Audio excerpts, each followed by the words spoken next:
Corey Day Desmond was born on March 18, 1980 at Torrance Memorial Hospital, and from the very beginning, she captured everyone's attention as she fought to survive.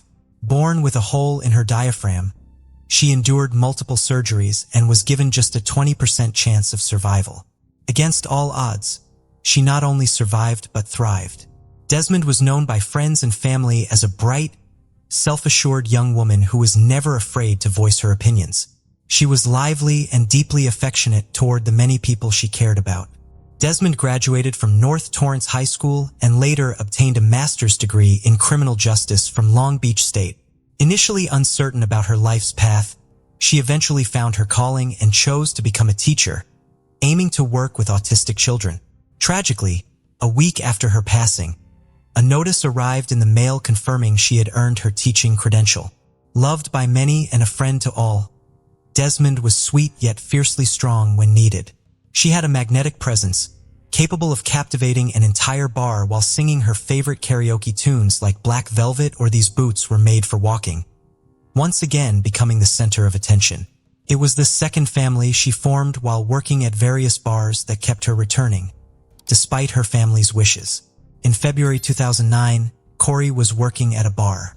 On Saturday, February 14th, she finished her shift at 9:30 p.m. and walked 2 blocks to the popular Bar Street Lounge. Many employees of this bar knew Corey as she had friends working there. She was caught on surveillance cameras helping her friends at the bar. She left there only after closing around 2 a.m. None of her friends saw her after that. On Monday, February 16th, at approximately 2:20 p.m., the San Bernardino County Sheriff's Office received a terrifying call. About 100 miles from the bar where people last saw Corey, the driver stopped to take snow chains off the wheels. The man felt a strong, unpleasant smell as soon as he exited the car. He thought the source of the stench was an animal that got hit by a car, but still decided to check. Not far from the car, he found something strange. He saw a black plastic garbage bag with a woman's body inside. The man ran out into the road in a panic, stopping cars and asking to call the police as his phone's battery was dead. They identified the victim by fingerprints and driver's license. It was 28-year-old Corey Day Desmond. Subjected to a brutal attack, the woman died from strangulation. She had a lot of bruises on her face and neck and injuries to the back of her head. Corey tried to fight back as she had several defense wounds. Although unable to determine the exact time of death, the medical expert said Corey was on the street for about 12:36 hours before the man found her. Corey's pants were unbuttoned and pulled to her knees, but no signs of intimate contact were found. The first conclusion that investigators came to was that the place where the driver found Corey's body was not the place of her death. The criminal left her body by the side of the road, hoping it would take time to find it. Before the man found her body, the rain destroyed all possible evidence. Reporting bad news to the families of the dead or missing is perhaps the hardest thing in the work of a policeman. At that time, Corey was living with her grandmother. The news about the granddaughter's body found in a garbage bag shocked the woman, and this news was no less devastating for Mark, Corey's father.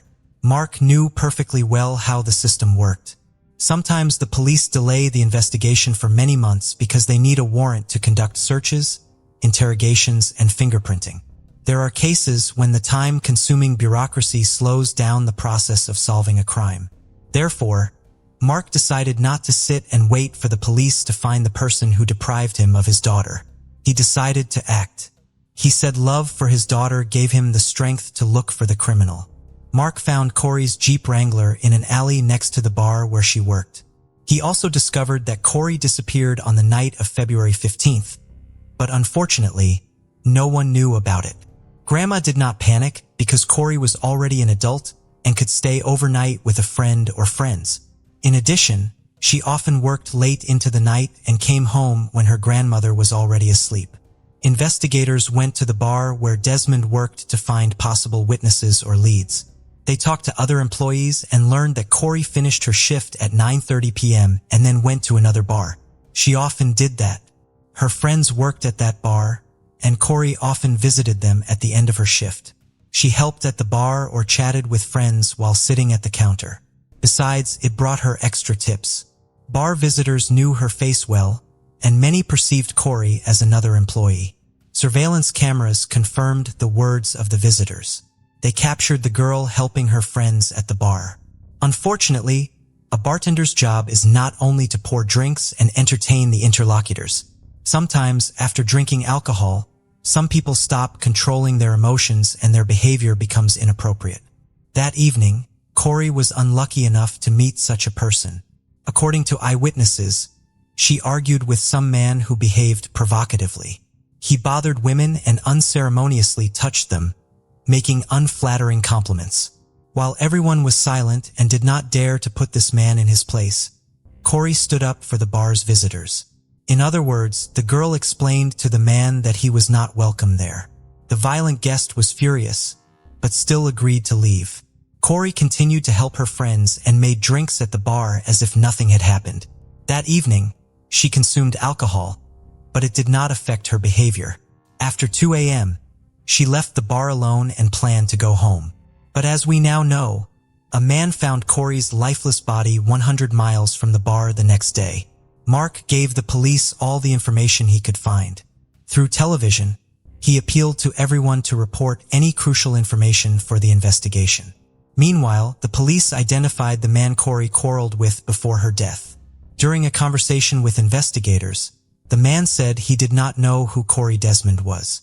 However, he did not deny having a big fight with the girl in a bar on February 14th. The man said alcohol made him uncontrollable, confirming that they kicked him out of the bar. Right after that, he went home to sleep. The suspect denied any involvement in the crime. He agreed to take a polygraph test and let the police search his house and car. They carefully examined the suspect's car. After all, there could have been traces like blood stains, hair, or something belonging to Corey. The car was dirty both inside and outside, and yet forensic experts did not find any evidence there.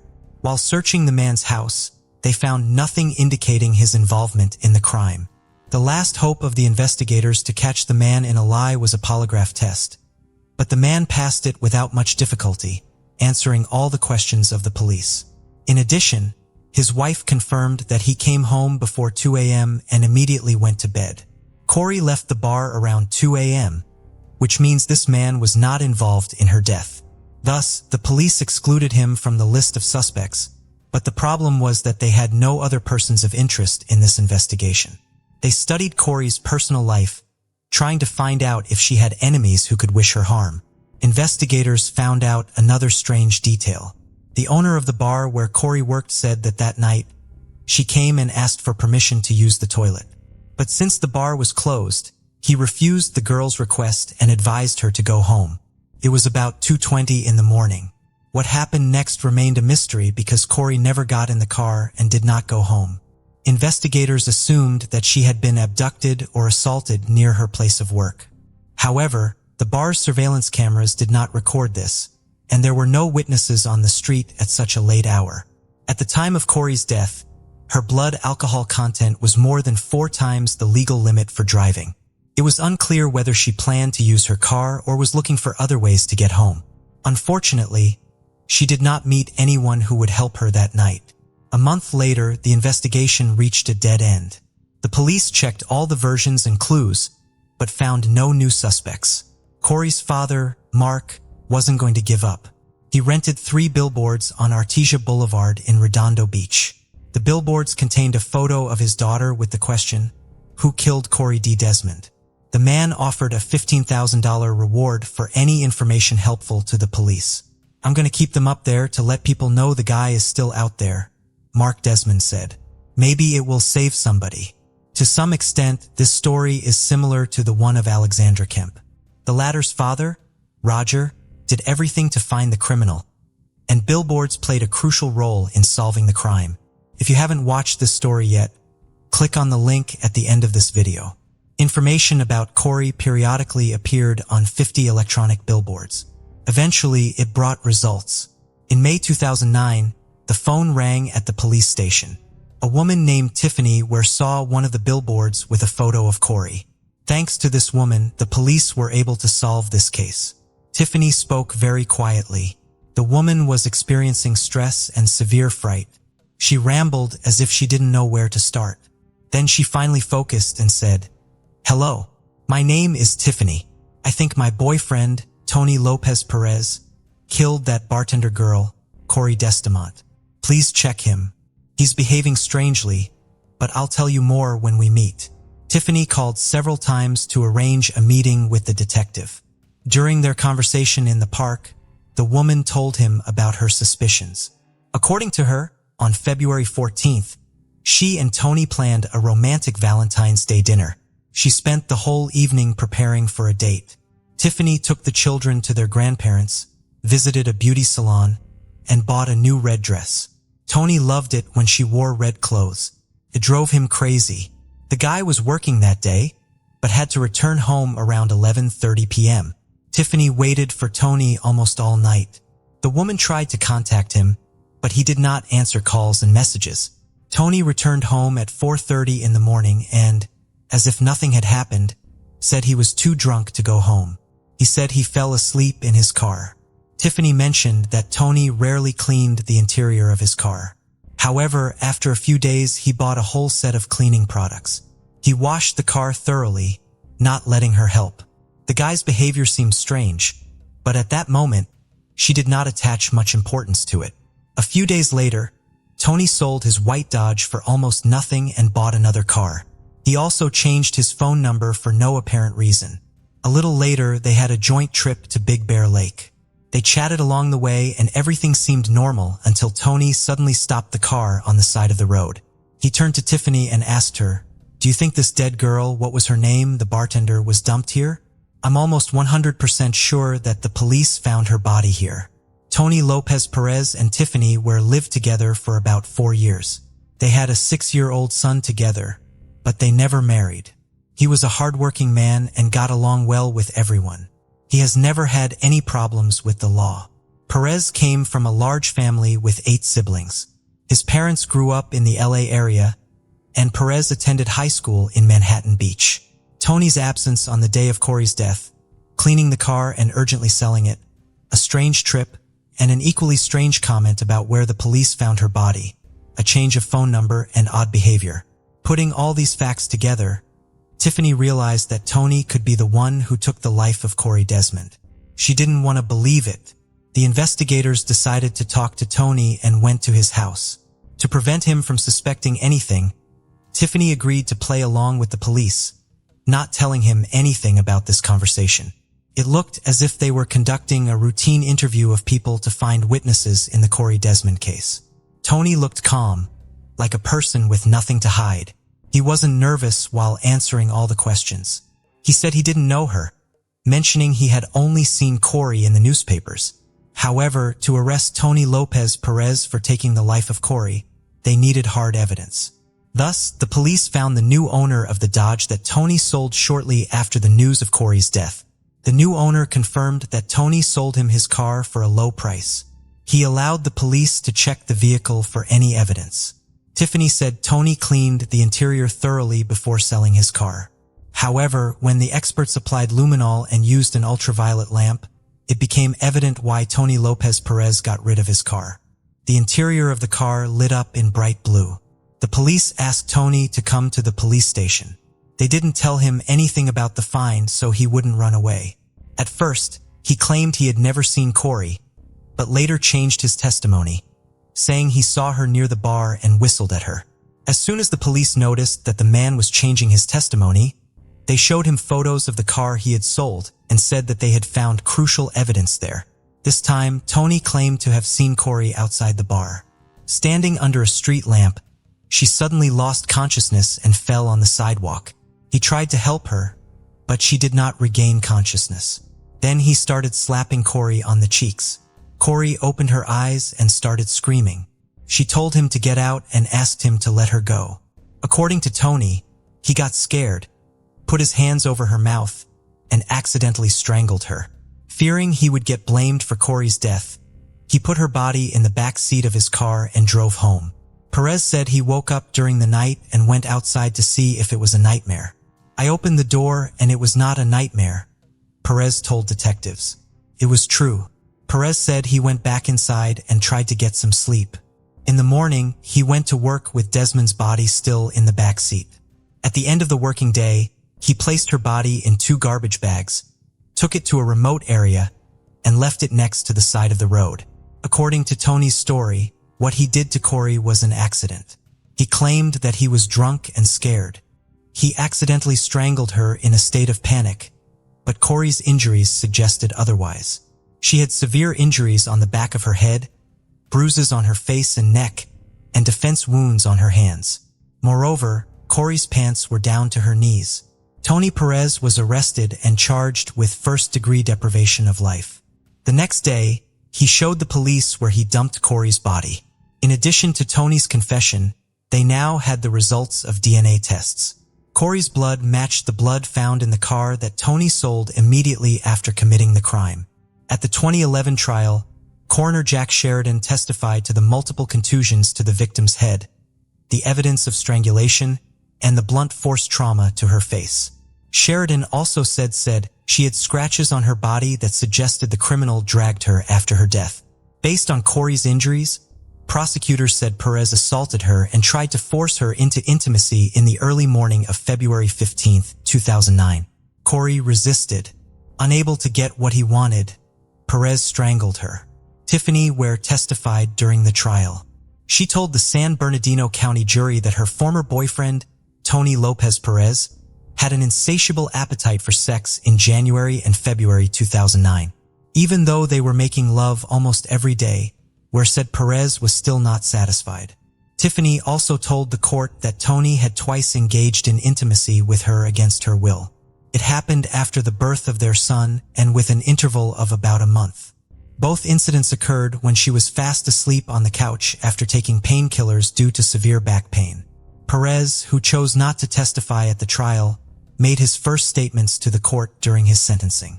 He said he was taught to love and respect those around him, but that he veered off course at times. I forgot the key lessons I was taught about in life, which make me a man, a father, a loving uncle to many, and a responsible person who supports his family that I so love, Perez said. In the end, I fell short. He generally stuck to the story his attorney Andrew Hanel presented at the trial that he was scared and didn't mean to hurt Desmond. Hanel argued to a jury of 6 men and 6 women that Perez found her passed out on the sidewalk. He said he tried to calm her down and didn't mean to kill her. I should have thought before acting, Perez said. I should have stepped back and cleared my head. Fear took over. I was so scared, so careless. Corey's father, Mark Desmond, said his daughter had a beautiful future ahead of her before her life was cut short at the age of 28. Tony Perez should live the rest of his miserable life knowing he killed his own children's hopes and dreams at the same time he was killing Corey, her father said. He embodies all the characteristics that women in society fear. Just before sentencing, Perez asked God and the court to show him mercy. My very deepest apologies to the Desmond family and to my own family. I have brought such hurt and sorrow to the Desmonds that will forever shape their life. I hope he never gets out in the street again, said Desmond's grandmother Beverly. I hope he suffers as much as she suffered. In July 2011, a jury of 6 men and 6 women found 36-year-old Tony Lopez Perez guilty of first-degree deprivation of life. He was sentenced to life imprisonment with the right to parole after 25 years. Corey Desmond's family expressed gratitude to Tiffany Ware, thanks to whom the police solved this case. If it hadn't been for her, I don't think they would have ever found out it was him, said Leslie Schwab, a family friend who attended every day of the trial along with about a dozen others in San Bernardino County. On June 1, 2011, the Waller family's life took a turn. A woman named Jackie contacted her sister Cheryl, informing her that she was going to pick up her children from her exo's band Clay. Jackie planned to return home later that day. However, she never came back, nor did she make any further contact. Worried and unable to reach Jackie, Cheryl became increasingly anxious. By around 7 p.m., Cheryl decided to drive to the police station. Here, she made a startling statement. Cheryl claimed that Clay Waller had killed her sister. The police officers found this accusation shocking since Jackie had only called a few hours earlier, and there hadn't been any immediate cause for concern or reason to believe she was in danger at that time. Despite the unusual nature of Cheryl's assertion, it eventually became apparent that her instincts were correct. Jackie was indeed entangled in a troubling situation. So what exactly happened to Jackie? And why was Cheryl so convinced her sister had been murdered by her ex-husband even before Jackie was declared missing? Jackie was known for being sweet, kind, and caring. When she met Clay, there was an instant connection between them. Clay had a speech impediment that had subjected him to ridicule by others. This made him feel awkward and uncomfortable in social situations. However, unlike others, Jackie didn't ridicule him. Instead, she defended him and ensured he wasn't hurt by people's unkind remarks. Jackie's nature was all about protecting the vulnerable, fighting injustice, and helping everyone around her. It wasn't long before their bond grew stronger, and they got married. At the time of their marriage, both were about 30 years old and aspired to have a large family. They bought a small house in Sanguine View, Missouri, where Jackie began creating a family nest. She had a successful career. Unfortunately, the same couldn't be said about Clay. His life consisted of numerous failures, and he struggled with holding down any job for long periods. As a result, Jackie became the primary breadwinner of the family. She always dreamed of having children, but faced challenges in conceiving naturally. Determined to become a mother, though, she underwent fertility treatments, commonly referred to as ECO. So when Jackie discovered she was pregnant, with triplets no less, her joy knew no bounds. The family included 2 girls, Abby and Addison, plus 1 boy, Maddox. It was incredibly challenging for the woman to care for 3 children at once. Nonetheless, she did not complain. She continued to shoulder all responsibilities by herself, without relying on her husband. He seemed uninterested in the children. At that time, Clay took a job with the sheriff's office to support the family while his wife cared for the children. However, he didn't stay long. He was fired after a year. Only Jackie's parents and sister provided assistance with the children, allowing her some respite. When Clay lost his job, Jackie took on work to support the entire family. Even after their children were born, Clay did not change his behavior and showed little interest in either his family or work. Occasionally, he engaged in part-time work that didn't bring in the expected income. Clay seemed comfortable living off his wife's hard work. She worked 40 hours a week and managed the household simultaneously. Jackie's career progressed. She soon secured a management position at an insurance company branch. This advancement further relaxed Clay's attitude toward financial responsibility. Instead of appreciating his wife's efforts, Clay mistreated her in various ways. He insulted her frequently, called her worthless, and demeaned her value by stating no one wanted her. His infidelities and abusive actions caused significant distress. Jackie's parents and sister were deeply troubled by Clay's behavior and urged her to divorce him. However, Jackie was reluctant to take such a drastic step at that time and tried to salvage their marriage. Every day brought diminishing hope that their relationship could be saved. Over the next few years, financial difficulties compounded their problems because Clay was not working while Jackie's salary could no longer cover all expenses for their large family. Mounting mortgage debts led to their house being foreclosed upon. The woman decided it was time to move in with sister, seizing upon the opportunity. Her husband then relocated to a friend's place. At this point, their children were a bit older. Jackie faced the tough yet necessary choice to file for divorce. She believed she and her kids deserved a better life. When Jackie brought this up with her husband, Clay seemed calm initially. However, he soon changed his stance and refused the divorce. His threats started subtly, but gradually escalated into direct threats against her life. He warned that divorcing him would be like signing a death warrant for herself and their children. These threats terrified Jackie, yet she remained resolute. Living under such conditions was no longer an option for her, so she sought ways to end her marriage with Clay. She turned to her family, sharing the troubling behaviors of her husband, and began keeping a diary to document his actions. Jackie also noticed that Clay was stalking her. For the sake of safety, she and her children moved in with her sister during this period. Her kids were only 5 years old and didn't understand the situation fully. Nonetheless, Jackie explained that their current living arrangement was crucial. Time passed, and things began to stabilize as the divorce process neared its conclusion. It appeared that Clay had come to terms with their separation and ceased his harassment towards Jackie. They even started forming new relationships on the side. Jackie allowed Clay visitation rights with their children, and disputes between them reduced significantly. On June 1, 2011, Clay and Jackie agreed to meet at the attorney's office to finalize the last aspects of their divorce. On that day, their son Maddox was visiting his father, while Jackie's other children stayed with Cheryl, Jackie's sister. After the meeting at the attorney's office, Jackie planned to pick up Maddox from Clay's house before heading back to Cheryl's place. Leaving the office, Jackie telephoned her sister Cheryl to report that everything had gone smoothly and mentioned she was on her way to collect Maddox from Clay's residence before returning home. That conversation would be their last. Jackie gradually lost touch. As time passed, her sister became increasingly anxious and started calling Jackie, but there was no answer. She then tried calling Clay, but he didn't respond either. Cheryl began to suspect that Clay had done something to Jackie. She sent him a text message. "If I don't hear from Jackie in 5 minutes, I'm going to the police." Almost immediately, Clay called back asking what was wrong. Cheryl responded firmly, stating that she believed he knew exactly what was happening. Clay asserted he didn't know where Jackie was and mentioned he would instruct her to call Cheryl when he saw her. However, Cheryl wasn't convinced. She took her sister's children to their parents at a house and filed a police report personally. Initial skepticism about Clay's involvement in Jackie's disappearance. The detectives took her concerns seriously. They didn't make her wait for 24 hours before investigating further. Instead, they pried to contact Jackie's ex-husband for any leads on her whereabouts.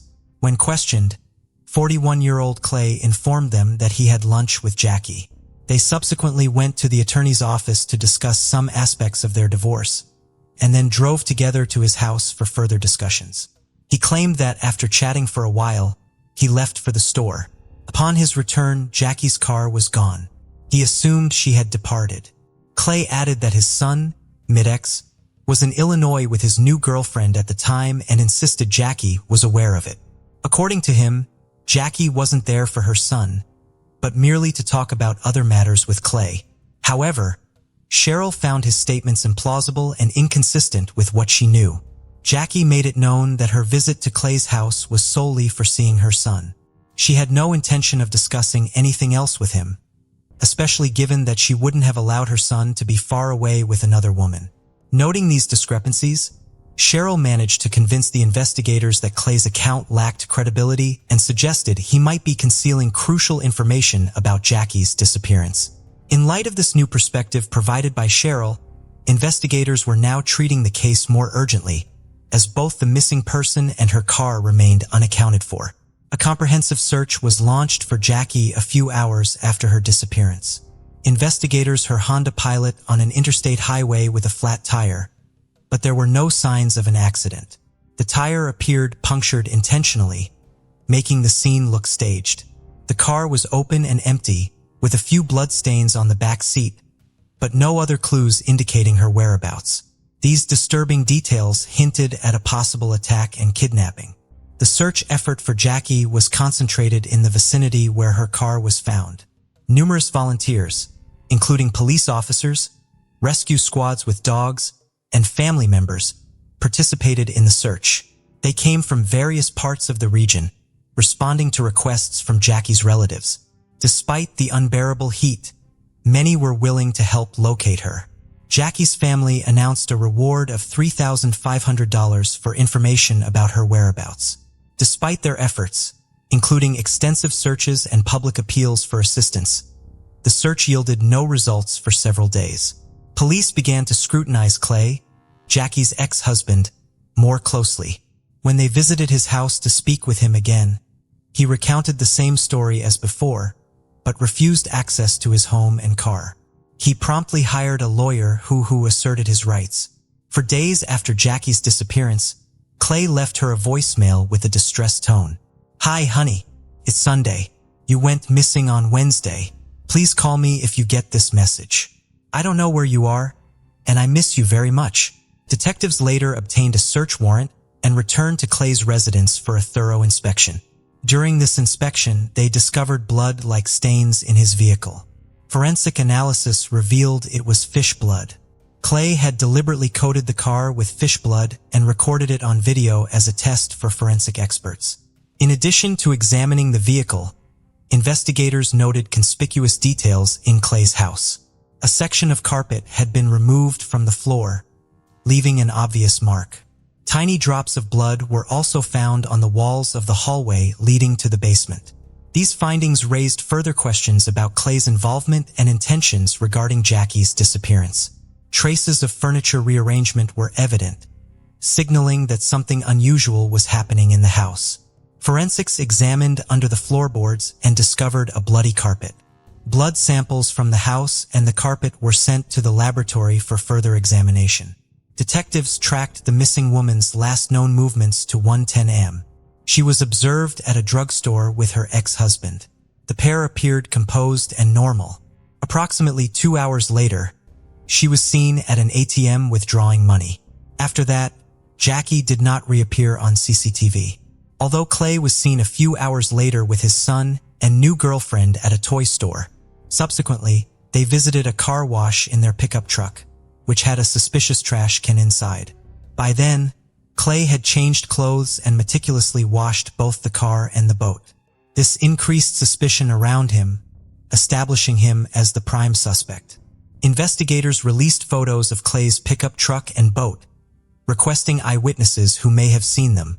A young couple reported seeing Clay near Devil's Island on the Mississippi River in response to this request. Detectives confirmed this information through an analysis of Clay's cell phone billing records, prompting them to focus search efforts in that area.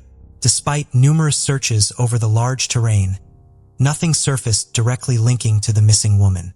The forensic results soon arrived, indicating that the drops of blood found in Clay's house indeed belonged to Jackie. The police then operated under the assumption that Jackie was deceased. Detectives called Clay in for questioning and attempted to procure a confession from him regarding Jackie's murder.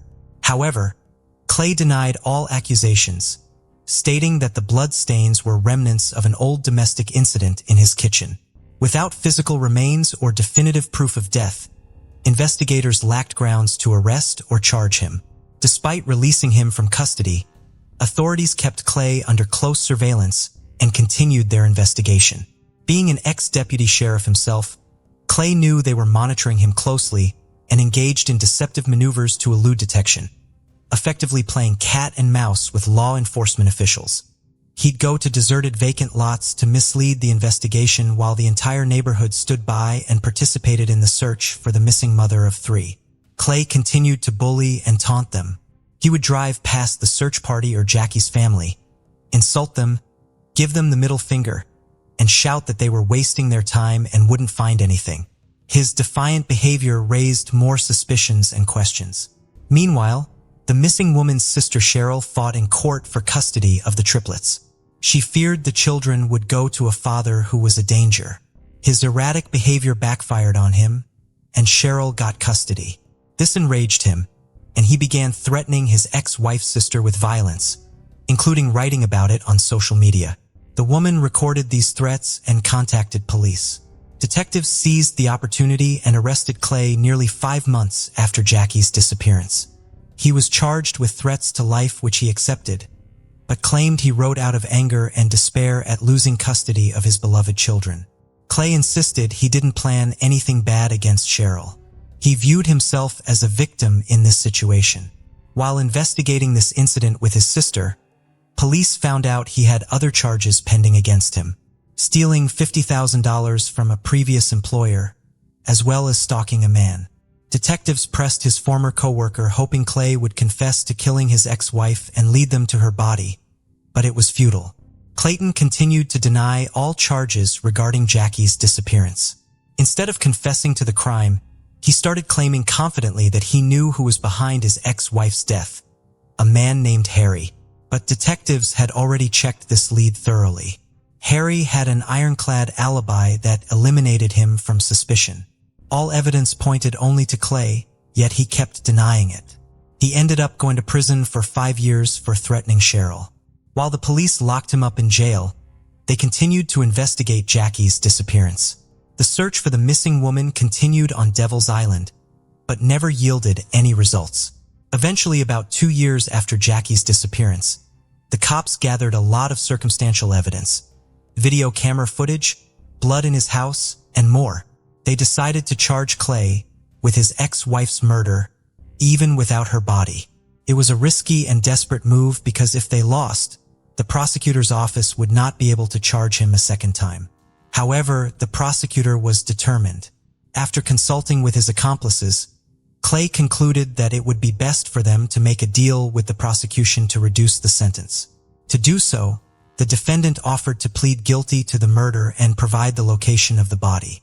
Jackie's family agreed to this deal because it was important to give her a decent burial. Clay led police officers to his ex-wife's body. It was in a secluded spot on a remote sandbar on the Illinois side of the Mississippi River. At first, he couldn't remember exactly which tree he had buried her under, but then admitted that he had placed a bag of fertilizer on top of her body. One of the policemen, who was an active gardener, explained that large quantities of fertilizer killed trees. They looked around and found 3 dead trees that were of interest to them. They excavated there, and under one of the trees, they did find Jackie's body wearing the same clothes she had last been seen in. The woman was identified from dental records as Jackie Waller. Finally, Jackie's loved ones recognized that she was definitely dead and found her body. Then they were able to commit her to the ground. The woman's funeral was held on her parents' golden wedding day. Cheryl told their children that their mom was gone and she had been killed by their father. This event was a great shock to the children because they lost both their mother and father at once. The children developed a deep aversion to Clay and refused to communicate with him henceforth. As part of the agreement, Clay had to officially confess to the murder of his ex-wife and provide specific details. He explained that the initial thoughts of murder began to surface about a year before the tragic event when Jackie announced their separation. Despite this, he tried to suppress those dark thoughts as Jackie was the mother of his children. However, he couldn't bear the idea of her taking his children away. He warned Jackie that such actions would have dire consequences for her. But she didn't heed his warning, which he considered her fault. The night prior to the murder, Clay traveled to a secluded area on Devil's Island to dig a grave for Jackie. According to him, their divorce proceedings were generally progressing smoothly. On that particular day, after a visit to their lawyer, they had a conversation in which she suggested they engage in intimacy one last time. They then went back to his home where they talked in the kitchen. While looking for a snack in the refrigerator, Clay accidentally raised his head, hitting Jackie and causing her nose to bleed. This incident angered her. She stormed out into the hallway, where she smeared blood on the walls and started yelling at him that he would never see his children again. At this point, Clay lost control and attacked her. He hit her in the face with his hand and then strangled her. Subsequently, he took Jackie's body out in a dumpster and buried it in the pre-dug grave. Afterward, he meticulously cleaned out both the car and house, took a shower, changed clothes as if nothing happened, and then went on to meet his new girlfriend and son at a toy store. Throughout this process, Clay claimed that everything was driven by impulse and emotion. He did not originally intend to kill Jackie. This contradicted his earlier statement, claiming he had dug the grave the day before. However, if Clay did not plan to kill the woman, why would he have dug the grave beforehand? It appeared to be premeditated murder. The medical examiner found multiple skull fractures on the deceased, indicating blunt force rather than a simple beating with fists. No one believed his story. Clay, who showed no remorse for killing his ex-wife, felt jubilant at receiving only 20 years in prison for second-degree murder with the possibility of early release. The prosecutor, however, had another strategy. Clay's testimony about digging the grave buried him further. He had dug the hole in Illinois while the murder occurred in Missouri. These actions fell under the federal law against domestic violence across state lines, and their violation allowed an additional 35 years to be added to his sentence. Clay Waller will be eligible for parole after serving 85% of his 55-year sentence.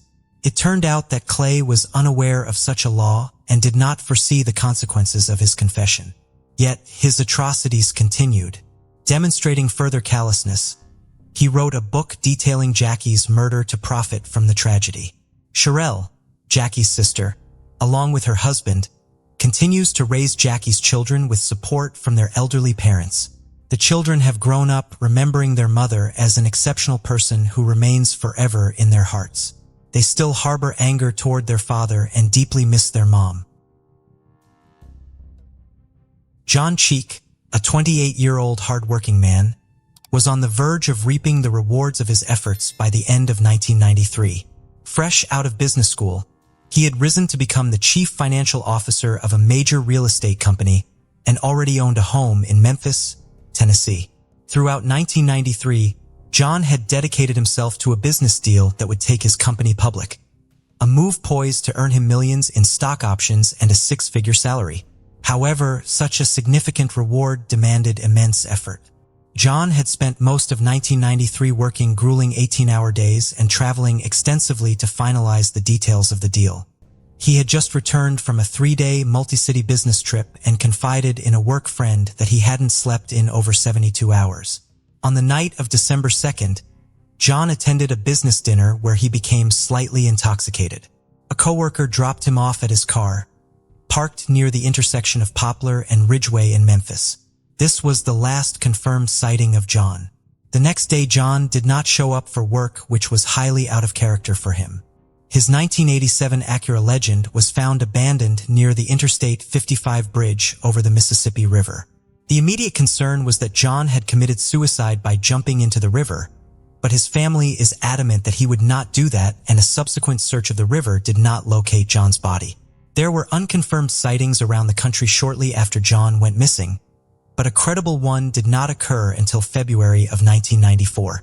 On Valentine's Day, a truck driver named Ron Jackson saw a missing persons flyer with John's picture on it at a truck stop in West Memphis, Arkansas. Ron believed that the man in the photo was a man he had met the day prior in Raffine, Virginia. On February 13th, Ron had seen a man he assumed was a drifter sleeping on a couch in the Raffine truck stop. Juan had woken the man up and offered to buy him breakfast, simply trying to be kind to someone who appeared to be down on his luck. Juan believed that there was something wrong with the man mentally, in part because he claimed to be living in an Arkansas homeless shelter but was hundreds of miles away from Arkansas in Virginia. However, he did not think that the man was a typical homeless person. His clothes were clean and well cared for, and he spoke as though he had a high level of education. John's family was convinced that this was a true sighting of John when they heard that the man had been wearing a type of slip-on moccasin consistent with the kind that John liked to wear. John's family subscribes to the theory that John had some sort of psychological break due to the stress of his job and is wandering the country potentially unaware of who he is or where his home is. As John's whereabouts remain unknown, this remains an option. However, no other option can be ruled out either. John could have committed suicide and his body was just never located. John could have been killed for his share of the earnings company would have made after it went public. The company, Mid-America Apartment Communities Incorporated, has assets of almost $11.5 billion as of 2017 and brought in $1.5 billion in revenue that year alone. Until John or his remains are found, the truth about his disappearance will remain unknown.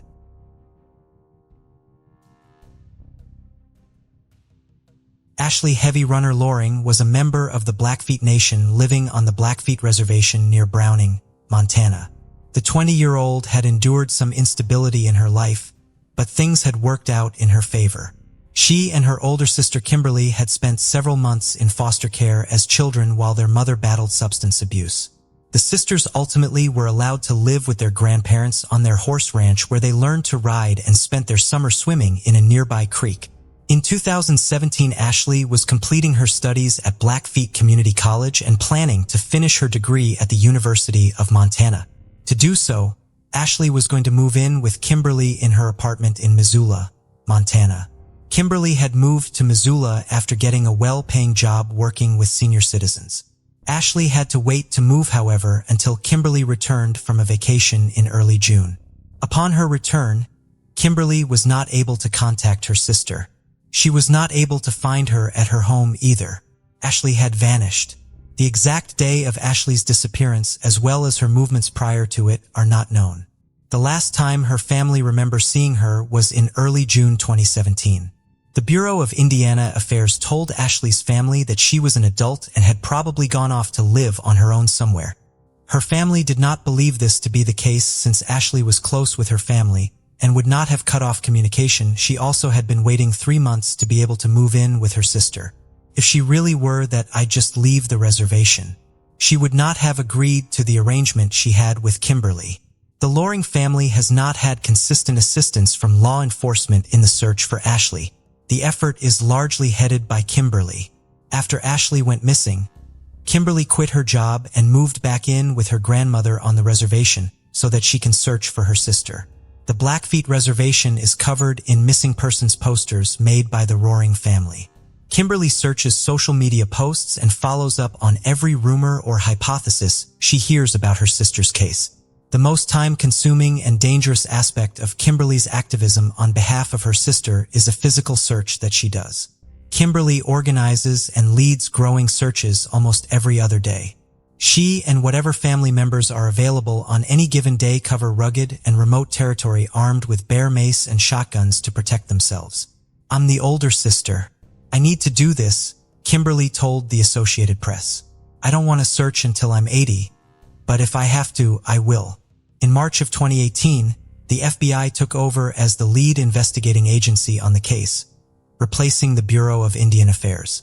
Ashley's disappearance remains unsolved.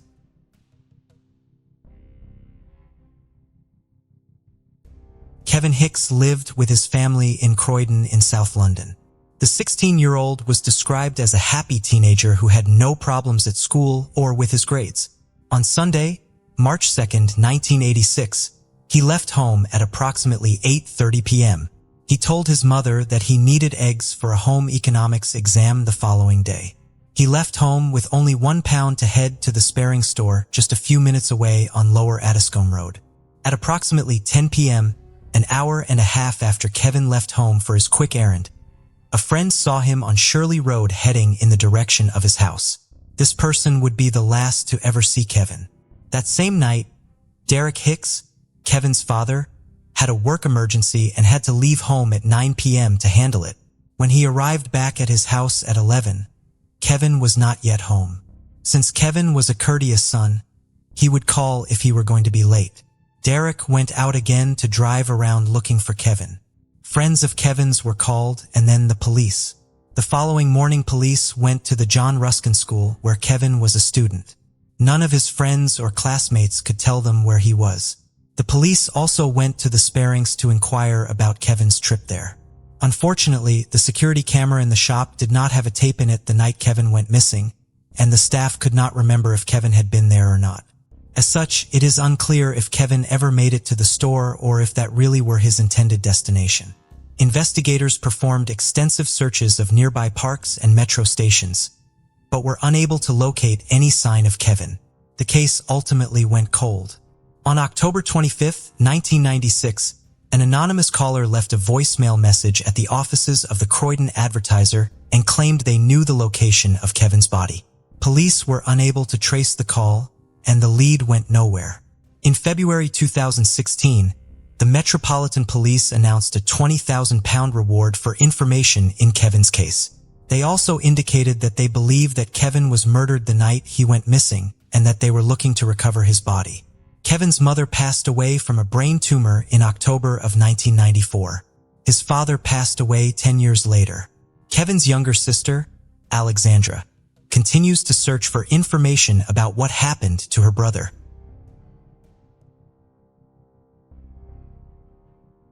In 1983, Mary Emma Hammond was a 25-year-old newlywed living in a townhome on Elgin Street in Brantford, Ontario. On the morning of September 8th, she left home at 3:30 a.m. for her shift at the Buns Master Bakery roughly a mile away. Her husband of 4 months, Larry, offered to drive her, but she decided to walk. At 4 a.m., one of Mary's co-workers called Larry to inquire about Mary's whereabouts. She had not made it to the bakery.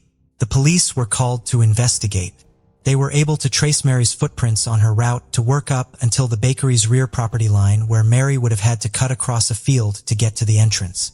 While there was no sign of Mary herself, some of her possessions had been left behind, including one of her socks, a half-eaten apple, and a dish from her packed lunch. Ominously, police also located a small amount of blood at the scene. The only lead police were able to uncover at the time of Mary's disappearance was a truck seen parked behind the bakery around the time she vanished. It was an older model brown truck, potentially a Ford, with a painted bumper and round headlights. No solid link between the truck and Mary's disappearance has ever been made, and the truck and its driver were never located. Brantford police reopened the case in February 2012, but as of 2018, Mary's disappearance remains unsolved.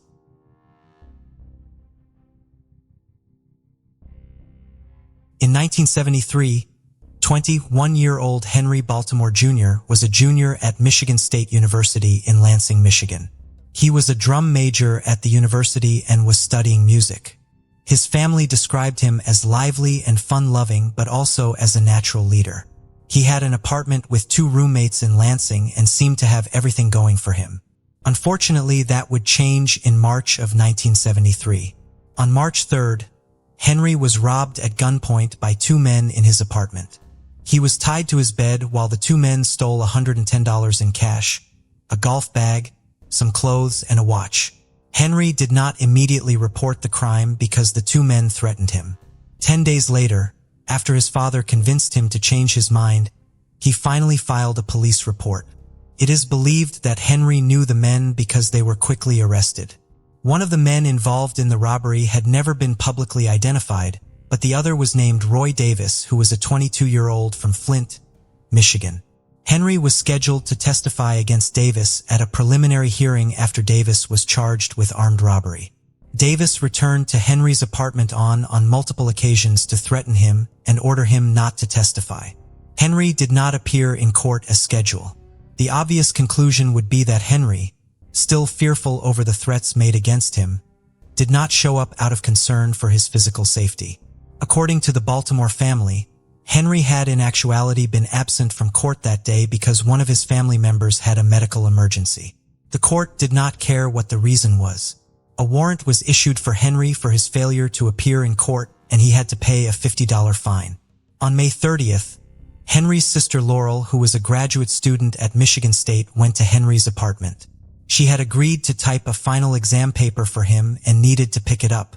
Henry was not home. He would never be seen again. Henry had been rescheduled to testify in court just 2 days after he went missing.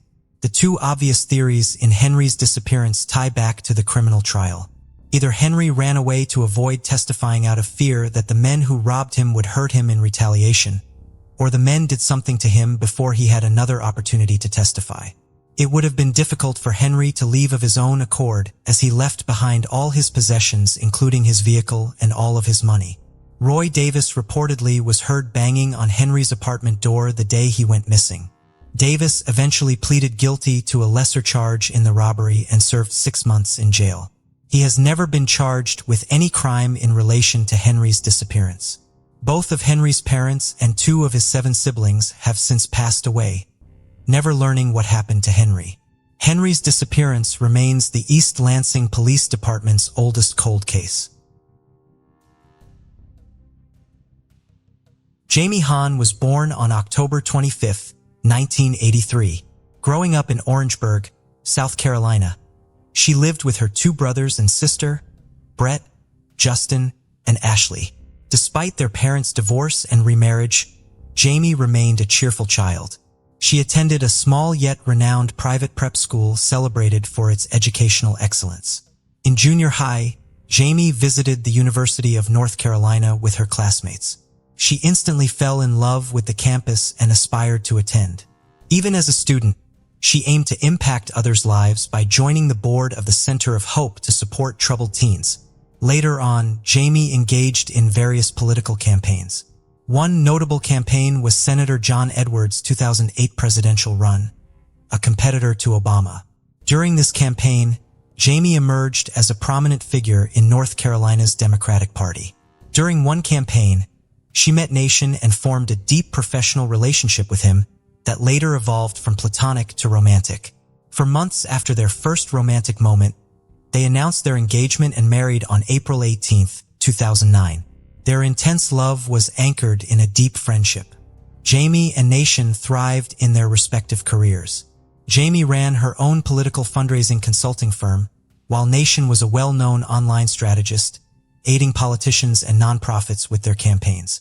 Described by friends and acquaintances as exceptionally kind, tender, and generous, the couple was well regarded. They took their marriage vows seriously and actively participated in projects like the Coalition to Protect Young Families in North Carolina. Although they were childless at that time, Jamie and Nation planned on starting a family soon. They both enjoyed vibrant social lives. Jamie was known among her friends and family as a compassionate individual who had the ability to spread happiness wherever she went. Her talent and enthusiasm for politics led many to foresee a promising future for her. However, unexpectedly, their seemingly perfect world suddenly fell apart on April 22, 2013. Around 5:20 p.m., Jamie frantically ran from her house and sprinted a few dozen meters before collapsing unconscious in a neighbor's yard. Her body was drenched in blood. Onlookers on the street were shocked by the scene and shouted for someone to call 911. A neighbor who saw the turmoil unfolding in his yard immediately phoned emergency services. Through Jermaine's disoriented words, he understood that someone named John, who seemed to still be inside her house, had assaulted her with a knife. He quickly applied a towel to the numerous wounds on her abdomen and urgently summoned an ambulance and the police. Arriving patrol officers traced the blood from the neighbor's yard back to the Hahn residence. Encircling the house, they commanded the individual inside to exit with hands raised. Moments later, a disheveled bald man emerged on the porch. The officers noted he bore wrist injuries and a stab wound in his abdomen. Due to his injuries, this unidentified man was transported to the inn in an ambulance, escorted by a police officer. En route to the hospital, the wounded man grew distressed and tearful, expressing regret that this hadn't occurred sooner, and repeatedly murmuring a desire to die. Following his medical treatment, the police endeavored to ascertain his identity, reasons for being in the Hahn residence, and circumstances leading to this tragic event. They soon discovered he was 31-year-old Jonathan Wayne Brill, a close friend of Nation and a guest in their home. Jermaine also knew John well. She had employed him as an accountant in her political consulting firm after he relocated to North Carolina. The couple had generously offered him accommodation in their home until he could find his own place. Nation and John hailed from the same hometown and first crossed paths in February during a church trip. Despite a 4-year age gap, they quickly struck up a friendship.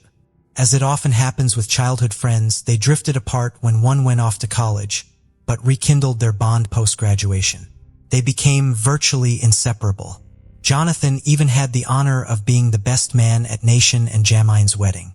In April 2009, the trio was akin to the Three Musketeers, following the ethos of one for all and all for one. They shared vacations, regular Monday dinners, and celebrated holidays together. To some neighbors, Jonathan seemed almost like an extension of the Hahn family, given how much time he spent at their home. This deep, seemingly unbreakable bond makes the violent incident that left all three with stab wounds in their own home all the more perplexing and tragic. Every Monday, Jamie and Nation would host their mutual friend Jonathan for dinner. On that particular day, Broyhill arrived earlier than usual, with the intention of discussing recent campaign details with Jamie. The friends were deeply concerned about John's well-being, as he had confided in them about his diagnosis of pancreatic cancer, a notably aggressive and often terminal disease. The Hahns, in their caring nature, accompanied Jonathan to his medical appointments and were consistently present, offering every possible support in his arduous battle for life. There was an instance when Jamie, overwhelmed with emotion, asked Nation if they should consider having a child soon so that their future offspring might have the chance to know Jonathan. Such was their affection and regard for their friend. They wished even their yet-to-be-born child could have the opportunity to bond with him. The recent diagnosis of cancer was a harsh blow, but it wasn't the first health challenge Brill had encountered. Over the years, John had experienced multiple hospitalizations. He had once revealed to Nation that he was diagnosed with multiple sclerosis during a gallbladder operation. Consequently, the Hans invited Jonathan to live with them temporarily, offering care and support until his health improved. On that fateful Monday, Jamie and Jonathan were already engaged in work-related discussions in the kitchen when Nation arrived home and headed upstairs to change. Nation was startled by Jamie's screams calling out his and then John's name. Assuming that Brill may have fallen ill given his medical condition, Nation hurried downstairs midway.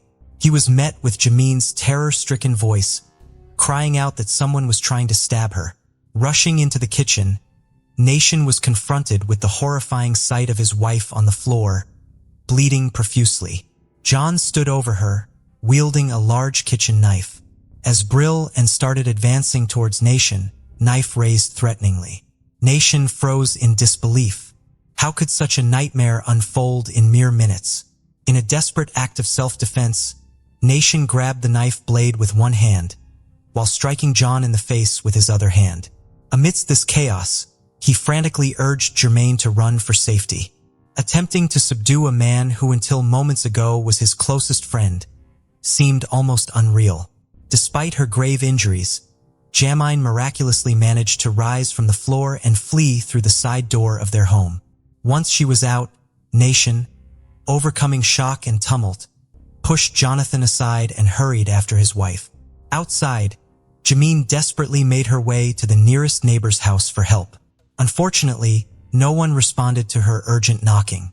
Summoning her remaining strength, she attempted to reach the next house, but collapsed unconscious in their yard due to her overwhelming injuries. Alerted by the commotion and drawn by the screams, passers-by quickly came to her assistance, while a neighbor called for an ambulance and the police. Meanwhile, Nation, panicked, searched frantically for Jamine. Following the trail of blood led him to discover her in a neighbor's yard. She was conscious, but in agony, clutching her side. Kneeling beside her, he took her hand and tried comforting her with promises of recovery and future anniversaries and vacations by the sea, though tears streamed down his face. As he spoke, clutching Jamine's hand, Nation was overwhelmed by thoughts of a life without her, and unable to fathom how their peaceful life had taken such a sudden turn. As they awaited help, a neighbor swiftly brought a towel to press against Jamine's bleeding abdomen. Unfortunately, the towel was quickly soaked with blood. Another compassionate neighbor elevated Jamine's legs onto a bag of leaves, trying to give some comfort. The ambulance was on its way, but to the onlookers the wait felt endless. Even though it was only a few minutes, Jamine's breathing grew labored, a clear sign of her critical state. When the paramedics arrived, they promptly administered life-saving measures. Nation, having suffered severe cuts to his hand while wrestling with the knife, also desperately needed medical attention. Both he and Jamine were rushed to the hospital. During transport, Jamine lost consciousness and upon arrival was taken immediately for emergency surgery. Meanwhile, Nation, overwhelmed with worry for his wife and oblivious to his own pain, received stitches. He was in such shock that he repeatedly tried to enter the ICU, desperate for any updates about Jamine, but was denied access. Seated anxiously on a hospital bed, Nation was tormented by thoughts of Jamine's condition, over a dozen stab wounds, a severed artery, and severe liver damage. His only solace during those excruciating moments was hoping and praying for her survival. By some miracle, Jamine did survive the surgery initially, but tragically, this hope was short-lived. She never regained consciousness. 2 days after this harrowing ordeal, Jermaine succumbed to her injuries. The autopsy revealed a grim reality. She had sustained 24 stab wounds across various parts of her body, including her face, neck, back, hands, and forearms. However, the most lethal injuries were inflicted on her abdomen and chest, resulting in catastrophic damage to her lungs and liver. Meanwhile, Jonathan Brill had inflicted wounds upon himself and was hospitalized for 8 days to recover from his self-inflicted injuries. On Tuesday, April 30th, 2013, still needing medical attention with bandages on both wrists, Brill was transported on a stretcher to the magistrate's office in Wake County. The individual was formally charged with first-degree murder in the case Jamin Han and assault with a deadly weapon on Nation Han.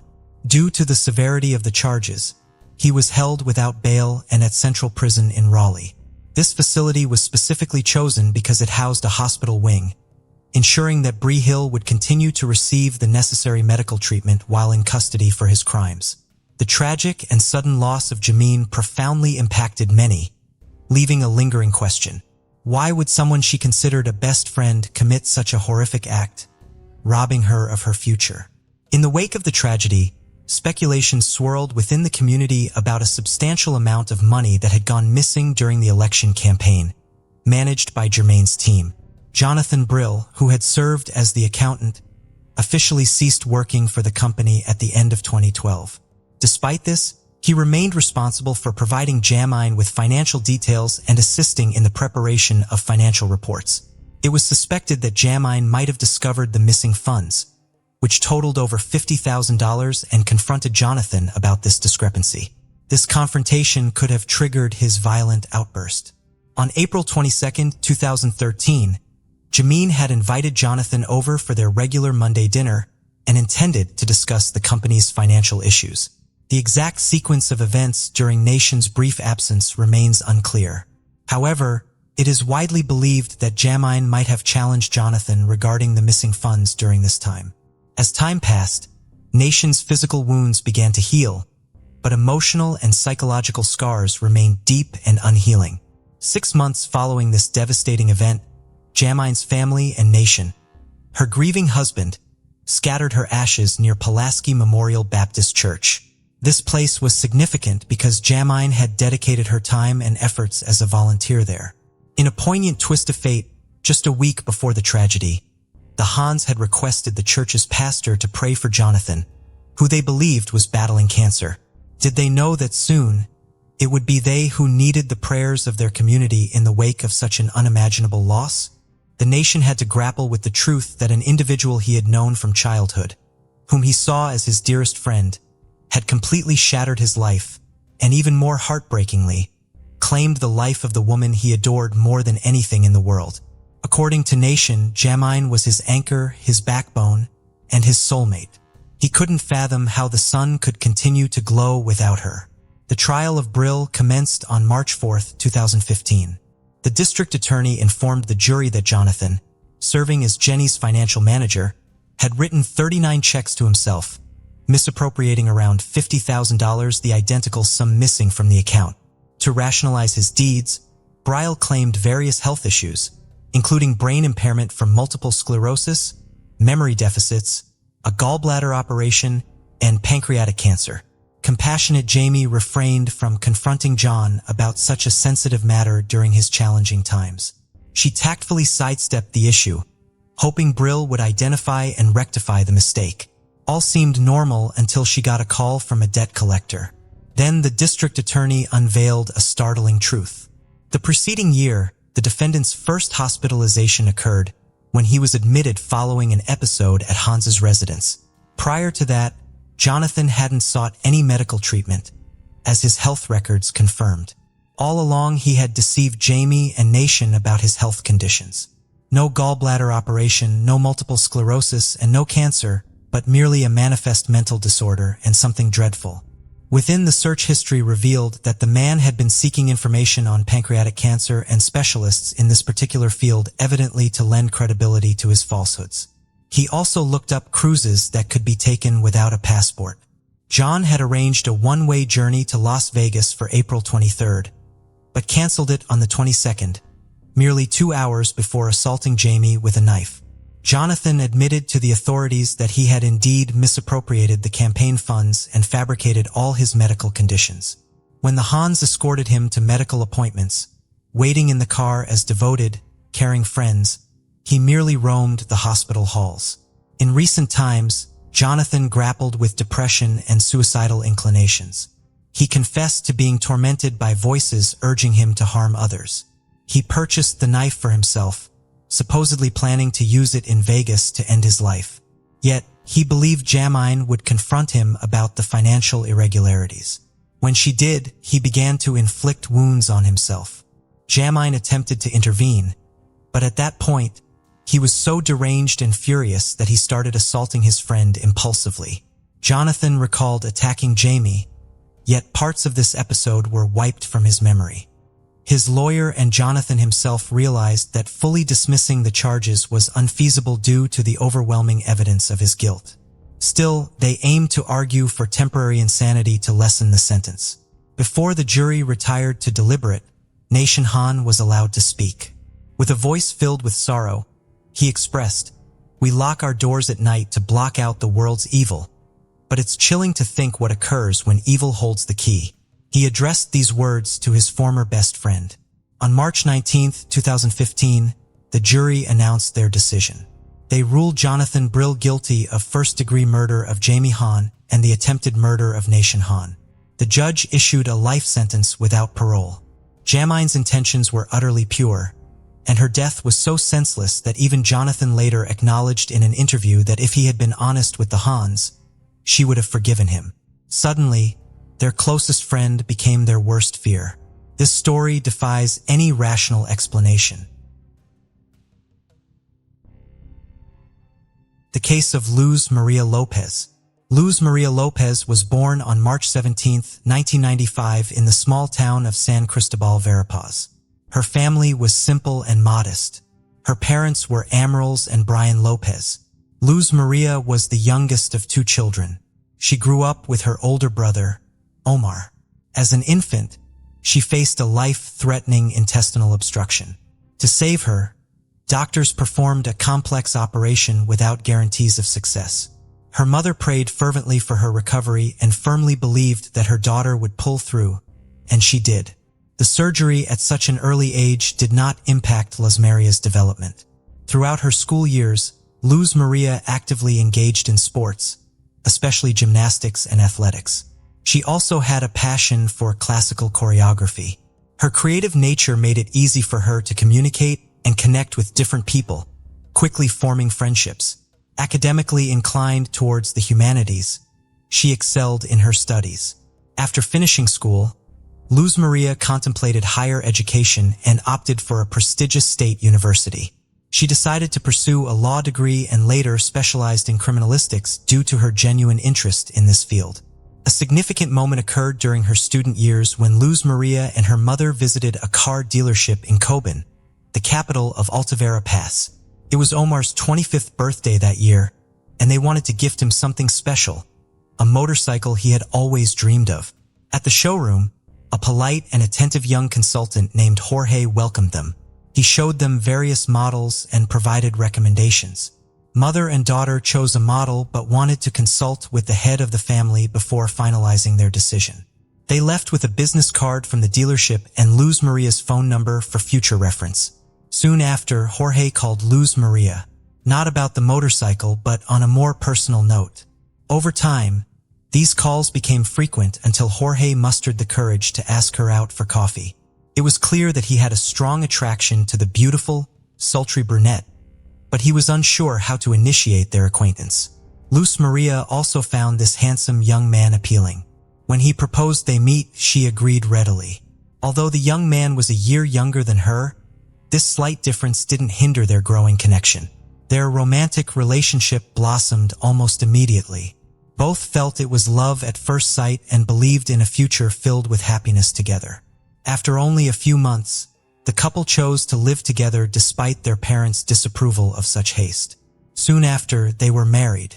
Approximately 6 months later, they held a wedding ceremony, inviting only their closest friends and family to celebrate with them. However, issues arose on the day of the wedding. The banquet venue encountered a problem, which almost disrupted the entire event. The couple had to pay a significant additional amount to ensure the celebration proceeded as planned. Little is known about Jorge, Luz Maria's chosen partner. Born in 1996 in Santa Catalina Latina in central Guatemala, Jorge was the eldest of 2 sons and grew up with his brother Pablo. Their family often faced financial hardships, balancing on the edge of poverty. Thus, there wasn't enough money for luxurious clothes or expensive toys. It barely covered necessities. Despite these challenges, Jorge lacked aspirations for a better life and didn't focus on studying or securing a decent job. People who knew Jorge personally described him as withdrawn and sometimes even aggressive due to his trouble controlling emotions. Consequently, he didn't have many friends and struggled with relationships. Nonetheless, meeting his dream girl sparked determination within him. He worked hard to win her love and hurried to marry her out of fear she might change her mind. It's worth mentioning that Maria's parents was skeptical about their son-in-law right from the beginning. Overall, despite some initial challenges and doubts from others around them, their connection remained strong and unwavering. Something about this young man didn't sit right with them. They couldn't pinpoint it, and they couldn't convince their daughter not to marry him. Soon after the wedding, she became pregnant. Without a university degree, finding a good job was tough. Employers didn't want to hire someone inexperienced and expecting a baby, so she had to settle odd jobs. Her husband, by that time, had lost his job too, and wasn't eager to find a new one. When their daughter Alice was born, money became really tight. With both of them unemployed, they struggled to pay rent or even buy food and basic necessities. Then Jorge suggested moving in with his parents temporarily. Luz Maria Lopez resisted for a long while, but eventually agreed. They couldn't stay on the streets with a baby. Luz Maria Lopez's mother was aware of her daughter's family issues and often urged her to come back home. But Luis Maria Lopez kept saying things would get better with her husband, and there was no need to worry. One day, the mother decided to visit her daughter and granddaughter at her son-in-law's parents' house and found a distressing scene. Luz Maria Lopez was in terrible shape, eating just once a day, and that too very little. However, Jorge's family didn't see the need to provide for their unemployed daughter-in-law. Terrible. Luz Maria Lopez was breastfeeding Alice, so lack of proper nutrition threatened both their healths. But inadequate meals were only part of the myriad problems she faced in her mother-in-law's home, as she later discovered. She was constantly humiliated and even beaten by her husband's younger brother. He was irritated by the crying of the child and the presence of items in the house. His frustration him to repeatedly throw these items at Maria. On one occasion, he launched a baby bottle that struck little Alice, who was in her mother's arms. Jorge witnessed all of this, but never once stood up for his wife and daughter, acting as if they were strangers to him. Maria's mother persuaded her to take her granddaughter and return to the parents' house. Soon after, Shoei appeared at their doorstep, asking his wife to come back, promising he would find employment.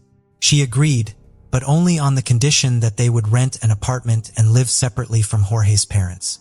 When Maria successfully defended her diploma, she fulfilled a long-time dream by securing a job with the city prosecutor's office. A smart, talented, and responsible young woman, she quickly earned the respect of her colleagues and began moving up the career ladder. Over time, the family's financial situation improved considerably. They could even afford to buy a car for two. However, this improvement was solely due to Maria's diligent work and reputation. Shoei was still searching for himself and preferred living at his wife's expense. He was jealous, lazy, and a domestic type with an explosive temper, which worsened over time. Shoei Jorge did not want to work, taking only temporary part-time jobs, if at all. He preferred sitting at home in front of the TV, drinking beer with friends, and spending what his wife earned. Moreover, Jorge was pathologically jealous and tried to control every move of his beloved. He did not permit her to make friends or have lunch with colleagues in cafes or just be somewhere without him. Constantly checking her phone records and reading messages became routine for him. He also forbade her from registering accounts on social networks. At home, when left alone with Maria, Jorge's behavior did not improve in any way. He often created scandals in seemingly calm places, constantly clarified his relationships, and habitually blamed his wife for any problems or family troubles. When they lived at his parents' house, Shoei never stood up for his wife. He just watched as she was humiliated, insulted, and occasionally even beaten by his relatives. Shoei himself also sometimes resorted to violence and didn't see anything wrong with it. He treated Luz Maria as if she were his property, believing she would endure everything and wouldn't leave him.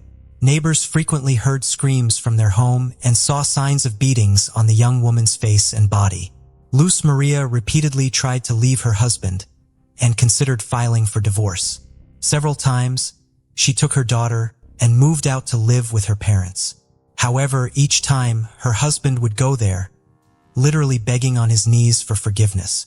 Remarkably, each time Luz Maria forgave him and gave him another chance despite her parents urging her to come to her senses and leave the abusive man. On December 15, 2020, after another violent altercation with Jorge, Luz Maria took their 3-year-old daughter Alice, got into the car in tears, and went to her mother's house. The following day, Jorge arrived there. His intentions were unclear whether he wanted his wife back or simply the car. He claimed he had found a job and assured everyone that their lives would change. Additionally, he promised never to raise a hand against his wife again. Surprisingly, Luz Maria believed him yet again and returned with him to their rented apartment. In mid-January 2021, Luz Maria called her mother to complain that not only did Jorge fail to secure a job as promised, but had also stolen the money she earned, effectively leaving the family destitute. Her mother felt sorry for her daughter and offered financial help so they could get by until the next salary was received. The women agreed to meet on the morning of January 19th, but Luz Maria did not arrive at the designated time. She decided to visit her daughter's workplace the next day. Upon arrival, she discovered that Luz Maria Lopez hadn't shown up for 2 days, and no one had been able to contact her. At the same time, Jorge, also searching for his wife, appeared at the prosecutor's office. He mentioned that they had argued again and thought Luz Maria Lopez had gone to her mother's house. He figured she wasn't answering because she was upset with him. The concerned mother immediately felt something was wrong and suspected her son-in-law might be lying. She went straight to the police to initiate a search for Luz Maria Lopez without delay. That same day, an alert system named Isabel Claudina, originally Alert to Isabel Claudina, was activated nationwide. This emergency system was triggered for young women reported missing. When the extensive search began, Luz Maria Lopez's husband was quickly identified as the prime suspect, though it would actually be more accurate to say he was the only suspect. Luz Maria Lopez had no known enemies or reasons someone would kidnap her, and Jorge was the last person seen with her alive. Naturally, he denied any involvement in her disappearance, asserting that he himself was distraught over her absence and irritated by being labeled as the main suspect. Despite his denials, Jorge repeatedly contradicted himself during questioning and failed to provide a clear explanation as to why he hadn't informed the police on the actual day of his wife's disappearance. He claimed he believed she was at his mother-in-law's home, but didn't call or visit there. While law enforcement searched for witnesses and combed through areas for any clues, a breakthrough came on January 22nd. Municipal workers accidentally discovered Luz Maria Lopez's body while responding to a call about a clogged storm drain near a road. Upon lifting the grate to access the drain, they found an unusual large plastic bag containing something black inside. Upon closer inspection, the observers were horrified to discover charred human remains. They promptly reported this gruesome finding to the authorities. Upon arrival, the police officers speculated that the body might belong to Luz Maria Lopez, who was widely looking for her after Nationwide. Forensic experts later verified that the remains were indeed those of a young woman. Her parents and brother, despite the severe disfigurement caused by the fire, confirmed her identity with certainty. What's coincident is that the package containing her remains was found on the same street as the prosecutor's office where she had worked. This location lacked surveillance cameras and lighting. Despite how badly burned the body was, pathologists determined that she had been severely beaten before death. The cause of death was asphyxia, indicated by internal hemorrhages, multiple fractures sustained while she was still alive, and particles of dried blood in her nose and mouth. Additionally, there were deep marks on her neck pointing to strangulation. At the time of discovery, no new suspects had emerged in the investigation. The victim's parents firmly believed that their son-in-law had brutally murdered their daughter. Consequently, Jorge was taken into custody, while authorities examined his motive for committing such a heinous act. In addition to the investigation, psychologists and criminal analysts needed to scrutinize the marriage and family dynamics closely. During these proceedings, Ms. Lopez submitted a disturbing audio recording sent anonymously by a neighbor familiar with her daughter's household. This person had frequently witnessed domestic disputes between Luz Maria and her husband, but decided to record one such incident without realizing it would culminate in murder. The audio captured Luz Maria desperately crying for help amid little sobs in the background. Ms. Lopez was horrified by what she heard and lamented that if this witness had alerted authorities earlier, her daughter might still be alive today. The individual who captured the recording did not contact the police, nor did they visit the residence from which the distressing screams emanate. The authorities were unable to trace this anonymous person, making it impossible to involve them as a witness in the investigation. Consequently, the audio recording was included in the criminal materials. A key witness gave a detailed interview, urging all citizens to stay vigilant and report incidents of domestic violence to the police, rather than merely documenting them with devices such as cameras. This approach, she stated, could potentially save lives. This crime triggered significant public outrage, prompting thousands to take to the streets in protest, demanding that the perpetrator be brought to justice. Jorge was promptly taken into custody, but persistently denied any wrongdoing. He claimed he personally drove his wife to work on that ill-fated day, when she subsequently vanished. Street CCTV footage indeed captured their vehicle heading towards Luz Maria Lopez's workplace that morning. However, due to tinted windows, it was indiscernible how many individuals were inside. None of the video clips showed the car stopping or Luz Maria exiting. Further discoveries were uncovered at the couple's rented home, where faint traces of cleaned blood and drag marks were detected. These findings suggested that a violent crime likely occurred there. An additional piece of evidence came when microscopic fragments of burnt flesh were discovered in the trunk of their family car. Moreover, during their search, investigators paid close attention to a recent purchase made by Jorge and his wife, a double orthopedic mattress. It wasn't so much about the mattress itself, but rather its dense polyethylene wrapping, which analysis revealed had been used to transport Luz Maria's burnt remains.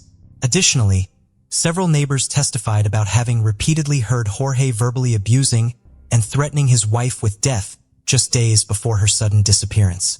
Her husband had shouted that he would kill her if she decided to leave him, and that he would hide her body so that no one would ever find it. Based on the data collected by expert criminologists, as well as the testimony of several witnesses, the investigation presented a gruesome picture of the crime. The murder occurred on the night of January 19, 2021. The day before, the couple had a big fight, and Jorge once again resorted to violence with his fists. He had previously had issues with his temper, but this time he went into an uncontrollable rage. He struck his wife multiple times, causing her to scream and cry for help. These screams were heard by their neighbors, but nobody called the police. During the beating, Jorge broke his wife's nose and caused a head injury. After this brutal assault, he strangled her with his bare hands and then attempted to dispose of the body. He dragged it into the backyard, doused it with campfire liquid, and set it on fire. However, Jorge did not anticipate how smoky and foul-smelling the burning flesh and hair would be. Concerned that neighbors might notice and call the fire department, or most horrific aspect was that Jorge committed these acts in front of their young daughter. Despite her tender age, she somewhat comprehended what was occurring. The child, 3.5 years old at the time, witnessed both the beating and subsequent murder, as evidenced by her cries and screams, which were also recorded. Aware of some forensic techniques from his wife's textbooks at home, a fact due to their abundance, Jorge attempted to cover up his crime and establish an alibi. He found a dark stretch of road without lights or video surveillance cameras and disposed of his wife's body in a drainage sewer there, thinking he could go unnoticed. The next morning, he drove to her place of work along the usual route as if he had taken Maria there, just as he did every morning.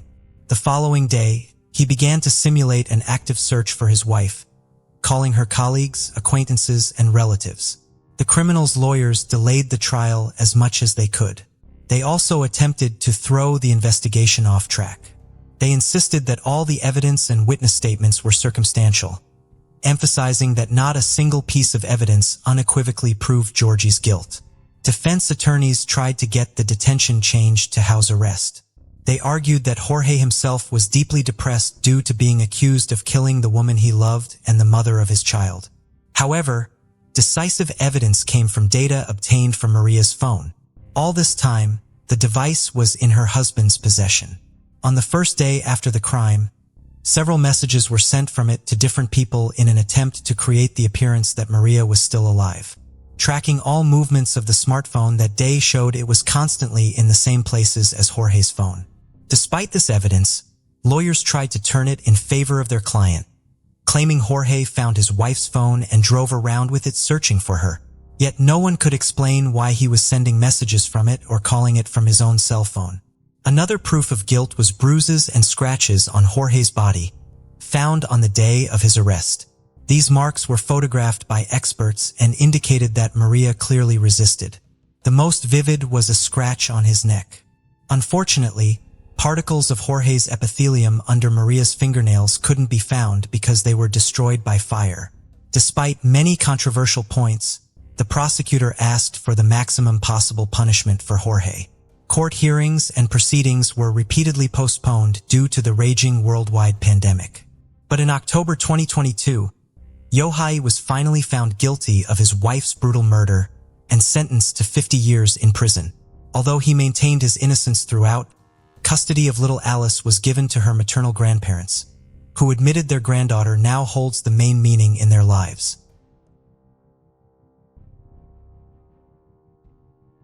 Phoenix Colton was a remarkably talented young woman.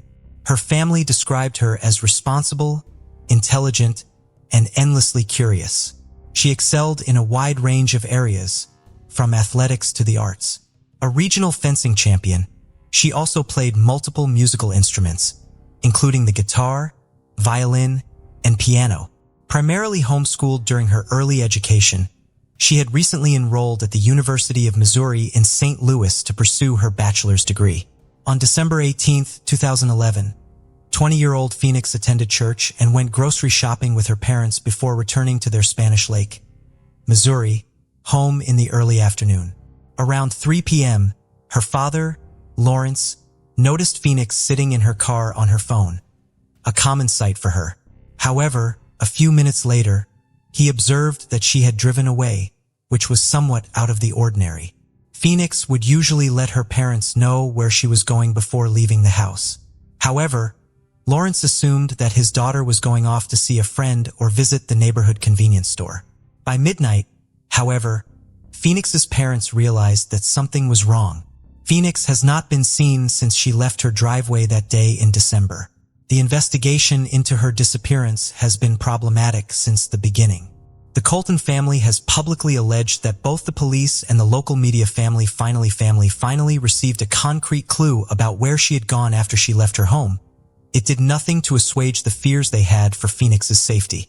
At 5:30 p.m. the day Phoenix disappeared, her black 1998 Chevy Blazer had been found in an unsafe area of East St. Louis. The car was running and the driver's side door was open.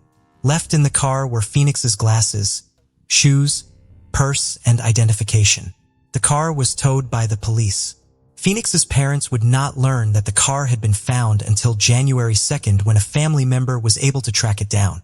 Not receiving the help they needed from authorities, Goldia and Lawrence Colton have had to rely on private investigators heavily in their fervent search for their only child. They have tracked down every lead they have received, even some that have turned out to be cruel hoaxes. Unfortunately, the Colton family home was foreclosed upon a few months after Phoenix vanished, and Goldie and Lawrence had to use their mortgage budget to cover the costs of their search. After Phoenix went missing, it was discovered that she had not taken classes in the fall semester. This could indicate that Phoenix had some sort of stressor in her life that she had chosen not to share with her family. The state Phoenix's vehicle was found in obviously points to her being the victim of some sort of violence, potentially pulled out of her car and taken somewhere against her will.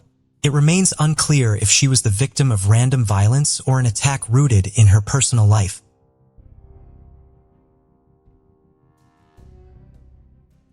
"39-year-old Billy Oliveira lived in Nahiko, Hawaii, on the island of Maui.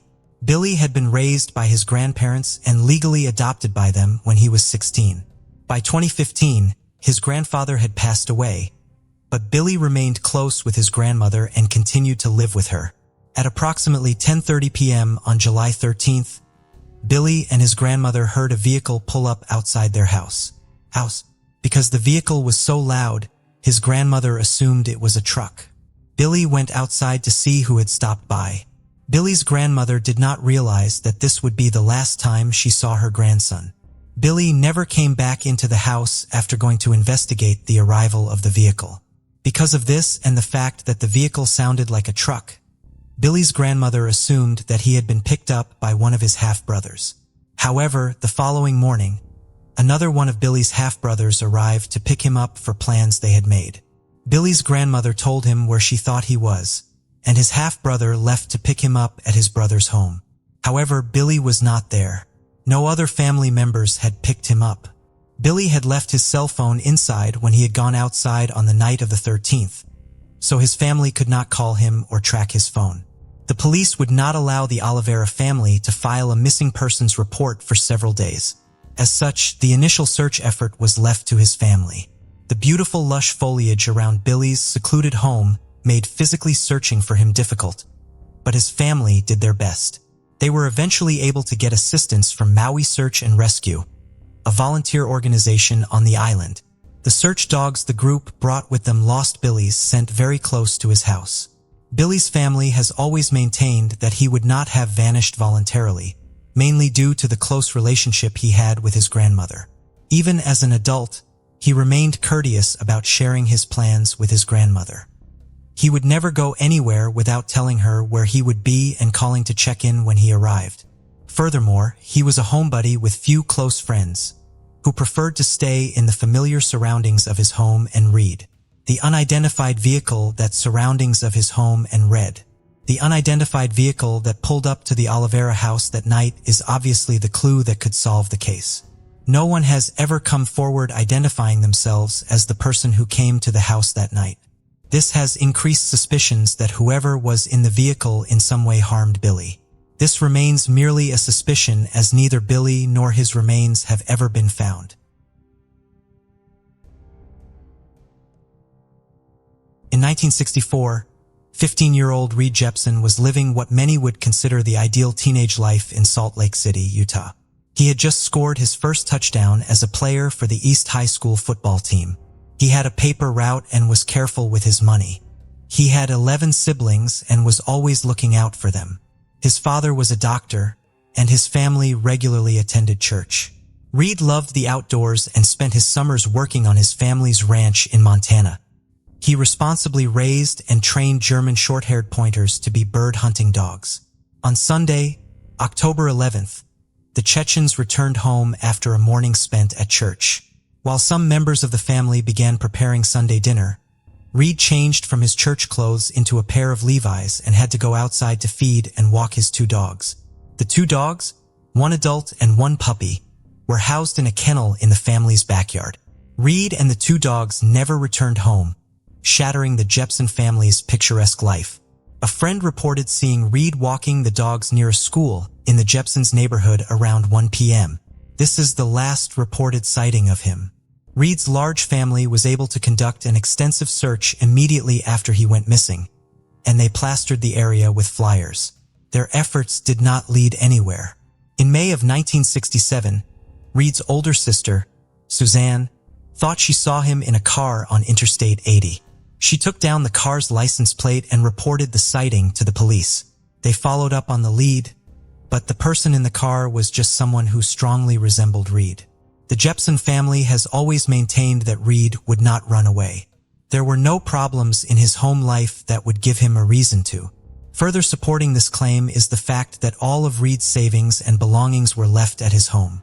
However, a logical scenario for how he went missing is hard to fathom.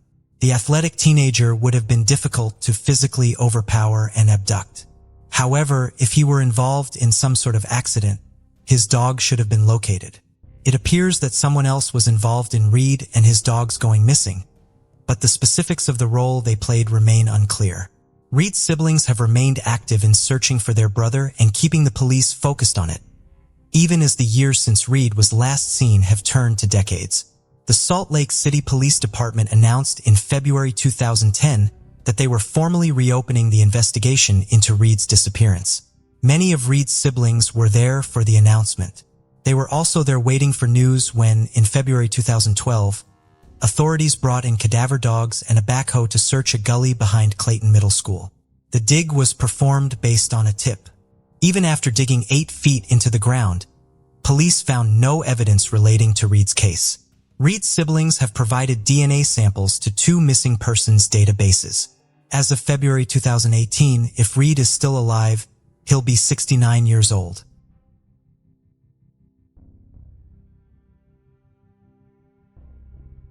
In 1993, 35-year-old Catherine Adam was in the midst of a divorce. She and her husband, Gerald, had separated after a marriage that dated back to when Catherine was just 18. Catherine lived in a 1-bedroom apartment with her 16-year-old daughter in Salina, Kansas, and worked delivering hosiery to support them. On April 30th, Catherine's daughter called the police to report her mother missing. On the morning of April 29th, Catherine had visited a quick shop convenience store at approximately 4:30 a.m. to pick up a coffee and a newspaper before filling her van with gasoline and starting work. The security camera in the store captured the last known picture of Catherine. Her routine was to then go to a storage unit to load her white Ford van, which bore the Legs Company logo with inventory for her day's deliveries. None of Catherine's scheduled deliveries were made that day. Her van was discovered abandoned at 5:45 p.m. on April 30th. It was parked at Russell's restaurant, which had been closed for renovations at the time.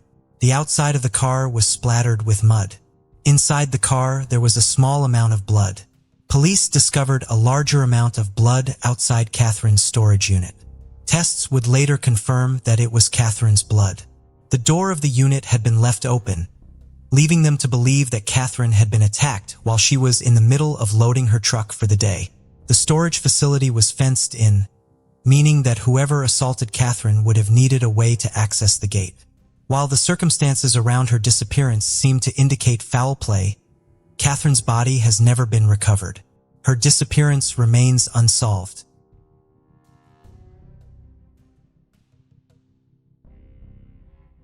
Curtis Pishin started his adult life with a lot of accomplishments. He got a job as a police dispatcher after he graduated high school and eventually joined the Army and served with the military police in Korea. He obtained a bachelor's degree and joined the Concord, New Hampshire Police Department in 1983. In 1994, Curtis' public service career was cut short. He was diagnosed with multiple sclerosis, which ultimately left him without the dexterity to fire his service weapon with the required accuracy. The diagnosis and its consequences were devastating for Curtis. He became depressed and began drinking heavily. He began a career as a security guard to use some of his skills from his career as a police officer while not being required to use a gun. He lost one security job after showing up for work intoxicated. He was hired to work third-shift security at Venture Corporation, a factory that produced plastic automotive components in Seabrook, New Hampshire in 1998. He was able to successfully hold down that position and was still working there in the February. At approximately 9:30 p.m. on July 4, 2000, Curtis arrived at work. His shift started off as normal, and he made his routine check-in with his supervisor at midnight.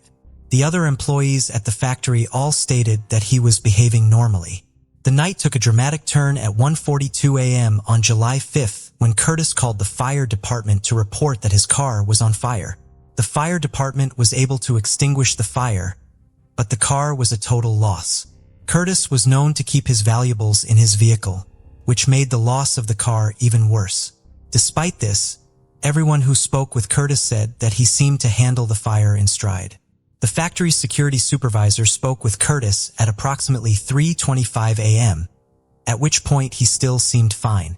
When another employee arrived for work at 3:45, however, Curtis was not at his station. He has not been seen since. Curtis's recent health problems, the loss of his car and the possessions inside of it, and his forced career change could all point to him going off to commit suicide. His family does not support this theory. More recent developments in Curtis's case seem to discredit the suicide theory. Police have had a person of interest in the case since February 2005. They believe that the car fire was set as a diversion. While there was no solid evidence of arson found in the vehicle, there was no indication of an accidental cause of it either. The night Curtis went missing, a vending machine and a change machine inside the factory were broken into using a company forklift. It has been speculated that Curtis could have walked in on this crime as it was happening. He subsequently could have been killed to ensure his silence. Curtis had previously spoken to his family about feeling unsafe at work because of illegal activities taking place in the factory's parking lot. Authorities have not been able to gather enough evidence to bring charges against anyone, however, and Curtis's case remains open.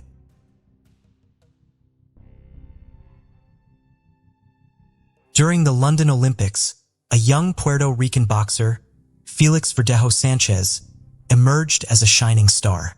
Heralded as a diamond, he was seen as one of the most promising athletes from his country with predictions of future titles and gold medals. Everyone believed that this talented and driven young man would reach incredible heights in the world of sports. In 2021, Felix Verdejo's name resurfaced in the global media, but this time it was in the crime section. The story revolves around a teenage romance that grew into an obsession, ultimately leading to a horrific tragedy. This tale also highlights how the 2014 Knockout of the Year recipient, praised and promoted by two-time Olympic champion Vasyl Lomachenko, narrowly avoided a death sentence and was sentenced to life imprisonment instead. Despite overwhelming evidence in his accomplice's confession, Verdejo continues to deny any guilt. Born on May 19, 1993 in San Juan, Puerto Rico, Felix grew up in a modest, large family and had a passion for sports from an early age. Initially, he planned to pursue a career in baseball, but a pivotal incident changed his path. At 9 years old, after a quarrel and fight with a visiting friend's son, Felix's father suggested he take up boxing if he wanted to fight. Felix fell in love with boxing from his first training session at the local gym. By 16, Felix won the Pan American Junior Championships, followed by his country's championship a year later. In February 2012, he reached the quarterfinals at the London Olympics, marking the start of his impressive professional career. Verdejo had 29 fights, securing 27 victories. In February 2014, he was credited with the year's best knockout against Sergio Villanueva. A year later, Felix won his first championship belt, the WBO Latino title, which he defended 6 times over 2 years. His skill and talent left no doubt that he was destined for greatness in boxing history. Kishla Rodriguez, born in November 1993 in San Juan, had a similar background. Her full name was Kishla Marlene Rodriguez Ortiz. She grew up in a close-knit family with her parents, Jose and Kayla Rodriguez, her sister, Bereliz Nicole, and her half-brother, Jonathan. Kishla was outgoing, excelled in school, and loved animals, aspiring to be a veterinarian. Her sister, Bereliz, was her confidant and best friend. Kishla and Felix attended the same school and developed a romantic relationship in their teenage years. When Kishla's parents divorced in February 2011, her mother moved to Florida, but Kishla and her sister remained in San Juan, staying closely connected. At 18, the promising boxer Felix, who had already competed in the Olympics, began dating Elisa Maria Santiago Sierra, a young aspiring model. Despite being in a relationship with Elisa, Felix continued seeing his childhood friend, Kishla. Kishla's sister and mother knew about the affair and disapproved of it, recognizing the complexity of the situation. Elisa believed she was Felix's one true love and future wife, while Kishla, aware of Felix's engagement, found herself unable to break away from him. Felix's relationships were tumultuous, marked by his rising fame and the constant attention from admirers. Despite his serious relationship with Elisa, he could not let go of Kishla. This love triangle filled with deception and emotional turmoil ultimately led to a tragic conclusion. The once promising star of Puerto Rican boxing who seemed destined for greatness ended up in the criminal chronicles, his legacy forever marred by the events that unfolded in 2021. On top of that, he was her first great love. and deep down, the naive girl herself still hoped to be the one. In 2016, the boxer did marry the young Eliza, who at that time was barely 19 years old. Eliza by that time was already quite a famous model, had tens of thousands of followers in social networks, and also opened her own beauty studio for eyelash extensions. In August of the same year, just a few months after the wedding, the athlete got into a serious car accident when he was rushing on his motorcycle. He was taken to the hospital in serious condition with head injuries, bruises, and lacerations. His trainer, Ricky Marquez, seriously feared that his talented charge would go off the rails at the height of his career. But Felix, contrary to the disappointing prognosis, made a rapid recovery and soon returned to the ring. In September 2019, the boxer published in his profile in the social network a picture with Elise, who was in a large term of pregnancy. In the comment to the photo, he wrote, "Soon I will meet my daddy's princess." And a month later, he announced the birth of a daughter who was given the name Miranda Verdejo Santiago. The young man in public looked like a loving husband, caring father, and an exemplary family man. But secretly from his wife, he continued to meet with Kishla, who could not let go. As Eliza later admitted, she guessed that her husband was cheating on her, but every time he tearfully vowed to leave his mistress. Kishla repeatedly tried to break off this painful relationship, but Felix would not let her go. She had no other men because the boxer threatened that if he found out about the fact that Kishla had someone, not good for her and her chosen one. Kishla herself, who had fallen in love with Verdejo since high school, continued to love him despite everything. Rodriguez, as planned, connected her life with the care of animals and got a job at the Center of Veterinary Medicine and Aesthetics. Colleagues described her as conscientious, hardworking, and very responsible. She lived with 2 dogs and a cat, which she simply adored. In 2020, Eliza discovered the correspondence of her husband with several mistresses, including Kishla. The wife gave her husband a scandal and threw him out of the house, threatening that she would file for divorce and forbid him to see his daughter. Eliza's threats had an effect. In addition, in the career of the athlete at that time, there was a serious decline and unnecessary problems where he did not need. For a while, he really stopped seeing Rodriguez, but Felix still did not let her go, trying to control almost every step. Kishla. After a few months of secret visits resumed, and in April 2021, Kishla discovered that she was pregnant. She bought a rapid test at the drugstore, which only confirmed her fears. She first called her sister, who was aware of her complicated relationship with the athlete, and told her everything. It was out of the question to have an abortion because Kishla was already 27 years old, and she was ready to have a child even if she had to raise it on her own. A few days later, Kishla broke the news to the father of her child, hoping in her heart that he would accept it. But Felix was not happy, to put it mildly. He got angry and told his mistress that she should go to the doctor, and if the pregnancy is confirmed, it will be necessary to have an abortion. Naturally, Rodriguez answered him with a firm refusal, but the boxer began to threaten her and insist. Felix said that an illegitimate child will finally destroy his reputation, and this he cannot allow. After Kishla's visit to the hospital, her pregnancy was confirmed, and she now had a certificate to prove it. She called Felix and told him everything, which made him furious. Felix shouted and demanded that Kishla immediately get rid of the child, but she again responded with a categorical refusal. Then the athlete decided to go on the sly, saying that he did not believe her and wanted to personally look at the issued medical certificate. He appointed Kishla a meeting in the evening in a crowded place, which did not surprise her because they always tried not to draw attention to themselves and did not get in front of anyone. A few days before the meeting, the boxer stopped by his old friend, Luis Antonio Perez, who worked in a local machine shop and also had ties with the criminal world, selling illegal drugs. Felix briefly outlined the situation and asked him to help him get rid of his pregnant mistress. Luis had previously been in the field of vision of the police, and the prospect of being in prison scared him. But the athlete was persistent, assured that everything would go smoothly and the police will never come out on them. Besides, Felix promised him an impressive cash reward, and Luis agreed with the support of an accomplice. Felix called Quicla and told her that he wanted to meet her on the evening of April 29th to confirm her pregnancy and decide what to do next. Immediately after talking to her lover, Kishla called her sister back and told her everything. She still had hope that Felix would accept her child and would not insist on an abortion. But Berenice, all this situation is quite alarmed. She knew that the boyfriend had threatened her sister, and she was worried that he wouldn't do anything to her. Berenice called her mother and shared her concerns. But even together, they could not dissuade Quicla from that fateful meeting. At the appointed time, Rodriguez, taking a doctor's note, arrived at the meeting in her own Kia Forte automobile.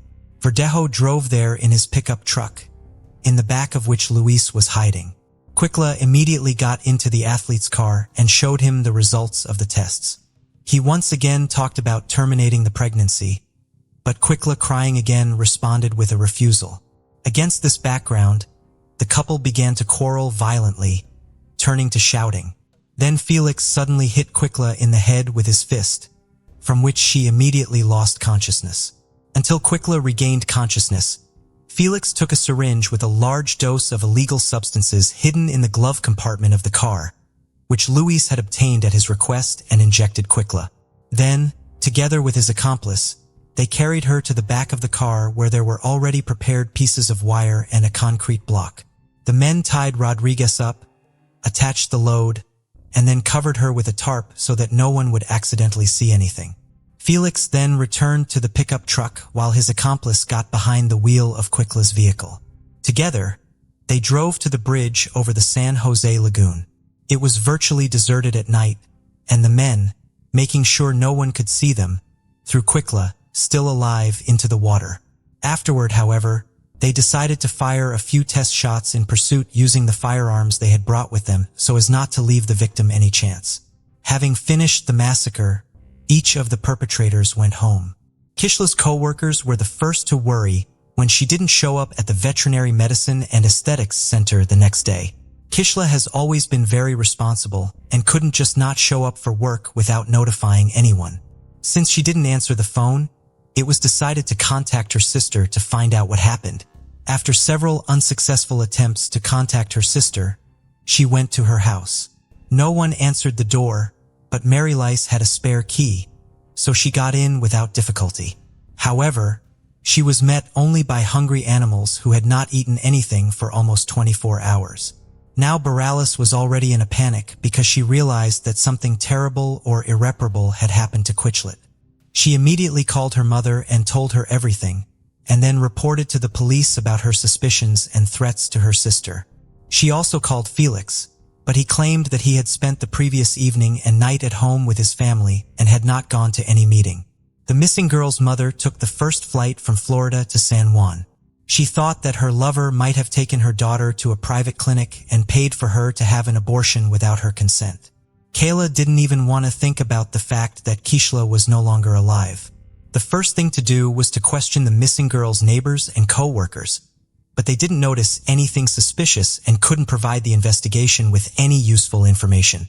In parallel, messages about the disappearance of Rodriguez were posted on popular social networks with requests to respond to those who know anything about her fate or current whereabouts. The case quickly received wide publicity, and when it became known that the missing girl was in a long-term relationship with a famous athlete and was expecting a child from him, reporters literally lined up to interview any of Rodriguez's family members.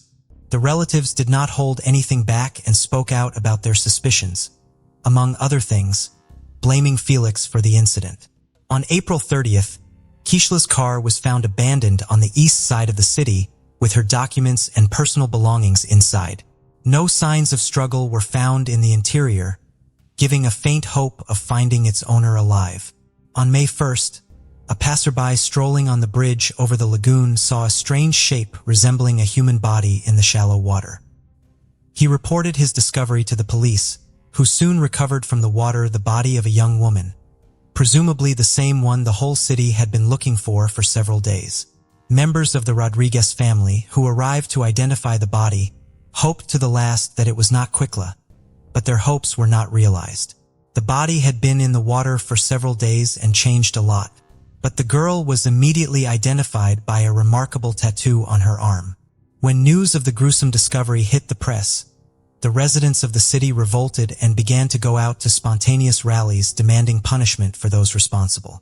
The same day, Verdejo was detained and taken to the police station for questioning, but the athlete categorically denied his involvement and claimed that on the night of Kishla's disappearance, he was at home with his family.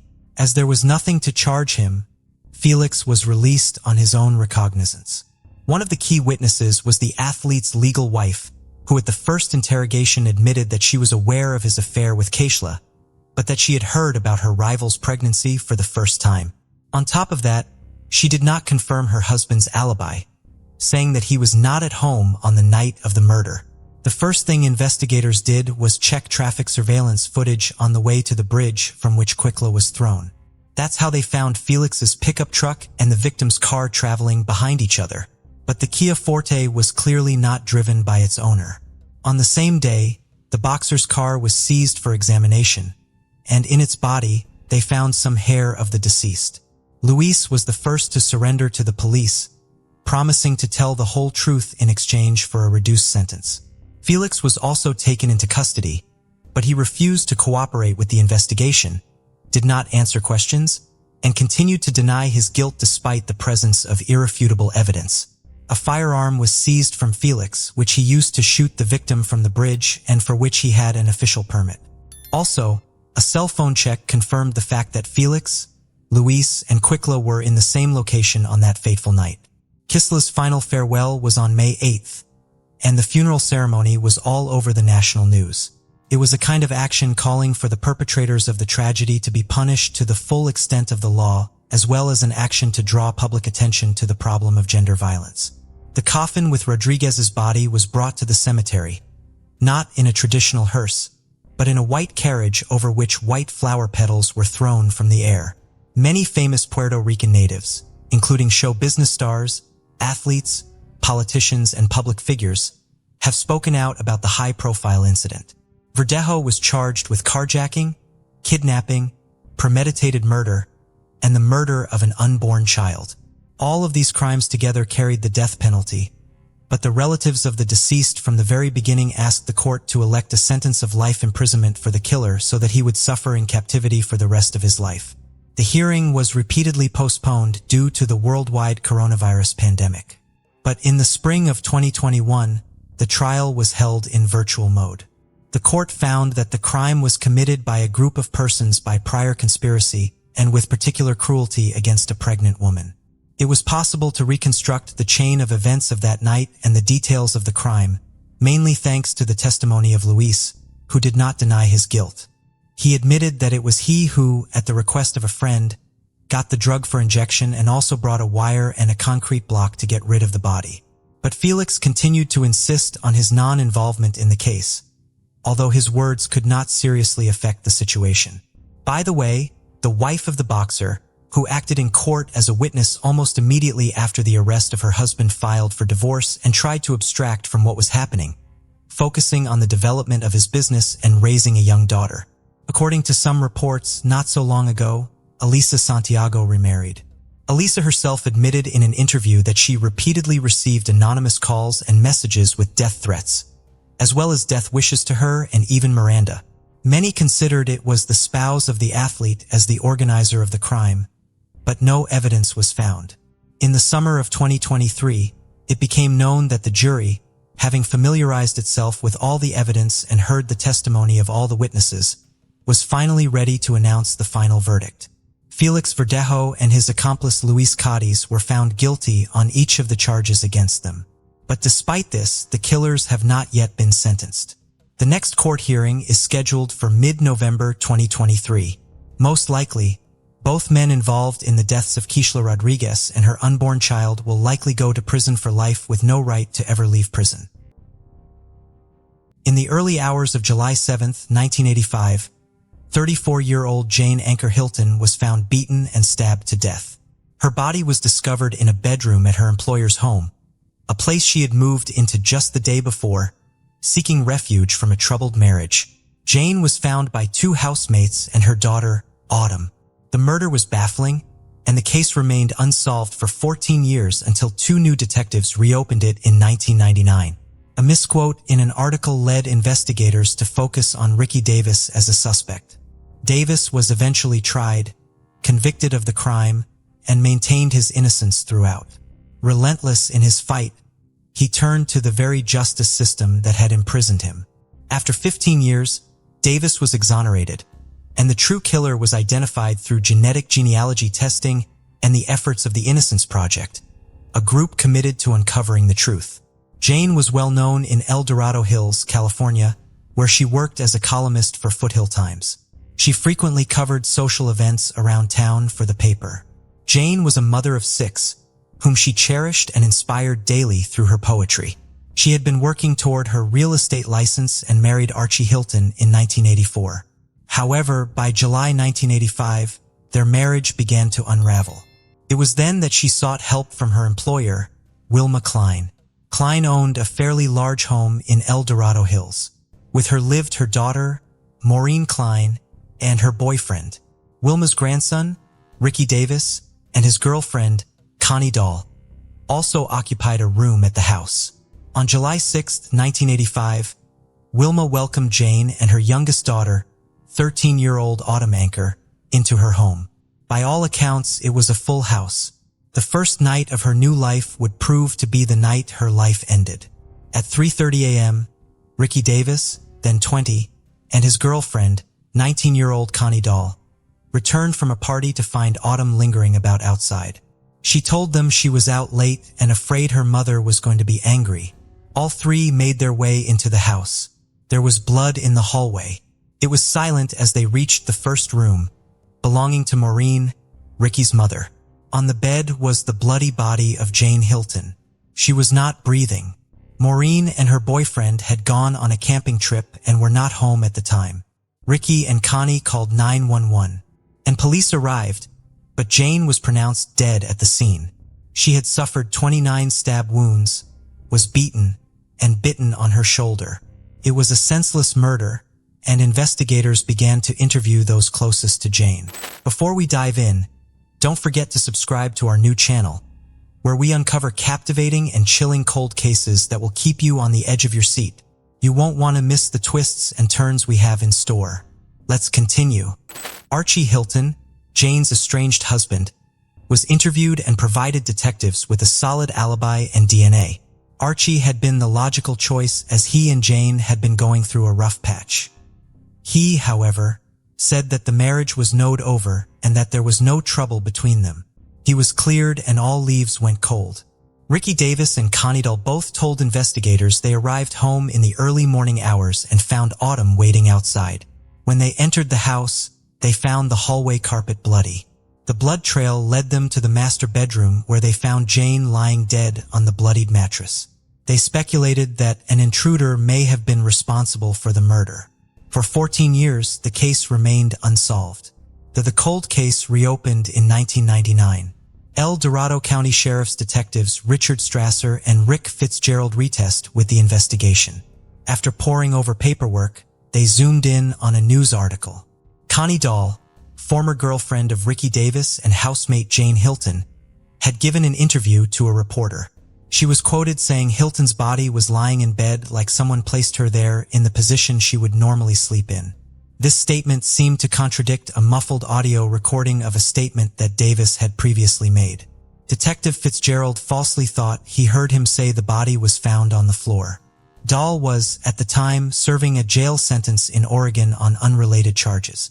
Detectives brought her in for an interview and began a 3-hour-long interrogation. Initially, Dahl stuck to her original story. Over the next 18 months, though, she would be interrogated 4 times. Detectives were found to have used techniques known to increase the chances of a false confession. Dahl was systematically forced into incriminating Davis and Jane's daughter Autumn in the murder. Dahl was threatened with a charge of murder. If she cooperated, though, she'd be given a lenient sentence of manslaughter and serve only a year. Detective Strasser and Fitzgerald told Dahl that DNA evidence was going to be used to trace the suspect.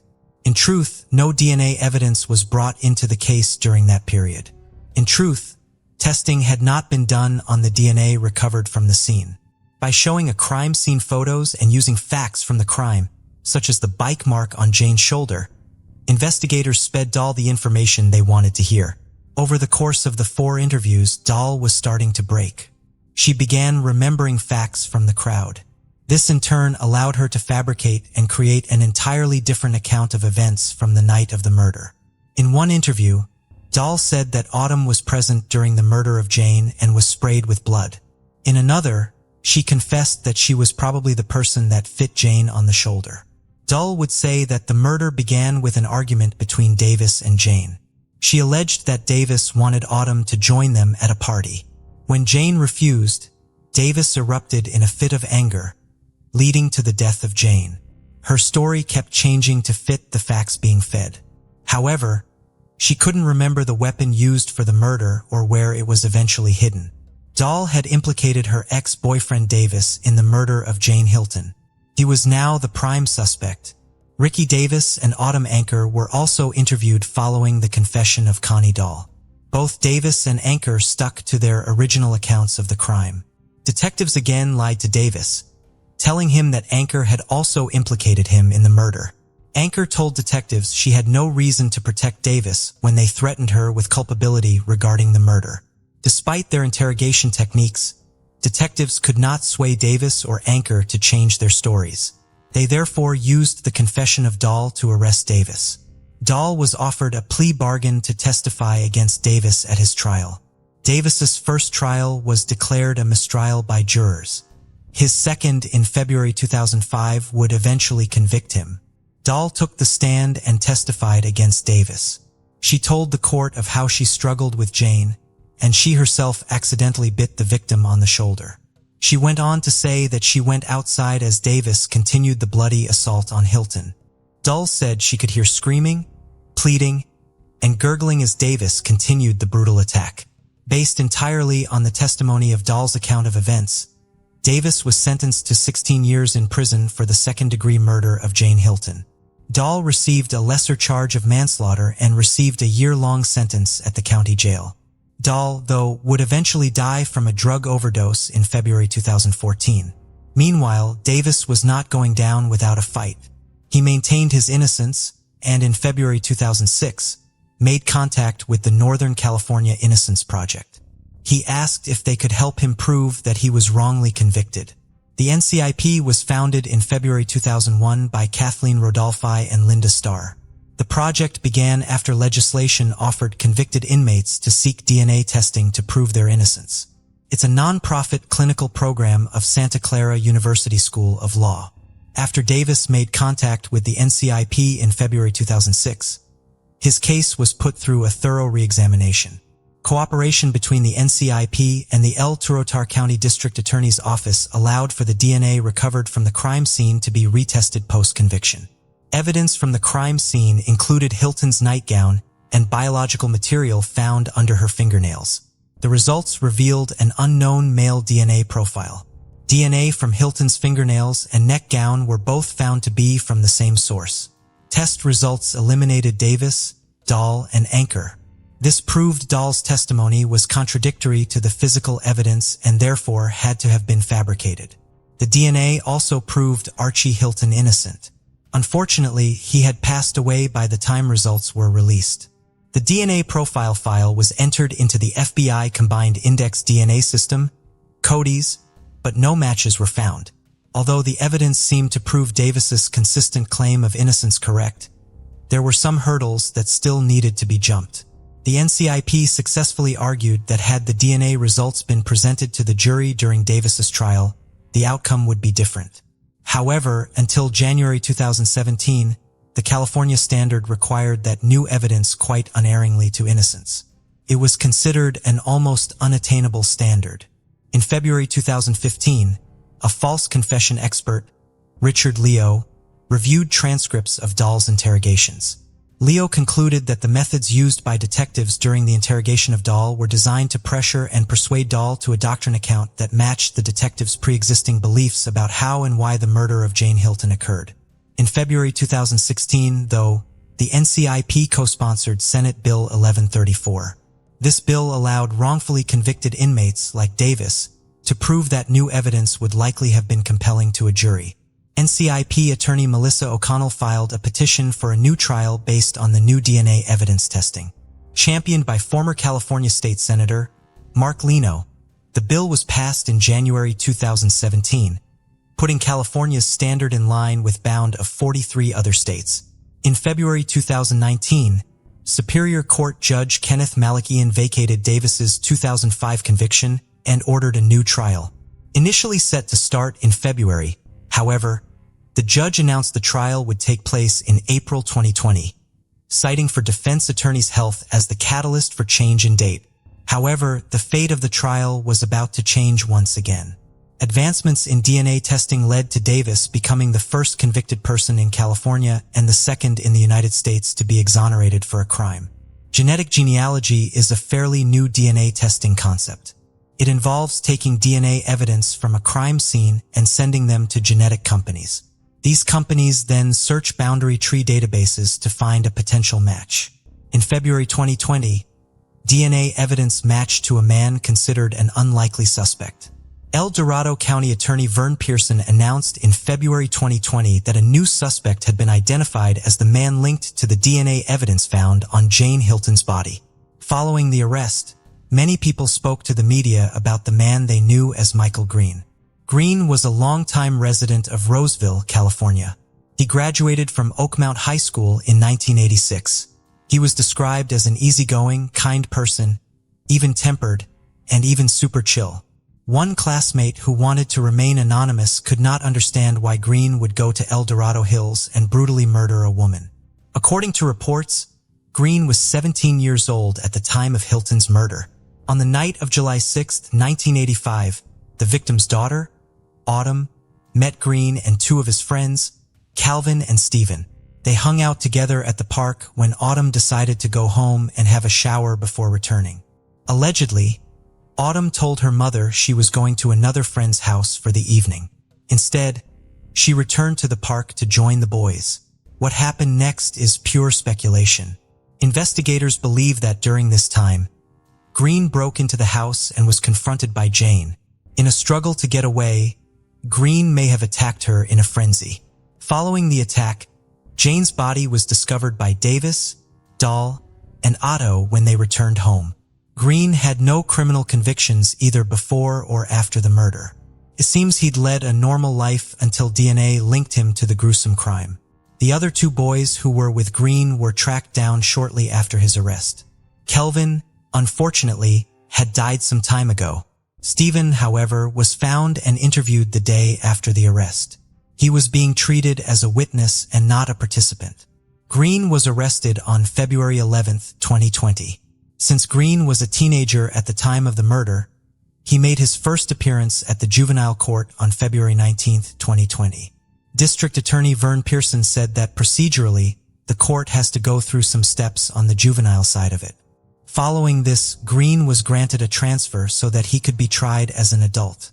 He waited 2.5 years before he would be tried in court. Green pleaded no contest on July 29, 2022. This plea means Green gave up his right to a jury trial. A jury trial meant he was to face a charge of first-degree murder. He also gave up his chance to challenge the plea or the consequences of his decision. His sentencing date was set for September 27, 2022 to be presided over by Judge Suzanne Kingsbury.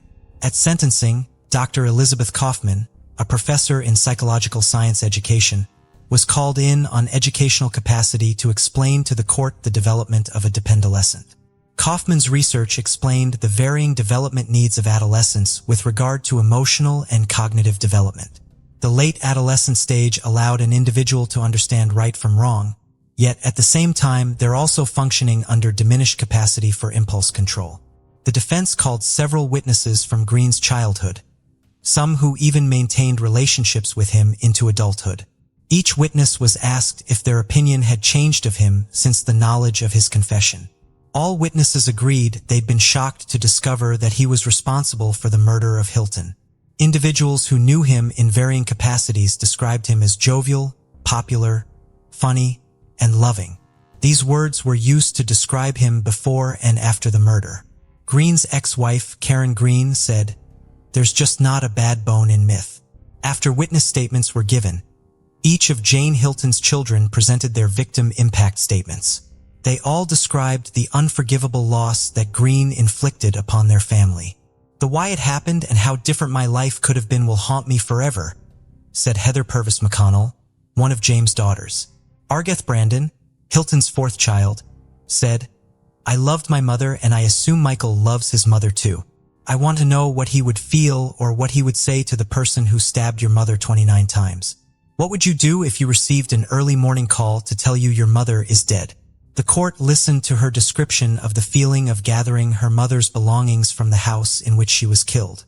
Ardith finished with a powerful declaration. "We will always have something in common, regretting the stupid decision you made 37 years ago." Hilton's son, Ian, echoed his sister's sentiments. He went on to explain the uncertainty the family faced and the recurring nightmares they suffered, especially after the crooked finger of Bling was pointed at his own sister, Autumn. He broke down in tears as he ended with an almost inaudible remark. "All the words we say will never bring my mother back." Autumn was the last to speak. Her statement showed true agony as she recounted the cloud of suspicion she'd lived under for the last 2 decades. Recounting the day 2 crew-cut thick mustache detectives came into her house telling her they found the people responsible for her mother's death. She was then repeatedly accused of biting her mother and helping move her body from the floor to the bed. Autumn went on to say that if she hadn't said the word lawyer at that point, she did not know how much further the intimidation tactics of the investigators could have gone. Afterwards, Deputy District Attorney Jay Linden read a statement on behalf of the family. In the statement, he asked Green what made him end Jane's life in such a brutal manner. "You beat her. She had numerous wounds around her head and face. By your own words, you kicked her jaw. You bit her on the shoulder. Why was that?" Linden continued to read the statement that expressed how Green didn't just murder Jane.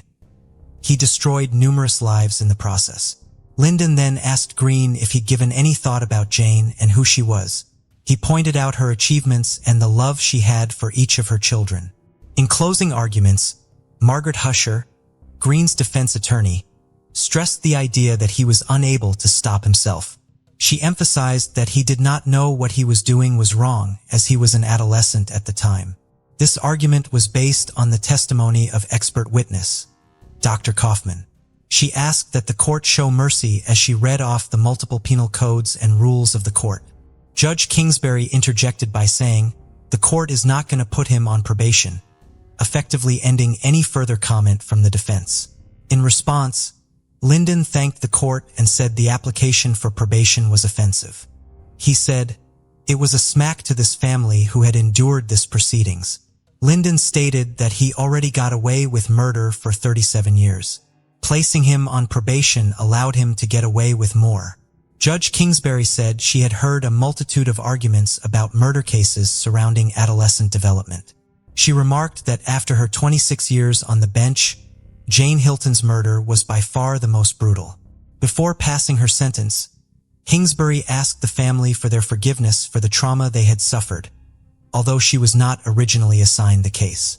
She also hoped they would heal from the pain as it would have been their mother's wish. Kingsbury then encouraged Green to use all resources at his disposal in the California Department of Rehabilitation. "You're the key to the questions these people have. Doing that could ultimately help you with your outcome as it relates to parole," said Kingsbury. In closing, Kingsbury pointed out that she had heard from his friends that there's a great side to him and that he has much to offer. She also said he was young enough to be released and live a productive life. Green was sentenced to 15 years to life and remained it to the El Dorado County Jail. He will then be transferred to the California Department of Rehabilitation. Restitution will be decided after further consideration by the court. Davis was released on February 13, 2020 and planned to celebrate over pizza with his family. His lawyer, Melissa O'Connell, said he will be entitled to more than $750,000 in state compensation for the wrongful conviction. Although the amount was high enough for him to re-enter society and start afresh, O'Connell said it could not make up for the years of freedom that he lost. Davis went on to sue the state for damages covering the period from May 21, 2002 to February 13, 2020 for a whopping $18 million. The lawsuit sues El Dorado County as well as former detectives Richard Strasser, Rick Fitzgerald, Bill Wilson, who's deceased and been sued through his estate, and Larry Hennig. Sheriff's Office pathologist Dr. Robert Anthony has also been included in the complaint. A Village Life newspaper reported that Davis was homeless after being released. The lawsuit is still pending as of 2022. In September 2022, California passed Assembly Bill 2644. This bill would, commencing January 1, 2024, prohibit law enforcement officers from employing threats, physical harm, deception, or psychological manipulative interrogation tactics as specified during a custodial interrogation of a person 17 years of age or younger. The bill faced opposition, but District Attorney Van Pearson is urging all law enforcement to stop using intimidation tactics. Pearson stated that 10 years ago, he would have viewed the methods used to get a confession differently. However, after seeing the true impact it can have, he believed there is room for change. This also comes after research points to deceptive tactics being used for years by law enforcement that will presume guilt and focus on getting a confession rather than getting the full story. The district attorney is implementing this new policy in his office and is urging other district attorneys to do the same. El Dorado County DA's primary evidence is a confession obtained using threats, lies, or psychological manipulation interrogation tactics. These measures are to ensure that no one is ever again convicted based on a coerced false confession like the case of Ricky Davis. Pearson personally apologized to all involved in the miscarriage of justice caused by the tactics used by Ben investigators into the brutal 1985 murder of Jane Hilton. After 37 years, the right man is finally facing justice.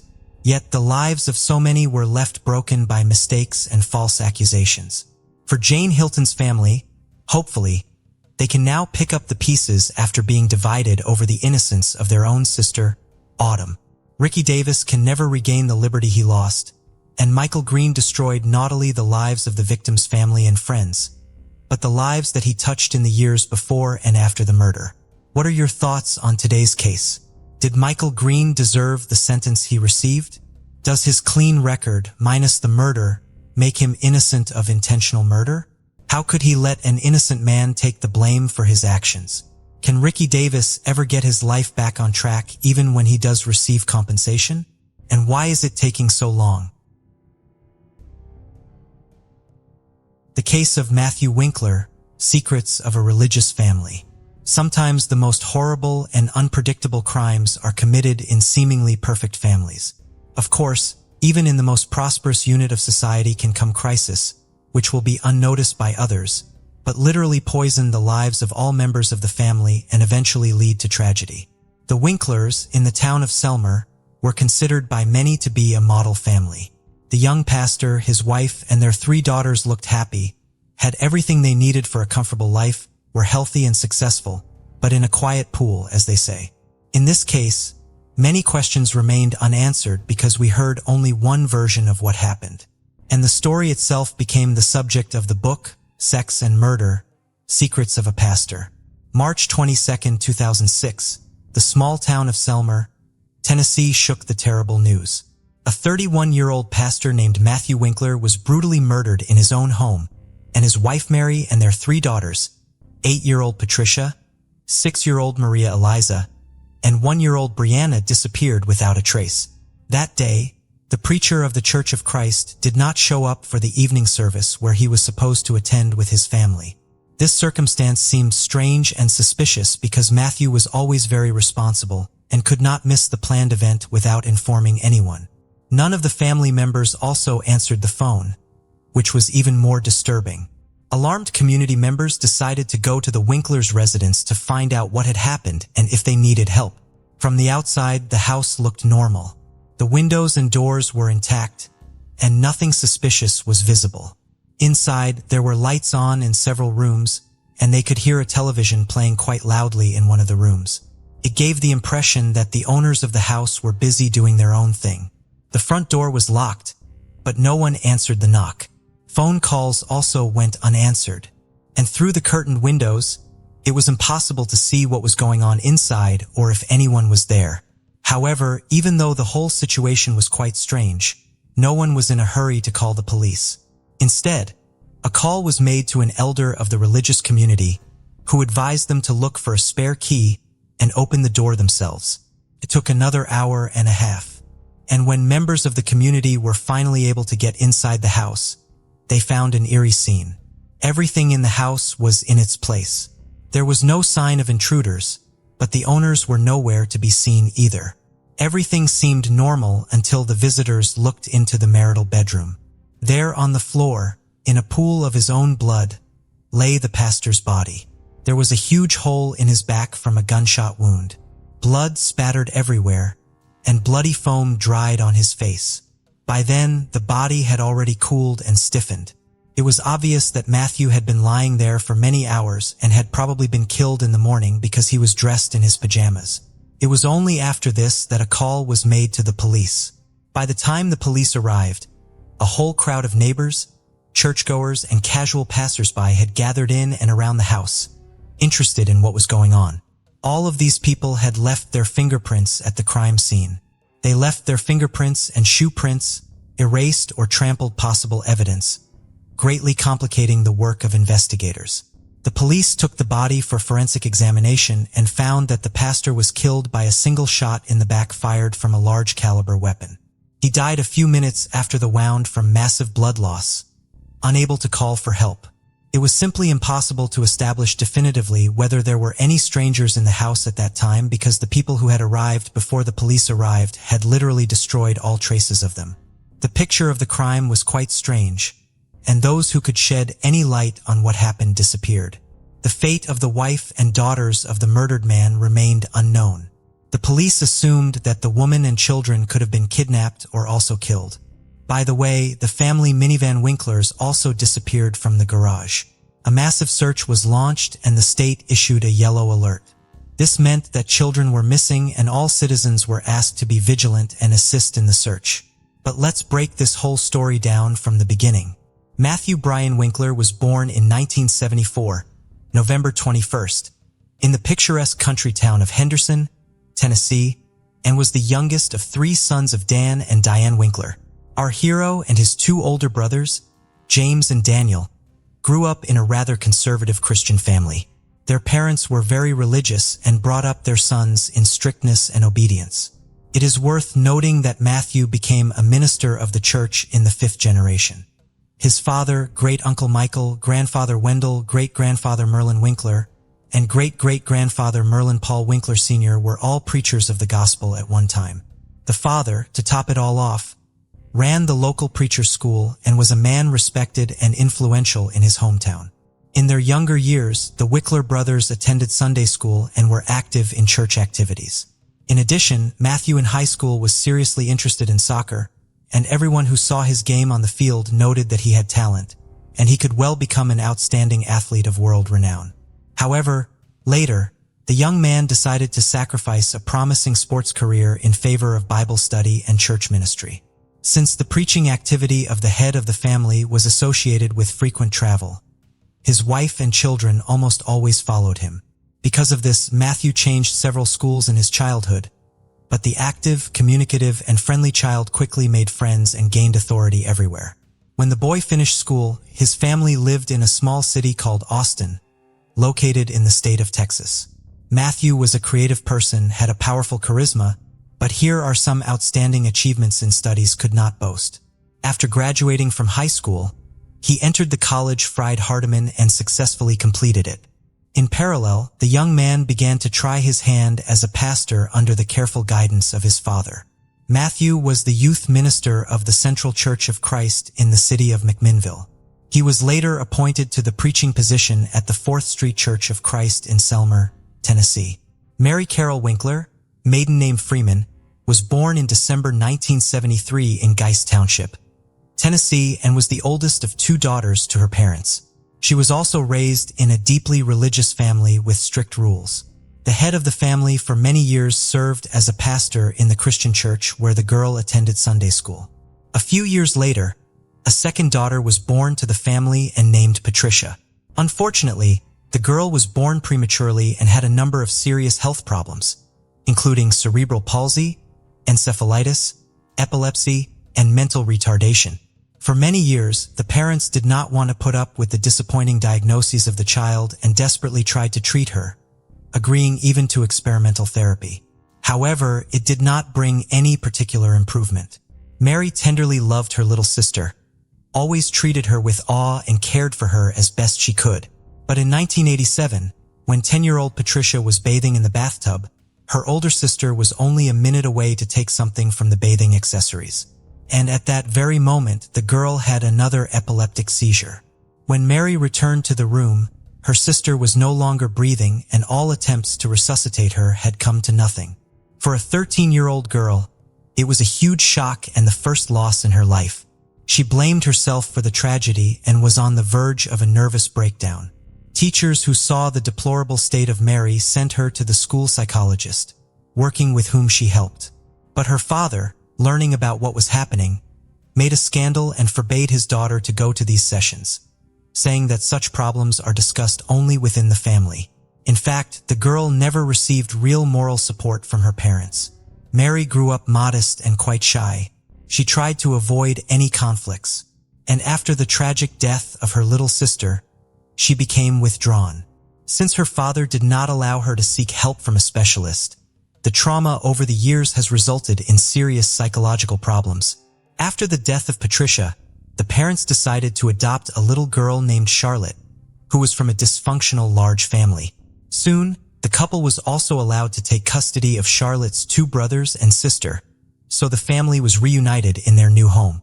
Mary was once again the older sister and took care of the younger children while helping her mother, Matthew and Mary Winkler, family life.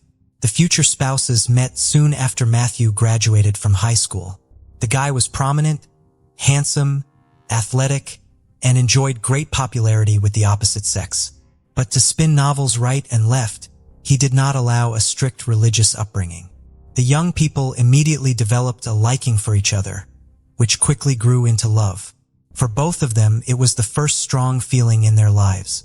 And after a couple of months, they met each other's parents and, having received their blessing, began to plan a wedding. In April 1994, the lovers got married. When the family had an older daughter, Patricia, the head of the family was still in college and was forced to leave school for a while. He took a job at a construction site, but long there did not last because he was not used to hard physical labor. During this period, for the first time, made himself aware of the difficult character of Matthew.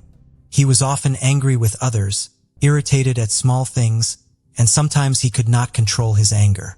But Mary tried not to complain and not to tell anyone about what was happening in her family. A meek young woman brought up in the spirit of patriarchy, obeyed her husband in everything. At first, the Winklers lived near the house of Mary's parents, so she was able to see them regularly. But soon, Mrs. Freeman was diagnosed with cancer, which rapidly progressed. And in just a few months, she literally burned from the disease. It was another shock for Mary, and the care of her underage siblings now fell on her shoulders. The situation was further complicated by the fact that Mary was pregnant again at that time.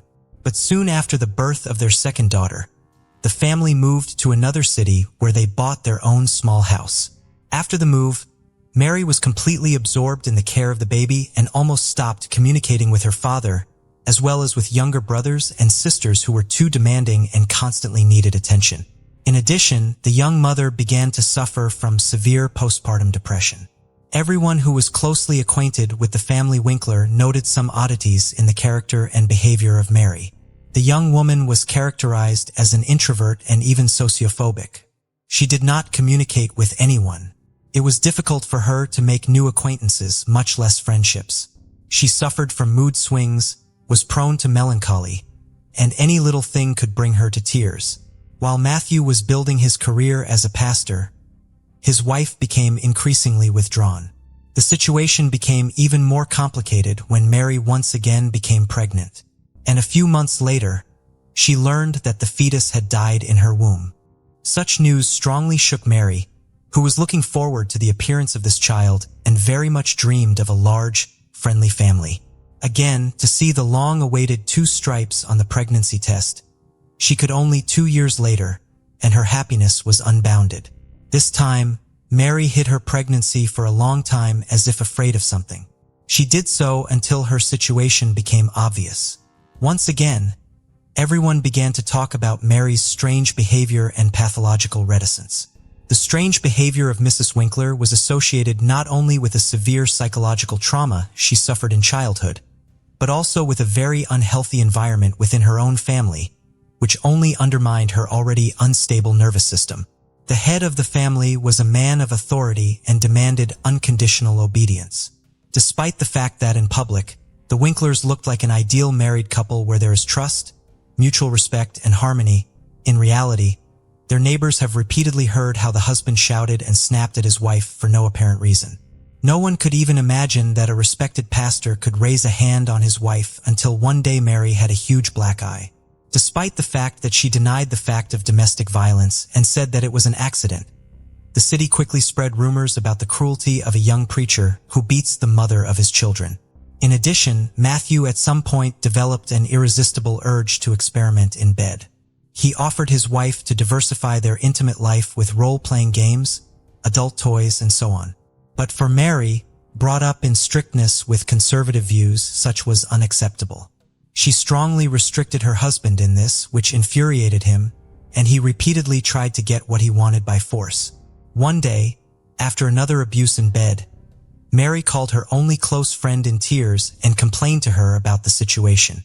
The friend, who promised to keep her secret, immediately blobbed about everything, which provoked a new wave of rumors and gossip about the unacceptable behavior of the clergyman. At that time, Matthew was up for promotion and aspired to be a local church leader, but he was rejected because of rapidly spreading unpleasant rumors about him. Moreover, he was also removed from his position in the Sunday school, where he had brought God's word to the children and was in good standing. This was requested by the parents, who had also heard about the pastor's peculiar predilections.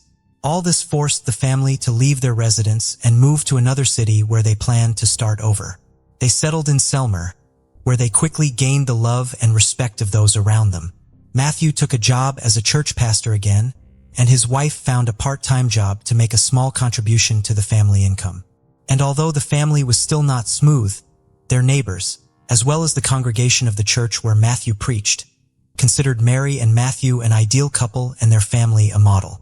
Next door to the Winkler family lived a young married couple with whom the couple quickly became friends. They often visited each other, celebrated holidays together, shared news and secrets.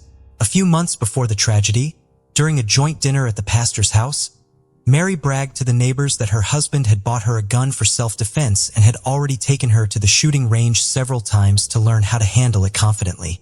Mary turned out to be quite a capable student, quickly mastered all the subtleties, and accurately shot at targets.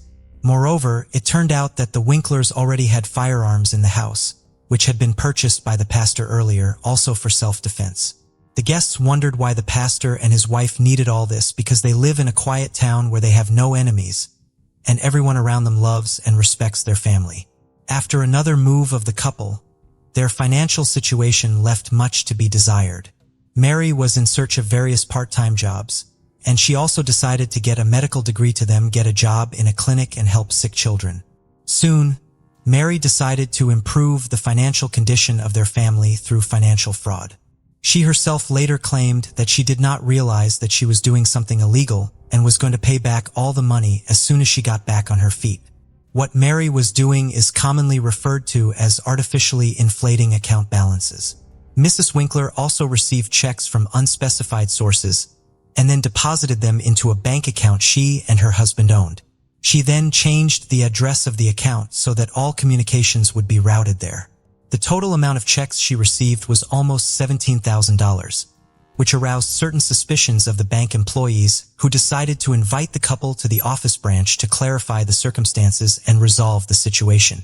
But the pastor and his wife never showed up at the bank, and this aroused even more suspicion. It was assumed that Matthew was not aware of what his wife was doing at all. However, after Matthew's death, his wife tried to prove in court that the whole story of fraud was his idea, and that it was he who forced her to make dubious transactions while he himself remained in the shadows without arousing suspicion. Where has Mary disappeared to? When Mr. Winkler was found murdered in his own home, his wife and daughters were put on the wanted list, fearing that they too might be in mortal danger. Initially, the meek, shy, and homely Mary was initially viewed solely as a possible victim of the crime. However, after talking to neighbors and receiving information from the bank about financial fraud, she became the main suspect in the murder of her own husband. It was necessary to find out as soon as possible where Mary had disappeared to, where the children were, and if they were all right. They, as well as their family car, were put on the wanted list. Attempts were also made to trace transactions made from Mary's bank card and to locate her location through her cell phone signal. Mary was found just a day later in an Alabama resort town where she and her children were having fun at a local amusement park. It was as if the mother wanted to give her children one last party, realizing that she would soon be going to prison and would see her girls very soon. When the family was taken to the police station to testify, the two older daughters confidently told the same story. According to them, intruders broke into the house and injured their dad, and their mom picked up a gun to protect them. They were then forced to run for their lives. According to the girls, their father was alive and in the hospital, and they were soon to go and see him and return home. What exactly happened in the house, as it turned out, Patricia and Maria Eliza did not see and learned about the events from the words of their mother. They only heard a gunshot and glimpsed their father lying on the floor, and then their mother put them in the car and they drove away. Mary almost immediately began to confess, but she claimed that she could not reconstruct the entire chain of events of that day, referring to the temporary blur. According to her, her spouse had abused her for years, humiliating her and inducing her to forms of intimacy that were unacceptable to her. Mary insisted that it was he who had initiated the financial scam she had perpetrated. Matthew demanded total obedience, easily lost his temper, and once gave the will of his fists. This was confirmed by Matthew's secretary at his previous place of employment. The woman repeatedly witnessed how the pastor insulted his wife, who carefully brought him lunch to church, but he was always dissatisfied with something. The evening before the tragedy, there was another scandal in the family because of which the spouses went to bed in separate rooms. Mary cried all night, and in the morning, she did not realize how in her hands was a shotgun, which her husband kept loaded. She entered Matthew's room and shot him in the back while he was still lying in bed. Matthew collapsed to the floor, bloody foam oozing from his mouth and nose. According to Mary, her husband, while still alive, whispered, "Why?" To which she replied, "I'm sorry. I'm so sorry." Mary then took her daughters and left the house. And her husband, as experts have established, tried to reach for the phone to call for help, but he no longer had the strength to do so. By the way, the weapon of crime was found in the trunk of the car on which Mary left with the children. For what purpose she took it with her, Mrs. Winkler also could not answer. At the trial, the role-playing costumes found in their home were presented as evidence of the pastor's humiliation and moral abuse of his wife. Upon seeing them, Mary turned pale and then became hysterical. Despite the fact that she confused her testimony and told several different versions of what happened, the court agreed that she was the victim of a domestic tyrant, and the murder was the result of years of anger, resentment, and pain. However, this did not absolve Mary of responsibility for what she had done. In April 2007, the court delivered its final verdict in this complicated and confusing case. Mrs. Winkler was found guilty of involuntary manslaughter, but her mental state raised many questions. It was originally expected that the young woman would be sent to prison for at least 6 years. But in the end, she was given a sentence of less than 1 year. She spent 2 months of that sentence in a psychiatric hospital where experts were trying to determine whether she could regain custody of her children upon release. In the February, Mary was given sole custody of her daughters, who all this time lived with their paternal grandparents. Matthew's parents were extremely upset by this circumstance. They believed that their daughter-in-law had deliberately killed their son and suffered virtually no punishment for it. And now their granddaughters were given full custody of her. However, all their numerous attempts to file appeals had failed. As for the fraud case, it never went to trial. The bank never filed formal charges, and the whole story was dropped. The case of Siobhan McLaughlin. On February 28, 2006, McLaughlin was found deceased in a locked bedroom at her residence in Nakanishi Goldstown, Dublin 14. At first, it appeared as if she had tragically taken her own life. But within hours, the members of the McLaughlin family were convinced that she had been brutally murdered. Siobhan was one of 8 children, 7 girls and 1 boy, born to her parents, Oon and Deja McLaughlin. Siobhan worked as a chef in the canteen of an electrical firm. In 1989, at the age of 21, she met a man named Brian Carney, who was 31 years old. Brian worked as an electrical engineer for the same firm, which was a very good job. Siobhan lived in an apartment, while Brian lived with his toddler daughter, Aisling, from a previous relationship. Brian's wife and the mother of his child had passed away from natural causes a few years before Siobhan and him met. Brian was raising his daughter alone. Eventually, Siobhan would move in with Brian and his daughter. They renovated this house and then decided to sell it. Siobhan decided to set up her own catering business as she had trained at the Shelburne Hotel, and she was ahead of her time when it came to food. She used ingredients that were uncommon in Ireland during the 90s, but would now be considered standard. The era of meat and potatoes had passed. Brian was not only an electrical engineer, but he also owned a music shop called Music City, which he sold in February 2005. In 1995, the couple got engaged but then split up. They did keep in touch with each other over the years, meeting for dinner every few months. While they were separated, Brian never entered into any other relationship, and eventually they reconciled. In January 2002, they got married, and Shelburne was expecting a baby. Their son, Daniel, was born 6 months later. That same year, Brian and Shelburne traveled to Spain on holidays with the prospect of buying a boat. But while there, they came across a 200-year-old merchant's mansion on the island of Majorca in Spain. They bought it and converted it into a boutique hotel. It had 6 luxury bedrooms and a heated outdoor pool. The couple bought the property for €2.5 million and oversaw most of the renovations themselves. Siobhan was a visionary, traveling from place to place, collecting pieces for the hotel, along with her impeccable taste and furnishings. Siobhan's culinary skills were what would make the hotel a success. The hotel opened in January 2003, and Siobhan's barbecues quickly became a highlight of guest stays and were popular among the locals. Siobhan and Brian would regularly travel back and forth between Majorca and Ireland. However, during the holiday season, which spanned from March to December, Brian would travel back to Ireland more frequently. This meant that Siobhan was left in charge of running the business in Majorca while also raising their son, Daniel. Later, people who knew Siobhan would say that towards the end, they could see that she was not happy and was exhausted from doing everything. They felt there was an atmosphere of tension when Brian was around. However, because Jovan's family was so large, Siobhan would frequently receive visits from one or a few of them, and she was very glad to see them. These visits seemed to lift her spirits and put a pep in her step. Siobhan was very independent, but she also greatly valued the closeness of her family. A few years into owning the property in Spain, Brian and Siobhan decided to build a new house beside their property in Dublin, hoping to sell the original house and move into the new house or rent out either of the properties. Siobhan came home to Dublin for the break. In February 2006, she consulted a lawyer about legally separating and what she had to do. The solicitor advised her to keep a diary of the goings-on between herself and Brian. She enrolled their son Daniel in a local school and was going to approach Brian about her and their son moving into the new house that was being built next door. While Siobhan loved what she had built out there, she was very much on her own, overworked, and trying to raise their son with no family around her for support. On the morning of Tuesday, February 2006, it was Brian's birthday.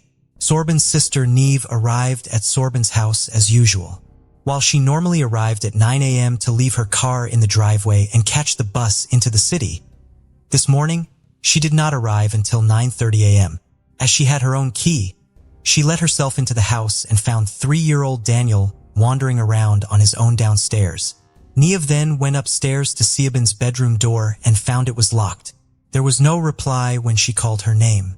Niamh then called her father and mother and informed them of the situation.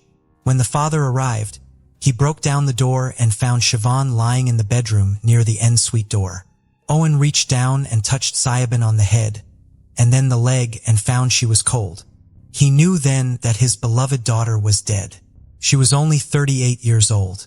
The key to the bedroom was found on the floor, just inches away from the main bedroom door, and it appeared to have been pushed under. Owen immediately contacted the Garda, Irish police. When they arrived and examined the scene, they felt it was staged.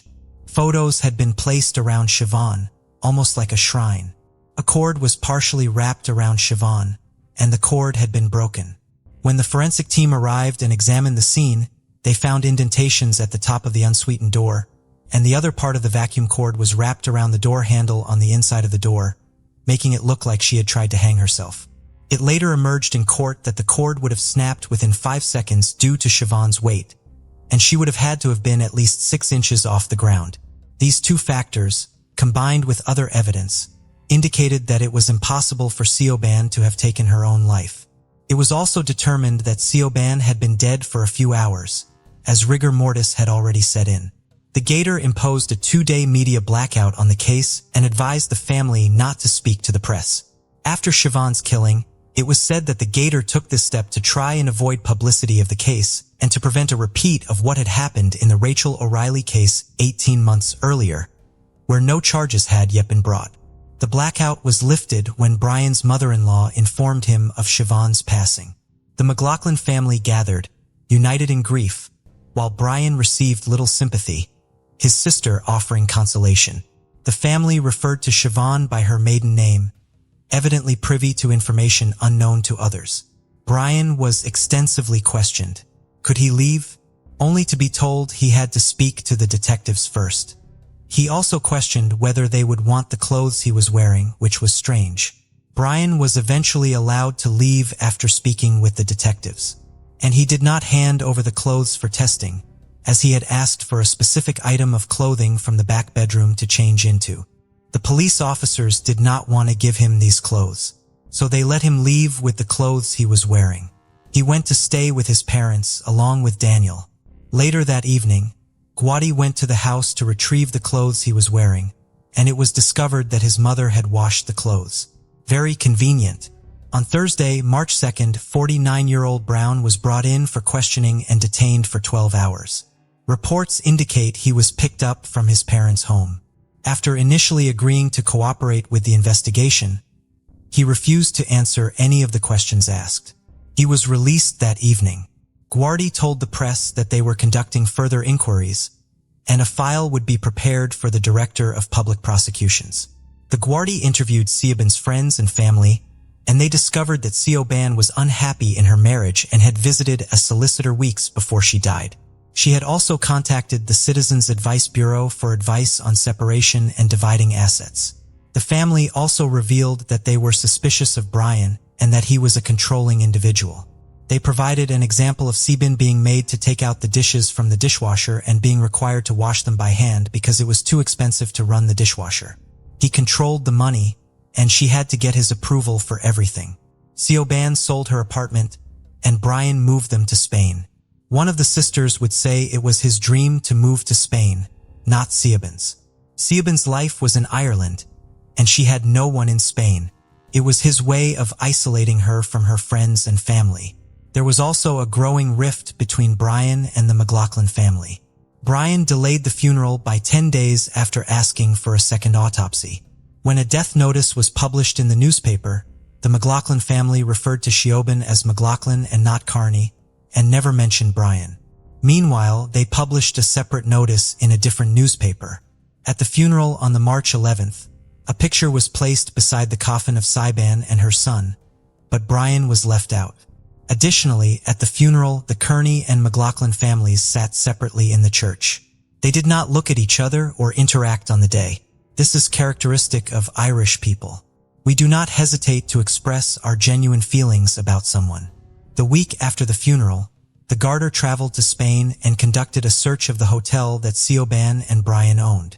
Furthermore, Brian's mobile data was recovered, and it placed him at the scene of the crime at the time they believed Siobhan died.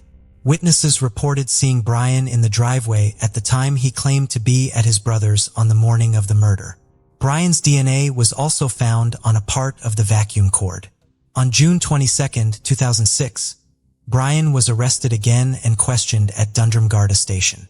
He was questioned for 8 hours before being released without charge. The guard felt they had enough evidence at this stage and sent a complete file with all the new evidence gathered over the months to the Director of Public Prosecutions, DPP.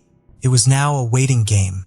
Meanwhile, Brian went to Spain to oversee all the preparations for the hotel's new season opening. However, once word spread about the murder, cancellations started coming in, and staff also quit, considering it too difficult to work without Silbin, who was the backbone of the business's success. The staff's loyalty was to Silbin, not Brian, which reflects the kind of person Silbin was. The Guardia again returned to the hotel in Spain, and under oath in front of a Spanish judge, the staff gave evidence about Siobhan's demeanor in the weeks before her death. On December 10, 2006, Siobhan's family held a vigil outside her house where she was killed. Her sister said, "We are utterly distraught without Siobhan, but we are equally determined and will not rest until her killer is brought to justice." Siobhan was the embodiment of fun, life, joy, a terrific mother, and an adorable and hilarious sister and daughter, a true friend, and she will never be forgotten. 200 people turned up at the vigil. They held hands, sang hymns, and held up pictures of Siobhan. In January 2007, the newspapers once again spoke to Gotti's sources, and they said they were confident that an arrest would be made soon. However, the amount of evidence was substantial, and it would take time to go through it. On Tuesday, January 2007, the inquest into Seabane's death was postponed.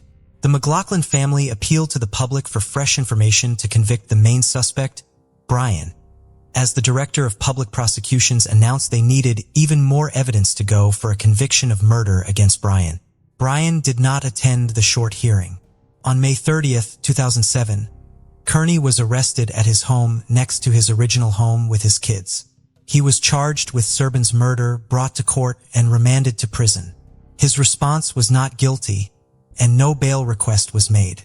The McLaughlin family attended the hearing, but Kearney avoided eye contact and chewed gum disrespectfully.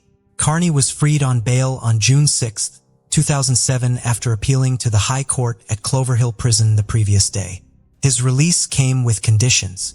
He had to surrender his passport, pay €100, and provide a €55,000 bond from an independent juror, which his brother Patrick supplied.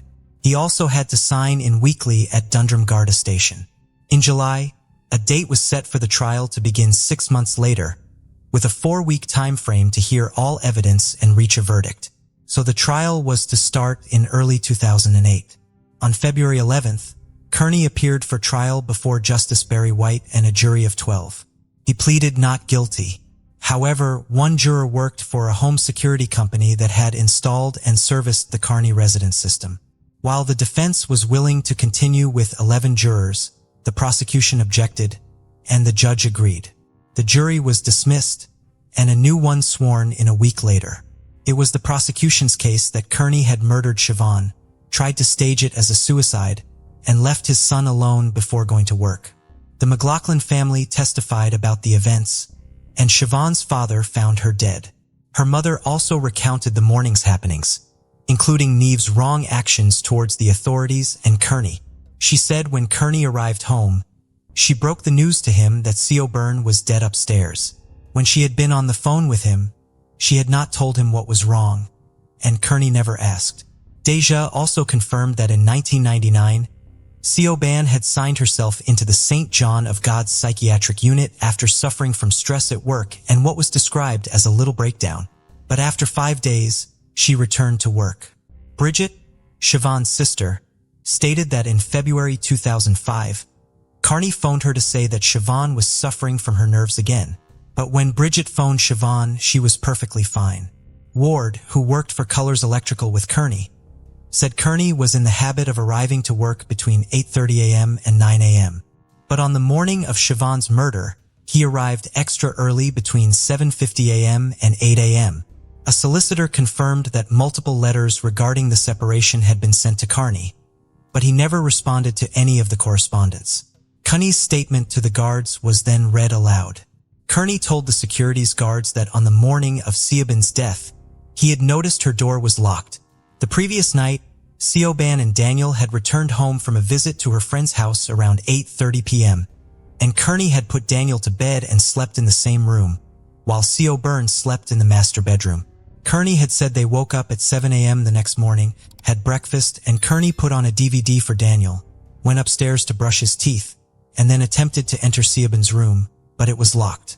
He called out that he was leaving, went downstairs, kissed Daniel goodbye, and left for work.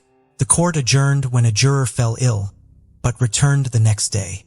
Evidence showed Siobhan couldn't have hanged herself. The pathologist found marks on her neck and chin, 3 larynx fractures, blood, and chin abrasions. She said the neck marks didn't come from hanging, significant force was applied, and Siobhan was assaulted in bed, gripped by the neck, and a ligature used to hasten her death. The security guards reported no signs of forced entry as the house's windows and doors were in good working condition. The alarm company confirmed that the system was activated at 10:50 p.m. the previous night, and then immediately deactivated. And it was reactivated at 7:37 a.m. the next morning before being turned off again. A thorough search of the Kearney residence uncovered a diary in the airing cupboard, and the writing inside was confirmed to be Sabin's by her sister. Sabin's solicitor had advised her to maintain a diary documenting the events of her marriage to Kearney. Additionally, Sabin's passport was found wrapped in sheets and clothing in another area, and a €500 note was discovered in a drawer among wrapping paper. A financial forensic agent was next to take the stand. Kearney did own properties in Ireland and had a stake in the electrical business plus the hotel. But while he was asset-rich, he was cash-poor. On Monday, March, closing arguments began. The defense were first, and they said the prospect of splitting with Siobhan did not suit Kearney financially. He wanted to sell one of the houses at Knocknashie, but if Siobhan wanted to move into one of them, this would not be an option, and Kearney would have to work out his debt. In some other way, the fact that Siobhan had started to squirrel away money, hide her passport, keep a diary of her relationship with Kearney, and send solicitor letters showed her seriousness about leaving him. Siobhan was looking forward to her future and making plans, which showed that she was not suicidal. The evidence shown by forensics also showed that it was next to impossible that she had taken her own life. Kearney even admitted that he, Siobhan, and their son had been the only ones present that night. The defense recommended caution as the prosecution had shown no hard evidence, and it was all circumstantial evidence. They said the jury needed to pay attention to what was missing in the case. There was no history of violence, no custody dispute, no alcohol abuse or jealousy. The jury was asked to ignore the emotions of the McLaughlin family when they were giving evidence. It is known that there doesn't have to be outward signs of abuse, as it's the rabbit hole of a course of control, which the family would say there was plenty of. Seaborn was strangled, and she had known Kearney since a very young age. There were no visible signs of physical violence, but there were extreme levels of control, like Kearney telling her to take the dirty dishes out of the dishwasher and hand wash them because it would cost too much money. When Siobhan finally said she was going to a solicitor, that's when Kearney couldn't cope, and he took her life. Coercive control is considered a form of domestic abuse even if there is no physical violence. This is a growing issue that we are only now starting to address in the 2020s. On the March 4th, Justice Barry White charged the jury and referred to the victim as Rachel rather than Seaborn in his summing up, which was a terrible mistake. It so happened that, at the same time, he was overseeing the case of Rachel O'Reilly, and he apologized. It wasn't the first or the last time that both women would be mentioned in each other's trial, as they both had died within 18 months of each other under similar circumstances. The jury was discharged that evening, and the following evening, they came back with the verdict of guilty of murder by a majority verdict of 11-1. The McLaughlins wept and hugged each other as the verdict sunk in. Kearney made no reaction, but his daughter who sat next to him wept, and Kearney took his wedding ring off and took his wallet out and handed them to her. Kearney was sentenced to life there and then, and the McLaughlins asked to give a victim impact statement. But this was denied, which I don't understand why. Kearney was escorted to a van and brought to Whitfield Prison to start his sentence. Kearney lodged an appeal straight away, and it was heard in February 2009, and the three-judge panel dismissed the appeal. In 2012, Kearney was refused permission to bring his appeal to the Supreme Court. 7 years later, in 2019, Kearney's applications for parole were refused on 2 occasions. Kearney's sister told her local radio news network that the parole board had recommended Kearney for 2 outside prison visits with his family, suggesting they were preparing him for release. However, the parole board will only recommend his release if he admits his guilt, which he has never done. As of 2022, although the Minister for Justice has the final say on any release, Kearney remains incarcerated. In prison, Kearney is a trained counselor to help other inmates with their mental health and works for the organization The Samaritans. He is also trained in first aid. While in prison, he decided to sell the hotel in Spain, but then took it off the market in 2010.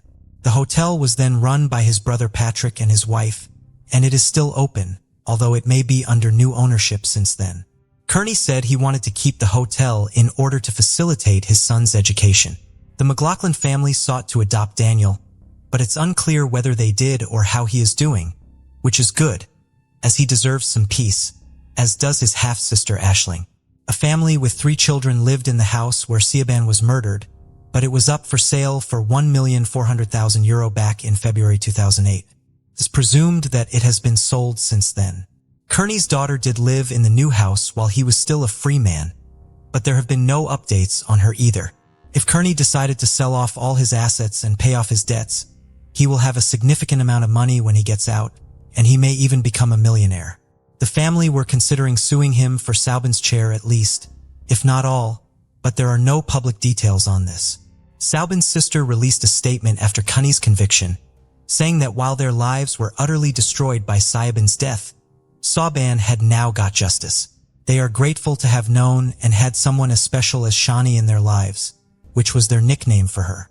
However, they miss her every hour of every day, and the unbearable longing to see her and protect her never leaves them, even though they know it's too late. 7-year-old Alexis Patterson was a first-grade student at the Highmount Boulevard Community School in Milwaukee, Wisconsin in February. While she lived less than a block away from her school, her stepfather, Laurent Bourgeois, would still walk her there in the mornings. On the morning of May 3rd, he walked her to the school and watched her walk into the playground with her pink Barbie backpack. Alexis would not return home from school. Alexis was absent from class that day. However, students reported seeing her on the playground and some claimed that she was crying. While the school was the last place Alexis was seen, that does not necessarily mean that was the location she went missing from. Alexis was a well-behaved child with no history of trying to run away. However, the night before she went missing, Alexis got into an argument with her mother, Ayanna Patterson. Ayanna did not think that Alexis finished her homework properly, and as a punishment Alexis was not allowed to bring cupcakes to school for her classmates as planned. Angry at her mother, Alexis could have wandered off after refusing to go into class and been abducted off of school grounds. However, this theory is challenged by some students who say they saw Alexis on the school playground after school. Perhaps Alexis acted out and did not go into school, but did not want her mother to find out, so she remained at the school playground for the entire time she was supposed to be in class. Given the short distance between her home and the school, if Alexis were abducted in the afternoon, it could not have been very far from the schoolyard. Supporting the idea that Alexis was abducted from the High Mound School were reports of a mysterious red truck. Students reported seeing a red truck parked near the school in the days leading up to Alexis going missing. The truck did not drop off or pick up any children. Sightings of the vehicle ceased after Alexis went missing. A solid link between the truck and Alexis's disappearance has never been made. The search for Alexis was one of the largest in Milwaukee's history. Officers and volunteers performed land and water searches, and helicopters were used to search larger areas. However, the investigation was not without controversy. Authorities are criticized for focusing on the criminal backgrounds of some of Alexis's family members. Alexis's father, Kenya Campbell, was in the process of being released from prison and multiple driving without a license charges when Alexis went missing. While he could not have been directly involved with his daughter's disappearance, He agreed to meet with authorities and cooperate with the investigation. Laurent Bourgeois, Alexis's stepfather and the last known adult to see her, had a far more troubling criminal past. He had served 2 years in prison for drug charges and had received immunity in return for his testimony about his role as a getaway car driver in a 1994 bank robbery that resulted in the death of a police officer. There are also unconfirmed reports that he failed a polygraph about Alexis's disappearance. However, there has never been any evidence linking anyone in Alexis's life to her disappearance. In 2016, hopes were high that Alexis was alive and well.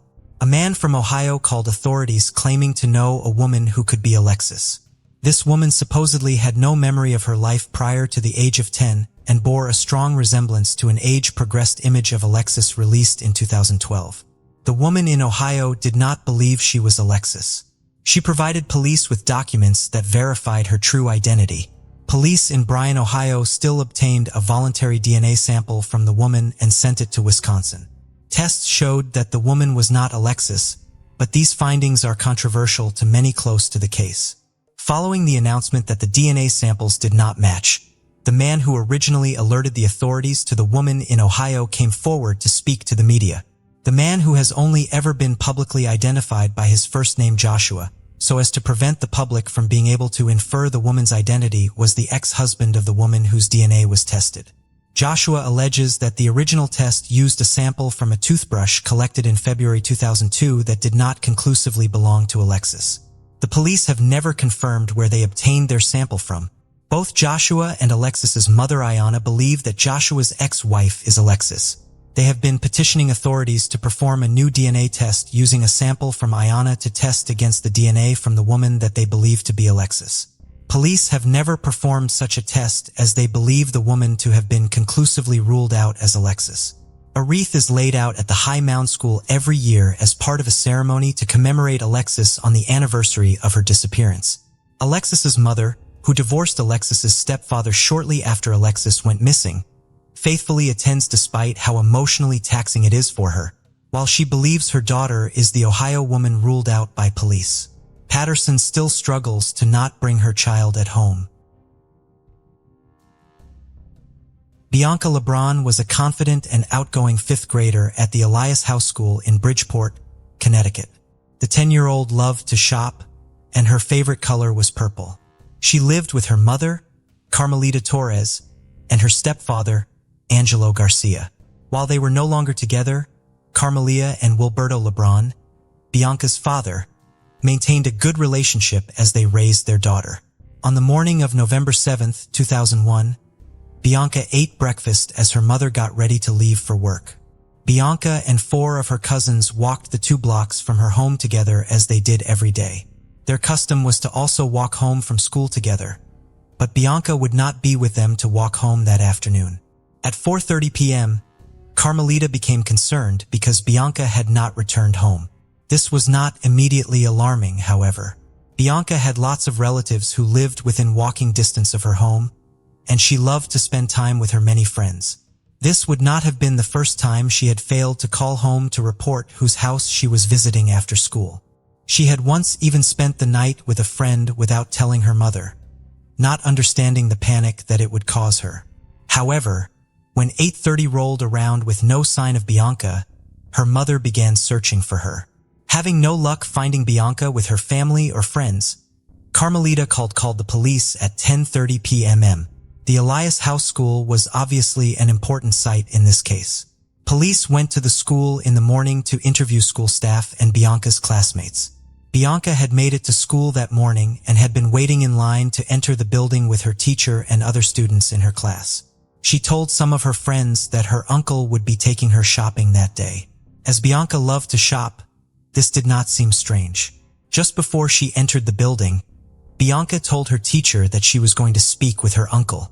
The teacher did not stop her. Students at the school reported seeing Bianca get into a dilapidated 2-tone brown van with a Hispanic male driver in his early 20s. The man did not try to obscure his face from the crowd of students, and Bianca seemed to be going willingly. So her friends assumed that the man was Bianca's uncle, picking her up for her shopping trip.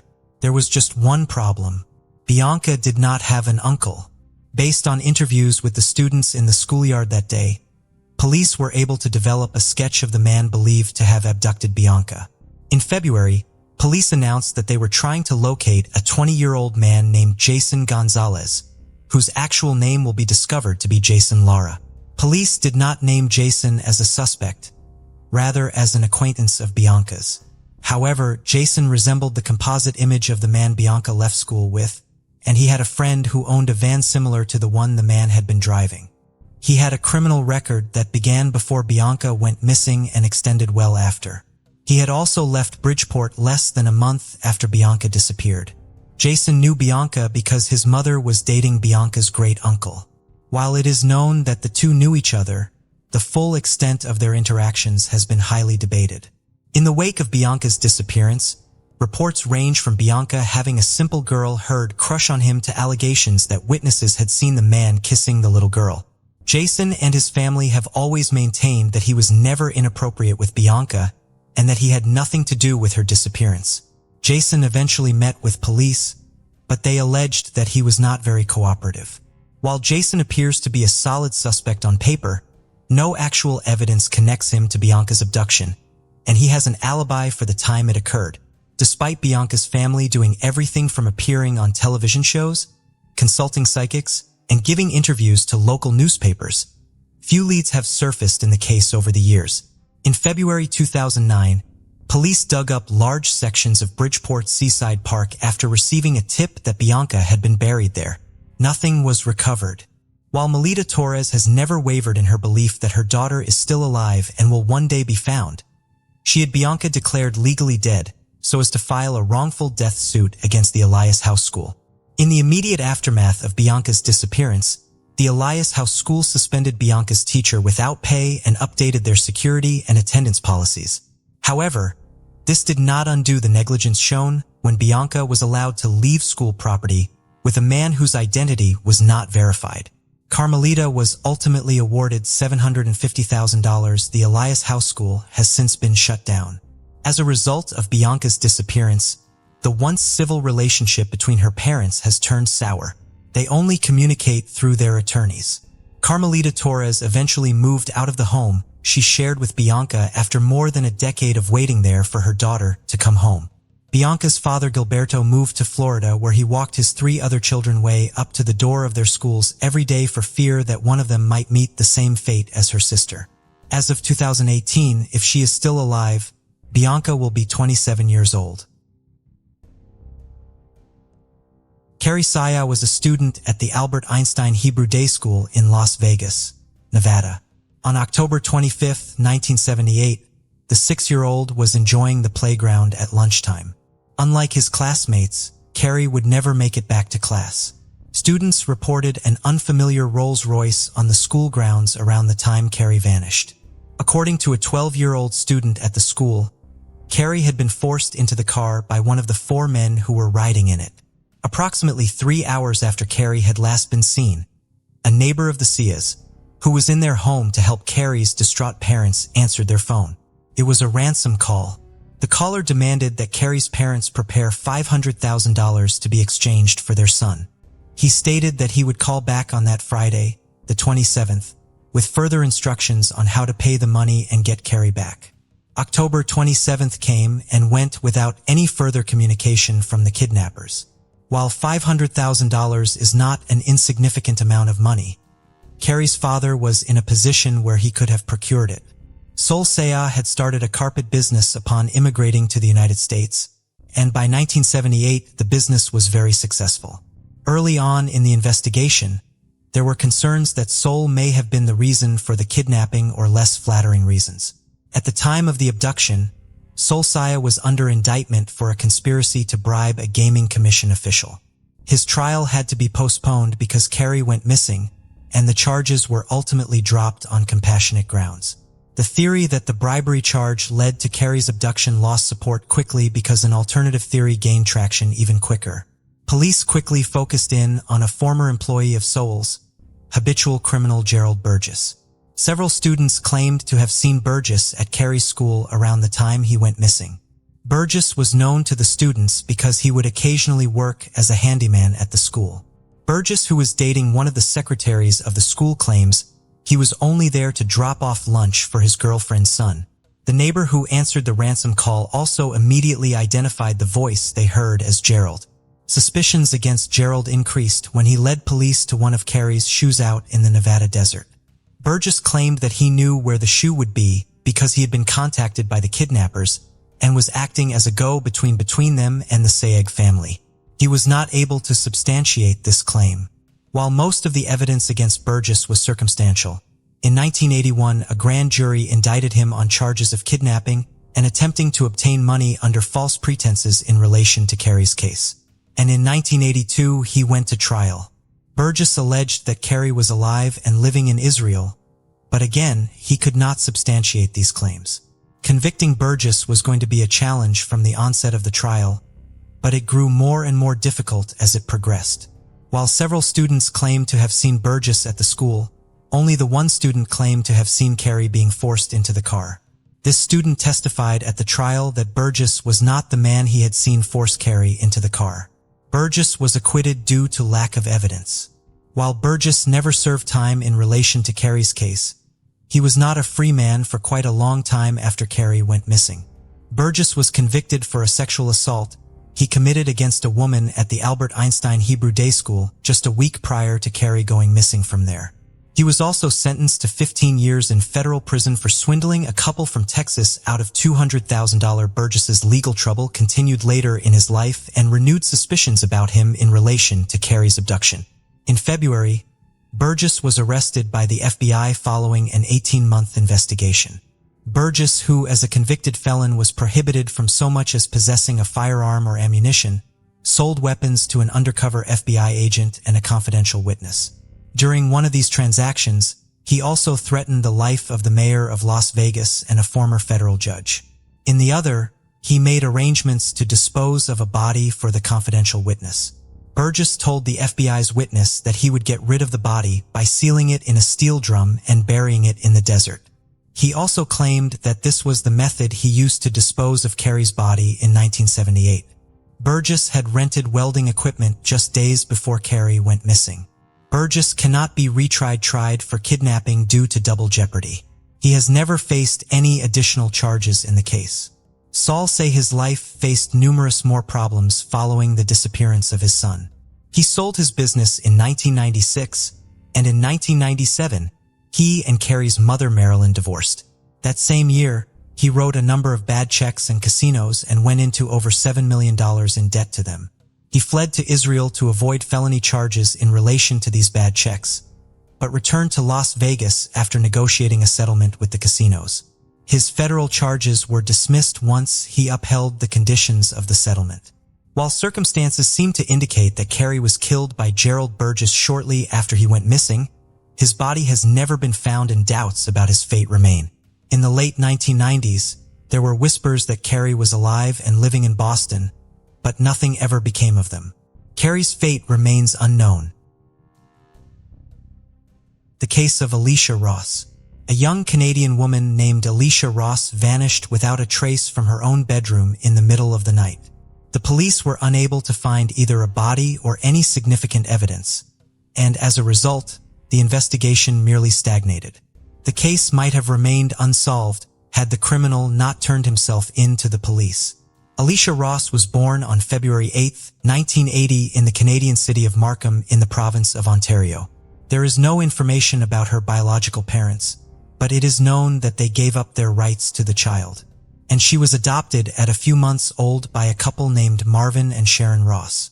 Her adoptive parents provided her with love and care, and they did everything to ensure that their daughter had everything she needed and could fully develop her talents.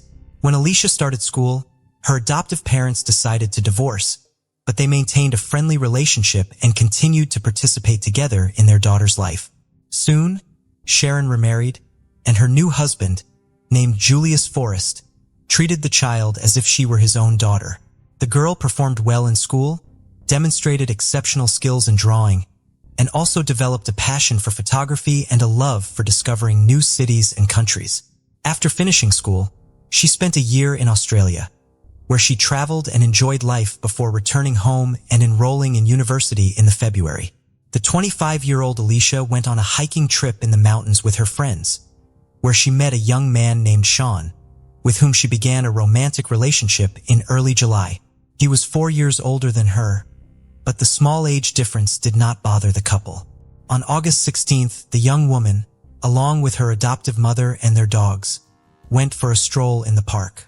Alicia appeared cheerful and shared that she was expecting a promotion at work to the position of senior sales manager in the coming days. She was very proud, as she had been working hard for a long time, and her efforts were about to be rewarded. Additionally, the young woman discussed her boyfriend, Sean, whom she had been dating for just over a month, but seemed deeply in love with. Alicia hoped that this romance could grow into something more meaningful in the future, and expressed a desire to introduce her new boyfriend to her adoptive parents by arranging a family dinner. After her walk in the park, the mother returned home, and her daughter went on a date with her sweetheart. She promised not to be gone long, as she had to get up early for work the next day, where her promotion was to be decided. The women said their goodbyes and went their separate ways. Sharon never saw her daughter alive again. The mysterious disappearance of her own house that night, after meeting with Sean, is what led to the unsolved case. Alicia invited him to her house, and they had a great time together. Around midnight, the young man went home, and Alicia accompanied him to the door, which served as a second exit from the backyard.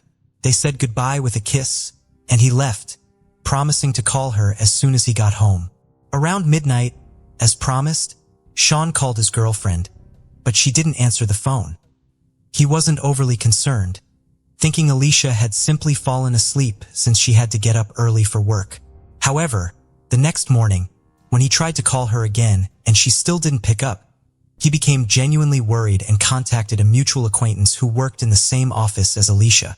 From her, he learned that Alicia hadn't come to work, and he immediately rushed to her house. On August 17th in the morning, Sharon and Julius planned to play golf with friends and left the house at 10. They saw their daughter's car in the driveway, but assumed someone had taken her, so they went about their day. A while later, Sean went to Alicia's house, but couldn't find her, so he called the police to report her missing. He then called Sharon to inform her. The couple rushed home, where the police were already there. Sean was the first to notice Alicia was missing and inform the police. He was also the last to see her, the night before she disappeared, saying they had parted ways at the gate around midnight and hadn't heard from her since. When Sharon and Julius approached the house, law enforcement was already there, inspecting the area and speaking with Sean, who had called them.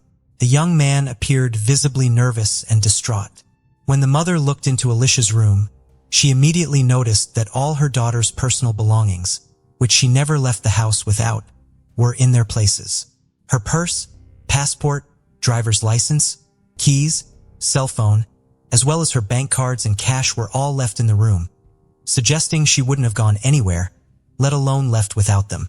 The gate was open but not forced, implying that the missing person either let her abduct her in or willingly left with someone from the yard. In the backyard, the police found some disturbance. The lawn and flowers in one area were trampled as if someone had fallen there. Also, a pair of cigarettes and the right sandal of the girl, the one she had been wearing the evening before, were found on the ground, laid out in a straight line. Neither Alicia nor her parents smoked, so the cigarettes did not belong to them. And Sean claimed he never smoked that particular brand, leaving the ownership and arrangement of the cigarettes unclear. Sean was almost immediately considered the prime suspect. Firstly, he was noticeably nervous, and his account seemed somewhat confused and disjointed. Secondly, he was the first to report his girlfriend's disappearance to the police, even before speaking with her parents and confirming that they too had not seen her. Thus, he definitely knew she was missing. Additionally, law enforcement found biological traces on the girl's bed belonging both to her and Sean. Based on this, the investigation speculated that Alicia might have denied Sean intimacy, and he decided to force her, then trying to cover his tracks, staged her disappearance, which he likely caused by ending her life.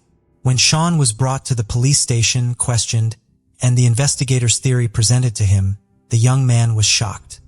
He was distressed to be considered the primary suspect and swore he would never harm his girlfriend as he loved her. He also acknowledged that they did indeed have intimate moments that evening, but insisted it was consensual. The missing girl's parents also had nothing negative to say about Sean. He had not argued with their daughter, had not mistreated her, and she spoke only positively of him. Their relationship was developing quickly and quite happily, to the extent that Alicia even hoped to have a future with him. Moreover, the parents noted that their daughter had no plans or reasons to leave. She was eagerly awaiting a promotion at her beloved job, and being a responsible person, she would never just leave everything behind. But even if some unforeseen circumstances had arisen, she would certainly have informed her parents and definitely would not have left without her documents, money, and phone. The police lacked sufficient evidence or grounds to detain Sean, and so, after questioning him at the station, they released him. Nevertheless, law enforcement did not rule him out as a suspect and continued to monitor the young man. Sean himself appeared dejected and highly distressed. The extensive search effort for the missing woman began the day after her disappearance. Initially, a thorough inspection of the home and yard was conducted, and investigators closely examined the surrounding area and interviewed neighbors. However, no one reported hearing or seeing anything suspicious that night. Law enforcement theorized that the woman disappeared sometime between midnight when she said goodbye to Sean and sunrise, a time when the streets are usually quiet and deserted, making it challenging to find witnesses. Alicia's photos were distributed as flyers throughout the city, providing phone numbers for people to report any information about her whereabouts. The story of the missing woman was widely covered in the news and featured in popular publications, sparking significant public interest and prompting hundreds of volunteers and concerned citizens to join the search. The police received numerous daily calls related to the case, although most of the information turned out to be false or mistaken. Nevertheless, each tip and theory was investigated in the hope of finding any leads. The search area was continuously expanded, involving more people. Thorough checks were conducted in abandoned buildings, wooded areas, and wastelands. Sean also actively participated in the search efforts, despite still being the prime suspect. Feeling wronged, the young man turned to the media and gave a significant interview where he expressed his deep love for Alicia and showed photos of them looking very happy together. He tearfully pleaded for help in the search, appearing utterly devastated by the situation. The search for Alicia became one of the most extensive operations in Ontario's history. Every difficult-to-reach ravine and marshy area was scoured, but no clues, leads, or even hints about the missing woman's location were found. Her parents also appealed to the public through the media, expressing their belief that their daughter was alive, but being held against her will somewhere. They implored whoever had their daughter to let her return home unharmed and not to harm her in any way. Sean's unexpected arrest led the police to lean towards the theory that someone Alicia knew personally had abducted and possibly ended her life. This hypothesis was supported by the lack of signs of struggle, no evidence of forced entry, and the gate being left open, but no concrete leads were found. The cigarettes found on the ground bore only a heavily smeared fingerprint, which couldn't be identified. Investigators thoroughly checked Alicia's contacts and reviewed all calls and messages on her phone and email, yet nothing suspicious was uncovered. On the 6th day of the search, the case was officially reclassified as a criminal act, despite the lack of evidence. Sean remained the prime suspect. Sean lived alone in his own house, located about 10 miles from Alicia's home. After realizing that public suspicion had intensified following his media appearance, he stopped participating in the search and refused to speak with the press. Investigators interviewed Sean 3 more times, but his story remained consistent. He was then offered a lie detector test, which he refused, convincing the police even more firmly that he was involved in the crime. 2 weeks after the disappearance, Sean was arrested on an unrelated charge. He was taken into custody late at night for driving under the influence and resisting arrest. Speculations arose that he was attempting to drown his guilt in alcohol. Following Sean's arrest, Alicia's parents gave another interview, sharing that they had not personally known the young man and only knew about him through their daughter's accounts. They believed she was happy, but now they considered the possibility that their daughter might have withheld certain details to avoid upsetting them, though she had planned to introduce her boyfriend to her family soon. Police interviewed Sean's neighbors to determine if they had noticed anything unusual recently, such as him disposing of large trash bags, behaving suspiciously, leaving unexpectedly, or cleaning his car. However, no significant information emerged from these inquiries. Detectives were left hoping that Sean might eventually confess to everything. About a month after Alicia's disappearance, the media attention surrounding her case began to fade. The search continued, but it was no longer prominently featured in newspapers or news broadcasts, and the investigation seemed to have reached a dead end. The only option left for law enforcement was to keep pressuring Sean, hoping he would eventually confess to the crime. Then a completely unexpected development occurred in the case on September 20th, 2005, more than a month after Alicia's disappearance.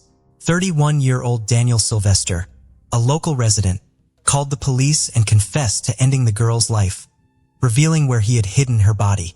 It's important to note that this man had not been under suspicion previously, and the police had not considered him at all during their initial investigation.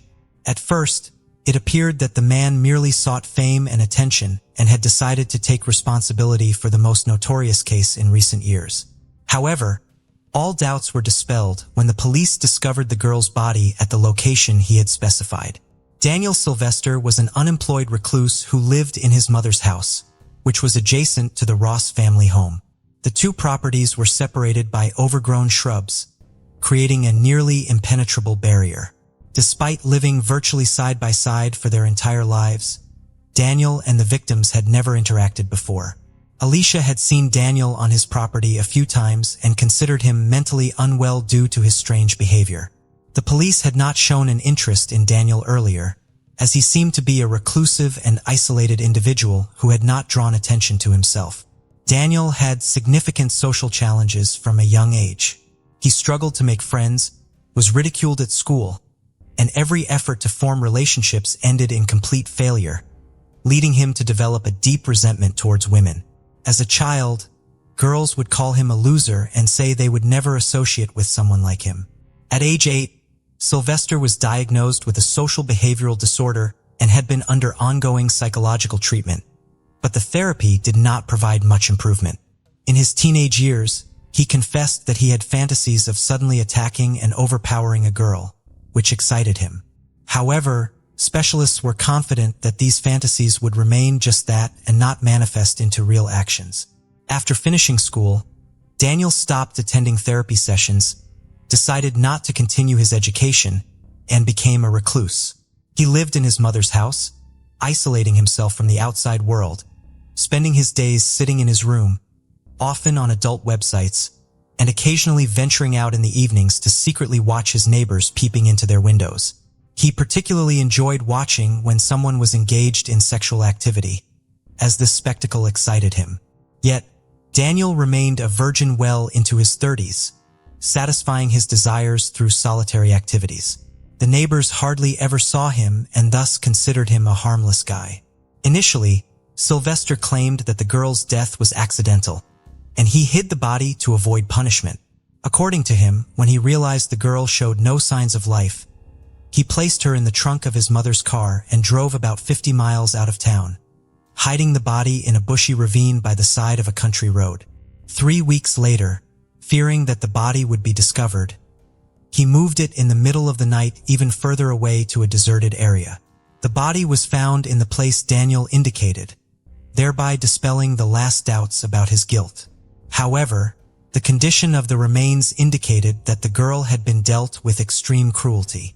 The injuries were such that it looked as if she had been hit by a car. An autopsy showed that Alicia had nearly all her ribs broken, her neck and both arms, and also suffered extensive closed cranial trauma with internal bleeding. The exact cause of death could not be determined, but at least 3 injuries were incompatible with life. Forensic experts were shocked as they had never encountered anything like it before. It was necessary to clarify the circumstances and chronology of events on that fateful evening to determine how exactly the girl received her injuries. The convict initially claimed that he had an argument with his neighbor on a bush-covered path between their homes. During the verbal altercation, The neighbor called him a loser, which angered him, and he struck her on the head. When she fell, he kicked her several times in the chest. Realizing she was not breathing, he decided to hide the body and then moved it again when the search area expanded. However, there were missing details and specifics in his story that did not add up. It was unclear what Daniel was doing at his neighbor's house at night, why they began arguing, and what caused such a brutal beating. The evidence found at the scene was laid out in a straight line, making it challenging to reconstruct the full sequence of events. The investigation revealed that Sylvester had gone out to observe his neighbors. He noticed that Alicia's boyfriend had come over, and he approached their house closely as the couple was being intimate. He watched them from a window, then moved back to the bushes, but did not leave. As midnight approached, the lovers went outside and kissed by the gate, just a couple of feet away from the observing neighbor. When Sean left, the girl returned to the yard and noticed Daniel. She became very angry, realizing that he had been spying on her and her boyfriend all this time. She started yelling at him, calling him a pervert and demanding that he leave immediately.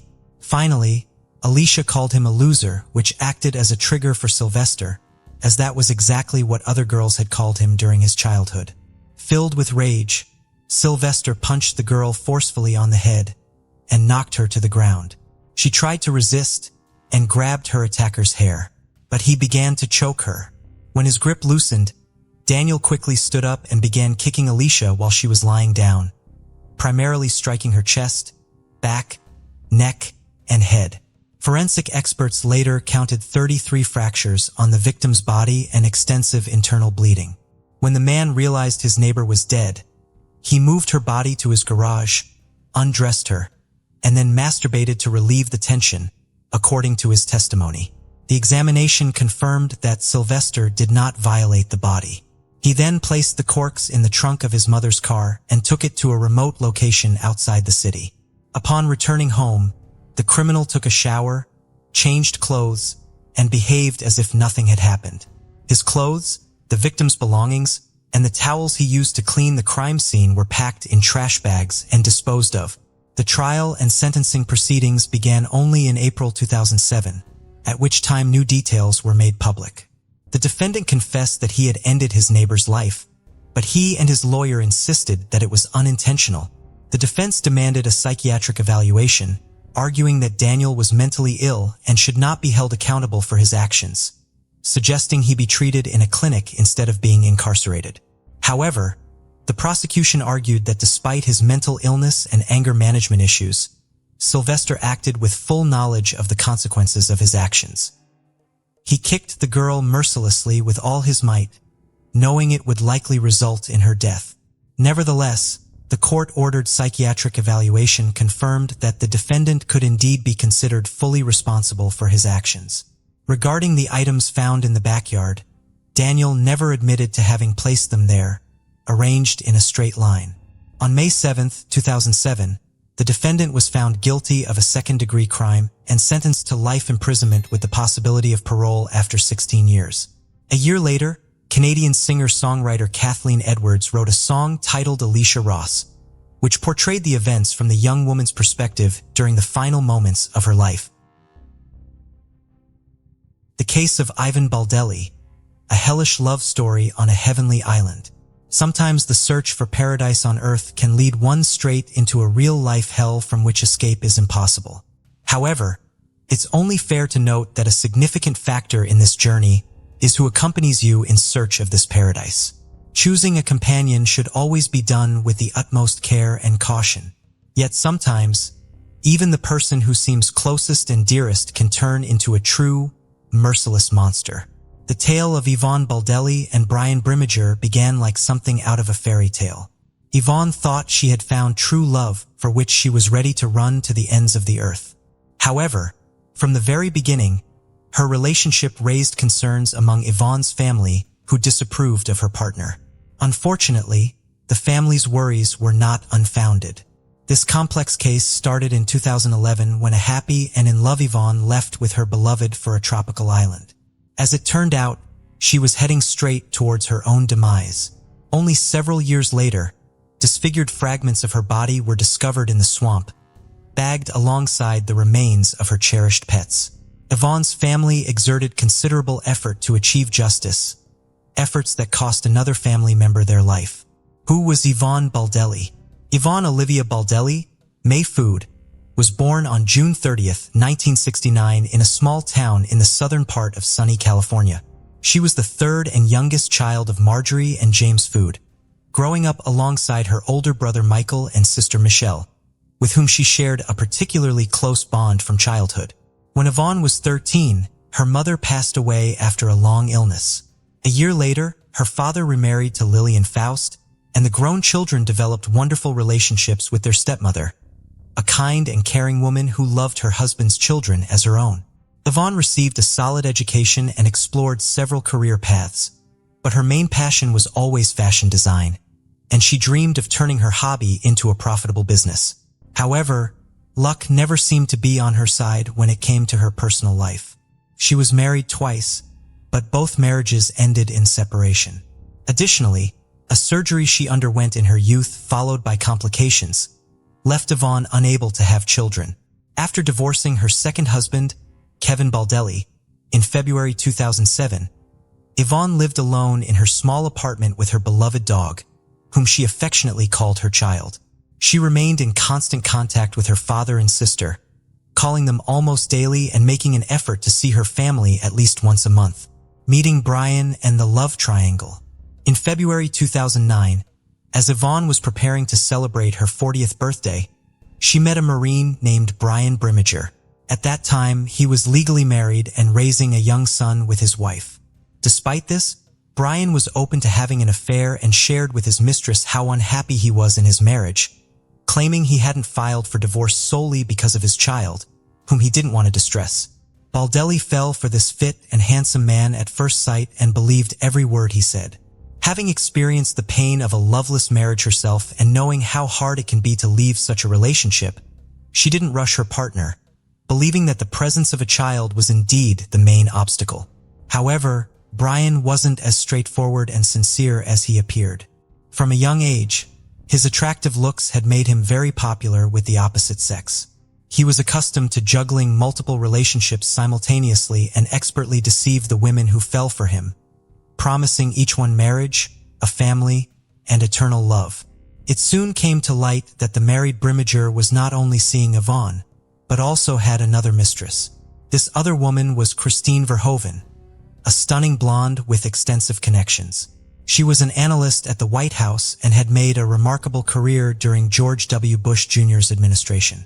When Yvonne discovered the existence of another rival, she decided to confront the issue head-on and was ready to fight for the man she loved. Gathering her courage, she called her lover's wife to inform her that Brian was cheating on her with not just one, but two women. This revelation sparked a major scandal, forcing Brian to make a difficult choice. Eventually, he chose Yvonne, though it's possible she pressured him into making this decision. A few months later, Brian officially divorced his wife and moved in with his new love interest. At that time, he was still serving in the Marines, but had been contemplating ending his military career for a while. The couple seemed genuinely happy, but Yvonne's relatives remained wary of her new partner, doubting the sincerity of his feelings. Moving to a tropical paradise. In the summer of 2011, Brian began to talk about radically changing his life, leaving the service, moving away from the bustling city, and settling down on the tropical island. Yvonne shared his sentiments, supported him in everything, and was ready to follow him wherever and whenever he decided. She believed she had met the most important man in her life and adored him. By September of the same year, the decision was final. The couple chose to move to Panama and settle on the small island of Caranero, a place that could truly be called a paradise. Ivan informed her family just before leaving, so they had no chance to persuade her to reconsider. Ivan sold her apartment, quit her job, and started packing for the journey. She took only a few bikinis, shorts, tank tops, and her sewing machine, hoping to fulfill her dream of opening a small boutique to create and sell custom outfits to tourists on the new island. In early September, Brian, Yvonne, and her beloved little dog flew to Panama. They spent a couple of days in the country's capital before taking a ferry to Caranero Island, where they rented a house right on the oceanfront. The climate was hot and humid with little temperature variation, attracting a steady flow of tourists throughout the year, primarily diving and surfing enthusiasts. The island was just 1 square kilometer, so one could leisurely walk around it in about an hour. All the infrastructure was located along the coast, while the interior was dense jungle and swampy areas teeming with venomous snakes, spiders, and other wildlife, making it unsafe to venture into. Brian, who had been an excellent guitar player since his youth, brought his instrument with the intention of starting a musical career on the island, performing in entertainment venues. Within a week after moving, he had made connections with several local bar owners, and one of them happily offered him a job. He played in the evenings, entertaining the crowd, but his appreciative audience often bought him drinks as a compliment, leading him to drink heavily almost daily. Yvonne's business also developed very slowly with weak sales and virtually no profit. However, she didn't lose heart.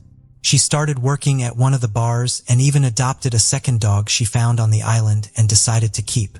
She communicated with her sister, Michelle Valenzuela, almost daily, sharing everything. But her messages became increasingly shorter and more somber, which worried her family. The first few months on the island seemed like paradise to the couple.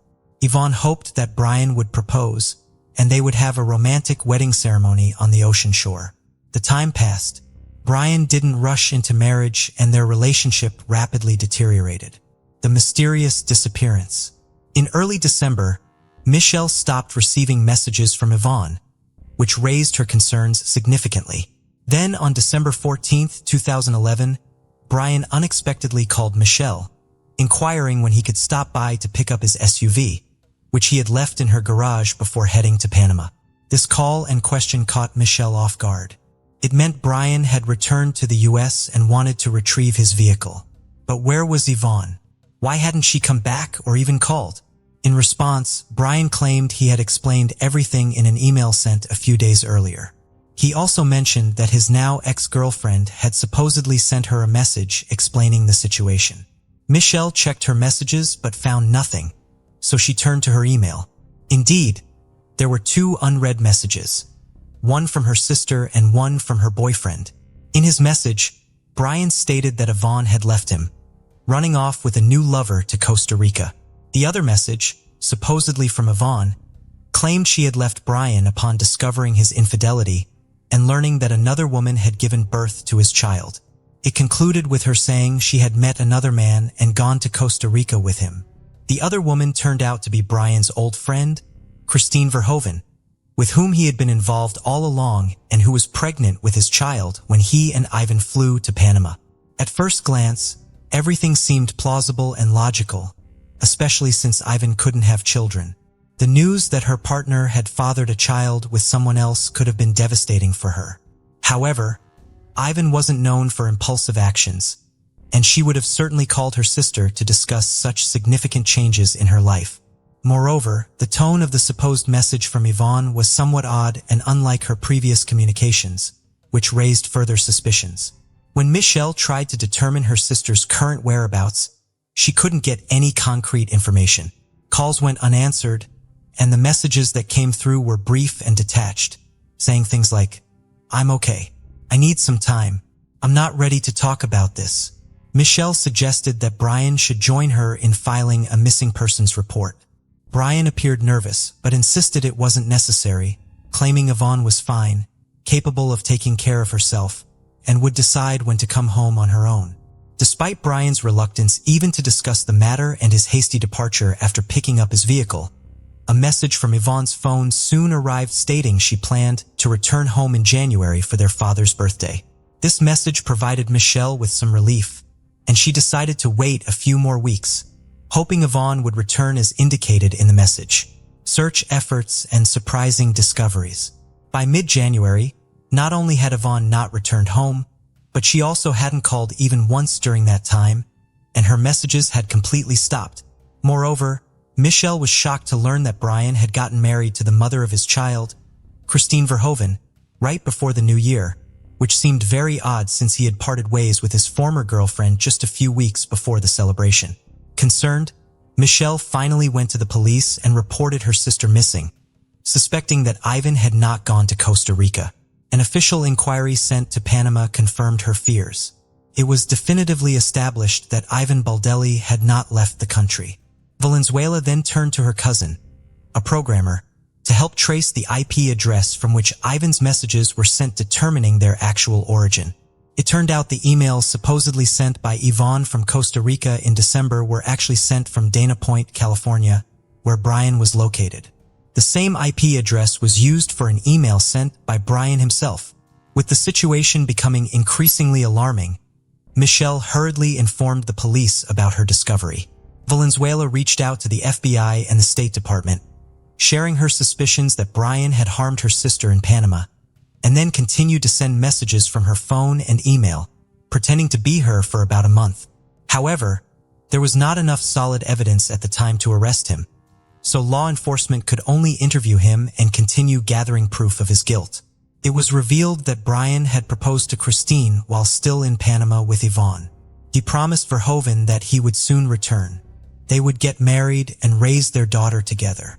Moreover, Christine was unaware that her child's father had gone to the island with another woman, as he had told her he was there on business. The family's own investigation.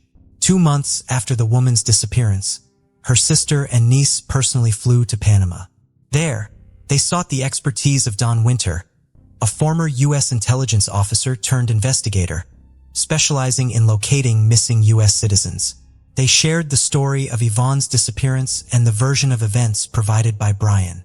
Winter, after listening to them, immediately expressed concern that the chances of Ivan being alive were slim. With vast experience in such investigations and leveraging his connections, Winter decided to put pressure on the Panamanian government and publicize the case, turning the disappearance of an American woman into international news. A press conference was also organized with the participation of Ivan's family members. Later, Ivan's father, stepmother, brother, and several other relatives and close friends arrived in Panama to join the search and assist the investigation. Together, they went to the tropical island of Caramero, combing it thoroughly, yet they found no trace of Baldelli. Their search efforts were hampered by dense undergrowth and swampy marshes teeming with wildlife. In addition, the family questioned the island's residents about how well they knew Brian and Yvonne and what they could say about them. It turned out that the couple had recently been heavily indulging in alcoholic beverages and were frequently involved in loud disputes, unconcerned about those around them. Almost daily, they were seen in bars drinking alcohol and having heated arguments. Furthermore, people began to notice bruises and scratches on Yvonne's face and body. She almost never took off her sunglasses, seemingly to hide the bruises under her eyes. The landlord of the house the couple had rented confirmed that neighbors regularly complained about the noise, screams, and cursing coming from their residence. Simultaneously, FBI agents brought a special team of divers to the island to scour the waters around it for any potential evidence or remains of the missing woman. Unfortunately, these searches too did not yield any success. The prime suspect and the first solid evidence. From the outset, Ryan was the prime suspect in the case, but there was nothing concrete to charge him with. He denied any involvement, consistently recounting the same story about his ex-partner running off with another man. It wasn't until September 21, 2012 that Brimmager was finally interrogated, and a search was conducted in his home. At the time, his wife, Christine, was at work, while Brian was unemployed, staying at home with their child and indulging in his favorite pastime, playing golf. Initially, he appeared confident, repeating that Ivan had left him after finding out about his child with another woman. However, he became visibly nervous when the police mentioned that the last messages sent in Ivan's name came from his area and expressed interest in examining the laptop found on his table. The seized laptop turned out to belong to Yvonne, with messages sent from it after she supposedly fled. A photo of the missing woman with a bruise under her eye was found on the computer, as well as a screenshot of a conversation from November, where Brian and Christine discussed their ongoing affair and shared daughter, presumably how Baldelli learned about them. Moreover, the laptop search history from November 26, 2011 contained queries such as how to clean blood and how to remove blood from a mattress. These pieces of evidence were significant but circumstantial, since neither a body nor a mattress with bloodstains was found. The fact that Brian had been sending messages pretending to be Yvonne didn't definitively prove him guilty. Soon, Don Winter discovered that before leaving Panama, Brimmager had sold a machete he owned. In an online conversation with a potential buyer, he joked that he had used the weapon just once to finish off a stripper. The joke was macabre, prompting authorities to track down the new owner of the machete and seize the blade for examination, which initially revealed nothing conclusive. The long-awaited arrest. The police overlooked another crucial detail, Yvonne's bank card, which Brian used after her disappearance. To add credibility to his story, before returning to the States, he decided to make a trip to Costa Rica and use the missing woman's card a couple of times, creating the illusion that she had indeed fled to that country. He paid for his tickets in cash and withdrew money from different locations in San Jose, draining the card before discarding it. However, Brimmager failed to consider that he was captured on surveillance cameras at the ATMs. It wasn't until July 2013, a year and a half after the woman's disappearance, that her relatives, armed with all the evidence gathered by the police, FBI agents, and Don Winter, finally managed to secure Brian's arrest. Initially, he was detained on charges of making false statements and obstructing the investigation, as there was nothing more substantial to charge him with at that time. By then, he had become a father for the second time. Christine had given birth to a son just a week before his arrest. Authorities attempted to engage the suspect in a candid conversation, offering him a chance to confess to the crime and disclose the location of the body, but Brian consistently denied any wrongdoing. His lawyer also insisted on the absence of a body or direct evidence, proving Yvonne's demise and Brian's involvement in it. The gruesome discovery in the swamp.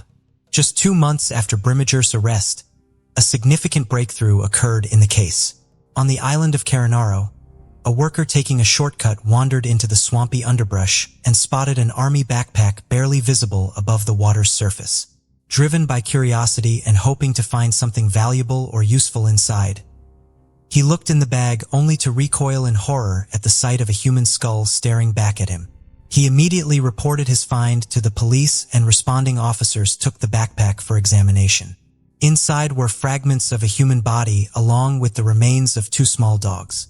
The remains had been chopped up, placed in the bag, and discarded in a location where it was assumed they would never be found. DNA testing confirmed that the human remains belonged to Yvonne, although limbs were missing. Pathologists also determined that she had been brutally beaten before her demise with a broken nose, cheekbone, and several missing teeth. The demise of the dogs was probably orchestrated to lend credence to the narrative, as it seemed implausible that she would willingly leave behind her cherished pets on the island, suggesting a scenario where they were eliminated and laid to rest alongside their owner. When the chop marks found on the victim's bones were matched with the blade of the machete, there was no doubt. The body had been dismembered using this weapon, as each blade has its own signature, akin to a person's fingerprints. With this evidence, Brian was formally charged with murder, dismemberment, and concealing a crime. The trial and verdict. In early 2014, Michelle Valenzuela was diagnosed with an advanced stage of aggressive cancer. She had been so consumed by the investigation into her sister's case that she neglected her deteriorating health, postponing visits to the doctor. After undergoing intensive treatment for about 6 months and realizing it was in vain, she decided to dedicate the last months of her life to seeking justice for her sister. In September 2014, when doctors told Michelle she had only a few weeks left, she declared that although she was losing her battle with the disease, she would continue to fight for her sister until her last breath. Choosing to make her testimony in front of Brian, she detailed everything she knew and submitted all their correspondence with Yvonne to the court. She meticulously described Brian's actions after her sister's disappearance and then fainted from weakness. Michelle passed away 3 days later. The prosecution argued that on the evening of November 26th, following another argument with Yvonne, when she discovered Brian's communications with Christine, Brian, in a fit of rage and under the influence of alcohol, assaulted Yvonne and then fatally stabbed her. He then dismembered her body in the bathtub using a machete, also using it to take the live Yvonne's beloved dogs and place the remains in his military backpack. The limbs that didn't fit in the bag were dumped in the ocean, dropped off a rocky cliff early in the morning along with the blood-stained mattress. Brian carried the backpack deep into the island and submerged it in a swamp. For the next few weeks, he continued living in the same coastal house, meticulously erasing any evidence of the crime. He told everyone on the island a story about his flighty girlfriend leaving him for a new lover, a story that sounded convincing enough that locals sympathized with Brian. And he even managed to find a new girlfriend, Nicole Powell, who comforted him for a few weeks until his departure to the U.S. However, at the trial, Nicole testified against Brian, accusing him of lying and cruelty. Faced with irrefutable evidence, Brian was forced to admit his guilt, but insisted that it was self-defense, claiming Yvonne had first attacked him with a knife, which he then used against her. He claimed all subsequent actions were carried out in the state of shock, asserting he didn't remember dismembering and packing the body, taking the lives of the dogs, and so forth. However, his internet searches and attempts to eliminate evidence spoke to his full awareness and attempts to fabricate a story to justify Yvonne's absence. In the spring of 2016, Brian was found guilty of manslaughter and sentenced to only 26 years in prison with the possibility of parole in 2035. His service in the Marines was considered during sentencing, allowing him to avoid a life sentence. Lastly, Brian's wife, Christine Verhoeven, stated she still believed in her husband's innocence and would support him no matter what. An innocent victim of her spouse's twisted desires. It is often said that an adult is nearly impossible to re-educate because they already have a well-established personality, with their own views, thinking patterns, preferences, character, and temperament. However, some women believe that patience and educational skills can work miracles. More seasoned women understand that it's essential, from the very beginning, to observe the man by her side, to study his flaws, and determine whether she can live with them. Love and passion fade, and negative traits tend to worsen with age. If it's not just minor flaws but real issues like addictions, pathological dishonesty, or violence, it's better to walk away from such a person without hesitation.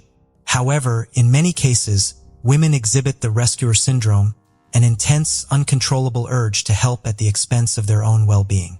This very syndrome led to the downfall of a young British woman named Vicky Roberts, who spent nearly 3 years fighting for her love, trying to reform her unfaithful husband with sadistic tendencies.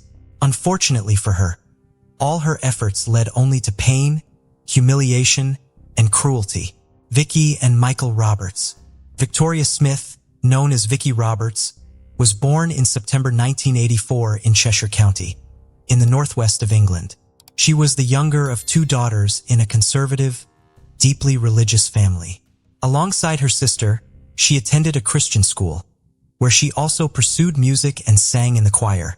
Those who knew her described her as a kind, friendly, and helpful girl, always ready to assist others. After finishing high school, Vicky enrolled in university while working at an IKEA store to fund her education. It was there that she met a young man named Michael Roberts, with whom she initially developed a friendly relationship. The new acquaintance was only a year older than Vicky. He also got a job at IKEA in parallel with his studies, and he also played sports, carefully watched himself, and was able to make a pleasant impression on others. At first, the sociable and charismatic Michael seemed too talkative and overly intrusive to the modest Vicky, but he quickly managed to gain her attention and favor. It is worth saying a few words about Michael and his family. Before we dive in, don't forget to subscribe to our new channel, where we uncover captivating and chilling cold cases that will keep you on the edge of your seat. You won't want to miss the twists and turns we have in store. Let's continue. He was born in June 1983 in Warrington, Cheshire, and was the eldest of 2 sons in the family of a prominent chemical engineer. Parents brought up their children in strictness, and high expectations always laid on the eldest heir, who studied well at school, grew up ambitious, purposeful, and able to achieve what they wanted. The guy always had a lot of friends. He could easily become the soul of any company. But most of all, he was proud of his victories on the love front. Michael had a bright and attractive appearance, was tall, trim, with a good sense of humor, and the ability to show himself at his best. To everything else, this handsome man was also very intelligent, well-read, could easily support a conversation on any topic. Parents from childhood indoctrinated the eldest heir that he is the best, the most beautiful, intelligent, and will certainly succeed. All this probably provoked in the guy narcissistic disorder, which with age progressed. At the same time, Michael was always very afraid to upset his dad and mom, and therefore did everything to be the perfect son for them and meet all their expectations. Roberts never had a permanent girlfriend. He regularly changed girlfriends and mistresses, could spin several novels in parallel, so that none of his passions did not realize that she was not the only one. The guy was confident in his irresistibility, could find an approach to any girl, and he really liked to conquer unavailable girls. This process he perceived as a kind of game or competition. Just such a modest and inaccessible girl was Vicky, which Michael decided by all means to conquer. At first, she stubbornly kept her distance and refused even innocent offers to walk after work or drink coffee somewhere. Smith spent almost all her time studying, and on weekends she went to church, so she didn't even think about dating, let alone any relationship. It took Michael a few months for Vicky to finally agree to go out with him. He was sweet, charming, touchingly courted her, gave her flowers, gifts, and little surprises. He even invited her to a family dinner at his parents' house, who liked Vicky very much and immediately approved of their son's choice. Vicky believed he was serious and gave in. He became her first man and remained the only one. She was truly happy around him, and it seemed like fate to her. Michael also seemed to fall in love and was ready to settle down, but it didn't last long. 50 Shades of Michael. From the outside, their romance seemed perfect. They were both young, attractive, full of energy, ambition, and made huge plans for the future. But soon, Vicky realized that her chosen one has one peculiarity, namely, an irrepressible sexual appetite and passion for experimentation in bed. At first, he did not put too much pressure on his chosen one in this regard, fearing that Vicky would leave him. But as soon as the guy realized that she would not go anywhere from him, he, as they say, opened the cards. The modest and religious girl was literally shocked by what was happening, but she was head over heels in love with Michael and therefore trusted him, and for a long time did not tell anyone about what was happening in their bedroom behind closed doors. In addition, her lover made her an official marriage proposal, which she gladly accepted, sincerely believing that after the wedding everything will change and the chosen one will stop his experiments. Soon, one of Vicky's closest friends began to notice that she carefully disguises and hides bruises and small bruises under her clothes. She brought Smith into a frank conversation and asked if her fiancé was beating her and if she needed help.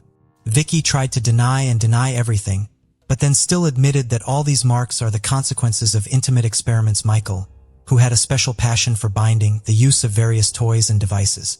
She also secretly told her friend that they have with the chosen intimacy happens up to 5 times a day, while he still remains hungry and unsatisfied. Michael considered himself a skillful lover, and intimacy for him was a kind of art and a way of self-expression. Sometimes he made concessions when Vicky refused to participate in some completely crazy and even dangerous experiments. But in most cases, he still managed to persuade the girl in love with him. Unplanned pregnancy. After defending her diploma, Vicky decided to change jobs and was soon hired as an account manager at a logistics company. Michael also quit IKEA and got a job as a sales consultant in one of the stores of a large retail chain selling phones, laptops, and other electronics. He almost immediately became one of the best employees because thanks to his charisma, communication, and persuasive skills, he always exceeded sales targets. Soon, the new young employee was promoted to senior salesman, and the management seriously considered his transfer to the main office. But before that, he had to undergo training and improve his qualifications.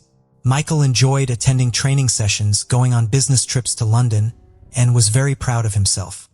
He seemed to have forgotten all about his young fiancée and only remembered when he needed intimacy. They didn't talk about each other.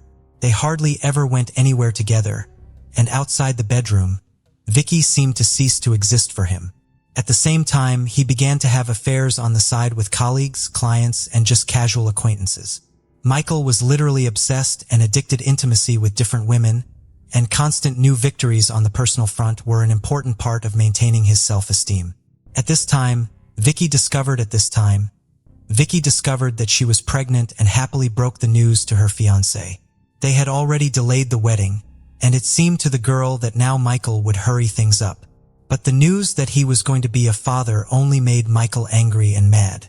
He immediately began to insist that the child should be gotten rid of because they are still so young, and they have their whole life ahead of them, and with offspring can wait. Vicky was shocked by such words, but flatly refused to terminate the pregnancy. Then the groom decided to press her in another way. Michael began to convince the bride that such news will cause anger in her religious parents because their youngest favorite daughter lived with a man and got pregnant without being married. However, according to him, the termination of pregnancy will be hidden from everyone. And after the wedding, they will certainly have children. For Vicky, it was a difficult decision, but her chosen one had a few days later, she gave in to persuasion and went to the hospital. Unfortunately, it was not without complications. Vicky for a few days stayed in the hospital, and then it took her almost 3 weeks to recover her health. For all this period, the doctor categorically forbade her to have an intimate life, and Michael, learning about it, went into a rage. Then Vicky finally realized that he had mental problems and a real addiction to sexual contacts. Beloved literally went crazy without intimacy and began to leave the house every day, explaining it with urgent matters at work. Vicky guessed that he was looking for intimacy on the side, but sincerely hoped that everything would change once they got married, and she would help him get rid of this addiction, a loveless marriage and an adult mistress. The engagement lasted almost 2 years, and the man, apparently, did not even intend to marry the chosen one because the current state of affairs suited him quite well.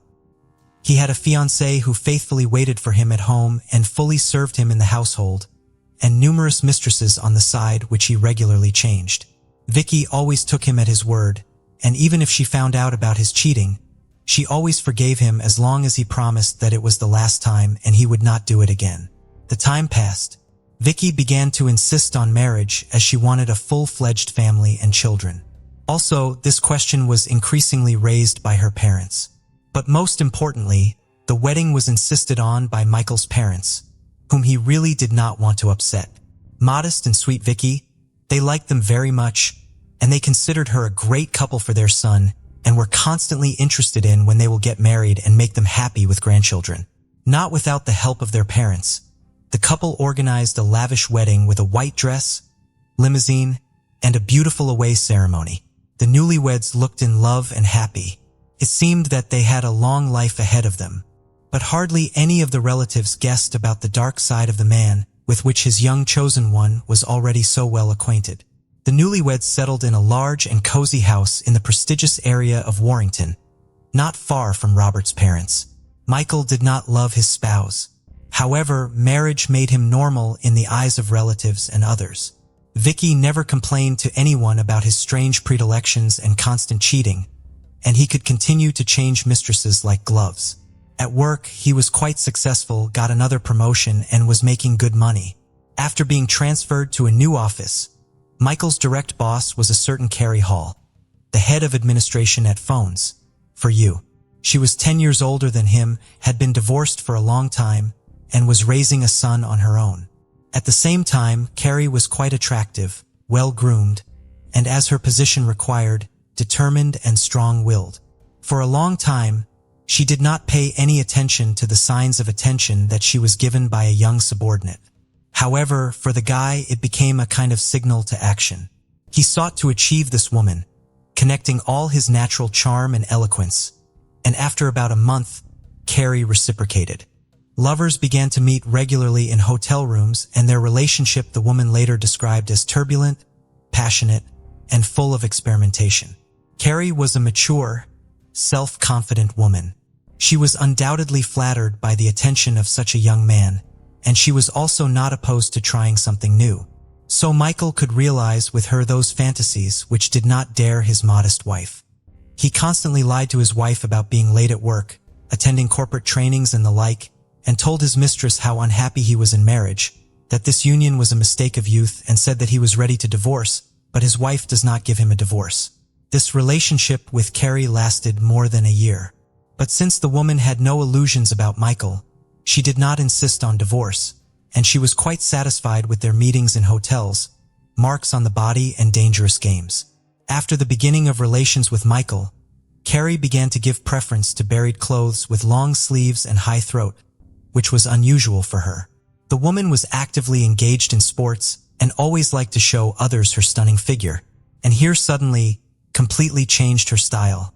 Once, Hall admitted to her close friend that her lover loves to experiment in intimate terms, and sometimes these experiments go beyond reason. As evidence, she showed a bite mark on her chest, which Michael left in a fit of passion. Also on her neck, there were blue marks from squeezing by his hands. And on her wrists, there were marks from the ropes with which the boyfriend liked to tie her so that she was completely in his power. The friend was horrified and suggested that Carrie go to the police, but she refused, noting that all this was consensual. And in most cases, he warns her about what he is going to do, but the process itself can get out of control. For example, Michael loved to strangle his partner, convincing her that it would increase the pleasant sensations of the process. But a couple of times, he was so much carried away that she lost consciousness. Vicky was very afraid of such games with strangulation, but every time she succumbed to her husband's persuasions and believed that one day he would get tired of it.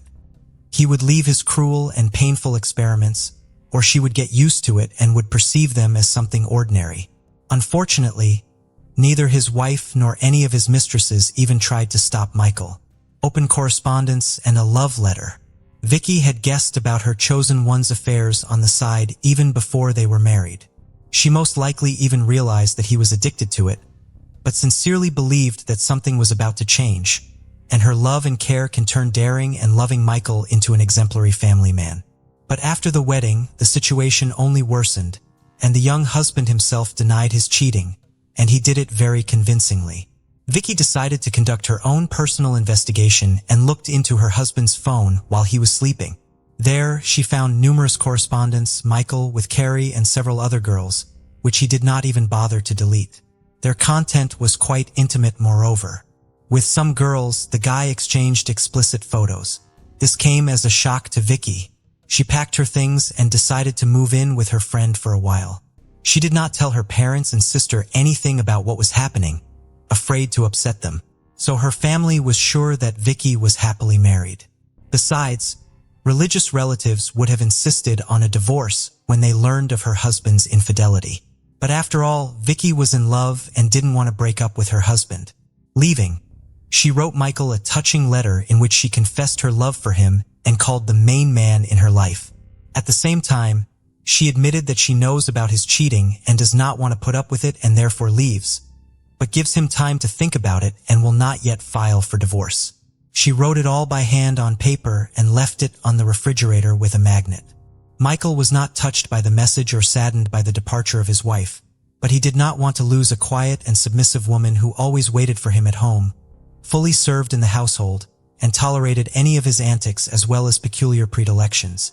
That same evening, he followed Vicky to her friend's house, picking up a large bouquet of flowers on the way.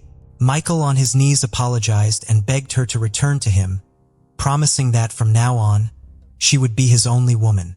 Vicky once again believed, or rather she wanted to believe, and returned to their home, a new mistress. Naturally, Michael did not leave Carrie and continued to meet with other women.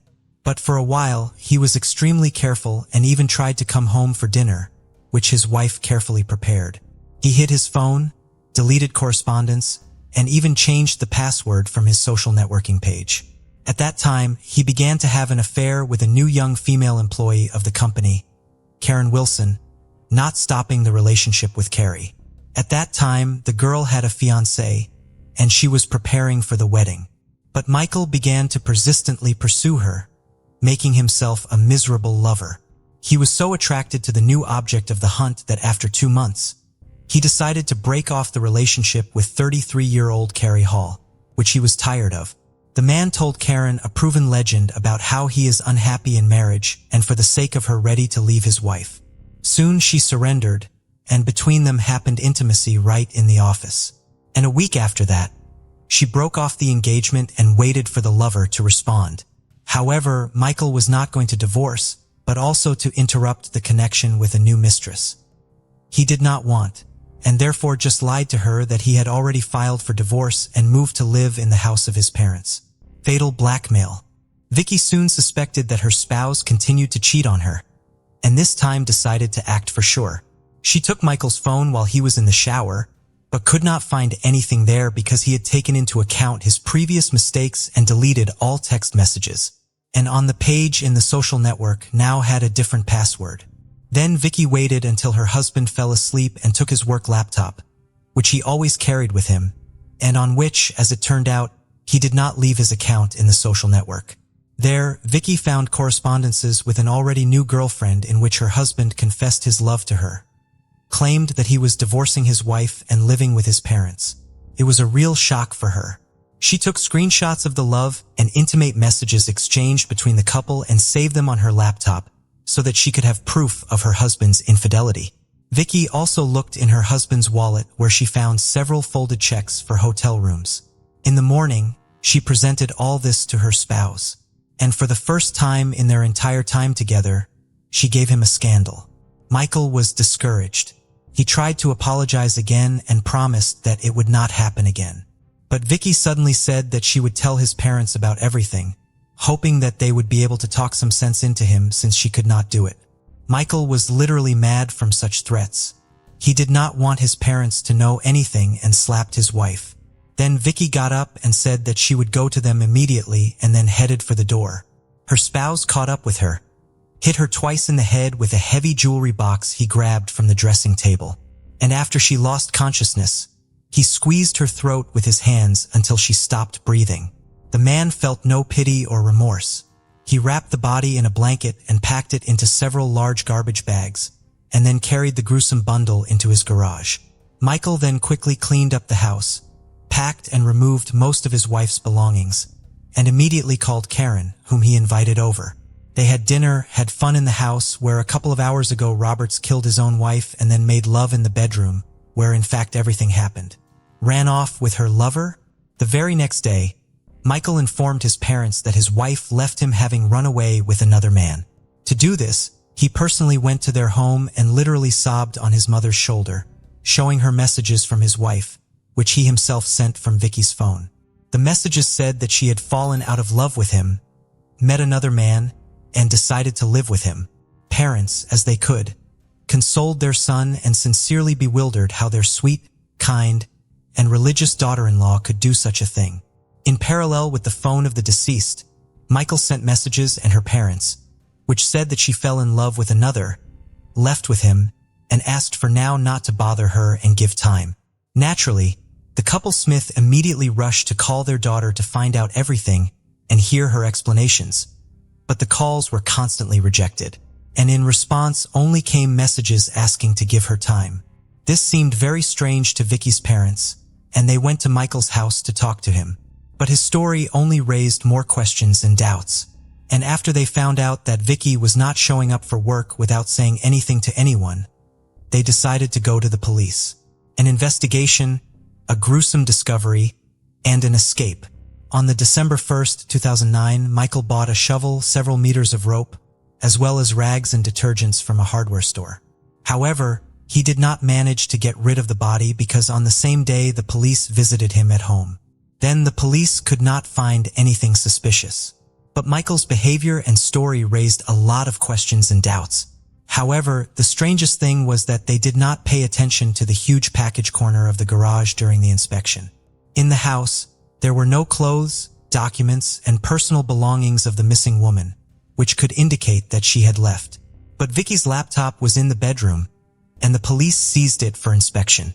There, they found screenshots of Michael's correspondence with his mistresses, which Vicky had saved, and then decided to make a geolocation request of Vicky's cell phone, from which regularly came messages to her husband and relatives. And then it turned out that the phone had been in her and Michael's marital home all along. After that, law enforcers again visited the house of Roberts and conducted a more thorough search, finally unwrapping a strange package in the garage. The find shocked everyone present, but then it was discovered that Michael, who had been walking with the police all this time, disappeared somewhere right under their noses.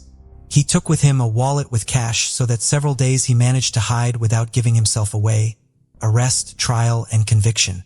When the money ran out, Michael came to one of his mistresses whose name was Lavinia Tolley and asked to live in her house for a while. In the evening, the girl heard from the news that her lover was wanted on charges of murdering his wife and immediately, without hesitation, reported to the police about his whereabouts. At the time of his arrest, Michael was crying and said he was innocent of anything. The man insisted that his spouse died during their intimate games when she asked to strangle her with a rope belt, and he overdid it. However, forensic experts found that firstly, the woman was strangled with her bare hands. Secondly, she was attacked from the back. And thirdly, there are 2 extensive hematomas on her head received during her lifetime, which can definitely have nothing to do with intimate relations. The trial of the perpetrator began in January 2010. The defendant kept insisting that his wife's death was the result of an accident and hoped for leniency. However, the autopsy results presented by experts proved that the man in cold blood hit his wife twice on the head and then strangled her and hid the body in the garage. Michael Roberts was found guilty of first-degree murder and sentenced to life in prison. A Paradise Beach turned into a death track for lovers.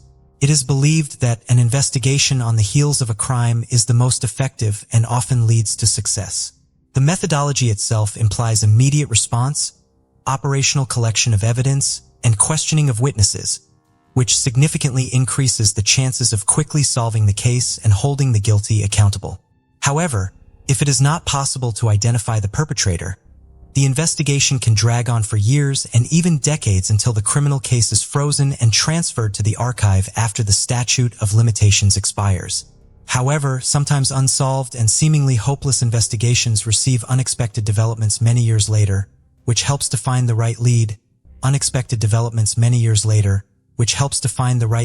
achieve results when no one believed it anymore. The case of Lindsay Cutshall and Jason Allen, which had been gathering dust on the shelves for almost 15 years, is a prime example of this. At the time, it was not possible to solve it despite the operational actions of the investigative team and the high reward offered for any information. The main problem was the lack of motive for such a brutal act against the loving couple.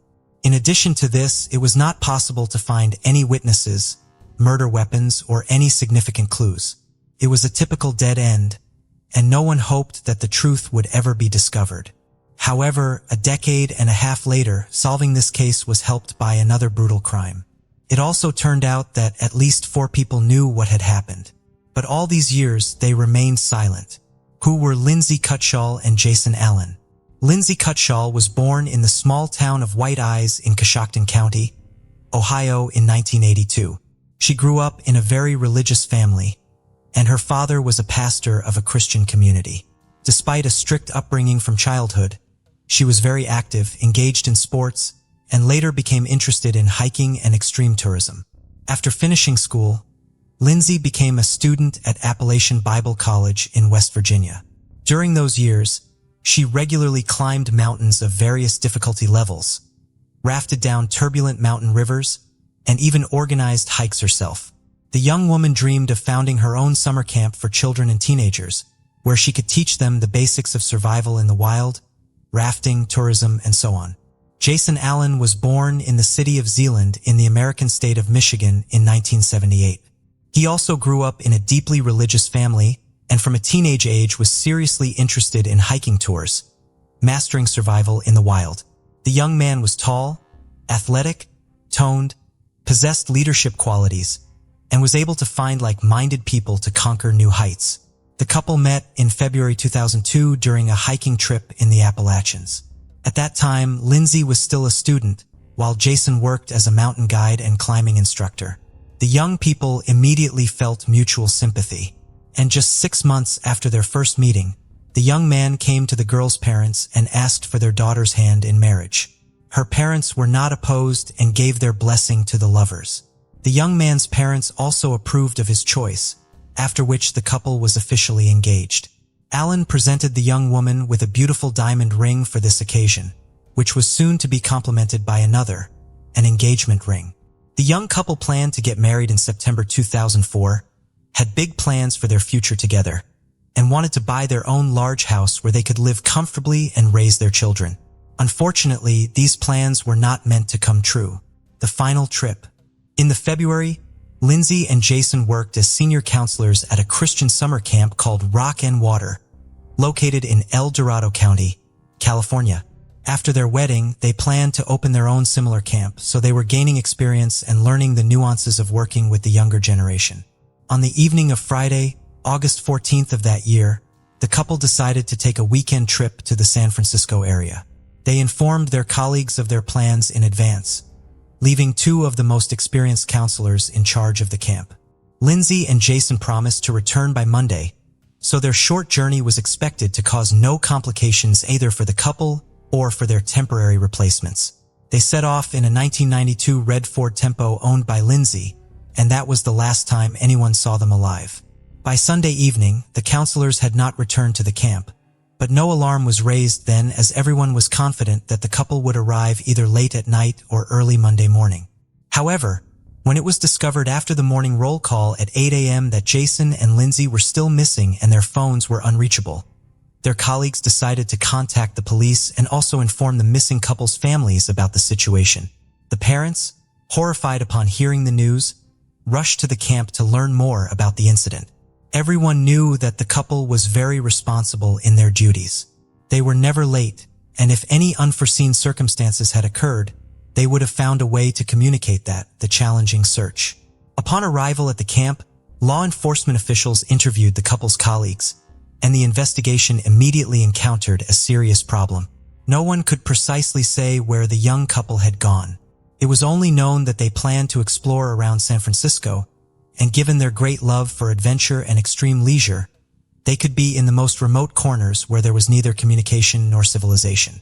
While the police waited the legally mandated 2 days during which the missing were expected to report themselves, relatives and friends decided not to just sit back, but to organize a search themselves. They called everyone they knew, trying to find out when the couple last made contact with anyone, distributed flyers with photos of the bride and groom, and requested anyone who might have seen them to respond immediately. By Tuesday, law enforcement had joined the search operation.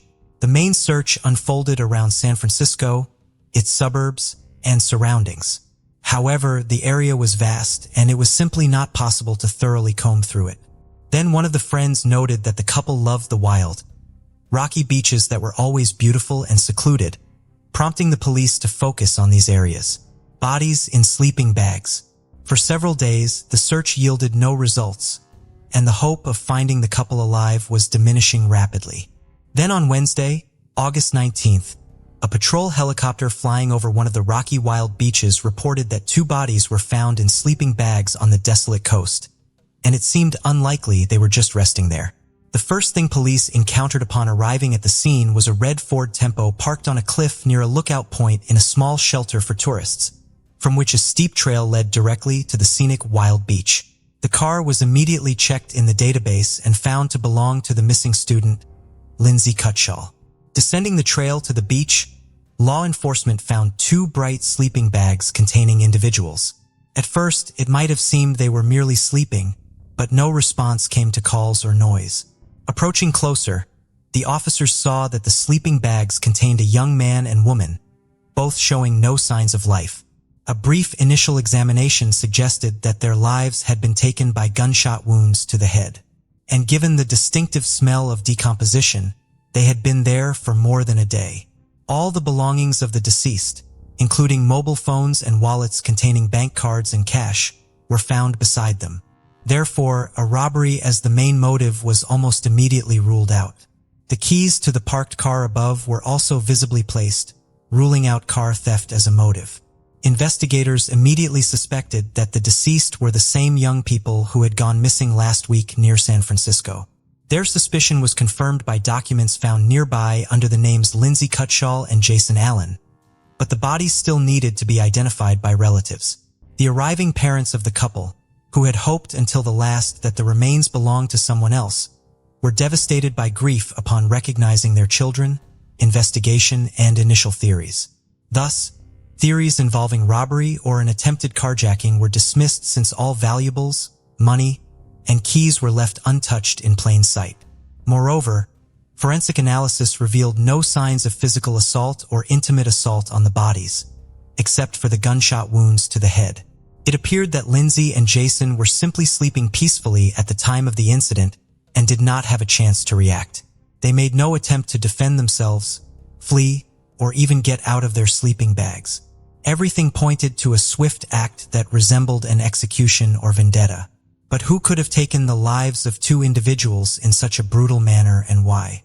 The questions multiplied, but no answers were forthcoming. There were no signs that anyone else had stayed in the area. The beach was quite secluded, and accessing it via the steep trail was challenging. Despite efforts, no shell casings were found nearby, leading investigators to theorize that the shooter either took them or threw them into the ocean. The shots had been fired at close range into the heads of the sleeping tourists indicated by specific traces, so the casings, if not deliberately moved, would have been nearby. Interestingly, the beach appeared quite clean, yet a few meters from where the sleeping bags with the bodies were found, an empty beer bottle lay. The deceased did not drink alcohol as they led a healthy lifestyle, suggesting the bottle might belong to the mysterious shooter. This particular brand of beer was rarely found in the area and likely came from a neighboring state.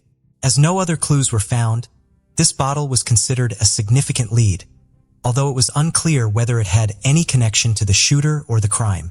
A theory was proposed that the deceased might have had a conflict with someone the day before the tragedy, and their opponent returned at night with a weapon to settle the score. Although Jason and Lindsay were very friendly with everyone, it was not excluded that they might have inadvertently displeased someone either in appearance or for some other reason. Additionally, the shooter could have been intoxicated or mentally unstable. From the bullets extracted from the victim's skulls, experts determined they were fired from a Marlin brand rifle, .45 caliber, model 1894, produced by Marlin Firearms Company. This was a rare weapon that might have been part of a collector's arsenal. Such models were typically used for hunting. This clue was significant for the ongoing investigation, but it remained the only one for the time being. Investigators speculated that the shooter was likely a male acting alone. He could have been a hunter, collector, or firearm enthusiast. The couple's route, search, and witness interviews. The investigation now aimed to establish the route the couple had taken, who they might have contacted, and when they were last seen alive. The first task presented few issues as the couple had taken numerous photos, and their camera remained untouched among their personal belongings. Additionally, in the tourist cabin near the lookout point where they parked their car, there was a guest book where visitors could leave notes. The engaged couple had written a couple of entries expressing that it was one of the best weekends of their lives, filled with love, happiness, and the discovery of perhaps the most beautiful beach they had ever seen. It was discovered that on Saturday, the couple had stopped at a fishing pier about 20 miles from where their lives were ultimately taken. This was evidenced by the photographs they had taken there, prompting law enforcement to visit the area and speak with locals in search of potential witnesses. Many remembered the young couple traveling in a red car. They were looking for a place to stay overnight, but found no vacancies in any of the 3 nearby hotels. This was because August is peak tourist season in the area, and most travelers book their accommodations well in advance. The couple then dined at a local restaurant, walked around the area, took several photos, and set off again in the evening.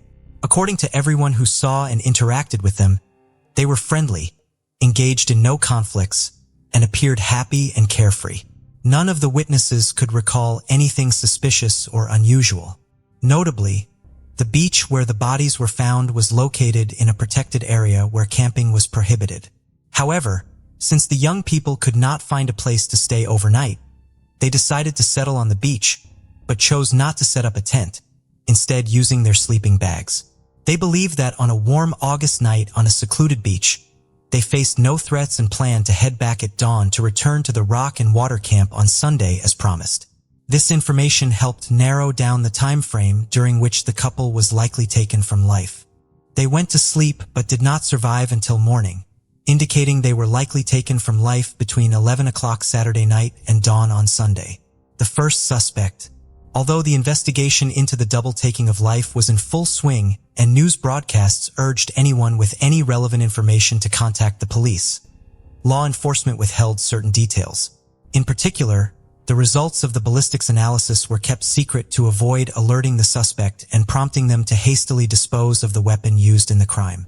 Initially, suspicion fell on a local drifter who periodically slept on that very beach and had been seen nearby on the evening before the crime. The homeless man mentioned by some witnesses was quickly located, brought to the station, and interrogated. The 57-year-old suspect had no alibi for the night of the crime. However, his involvement could not be confirmed. The main reasons were the absence of the weapon used in the crime and the fact that his DNA did not match that found on the beer bottle discovered on the beach. A new phase of the investigation in February 2006. For nearly 2 years, the investigation had been at a standstill with no clear direction on how to proceed. Then in February, law enforcement decided to publicize the data they had on the weapon used in the crime and to reach out again to potential witnesses by offering a $50,000 reward for any useful information that could lead to the perpetrator. Following this announcement, about 1,000 calls came in, but most did not aid the advancement of the investigation. However, law enforcement became interested in 26-year-old Sean Gallen, pointed out by several locals. According to them, the young man collected firearms and bladed weapons, behaved aggressively, was frequently involved in conflicts, threatened acts of violence, and occasionally damaged other people's property. Sean was arrested and questioned. He had previously been on the police's radar for brawling, hooliganism, and driving under the influence of alcohol and drugs. He indeed had an impressive collection of weapons, but the specific rifle in question was not among them. Verifying his alibi from 2 years prior proved impossible, and his DNA did not match the sample found on the beer bottle at the crime scene. So Gallen had to be released. A suspect from another country? Simultaneously, another suspicious and aggressive drifter came under scrutiny, often seen with a firearm, frightening the local residents. His name was Joseph Henry Burgess, and he was 61 years old at the time of the couple's demise. Burgess often ranted about receiving commands from God. It was discovered that in the late 1970s, Joseph lived in Canada, where he also wandered aimlessly. In 1978, he joined the Commune of the Children of God, positioning himself as a deeply religious person. And according to those around him, he was quite the fanatic. He soon had a conflict with 2 young people that escalated into outright enmity. And a few weeks later, these individuals were found lifeless, each with several close-range gunshot wounds to the head. Notably, their bodies were also discovered on a beach in sleeping bags, seemingly taken while they slept. By the time the police arrived, Burgess had vanished. His guilt was proven through numerous left-behind clues, but he could not be convicted as he had fled to the USA, crossing the border illegally. He managed to evade capture for nearly a quarter of a century until the police connected him with the double homicide on a beach in California. However, they were unable to interrogate him as a shootout occurred during his apprehension, resulting in the deaths of a police sergeant and Burgess himself, who opened fire, a fatal echo from the past. In the spring of 2017 in Forestville, California, a tragedy unfolded one night on March 14th. Gunshots rang out in the Gallen family home, prompting alarmed neighbors to immediately call the police. The victim was 35-year-old Seamus Gallen, and the perpetrator was his older brother, Sean. An argument had erupted between the siblings, during which Sean, under the influence of prohibited substances, grabbed a firearm and discharged 3 bullets into his younger brother. Police recognized the shooter's name as Sean had previously been detained as a suspect in the double homicide on a beach, but was released due to a lack of evidence. Since then, he had been in police sites twice for property damage and making threats, but had only received fines. It was also discovered that the detainee was an avid hunter and had a hobby of crafting knives and other bladed weapons. Those around him described him as antisocial, aggressive, and unpredictable. After taking his brother's life, Sean attempted to flee but was almost immediately apprehended. Law enforcement then decided to thoroughly reinvestigate this man's potential involvement in a couple's perpetration from 13 years prior. His personal social media page revealed much, where he posted pictures of his substantial weapon collection and discussed supposed telepathic and extrasensory abilities. According to his posts, he believed he was on a special mission, receiving assignments from space. This seemed like delusions of a disturbed mind, and police suspected Sean indeed had serious mental disorders. He stubbornly refused to cooperate with the investigation, spoke nonsensically, and insisted on his innocence. However, when detectives checked the personal messages on his deceased brother's page, they found something intriguing. Back in February 2006, when a $50,000 reward was offered for information on the double homicide case, Sean's former girlfriend had messaged Seamus, suggesting she could claim the reward by turning in her ex-boyfriend. They both knew everything but kept silent.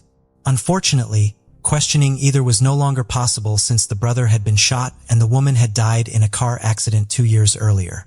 An unexpected confession. Initially, Sean denied any involvement and refused to speak, but when shown the printouts of the messages between his former girlfriend and his brother, he surprisingly confessed and began to give a detailed account. His narrative not only surprised, but shocked law enforcement. Despite more than 13 years passing since the double homicide, Gowen remembered the details of that night vividly. That evening, he had left his house with a Marlin rifle, intending to hunt in a wooded area. He aimlessly wandered for a couple of hours before descending a trail to a wild beach, which he claimed was a spot to encounter boars. As he walked along the shore, he spotted 2 bright sleeping bags. Approaching closer, he discovered a young man and woman sound asleep inside. He stood watching them for several minutes, then suddenly heard voices in his head commanding him to end their lives. Sean claimed this was the mission from space he could not ignore. He placed the barrel of his rifle almost against the young man's head and pulled the trigger. The sound woke the young woman, but before she could comprehend the situation, a second shot ended her life as well. He decided to collect the casings and carried them away in a beer can he had emptied while descending to the beach. Later, according to him, he tossed the can into some bushes in his father's backyard, where he went to give the rifle to his father and asked him to hide it.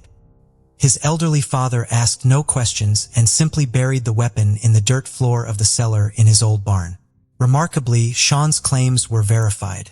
The rifle was found at the site of the now collapsed barn, and the beer can with the casing still rested in the overgrown bushes in the backyard. The fact that the murderer's father had passed away in February 2009 and his property had since fallen into disrepair and abandonment helped preserve these items. It turned out that the bottle found on the beach had no connection to the crime and was mistakenly considered as evidence. Forensic psychiatric evaluation Sean Gowen blamed the voices in his head, which he claimed ordered him to commit acts of violence, and asserted that he was not aware of his actions. His defense attorneys also insisted that Sean was mentally ill and unfit to stand trial. It was up to qualified psychiatrists to determine the truth of these claims. The evaluation revealed that the accused did indeed suffer from a range of mental disorders, exacerbated by the effects of alcohol and prohibited substances. However, at the time of the crime, he acted deliberately, carefully planning each step. Sean was fully aware of how to proceed and how to cover his tracks to avoid police detection. This was precisely why he first ended the life of the young man, knowing that if anything went awry, the woman would not be able to resist. For the same reason, he took the casings with him and prudently gave the rifle to his father, asking him to hide it. According to the psychiatrists, although Gallen had mental deviations, he was competent to stand trial and be held accountable for his actions. What was surprising in this complex case was that his parents, brother, and former girlfriend knew or at least suspected that he had committed the double homicide, yet none of them had turned him over to the police. Trial and sentence. The trial of the accused took place in the spring of 2019, nearly 15 years after the brutal act against the couple. On June 17th of that year, Sean Gallen was sentenced to 2 consecutive life terms without the possibility of parole, plus an additional 94 years for the end of his own brother's life in 2017. The convicted man is now serving his sentence in a special prison unit designated for particularly dangerous inmates with mental disorders. He continues to claim that he hears voices and behaves aggressively. Hence, he is kept under special surveillance to prevent him from harming himself or anyone else nearby. Lastly, it should be noted that the motive for the double homicide was never established. Sean simply saw the couple sleeping on the beach and decided to end their lives. This case is of India's first famous perfume expert, Monica Good. The reason for Monica's murder and the method used by the killer shook the entire India. The date was actually October 6, 2016. Monica Goud resided in the village named Sangolda in the famous state of Goa in India. Goa is known for its famous beaches, culture, climate, and historical places. Besides, here you can also get a chance to witness colorful architecture, greenery, and beautiful sunsets daily. Actually, Monica lived in a 3-bedroom rented apartment in a society named Supna Raj Valley in Sangolda village. As usual, at around 9 to 10 in the morning, Monica's maid arrives at her house and rings the doorbell of Monica's apartment. However, there is no response from inside. Then the maid rings the bell again, but still no response. Then she tries calling out several times and rings the bell 3 or 4 more times. Additionally, she knocks on the door, but still there is no sound from inside and no one opens the door. This situation feels very strange to the maid because Monica has never done this before. Feeling a little anxious now, she calls Monica's brother, Anand Gada, who lives in Mumbai, and explains the entire situation to him. After this, Monica's brother Anand calls Monica's phone, but there is no response from the other end. He keeps trying to connect with his sister through calls, but Monica doesn't pick up the phone. After that, Amand calls Monica's neighbor who lived in the adjacent apartment, and Monica had also left a duplicate key to her. Shortly after Amnon's call, the woman arrives outside Monica's house with the duplicate key. She then opens the door with the same duplicate key. And as soon as Monica's neighbor and her maid enter the house, both scream because Monica was lying straight on the bed, and herons were tied behind the bed, and there was no clothing on the lower part of her body. Additionally, Monica was not moving at all. Seeing all this, Monica's neighbor immediately calls the police.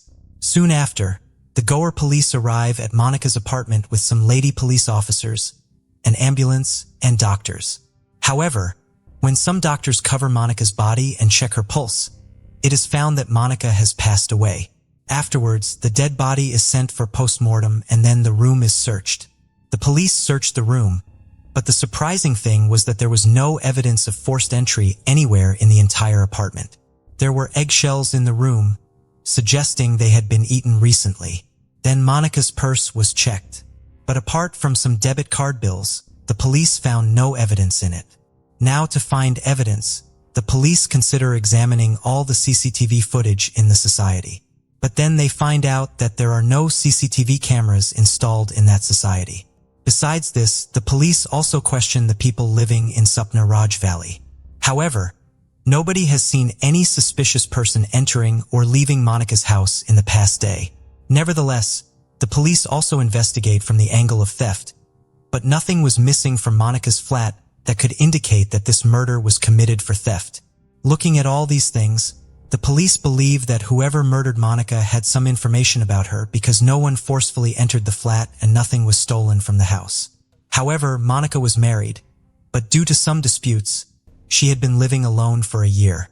Therefore, the police's suspicion first falls on Monica's husband, Bharat Ramanrutham.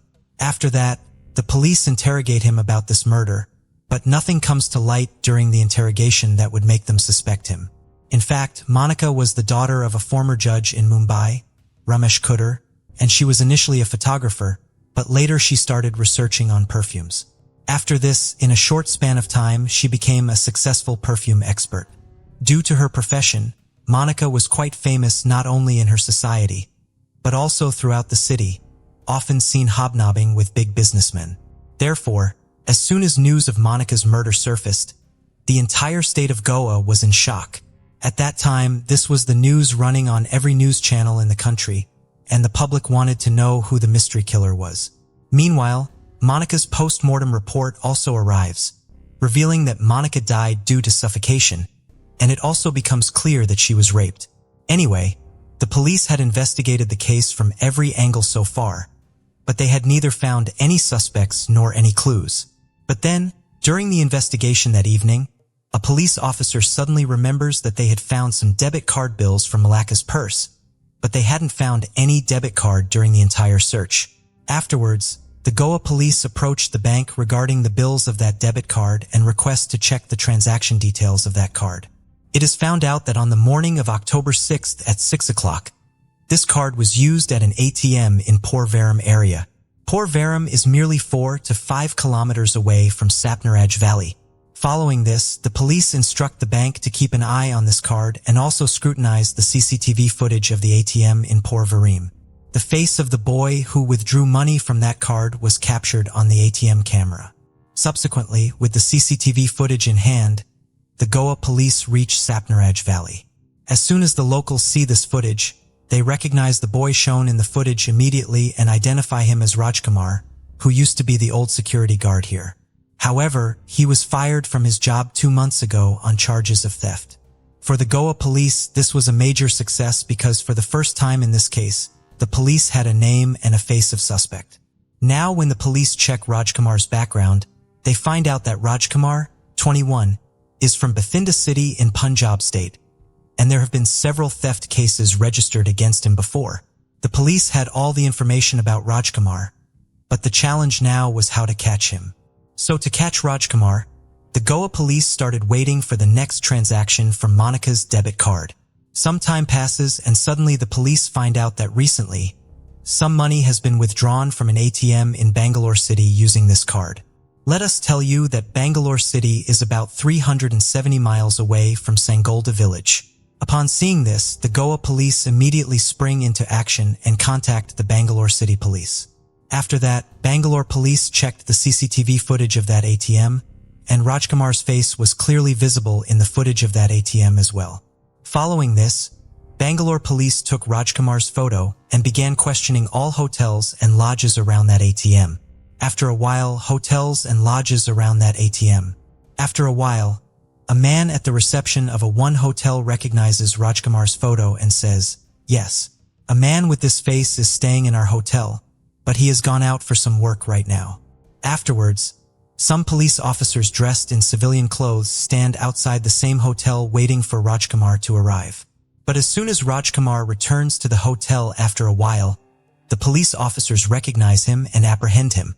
Now, because the police officers were in civilian clothes, Rajkumar doesn't even recognize them. And just like that, on October 8, 2016, 2 days after Marika's murder, Rajkumar is arrested from a hotel in Bangalore. Then Goa police are contacted. Afterwards, the Goa police arrive in Bangalore and take Rajkumar to Goa with transit remand from the court. Now the interrogation begins. And due to the firm questioning by the police, Rajkumar admits to killing Monica. When the police ask him why he did it, he narrates his entire story to the police, and the story goes something like this. Actually, in the month of June, 39-year-old Monica decides to shift to Goa for her perfume business, for which Monica starts looking for a rented flat. And on June 7, 2016, she reaches Sapnaraj Valley to see a flat. At the society's gate, Monica meets security guard Rajkumar. And the society's management had already called Rajkumar beforehand, informing him that a woman would come to see a flat, so show her the flat. Afterwards, Rajkumar shows Monica the flat, and after seeing it, Monica leaves from there. But what happens here is that during showing the flat, Rajkumar falls in love with Monica unilaterally. Now, day and night, he kept thinking only about Monica. About 4 to 5 days pass like this, and then one day, Rajkumar becomes very happy because that day Monica had come to shift to Sapnaraj Valley with her belongings. After that, Monica tells Rajkumar that the flat he showed her, he has taken that flat. Now because Rajkumar was very happy, he himself, with the help of 2 people, delivers Monica's belongings to her apartment. Rajkumar does this because he wanted to see Monica repeatedly. But because he was a security guard, he didn't get many chances to see and meet Monica. But then one day, an idea comes to his mind, and he goes to his manager and says that he wants to do the cleaning and maintenance work of the society's cars along with his duty because he is in desperate need of money. After hearing Rajkumar's need, the manager also agrees to his proposal because he thinks that this way Rajkumar will earn some extra money, and the needs of the people living in the society will also be fulfilled. However, Rajkumar had something else in his mind. And after this, he goes straight to Monica's apartment. After that, he tells Monica that now he can also clean her car, but it will cost her some extra money. Monica also agrees to this because she didn't have enough time to do household chores while handling her business. Now Rajkumar started cleaning Monica's car and would use the pretext of exchanging keys to also visit Monica's apartment, where he would see Monica 3 or 4 times a day. But it was due to the cleaning of this very car that one day Rajkumar loses his job. It so happened that one day, Monica's umbrella went missing from this car. Monica asks Rajkumar about it, but he says he didn't see any umbrella in the car. After this, Monica complains to the society management and says that today, not only my umbrella, but many other persons' things have gone missing just like before. If such incidents continue to happen in the society, it will tarnish its reputation. Now, after hearing Monica's complaint, the society management takes this matter seriously and begins an investigation. It is then found out that only Rajkumar used to open Monica's car for cleaning besides Monica herself. After that, a search is conducted in the guardroom where Rajkumar used to stay, and Monica's umbrella is also recovered from there. Now, since thefts were already a concern in society, after Monica's umbrella is found, suspicion falls entirely on Rajkumar. As a result, on July 22, 2016, Rajkumar is dismissed from his job on theft charges. From here, the story takes a new turn. While Rajkumar had deeply loved Monica before, now he starts to harbor a significant amount of hatred towards her. However, after being dismissed from his job, Rajkumar leaves and starts working as a laborer in the Ponda area of Goa. But even there, he only works for a few days. During this time, he meets Monica twice and asks her to withdraw the theft complaint, but Monica flatly refuses. Now, hearing this, Rajkumar gets even angrier, but he couldn't do anything at that moment. After that, Rajkumar arrives in Chennai in search of a job, then goes to Mumbai from there, and finally spends some time working in Pune city. Everywhere, Rajkumar earns his living by doing odd jobs. But when he doesn't find any decent job anywhere, he returns to Goa on the October 2nd, 2016. But this time, he had something planned in Goa. There was still a lot of hatred against Monica in his mind. The very next day, that is on the October 3rd in the afternoon, Rajkumar reaches Sapna Raj Valley again. He enters the society through the main gate, and by chance, no one sees him entering. Then he goes straight to Monica's apartment below, but he notices that Monica's car is not parked there. Seeing this, he understands that Monica is not at home at the moment. However, instead of leaving from there, Rajkumar decides to wait for Monica to arrive in the society. Now, because Rajkumar knows every route in the society, he decides to hide on the terrace of the society because generally no one comes to the terrace. Meanwhile, Rajkumar keeps looking down repeatedly and checks Monica's car. But even after the whole October 3rd passes, Monica's car is not seen. Then the next day, October 4th comes, but Monica's car still doesn't show up. And then October 4th also passes. On October 5th, Monica's car was checked several times by Rajkumar since morning, but it wasn't seen. Now it had been almost 2 days since he stayed on the terrace. There was neither food to eat nor anything to drink on the terrace during this time. Many times, Rajkumar felt like leaving from there, but the fire of revenge didn't let him go, and fueled by this vengeance, Rajkumar spent more than 48 hours hungry and thirsty on the terrace. Around 3 to 3:30 p.m. on October 5th, 2016, Rajkumar came down once again, and this time he saw Monica's car parked. This meant that Monica had returned home. Seeing this, there was a strange smile on Rajkumar's face, but then he went back to the terrace and started waiting for darkness. After that, he comes downstairs around 6:30 in the evening and rings Monica's flat doorbell. When Monica asks who, Rajkumar identifies himself as a security supervisor. Hearing this, Monica opens the door, but as soon as she does, Rajkumar forcefully pushes her and then shuts the door from inside. Before Monica can comprehend anything, Rajkumar takes out a knife from his Rajkamana, covers her mouth with his hand. Then Rajkamana takes Monica to the bathroom, intimidating and controlling her. After that, he forcefully takes Monica to the bedroom at knife point, lays her on the bed, ties both her hands behind the bed first, then ties both her legs as well. Now Rajkumar demands money from Monica at knife point.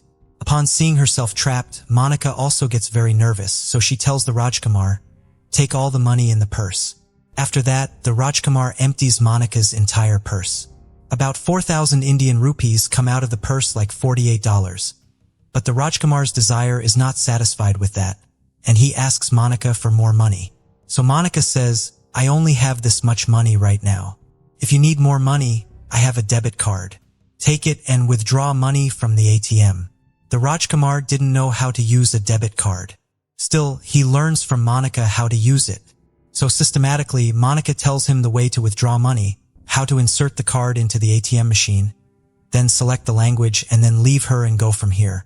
Then she will complain to the police and Rajkumar will be caught through the location of the debit card. But Rajkumar takes the money and card and puts a cloth in Monica's mouth. After doing all this, he now knew that Monica could not do anything. So he leaves from there with great confidence and then goes to the kitchen. He takes out water from the fridge, boils the eggs, eats them with great ease, and there was no hurry for him. He was eating and drinking with great comfort because he knew that Monica lived alone in that flat. Now, he also takes out ice cream from the fridge and eats it. Besides, he also eats chocolate, meaning that all the hunger and thirst he had been suffering for 2 days on the terrace is satisfied now. It was around 12 o'clock at night by all this. When his stomach is full again, he returns to Monica. He takes her phone, although it was locked, but Rajkumar's unlock it by forcing Monica. Then Rajkumar's opens an adult site on her phone and forcibly shows her 3 adult videos. Feeling all this, Monica becomes even more anxious because she realized that Rajkumar's was not going to let her go now. Then Rajkumar unties the rope from Monica's legs and removes all the clothes from her waist down. Then he fulfills his desire that had been in his mind since the first day he saw Monica. It was nearly 2 a.m. in the morning by now, and Rajkumar had been in Monica's apartment for almost 8 hours when Rajkumar's desire was filled. He gets nervous for the first time when the question arises in his mind whether Monica knows him well. And if he leaves Monica alive, she will tell the police about it, and then the Rajkumar will be punished. So the prince lifted a pillow from the same bed and began to suffocate Monica's mouth and kept pressing until she died. Then the Rajkumar got up from there comfortably and went to the bathroom again. After that, Rajkumar shaved his beard. Then he bathed. And at 3:30 a.m. on October 6, 2016, in the darkness, he sneaked out of the Supna Valley stealthily. Then at 6 a.m. after withdrawing money from the ATM, he went to Bangalore where the police arrested him. After hearing the entire story, all the police officers were quite surprised. After that, the Goa police gathers all the evidence against Rajkumar. Then on January 6, 2017, a 228-page charge sheet is present in court, charging murder, rape, and robbery. However, the trial of this case is still ongoing. Let's see when the criminal will be punished. If there is any update in this case, we will update you through the channel's community post. So friends, this was the complete story of the Monica Gurd murder case. Arnie F. Hopkins was born on June 30th, 1928. During World War II, he served in the United States Air Force. In January 1982, he was sworn in as a deputy sheriff for Livingston County, Kentucky. Sadly, his career in public service would end in tragedy. September 9th, 1984, fell on a Sunday. On that night, Deputy Hopkins was out on patrol near Smithland, Kentucky. At approximately 11:20 p.m., he called dispatch to inform them that he would be exiting his patrol vehicle to investigate a suspicious hitchhiker. He reported his location as the intersection of U.S. Highway 60 and Kentucky Route 137, a spot locally known as the Monument. A few minutes later, a dispatcher en route to work came upon Deputy Hopkins' abandoned patrol car at the Monument. The dispatcher noticed signs of a struggle and found Deputy Hopkins lying on the ground. The deputy had been shot with his own service weapon and was dead by the time the dispatcher found him just minutes after his last radio contact. 56-year-old Hopkins was survived by his wife Rose. There was no sign of the hitchhiker to be found. The hitchhiker was the obvious prime suspect in the case, but authorities were never able to identify him. Deputy Hopkins did not provide any physical description of the hitchhiker. Due to the fact that this person had been hitchhiking near U.S. Route 60, which spans 2,700 miles from western Arizona to coastal Virginia, he could have caught a ride to several different states, making a search area difficult to identify. Deputy Hopkins' case went cold, but it was reopened by the Kentucky State Police in February 2017. The state police claims to have new information in the case, but has not revealed this information to the public. They are actively seeking tips from the public and following new leads in the case.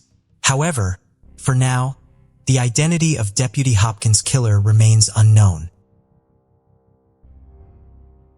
On March 24, 1976, a fisherman in Nashville, Tennessee discovered the body of a young woman washed up against a branch in the shallow waters of the Harpeth River.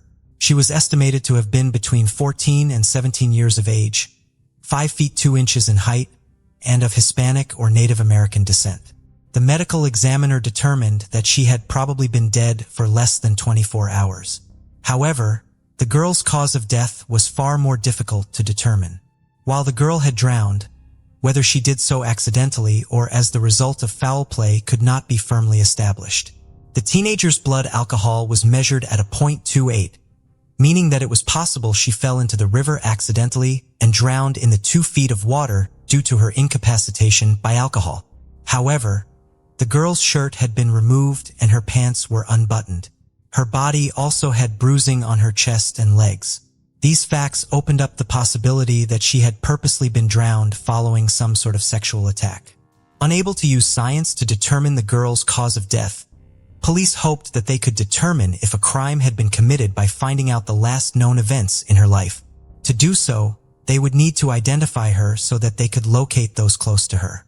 As the young woman carried no identification with her, police had to rely on alternative means to try to uncover the identity of their Jane Doe. While she did not carry ID, the Jane Doe did carry a nickel, a comb, and a picture of a young boy in her pockets. The photograph would be the key to getting the most information police have about the Jane Doe. The photograph of a young blonde boy had the name Little Charlie written on the front. On the back was written a phone number. Police assumed that Little Charlie was the boy in the photo. However, when they called the phone number on the back of the photo, they discovered that Little Charlie was really a 24-year-old man from East Nashville. Charles Moore lived with his father, also named Charles, and the two went by Little Charlie and Big Charlie respectively to distinguish them from one another. When he spoke to police, he was able to tell them how his number had ended up on the back of the picture of the boy. On March 15, 1976, 9 days before Jane Doe's body was discovered, Moore had been traveling southeast on Interstate 24 with his brother-in-law, Milton Collins. The two men came across two female hitchhikers and offered them a ride. According to Moore, one of these hitchhikers matched Jane Doe's description. She called herself either Sherry or Cheryl. The other one was a thin young woman with dirty blonde hair and wire-rimmed glasses. The two young women told Moore and Collins that they had run away from a treatment center in Minnesota, where the future Jane Doe was being treated for substance abuse and the blonde woman was being treated for suicidal ideation. The two said they were on their way to Haines City, Florida, where the blonde woman's husband and son lived. Moore gave the hitchhikers his phone number in case they were ever passing through Nashville again. The only piece of paper any of the four people in the truck had was a photograph of the blonde woman's son, so he wrote the phone number on the back of it. Moore told police that he and his brother-in-law dropped the two hitchhikers off roughly 85 miles southeast of Nashville. The last time he saw them, they were getting into another vehicle and continuing on to the southeast. This location was over 90 miles away from where Jane Doe's body was found, and in the opposite direction from where they had been traveling when Collins and Moore last saw them. Both Collins and Moore viewed Jane Doe's body in 1976 and were able to confirm that she was one of the hitchhikers they picked up. Milton Collins has since passed away, but Charles Moore continued to speak with police as recently as 2012 as part of their ongoing efforts to identify Jane Doe. Authorities do not believe either Collins or Moore had anything to do with Jane Doe's death. Police have never been able to locate or identify the blonde woman traveling with their Jane Doe. They were also unable to identify a treatment center in Minnesota where patients matching the two young women's descriptions escaped from. Authorities continue to hope that they will one day find a match to Jane Doe's fingerprints or dental records. Unfortunately, DNA testing is not available in this case. The grave markers in the cemetery Jane Doe was interned in have moved in the years since her burial, and it is unclear where her body is now located. In February 2013, Detective Jill Weaver of the Nashville Police Department's Cold Case Unit took over Jane Doe's case and has been focused on the numerous questions that remain unanswered in it. The identity of Jane Doe, the circumstances of her death, and the identity of her potential killer all remain mysteries. Jennifer Mary Beard was a 25-year-old British schoolteacher working in Australia at the end of 1969.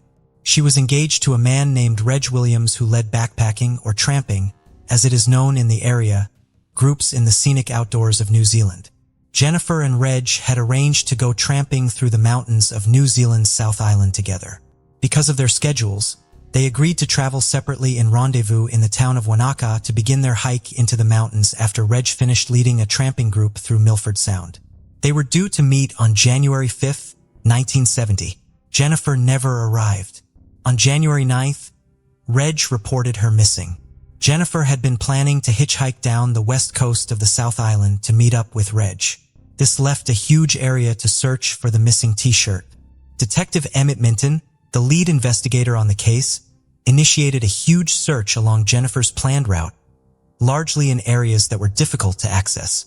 The search area was narrowed following eyewitnesses coming forward. Jennifer was last seen near Fox Glacier, being driven by a balding middle-aged man in a blue or green Vauxhall Velux on December 31, 1969. After this sighting was announced to the public, a family came forward to tell police that on December 31st, at approximately 1:20 p.m., they had stopped at the rest area near the Haast River Bridge to help a middle-aged man in a teal Vauxhall having car trouble. Since this description matched the man and vehicle Jennifer had last been seen with, police were dispatched on January 19, 1970 to search the area around the bridge. Shortly after making their way under the bridge, officers tragically located the remains of Jennifer Beard. When Jennifer was found, her pants were around her ankles and her shirt had been torn apart. She was missing her backpack and camera. Police hypothesized that Jennifer had gone beneath the bridge from the rest area to use as a bathroom and had been sexually assaulted and killed. The person who had last picked her up hitchhiking was an obvious suspect, especially since Jennifer's belongings were not in the area. Jennifer would not have taken her belongings down with her to relieve herself. If the driver she had been with followed her down to attack her, he may have forgotten that her effects were in his vehicle and disposed of them elsewhere so as not to be caught with them. The state of Jennifer's remains made confirming this theory impossible, however. Due to the combination of the delay in finding Jennifer, the hot New Zealand summer, and the ebbing and flowing of the Haast River, the remains were severely decomposed by the time they were located. The coroner was not able to pinpoint a cause of death. Police put forth a theory that Jennifer had been strangled, but her hasa wabin, which often breaks or is damaged and strangling victims, was not located with the remains and therefore could not be examined. Since the body was not able to provide police with many leads, they turned their attention to the Vauxhall. Almost 30,000 Vauxhalls manufactured between 1953 and 1955, like the one described by eyewitnesses, were still being driven in New Zealand. Authorities checked thousands of them, never finding any evidence tied to Jennifer's case. The only real suspect authorities had to pursue was a man named Gordon Bray. For days after Jennifer's body was discovered, police located a pair of jeans a few hundred feet away from the crime scene. The jeans stayed in an evidence refrigerator for 3 months before ever being examined. In one of the pockets of the jeans was a receipt with both Bray's name and address on it. Bray also drove a Vauxhall of approximately the same age as the one described by witnesses and had been in the area on December 31st. Police believed they had cracked the case. While authorities thought they had definitively identified Jennifer's killer, proving it to the legal standard necessary was difficult. Bray did not meet the physical description of the fat and balding man Jennifer had been seen with, and his car was in much better shape than the beat-up and dust-covered Vauxhall described by eyewitnesses.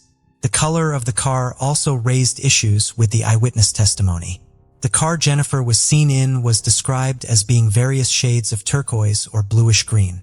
The discrepancies aside, Bray's car was a dark blue. As such, The eyewitness testimony was shaky and hardly conclusively tied Bray to Jennifer. Bray had also agreed to be interviewed by Detective Inspector Mitten and allowed his Vauxhall to be searched. He did not say anything incriminating, and no evidence was found in his vehicle. While the receipt in the jeans was the one major piece of evidence in the case, even it posed problems for the prosecution. The distance away from the crime scene that the jeans were found alone raised suspicions that they could have been planted by police. The 4 days in between when Jennifer was discovered and the area was made a crime scene and when the jeans were finally found, as well as the 3 months the jeans were supposedly misplaced, could also be presented by a defense lawyer as evidence that the police had time to concoct a plan to frame someone for the crime. Bray's family furthermore has said that they have never seen him wear jeans.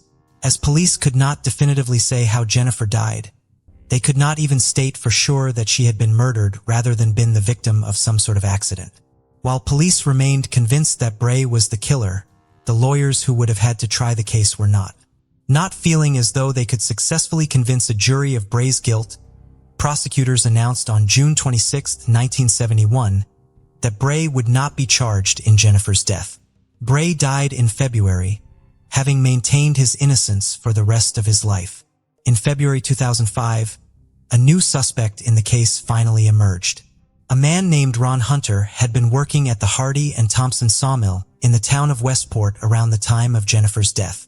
After police sketch of the man Jennifer had last been seen with appeared in the newspaper, he abruptly left town despite being owed 2 weeks' worth of pay from his job.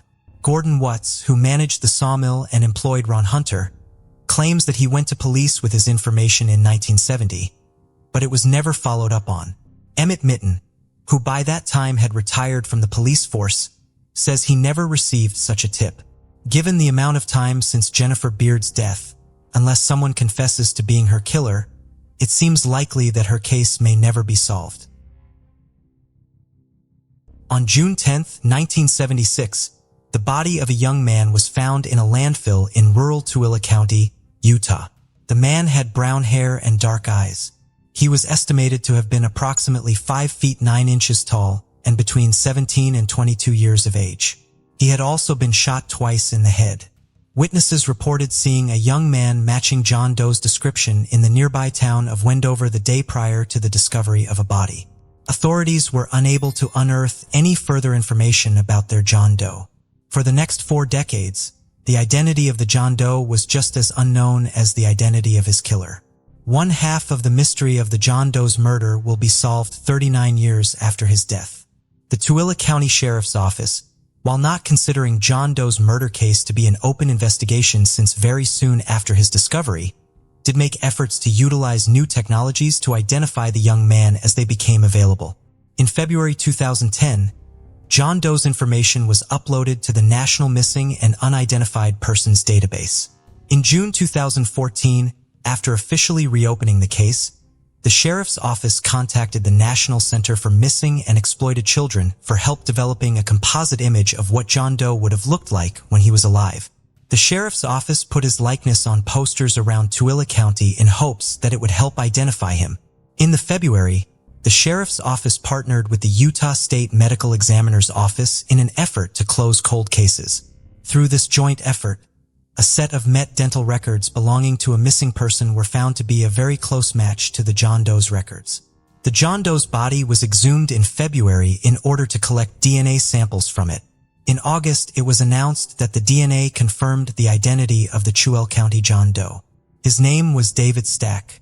David Arthur Stack had been born on July 5, 1957. In 1975, he graduated from New Milford High School in Connecticut. Despite being one of 10 children, he managed to stand out amongst his siblings with his charismatic and adventurous spirit nature. In 1976, he'd been living in Broomfield, Colorado.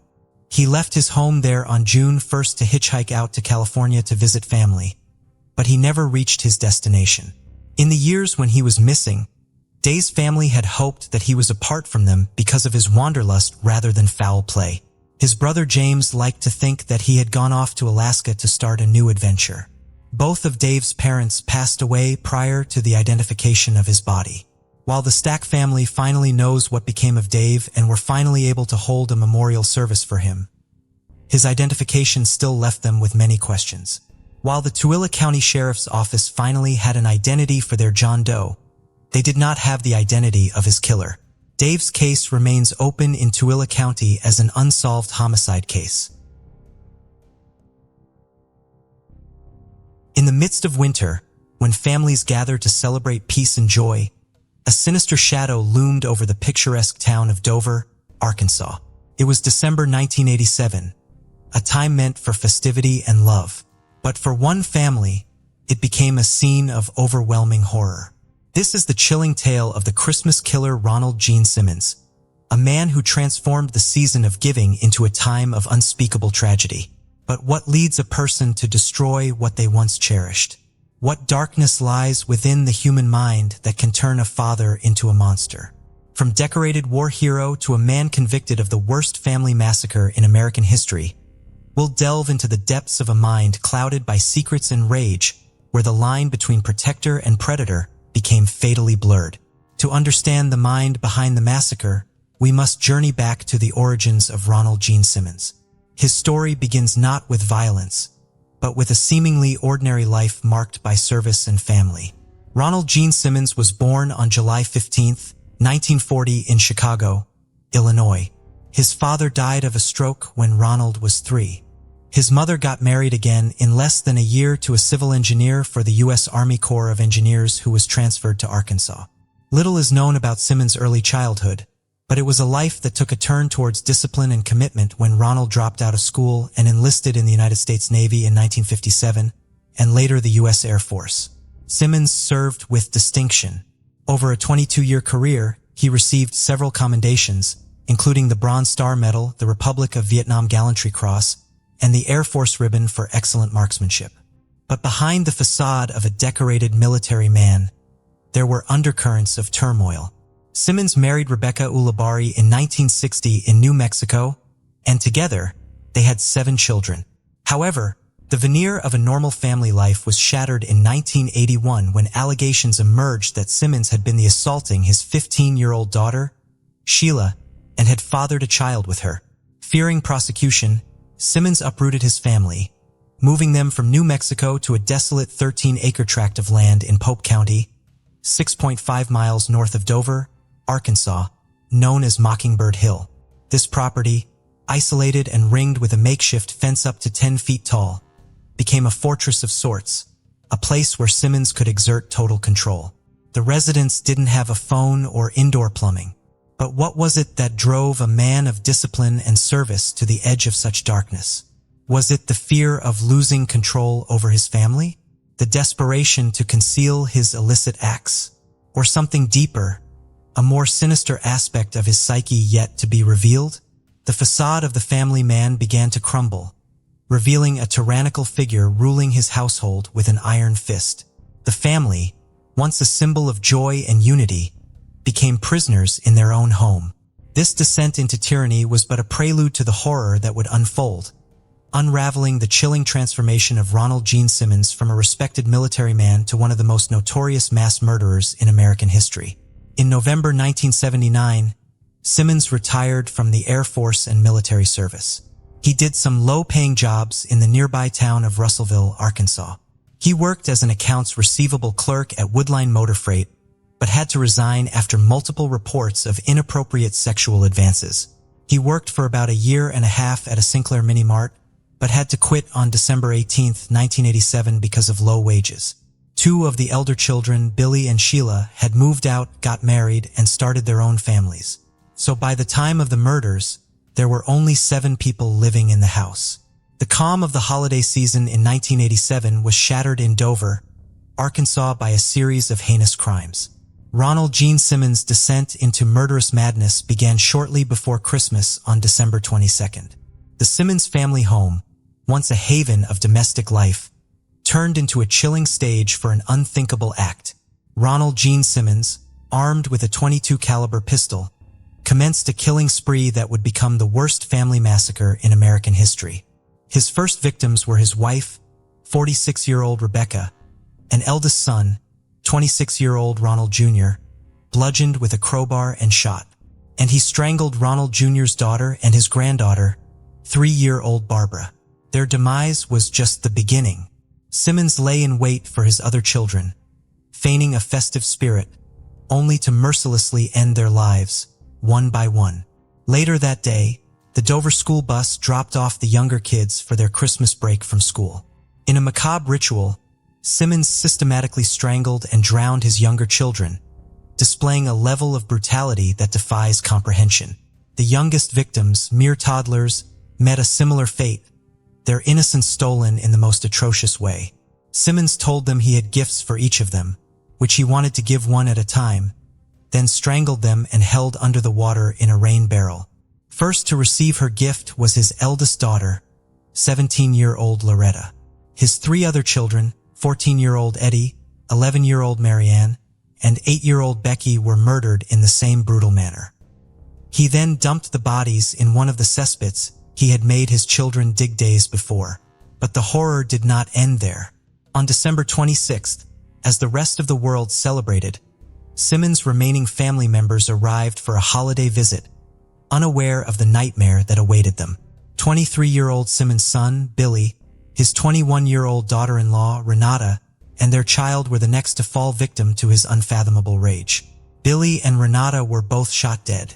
Their bodies were left by the dining room table next to the decorated Christmas tree with unopened gifts and covered with their own coats and some bedding. Then their 20-year-old son, Trey, was strangled and drowned. The same fate befell his 24-year-old daughter, Sheila, her 33-year-old husband, Dennis, and their children. Simmons strangled his and Sheila's child, 6-year-old Sylvia, and finally, his 21-year-old grandson, Michael.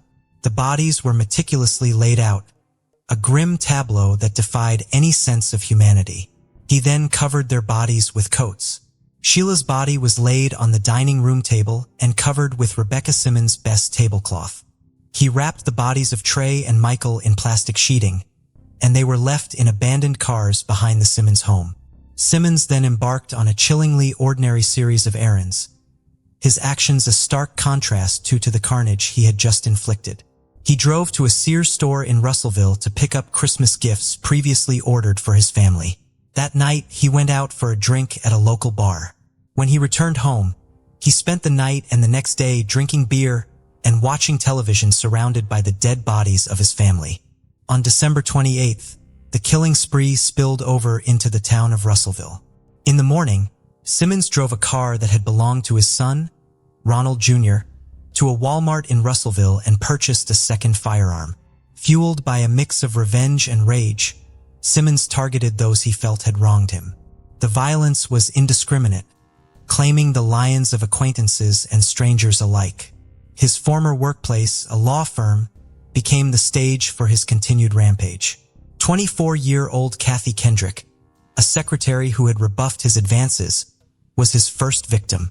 She was fatally shot. The brutality continued at the Taylor Oil Company, where he shot and wounded the 38-year-old owner, Russell Taylor, who was also the owner of Sinclair Mini Mark from which Simmons had recently resigned. He also killed a complete stranger in the building and shot at another employee before exiting the building, but missed. In Sinclair Mini Mart, Simmons shot and wounded 2 more people. He then shot his former supervisor, 35-year-old Joyce Butts, twice and wounded her in the office of Woodline Motor Freight. She survived and testified later that Simmons had yelled at her during a previous argument about wages. The entire rampage lasted 45 minutes. 2 people were killed and 4 wounded. Simmons' final act was as perplexing as it was chilly. He said to the secretary in Woodline Motor Freight, "I just wanted to kill Joyce. Just Joyce. I've gotten everybody who wanted to hurt me." Simmons surrendered to police without resistance, his spree of violence concluding as abruptly as it had begun. But the most heinous of his crimes were yet to be discovered. Simmons sat silently in his cell and stared at the wall. He refused to speak to investigators or even his attorneys. He didn't say a word during the interrogation. But when he was asked about his family, Simmons' eyes got red and started to well up. His lips started to quiver. The police got suspicious. They couldn't reach his family, so 2 officers drove to the isolated home. The investigation began on the chilling grounds of the Simmons family home. Here, detectives encountered a scene that defied belief. Family members' bodies laid out with a chilling meticulousness. It was a tableau that spoke volumes about the mindset of the killer. In the aftermath of this unprecedented massacre, questions swirled. What drove a father, a husband, a war veteran to commit such unspeakable acts against his own family and community? And what can we learn from this tragedy to prevent such horrors in the future? In the wake of the horrific murders committed by Ronald Gene Simmons, law enforcement faced the daunting task of piecing together a puzzle that spanned both family tragedy and public rampage. As the probe widened to include Simmons' subsequent attacks in Russellville, the challenge for investigators was to understand the connection between the family murders and the seemingly random acts of violence that followed. The evidence gathered was overwhelming. Firearms, witness testimonies, and Simmons' own actions painted a picture of a man who, after committing an unspeakable act against his own family, sought to extend his vengeance to those he perceived had wronged him in the wider community. In a case that stunned even seasoned investigators, the question wasn't just who had committed these crimes, but why. What drives a man to annihilate his family and lash out at the world around him? The arrest of Ronald Gene Simmons brought an end to the immediate threat, but it was just the beginning of a quest for justice and understanding. The prosecution's task was to unravel the mind of Simmons, to present a narrative that could make sense of the senseless. As the investigation progressed, more disturbing details emerged. Allegations of abuse, control, and a life led under the tyranny of Simmons became the focus. Each piece of evidence added another layer to the dark portrait of a man who had lived a life of deception and brutality. In the courtroom, the full extent of his crimes would come to light, bringing some answers, but also leaving haunting questions about the nature of evil. What kind of man lurked behind the annihilation of his family and terrorizing a community? Simeon's life was marked by strict discipline and control, traits honed during his military career. But beneath the surface of this structured exterior lay a tumultuous inner world. Allegations of sexual assault within his family suggest deep-seated pathological behavior. Experts in criminal psychology often point to a history of abuse, either experienced or perpetrated, as a significant factor in the development of violent behavior. In Simmons' case, the blurring of boundaries within his own family coupled with a need for dominance may have contributed to his downward spiral. The isolation of the Simmons family at Mockingbird Hill paints a picture of a man intent on exerting absolute control. This isolation could have exacerbated existing mental health issues, creating a pressure cooker environment. What then triggered Simmons to turn to murder? The possibility of his wife seeking a divorce might have been the tipping point, challenging his authoritarian hold over his family. She had already tried to leave him on numerous occasions, but always returned. A family friend informed the police that Simmons' wife had been saving up money to divorce him when the murder happened. Simmons' wife had written to their son shortly before the killings, "I don't want to live the rest of my life with Dad. I am a prisoner here and the kids too. Every time I think of freedom, I want out as soon as possible." Simmons' actions in Russellville suggest a broader rage directed not just at his family, but at anyone he perceived as a threat or who had rejected him. His targeting of individuals in the community indicates a blend of personal vendetta and displaced aggression. Yet the absence of any recorded mental illness diagnosis leaves us with more questions than answers. The depths of Simmons' mind remain, in many ways, a locked enigma. Could this tragedy have been averted? In exploring these questions, we confront the unsettling reality of how little we sometimes know about those closest to us. After the chilling massacre by Ronald Gene Simmons, the wheels of justice began to turn, bringing us to a courtroom where the grim details of his crimes would be laid bare. After a psychiatric evaluation, it was determined that he was sane and capable to stand trial.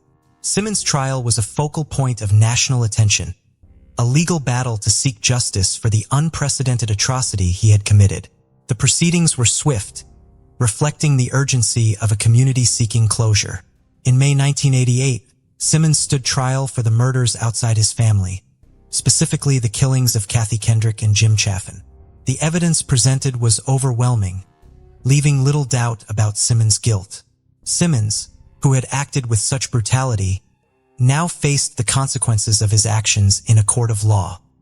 His demeanor in court was reported as defiant, a stark contrast to the calculated coldness of his crimes. On May 12, 1988, the verdict was delivered. Ronald Gene Simmons was found guilty and sentenced to death by lethal injection, plus 147 years. Remarkably, Simmons himself requested that no appeal be made on his behalf, saying, "To those who oppose the death penalty, in my particular case, anything short of death would be cruel and unusual punishment." Because of this, he had to be separated from other prisoners on death row. His life was in danger as they believed Simmons' refusal to appeal his death sentence was jeopardizing their prospects of escaping their own executions. The second trial for the murders of his 14 family members began in February 1989. Here, the prosecution delved into the harrowing details of the family massacre, painting a picture of a man driven by control and rage. During the trial, a shocking moment unfolded. Simmons lashed out in court, punching the prosecutor and attempting to seize a deputy's gun, an act that only outed to his infamy. This happened after Simmons' letter to his daughter, Sheila, was introduced, in which Simmons said, "You have destroyed me, and you have destroyed my trust in you. I will see you in hell." After she had disclosed that he was her child's father to the police, on February 10, 1989, Simmons was found guilty of 14 counts of capital murder. The judge, undeterred by Simmons' outburst, handed down another death sentence. This rapid succession from trial to sentence was unprecedented, reflecting the severity of the crimes. The execution warrant for Simmons was signed by Arkansas Governor and later President Bill Clinton on May 31, 1990. All visitors, including legal counsel and clergy, were refused by Simmons. On June 25th, he died via the fatal injection method he had chosen in the Cummins unit. This was the shortest period from sentence to execution to death in U.S. history since the death penalty was reinstated in 1976. His last words were, "Justice delayed finally be done is justifiable homicide." Nobody claimed his body, and he was against Ronald Gene Simmons. We are left to ponder the balance between justice and understanding. The case of Ronald Gene Simmons is a stark reminder of the potential for hidden dangers within our own homes, and it's crucial to recognize early warning signs. FBI profilers and psychologists suggest vigilance for certain behaviors, patterns of control, isolation, and abuse within a family. These can often be precursors to more violent actions.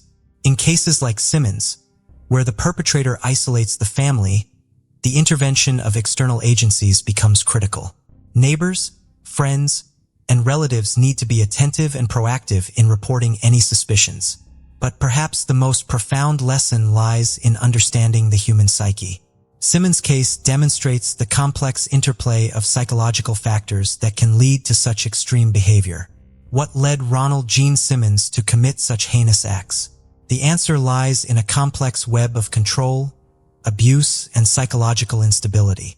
His desire for dominance coupled with deep-seated issues likely stemming from his abusive behavior within the family set the stage for tragedy.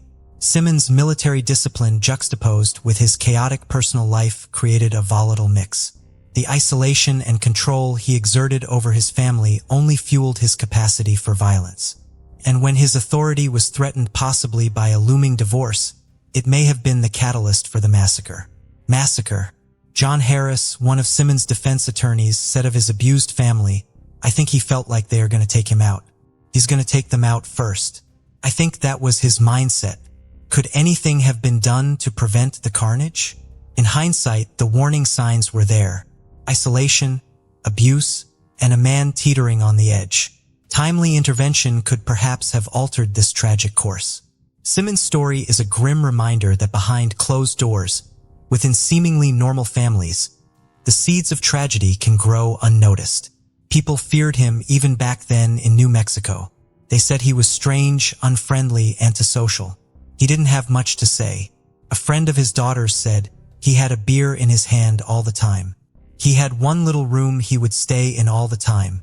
It was dark and seemed spooky, and it stunk. Attorney John Harris also said that there was more than one person to blame. If authorities had successfully arrested him back in 1981 on the basis of his daughter's sexual assault, the murders likely wouldn't have happened. However, prosecutors at the time said they had dropped the charges at the family's request. Ronald Gene Simmons' Christmas week killing spree is the worst mass murder committed by a single person in Arkansas history. What were the underlying reasons that made Simmons annihilate his whole family that once formed the core of his identity? Born on April 15, 1952 in Hamilton, Ohio, Donald Harvey was the oldest of 3 children. The boy, with his big brown eyes and curly hair, was lovingly called Donnie by his parents, Ray and Goldie Harvey. Shortly after his birth, the family moved to Boonville, Kentucky, a small community nestled away on the eastern slopes of the Appalachian Mountains. There, Ray worked as a tobacco farmer, while Goldie tended to the children and home. While the couple was struggling from extreme poverty, their marriage began to fall apart. Despite a rocky relationship, they were loving and nurturing to their 3 children. Although Donald was a quiet boy who mostly kept to himself, he apparently had shown no signs of any abnormality. Perhaps the seed of his sadistic and twisted mind was sowed long ago in his past. According to some reports, Donald abused and assaulted by at least 3 different men between the ages of 4 and 20. One of them was his own uncle on his mother's side. Another one older neighbor who offered Donald money at the age of 18. Donald claimed that he assaulted by his then roommate, Randy White. Though a traumatic past is no excuse for heinous crimes, it might be a point of discussion for psychologists and criminal profilers. In school, Donald always seemed to be a loner and antisocial. He rarely participated in extracurricular activities, opting instead to read books. While this got him good grades, it also earned him a reputation for being the teacher's pets, which led to teasing. Following his graduation from Sturgeon Elementary School, Donald entered Boonville High School in 1968. Despite his good scores, he rapidly became bored with a daily routine, which prompted him to drop out. He later received a diploma from a correspondence school out of Chicago and got his GED the following year at the age of 16. Having no future aspirations, Donald didn't know what he would do with his life at this point. He eventually relocated to Cincinnati, Ohio, where he managed to secure a job at a local factory. Donald was doing well in this job until the work dried up at the plant in 1970, and he was eventually laid off. A few days later, his mother called him and asked him to travel to Kentucky and visit his ailing grandfather, who was recently placed in Nerinout Hospital in London, Kentucky. He had no idea that agreeing to his mother's request would forever change the course of his life. While visiting his ill grandfather every day, Donald formed a trusting bond with the hospital workers. In fact, they liked him so much that he was offered a job at the hospital. It was here that a terrifying journey of madness and mayhem began, which would go on to last nearly 20 years. Donald's true motive for wanting to work as a nurse's aide might not even be known. However, some people believe that he was desperate to earn money after losing his previous job. He was not a trained nurse or doctor, but the hospital staff had full faith in him.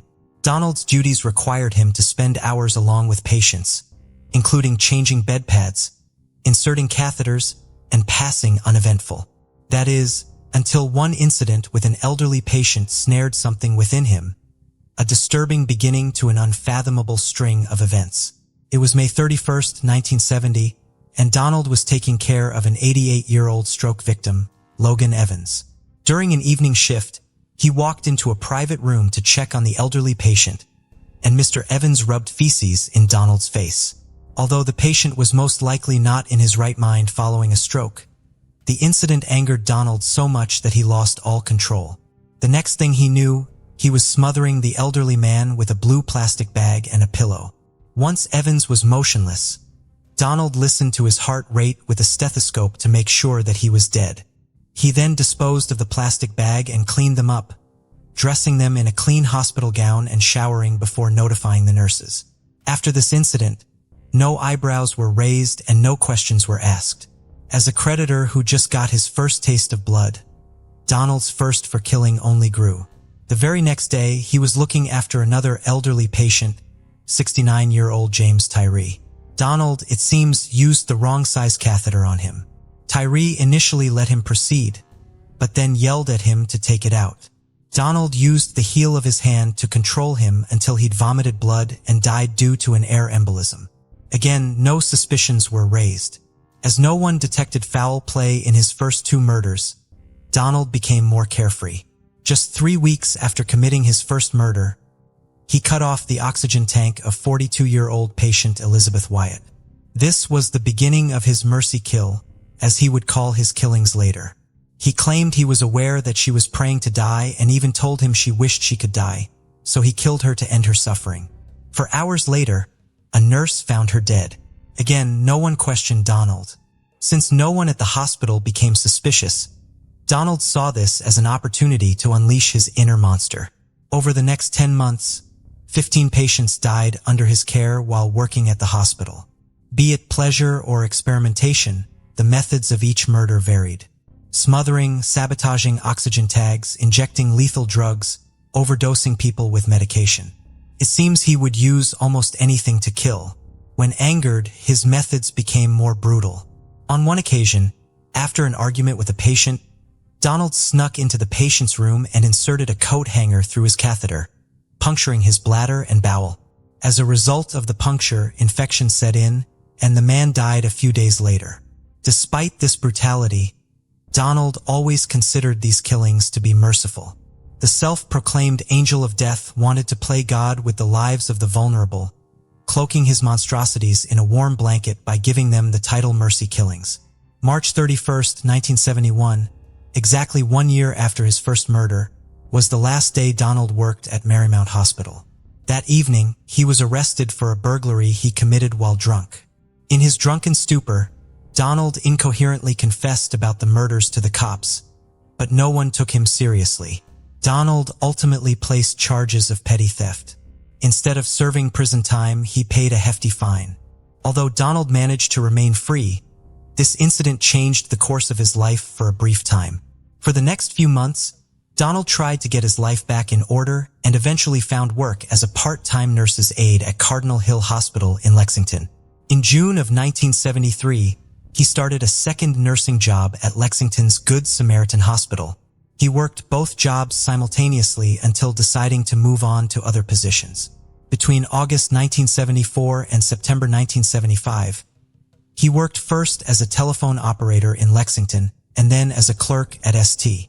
Luke's Hospital in Fort Thomas, Kentucky. For some reason, Donald was able to control his urge to kill during this time. It's possible that he simply did not have the same access to the patients as he did at his previous workplace, which could also explain why he shifted from job to job during this time. Despite his efforts to keep his killing urges in check, his inner demons slowly became increasingly more difficult to manage, finally driving him across the state line into Cincinnati, Ohio. In September 1975, Donald moved back to Cincinnati, and within weeks, he started working the night shift at the Cincinnati VA Medical Hospital. He worked there as a nursing assistant, housekeeping aide, cardiac catheterization technician, and autopsy assistant. As he became more comfortable in a hospital setting once again, he started right where he had left off.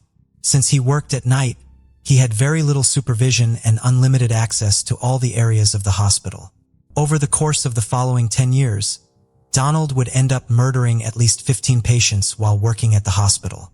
To relish all his crimes, he even kept a detailed diary of his murders and took notes on each victim. These grisly details included sprinkling rat poison in a patient's dessert, pressing a plastic bag and wet towel over the mouth and nose, injecting cyanide into an intravenous tube, adding arsenic and cyanide to orange juice, injecting cyanide into a patient's buttocks, and many more. Yet the depravity of his crimes did not end there. Throughout his murder spree, Donald was experimenting with different methods based on medical journals he was studying for hints as to how to better conceal his crimes. Cyanide soon became his favorite tool for murder. He'd mix it into the victim's food or pour it directly into their gastric tube. Over the years, he amassed an astounding 30 pounds of cyanide, which he had slowly pilfered from the hospital. He would keep his deadly supply at home for safekeeping. Despite all the deaths, Donald Harvey always managed to stay under anyone's radar. He had carefully set up all of his killing to look like accidents or natural causes. Donald even earned himself the nickname the Angel of Death and the Kiss of Death amongst his co-workers. They all thought it was a coincidence that he was always around when these deaths occurred. Little did they suspect that their charming coworker was a silent creditor. Although years down the line, Donald insisted that his crimes were merely an act of mercy motivated by compassion. There were other crimes that speak otherwise. The beginning of the 1980s brought out variations in both Donald's life and his crimes. Without a doubt, these crimes were purely driven by rage and revenge.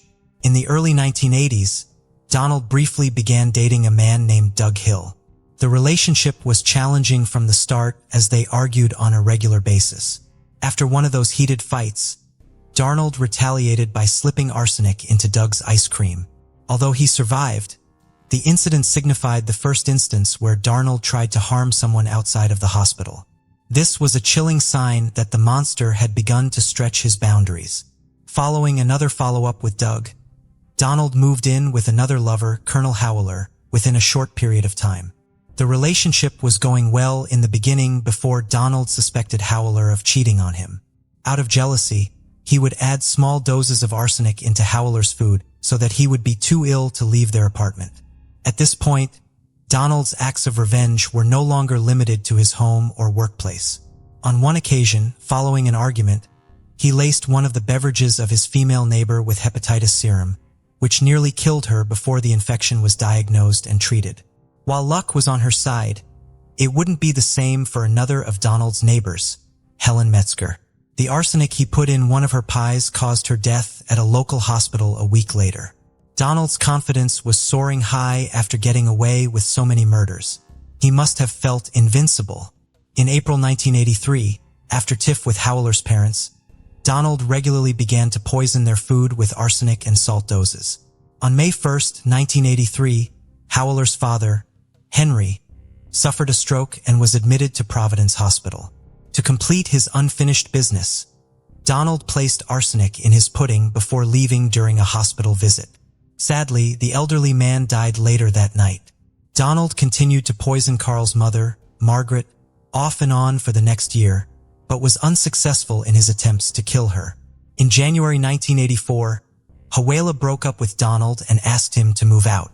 Needless to say, Donald was not happy about it. Unable to accept the rejection, he spent the next 2 years trying to kill his former partner with his poisonous concoctions. As a means of revenge, Donald even went to great lengths in an unsuccessful murder attempt against one of Howler's female friends. Though he managed to land Howler in the hospital at one point, his attempts to eliminate him from the face of the earth had failed. The first cloud of suspicion that loomed over Donald's head was on July 18, 1985, when security guards noticed Donald acting suspiciously and decided to search his gym bag. Inside the haversack, the guards discovered a .38 caliber pistol, hypodermic needles, surgical scissors, gloves, a cocaine spoon, various medical texts, 2 occult books, and a biography of serial killer Charles Sobridge. Fined $50 for carrying a firearm on federal property. Donald was then given the option to quietly resign from his job rather than be fired.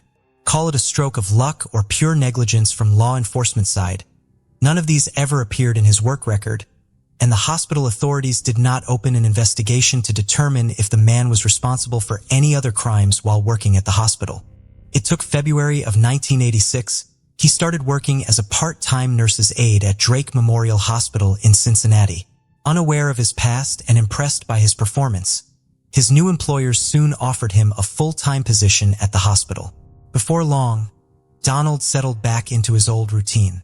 Over the next 13 months, Harvey murdered another 26 patients and attempted to kill several more by disconnecting life support machines, injecting iron to veins, causing suffocation, and injecting arsenic, cyanide, and petroleum-based cleaners.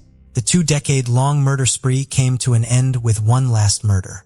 On March 7, 1987, a 44-year-old patient, John Powell, mysteriously died.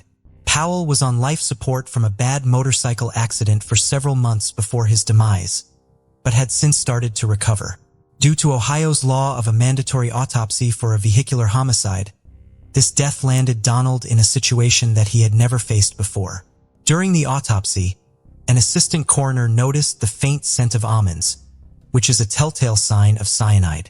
Authorities got involved in the death following this concerning discovery. Initially, suspicion fell upon the people closer to Powell, but investigators failed to come up with any evidence or a motive pointing toward any of Powell's friends or family members. So it did not take them long to focus on hospital employees who had access to Powell's room. Donald Harvey was one of those names on the short list. To rule out their names, hospital employees at this point were volunteering to take polygraph tests. Donald also volunteered to take a test and even bought a book on how to beat lie detector tests. But eventually, he did not go through with the test and called in sick on the day of his scheduled appointment. If this was not concerning enough, investigators learned about his questionable department from the VA hospital as well as his notorious hospital nickname, Angel of Death. Given the numerous unusual deaths that seemed to surround him, authorities began to focus their entire investigation on Donald. He was brought in for questioning. In the initial interrogation phase, Donald denied having anything to do with Powell's murder and portrayed himself as a victim of coincidence. It was only after hours of questioning and playing a bit of good cop, bad cop that he finally confessed to having put cyanide in John Powell's G-tube. He tried to explain that it was because he felt sorry for him and his family. He still denied responsibility for any of the other suspicious deaths. Donald was taken into custody while investigators began to look for other evidence. On August 11, 1987, Donald Harvey, 35 at the time, sat down with investigators and confessed to committing 33 murders over the previous 17 years. The number grew to 70 in total as the days passed. Investigators wanted Donald to be checked for his mental state before his claims were taken to be accurate, as they were doubtful of the numbers Donald provided them, following several psychiatric tests by numerous experts. It was determined that Donald knew the difference between right and wrong and was able to conform to the conduct of the law. Hence, he was sane and confident. In November of 1987, Donald Harvey was sentenced to 8 life terms plus 20 years for the murders in Marymount Hospital. In February 1988, he entered guilty pleas on 3 additional Cincinnati homicides and 3 attempted murders, drawing 3 life sentences plus 3 terms of 7 to 25 years. The investigation into the remaining deaths were closed after 2 years as investigators determined that there was not enough evidence to implicate him in the murders. Whether people were stunned or disgusted by his actions, they definitely were intrigued to know what went on inside his sick mind. In the 1991 interview, a reporter from the Columbus Dispatch asked Donald Harvey about his motive behind the killings. Giving away a rare glimpse inside his mind, Donald said that the reign of terror began with a desire for control. In his eyes, people controlled him for 18 years, and then he controlled his own destiny. He loved the power and to be able to control whether people lived or died. Even in the world of serial killers, Donald Harvey holds a special place, not only because of his overwhelming kill count, but also because of his choice to kill people he personally knew in addition to his patients. According to an article published on July 23, 2001 by the Associated Press listing the worst serial killers in the United States, Donald Harvey held the number 1 place, even surpassing the notorious John Wayne Gacy. While everyone expected Donald Harvey to spend his days behind bars, and unlike his unfortunate victims, die a natural death, destiny had something else in store for him. On March 28, 2017, 64-year-old Donald Harvey was found badly beaten inside his cell in protective custody at the Toledo Correctional Institution in Lucas County. He would die 2 days later at the age of 64 from blunt head trauma due to skull fracture and brain damage.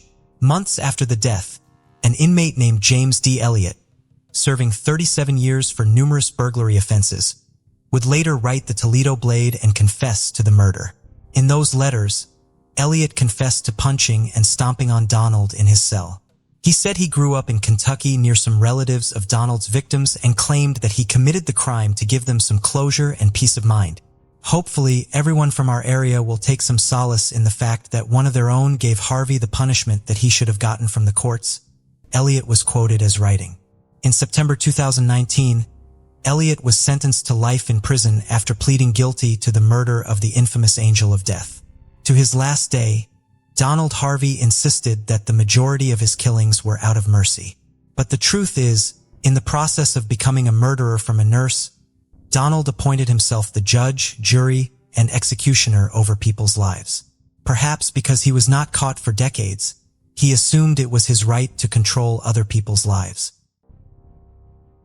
Paloma and Melina Luke were raised on the island of Saipan in the Northern Mariana Islands. The sisters, who were just a year apart in age, were always together. 10-year-old Paloma was in the 3rd grade, while 9-year-old Melina was in the 2nd grade at Cagman Elementary School.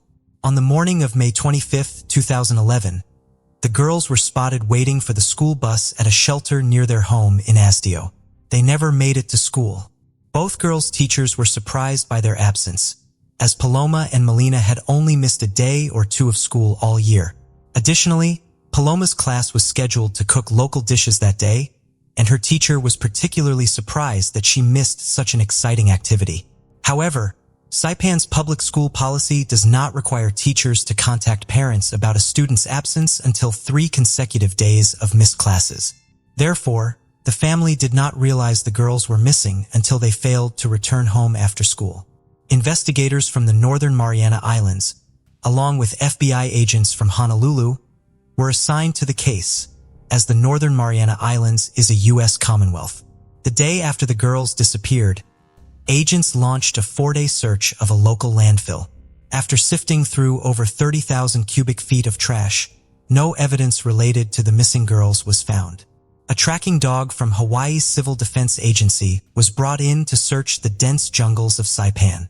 At the time of their disappearance, Paloma and Melina were living with their maternal grandparents. Their mother was stationed in Guam, while their father, a former law enforcement officer on Saipan, resided in the Federated States of Micronesia. This opened the possibility that Paloma and Melina had been taken by one of their parents as part of a custody dispute. Investigators traveled to speak with the girls' parents and searched for their homes, but there was no evidence that either parent had taken the girls. In February 2014, the FBI released age-progressed photos of both sisters. They launched a media campaign in Hawaii, Oregon, and Washington state. Agents did not have any indication that Paloma and Melina were in any of those states. However, all 3 states did have large communities of people originally from the Northern Mariana Islands. The FBI hoped that by expanding the area they were looking for witnesses in, they might finally receive the tip they needed to solve the case. However, that tip never came from his outreach. In 2018, local police and the FBI used a backhoe to dig up an area behind the home of the late Anna Crisostomo after receiving a tip that the remains of Paloma and Melina were buried there. Ms. Crisostomo was the mother of Joseph A. Crisostomo, who had been sentenced in 2014 to life in prison for the murder of Emerita Romero. While Crisostomo had a criminal record that went back even prior to the Romero murder, that fact exonerated him and Paloma and Melina's disappearance, rather than making him a stronger suspect. He had been incarcerated at the time Paloma and Melina went missing. The 5-year prison term he had been serving at the time did not end until December 2011, 7 months after the girls disappeared. The search did not turn up any remains or any evidence in Paloma or Melina's disappearance whatsoever. The search therefore did little except for upsetting both families involved. Albert Kwaikwar, the girl's grandfather, alleges that his family was not informed of the search by police. They instead learned of it from online media outlets. The news that authorities were searching for remains was upsetting for the entire family and traumatizing for the girl's mother. The Crisostomo family also was upset over the suspicion that the search placed them under and the damage to the property that it caused. 2 of Anna's adult children and their families had been living at the property at the time of the search. One of those children, Annie Crisostomo, alleges that the search unfairly connected her family to Paloma and Melina's disappearance and was done by Belize to shame the entire family. The family filed a motion in Superior Court to unseal the supporting documents used to obtain the search warrant used to search their property, so as to protect the investigation into Paloma and Melina's disappearance. They are willing to submit to a gag order in regards to any documents they and their counsel are provided with. The legal proceedings are ongoing. As of February 2018, the girl's case is still open and leads are still actively being investigated. On the 7th anniversary of Paloma and Melina's disappearance, their family held a mass of special intention at the Santa Soledad Church. Despite years without knowing where Paloma and Melina are, their grandfather continues to pray that answers will come in the next few years and end the family's pain. Monday, November 23, 1992 got off to a rough start for the Sutton family. The The 3 children in the family missed the bus and had to walk to school. After dropping their younger brother George up at his school, the 2 oldest children, Chad, 16, and Melanie, 14, began walking to their own school. However, they never made it there. After Chad and Melanie went missing, it was discovered that they had been planning to hitchhike from Inala, the suburb of Brisbane, Australia, where they lived with their mother all the way to Perth. Both their biological father and their maternal grandmother lived in Perth, so the 2 siblings could have been planning to visit either one of them. If Chad and Melanie did begin to hitchhike across the country, they could have met with foul play or succumbed to the elements almost anywhere in Australia. However, not everyone believes that Chad and Melanie made it very far from home. In February 2017, Claire Snow, a classmate of Chad and Melanie, spoke with the press about her belief that the siblings could have been killed by a local trio of bullies. The 3 bullies were known to beat up both Chad and Melanie regularly. They were highly violent, according to Ms. Snow, who herself was once hit over the head with a plank of wood by these bullies. The trio was further emboldened by their families, who would often accompany them when they would come to the Sutton home to further torment Melanie and Chad. Ms. Snow believes these bullies and their families to be capable of killing. She further claims that the bullying would escalate if any of the trio's targets would fight back, and that just prior to his disappearance, Chad Sutton lashed back at his tormentors with a bat in self-defense. According to Ms. Snow, the main rumor at Inala High School following Chad and Melanie's disappearance was that they had been killed by the bullies and their families, and their bodies had been hidden out in the bush. This area was later developed for housing, and no sign of Chad or Melanie's remains were found in the process. If the Sutton siblings did meet with foul play close to home, their remains were hidden elsewhere. In 2016, Chad and Melanie's mother, Marie, died of a massive heart attack at age 52. Her mother, Jean Turek, believes Marie's early death was really the result of a broken heart over the loss of Chad and Melanie. Chad and Melanie's father has also passed away since their disappearance. Their grandmother still hopes to one day make Chad and Melanie's favorite roast dinner for them. Pamela and Michael Mayfield, ages 5 and 6 respectively, were both kindergarten students in the 1984 through 1985 school year. While Pamela was a first-time kindergarten student, this was Michael's second time at the grade level. Due to concerns about his emotional maturity, his school and family had agreed that it would be best for Michael to repeat kindergarten before advancing to first grade. Both siblings were enrolled at Betsy Ross Elementary School, which was just a short walk from their home in Houston, Texas. The children's home was full of family.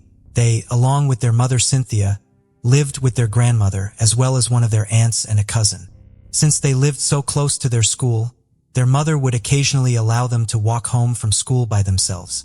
When they asked permission to do so on January 10, 1985, Cynthia said yes. Her 2 children would never make it home that day.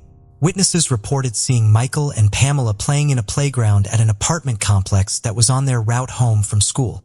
Later in the afternoon, witnesses saw the 2 children getting into the back of a green car. The car was being driven by a man, but no one who saw him recognized him. Pamela and Michael appeared to have been abducted. This conclusion was questioned 4 months after the 2 siblings went missing, however. A man called police and told them that Pamela and Michael were not missing at all. Rather, they were staying with family in Los Angeles. The Mayfields did have family in LA, but authorities spoke with them and did not find Michael and Pamela to be with them. The caller's claims having been discredited, Michael and Pamela's case is officially considered a non-family abduction. If they are still alive as of 2018, Michael will be 40 and Pamela will be 39. In June of 1974, the Leslie family made the decision to move 300 miles from Page, Arizona to Mesa. Jack Leslie was suffering from terminal lung cancer, and living in Mesa meant that he could be closer to his doctors. He and his wife Irma had 3 daughters, but their oldest daughter Linda was married and living in Tucson with her husband and 2 children. Their youngest 2 daughters, Cindy, 15, and Jackie, 13, made the move to the Desert Sands mobile home community with them. On the night of July 31st, 1974, Jack and Irma attended church together. They left Cindy and Jackie at home with their grandmother. However, when Jack and Irma returned home, The girls were not there. According to their grandmother, Cindy had answered a phone call earlier in the evening. She and her sister had left a note reading, "Mom, you've gone to babysit in the same place," and they both left the house. Irma decided to sleep on the couch so she would wake up when the girls came home. They never did. When Irma awoke in the morning, she called the police. Initial searches for Cindy and Jackie took place in the orange groves that surrounded their neighborhood. Searchers were unable to locate any physical evidence. When Maricopa County Sheriff's deputies began investigating the note the girls left, they looked for the family the girls could have been going to babysit for. They found no family that claimed to have hired the girls. A few days after the girls went missing, their mother learned a potential reason why. It appeared that Cindy and Jackie used babysitting as a cover story so they could go to a party 3 blocks from their home. Interviewing the people at the party did little to help investigators. Some witnesses said the girls were at the party, some said they never arrived, and some claimed that they made it to the party but only stayed there briefly. It has therefore been difficult for investigators to develop a solid timeline of the girls' movements once they left home. The lack of physical evidence and the uncertainty over Cindy and Jackie's actions on the night they disappeared made developing leads in their case very difficult for police. Jack Leslie passed away in the spring of 1975, less than a year after his girls went missing. While their father died not knowing what happened to Cindy and Jackie, their mother has spent the past 4 decades trying to avoid the same fate. Irma Leslie eventually remarried and moved to Nevada. She has traveled extensively throughout the western United States, following up on reported sightings of her 2 daughters. Irma and her daughter Linda have both submitted DNA samples to the Maricopa County Sheriff's Office in hopes that one day those samples will help them get answers in the case. As of February 2018, Jackie and Cindy's fate remains unknown. The case of Romina Nunez several years ago literally shocked the whole of Spain with its unimaginable cruelty and cynicism. The very situation in which this unfortunate young woman found herself, we can say typical. Her husband beat her, and she kept silent, hoping that he would change. However, the denouement of this story shocked even experienced investigators who have seen everything in their practice. The victim's body was never found, only a fragment of it, which the sea threw ashore. But how did it happen? And could the tragedy have been avoided? To answer these questions, you need to understand who Romina was and why she never dared to admit to anyone in what trouble she found herself. Who is Romina Nunez? Romina Celeste Nunez Rodriguez was born in the fall of 1990 in the city of Asunción, the capital of Paraguay, and was the eldest of 2 daughters in a poor working-class family. Parents separated when the girls were still young, so their mother, whose name was Miriam Rodriguez, had to raise the children on her own. The woman had to work several jobs at once because her ex-husband did not help them financially at all and did not show any interest in the fate of the daughters. When she was still a schoolgirl, Romina got a job in order to help her mother and younger sister somehow. At the age of 17, the girl began a romantic relationship with a guy whose name was Christopher. He wooed her beautifully. They made plans for a joint future. But happiness ended as soon as Nunez learned that she was expecting a child and reported this to her lover. The young man immediately gave the chosen one an ultimatum. Either she terminates the pregnancy or they part forever. Romina deeply hurt the words of her lover, but after consulting with her parents, with whom she has always been very close, the girl decided to keep the child. Most of all, she feared that having had an abortion at such a young age will never be able to become a mother again, so there was only one way out. Christopher kept his word. He broke off all relations with the girl and was never interested in her fate and the fate of his child. Romina, at the age of 18, gave birth to a son whom she named Lucas. However, with the advent of a baby in the family and so deplorable financial situation worsened even more, money is catastrophically lacking. And mother Romina had to now support and grandson moving to Spain. Romina, depressed by the situation, she wanted to somehow correct the situation and help her family, but find a decent job with good pay in Paraguay. She still could not manage. Then the girl called her maternal aunt who lived in sunny Spain, and the relative invited her niece to her place, assuring her that it would be easier for her to settle down here and that there were more prospects in Europe than in Latin America. Not thinking long, the girl packed only the most necessary things, and having earned an airplane ticket to Spain, went on the road. She left her 2-year-old son in the care of her mother and sister for a while, deciding that she would pick him up as soon as she found a new place to live and a stable job. In the late summer of 2010, Romina flew to Madrid and from there traveled to its suburbs, the provincial town of Alcobendas, where she settled in the house of her aunt. Romina immediately actively began to look for work, and she smiled at her luck. Attractive and sociable beauty got a job as an administrator in a hotel where she received a decent salary. Part of the money she sent home and for the rest rented a separate apartment so as not to embarrass hospitable relatives. Soon, Núñez met a man named Javier with whom she had a stormy romance. The favorite a few years ago, just like her, emigrated to Europe in search of happiness and a better life. He was a native of the Republic of El Salvador, worked in construction, and seemed to be a serious man. However, when the girl became pregnant, the situation repeated itself. Javier was not ready for the appearance of children, but nevertheless, the couple tried to live together for a while. Unfortunately, soon after the birth of their common son, they finally broke up. The girl was again in a difficult situation because she was in a foreign country with an infant in her arms and simply did not know how to be further.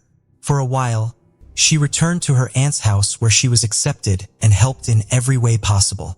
When the boy was only about 6 months old, the young mother went back to work because she could not work. But a few months later, a new shock awaited the girl. For a long time, she ignored the poor health and weakness, writing it off to stress and fatigue. However, when Romina still went to the doctor, she was diagnosed with cancer. The young woman underwent several courses of chemotherapy, lost her hair, lost a lot of weight, but overcame the insidious disease. After treatment, the girl quickly recovered. She continued to work and hid the lack of hair with the help of wigs. Romina believed that the hard trials, which she managed to steadfastly overcome, will certainly be followed by a period of happiness. She saved money and planned to take not only her eldest son, but also her mother and sister to Spain. New lover. In the summer of 2017, at an event where Núñez went in the company of friends, she accidentally met a man named Raúl Díaz-Chicón. He was good-looking, able to impress others, had a serious job, and was financially secure. He liked the smiling beauty, and he became interested in her, asking mutual acquaintances. Romina also liked the statuesque beauty, and when he soon asked her out on a date, she gladly agreed. Raúl was almost 15 years older than Romina, and he worked as a leading process engineer for a large energy company. He had a couple of failed marriages under his belt and had 2 teenage daughters from previous relationships. But the girl was not intimidated by the age difference at all. As for her personal life, she had a similar situation, with the only difference being that she was raising sons from 2 failed previous affairs. It only took one date for the couple to realize that they were in love, and they didn't want to part with each other anymore. Romina, overwhelmed by her new feelings, literally fluttered around, telling her friends how happy she was. Her new lover gave her small gifts and pleasant surprises almost every day. He arranged romantic dates, sent flowers with touching cards, and said compliments. Romina believed that she had finally met her true love and found a man who would accept her and her sons. However, soon, the girl began to reach very unpleasant rumors about her chosen one. In particular, it was said that he was rude and even cruel with his previous spouses, and because of this, in fact, broke up both his marriages. But Núñez did not want to believe it, although she drew attention to the fact that Raúl did not maintain any relations not only with his former wives, but also with his daughters. However, a significant difference in age and the presence of heirs from previous relationships on both sides did not become an obstacle for the lovers. Just 6 months after meeting, they decided to live together and settled in a luxurious villa on the island of Lanzarote, part of the Canary Islands. This place seemed to the girl a real paradise, but her happiness lasted only a short time. From a dream man to a domestic tyrant, first-time lovers lived in threes along with Romina's youngest son. Raúl tried to treat the child well, and the girl even thought that he would be an ideal father for her boys. She herself, Raúl, promised a long and happy life together in which she would not need anything, and he would fully provide for her and the children. The girl in love believed the words of the chosen one, and when he offered her to become his lawful wedded wife, without hesitation, agreed. But only Raul insisted that they need time for two so that they could be alone and enjoy each other's company in full after the wedding. In fact, he not only did not want to take Romina's eldest child from Paraguay, but also dreamed of getting rid of her youngest son. However, the young mother believed her lover and did not listen to what her friends told her, who noted the strange behavior of the man. In June 2018, Chacon bought for the bride and her child tickets to Paraguay and one return ticket just for Romina. When the girl flew home and told her mother and sister about her chosen one, the women were somewhat confused by Raul's behavior. They doubted the sincerity of his intentions and assumed that he just wanted to get rid of someone else's child in his house.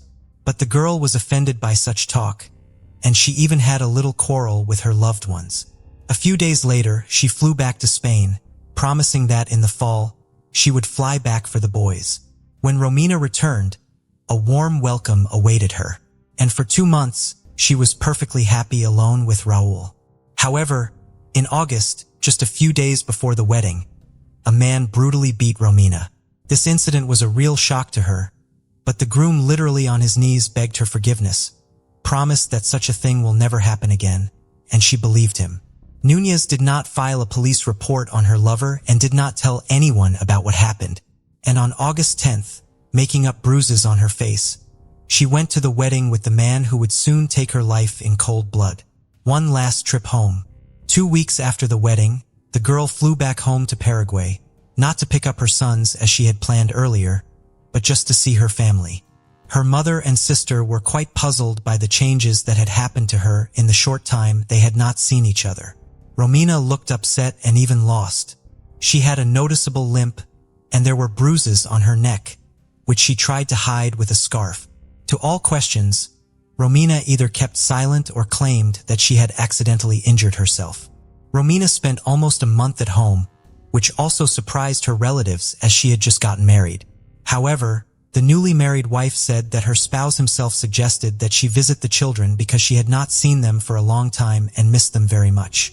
Then Miriam even praised her son-in-law for his generosity. But still, the woman did not understand what was going on and why her daughter looked so unhappy. In mid-September, Romina, secretly from her mother, borrowed money from relatives for a return ticket to Spain because her husband simply refused to pay for her return. This should have been a clear signal that flying back was not worth it, but Núñez still hoped that everything would work out and the marriage would be happy. On September 17th at the airport, her mother, sister, and sons saw her for the last time. The mysterious disappearance of a mother of 2 children. Since returning to her husband, Romina's life every day more and more resembled a terrible dream. Raul, as it turned out, used illegal substances, and now he stopped hiding his addiction from his chosen one. Being under the influence of illegal substances, he turned into a real beast and literally tortured his wife. But every time she tried to leave him, the man promised to stop and swore that this would not happen again. Usually after the beatings and threats, there was a temporary lull when the husband became loving and caring again, gave gifts and arranged romantic dates. But such periods became shorter and shorter, and scandals with manhandling occurred more and more often. Shortly before the new year, Romina confessed to her best friend that she is afraid of her husband and believes that one day he may kill her. On December 29th, Raul again beat his wife, so much so that she was forced to seek medical help. The hospital suspected something wrong and wanted to call the police to record the fact of beating. But at that moment, her husband appeared in the department and said that Romina had fallen herself, and there was no need to involve law enforcers. The girl only confirmed his words and, refusing hospitalization, went home. On January 1st, 2019, Miriam, Romina's mother, tried to call her daughter several times, but she did not pick up the phone. Then the woman dialed her spouse's number to find out what was wrong, but there was no answer either. After several days of silence, the mother-in-law sent Raul a message in which she wrote that she was going to go to the police. This time, the son-in-law reacted instantly and called back, saying that he and Romina quarreled on December 31st, after which she packed her things and left him. The man assured that everything is fine. Soon, the wife will cool down and return because before, according to him, this has already happened. But Romina's mother was not convinced by the words of her son-in-law. She felt that something had happened to her daughter and insisted that Raul went to the police. Only on January 8th, under pressure from relatives of the wife, Raul still filed a report on the disappearance of his wife. However, this time he told a slightly different story, adding that after the quarrel, his wife had taken his money, and he thought that Romina might have flown to Paraguay to visit the children, so he was not particularly worried until his mother-in-law called him yesterday. What is Raul hiding? Raul was constantly confused in his testimony and contradicted himself, which caused a lot of questions and suspicions. Then the law enforcer seriously decided to take him seriously as well as to find out how the couple's life had been. Having questioned friends and relatives, they realized that not everything was not smooth in this marriage. Romina repeatedly complained to loved ones about her husband's abuse, but never went into details, and others often noticed bruises and abrasions on her body. It was decided to put Ciccone under secret surveillance, and all his telephone conversations were tapped. But the man seemed to sense that he was being watched and for a long time behaved extremely cautiously, not giving any clues or reasons to suspect hospital on December 29th with signs of serious beatings and how her husband almost forcibly took her away from there, forbidding her to go to the police. And a few months earlier, Romina did file a domestic violence report, but withdrew it the next day. A week later, Raul calmed down a bit, and in a telephone conversation with his relative who worked in the police blurted out that his wife was no longer alive, but her body would never be found. This was a good reason for the man's arrest as the main suspect in the case and his detailed interrogation at the station. The suspect's version of events, according to Raul, his wife had had too much to drink on New Year's Eve and began to scandalize him, demanding that he immediately move her children into their home. And when he said he was not ready for that, she threw a tantrum, started fighting and throwing at him everything she could get her hands on. Then the man allegedly left the house for a couple hours until everything settled down. And when he returned, he found Romina in the bathtub without signs of life. According to his version, the woman suffocated because she was very drunk, but he was afraid that he might be suspected of involvement in her death or even accused of murder. So Raul decided to remove all traces and then report her disappearance. But the way he admitted he had disposed of the body shocked everyone. Ciccone said that he decided to burn the woman's body on a barbecue in the courtyard.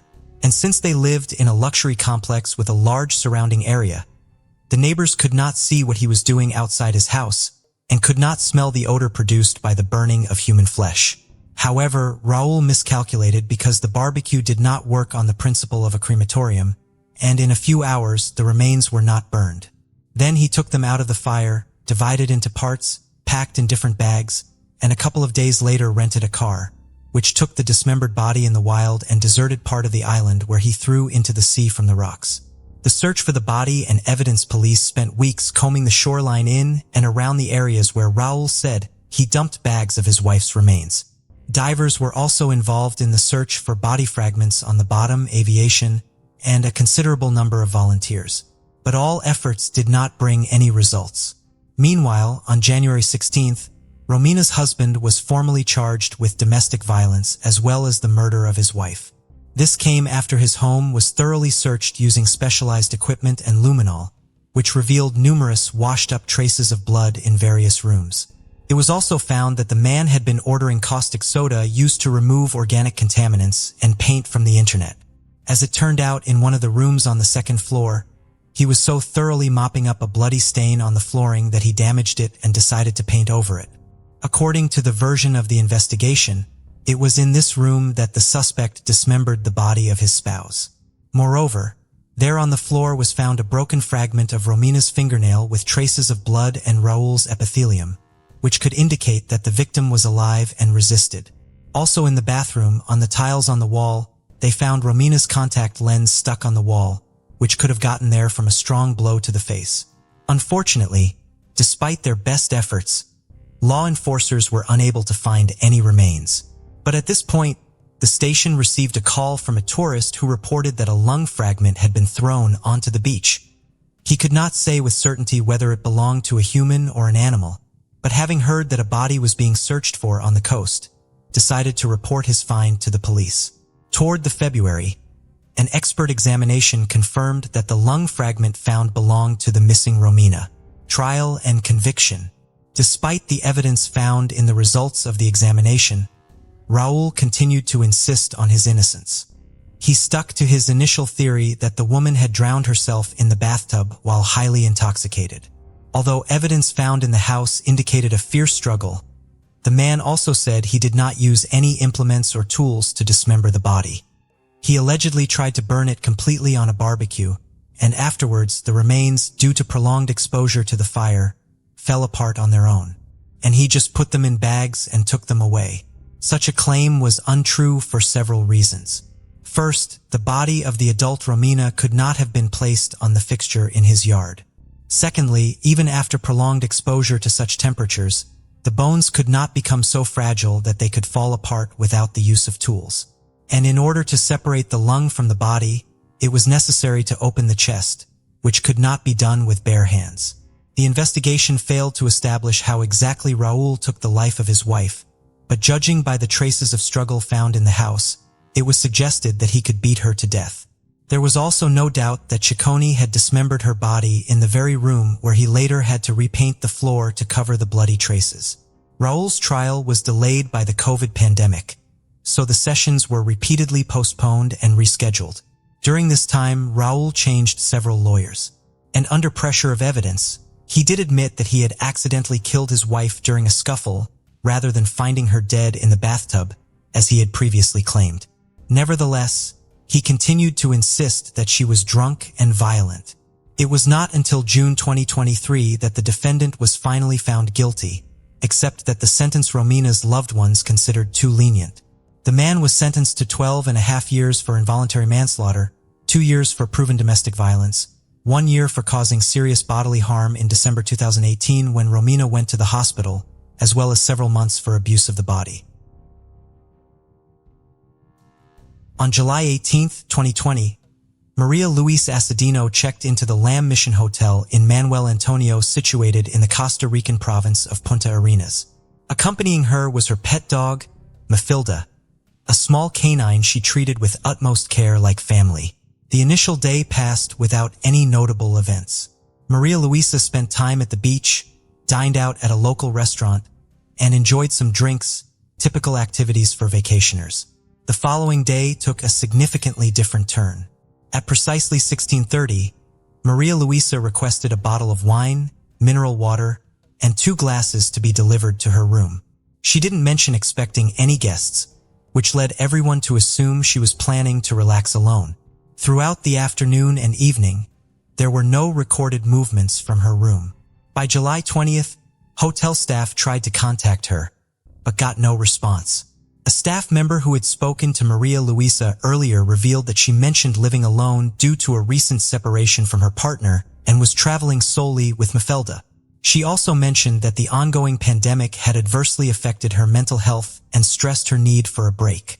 With these factors in mind and their inability to reach her, hotel staff decided it was necessary to perform a routine safety check. They found the main door locked from the inside and then approached the emergency exit door leading to the patio, an exit specifically designed for guests with pets. This door was partially open when they approached it.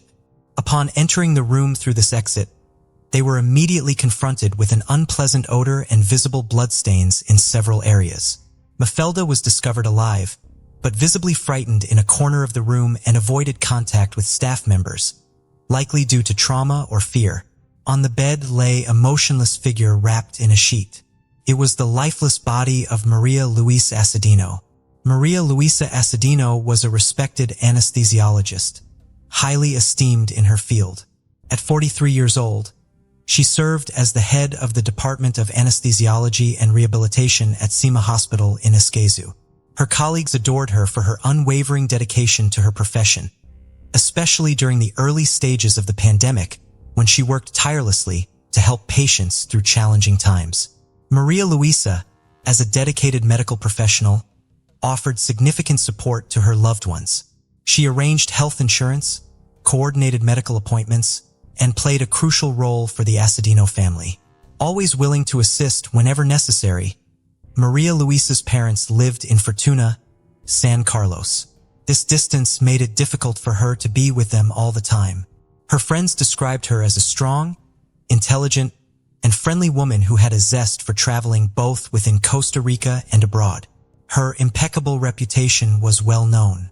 The news of her tragic death shocked Costa Rica and her family members deeply. How could anyone have ill intentions towards someone like Maria Luisa?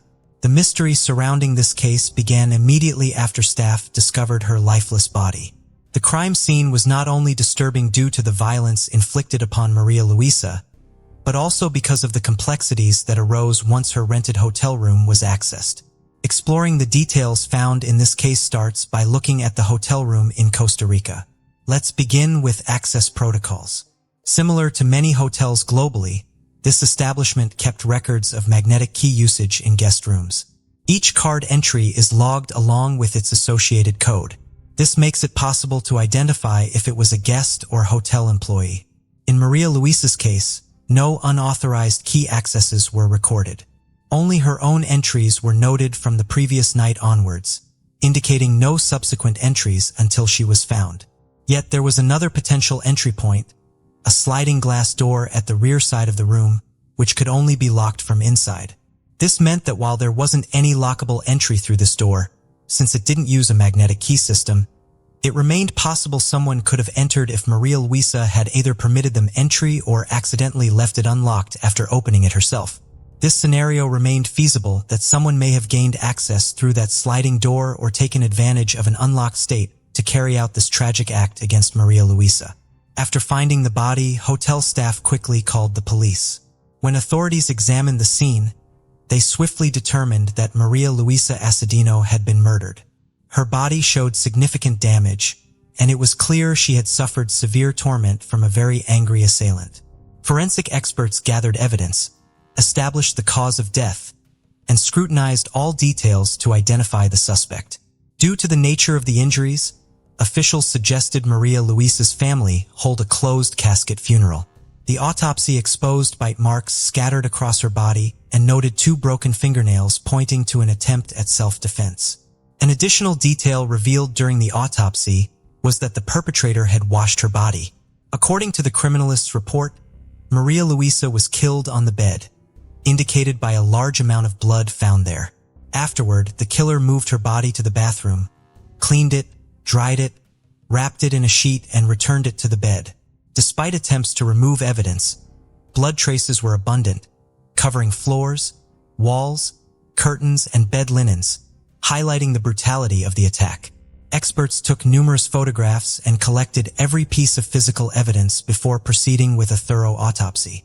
The police started questioning hotel staff and guests to gather more clues. Given how ferocious this attack was likely conducted, it's probable Maria Luisa screamed loudly and her dog barked loudly. However, no one reported hearing anything that night. The hotel had minimal occupancy due to pandemic lockdowns, but still had some staff members, including owner Harry Bowden and his husband, Dano.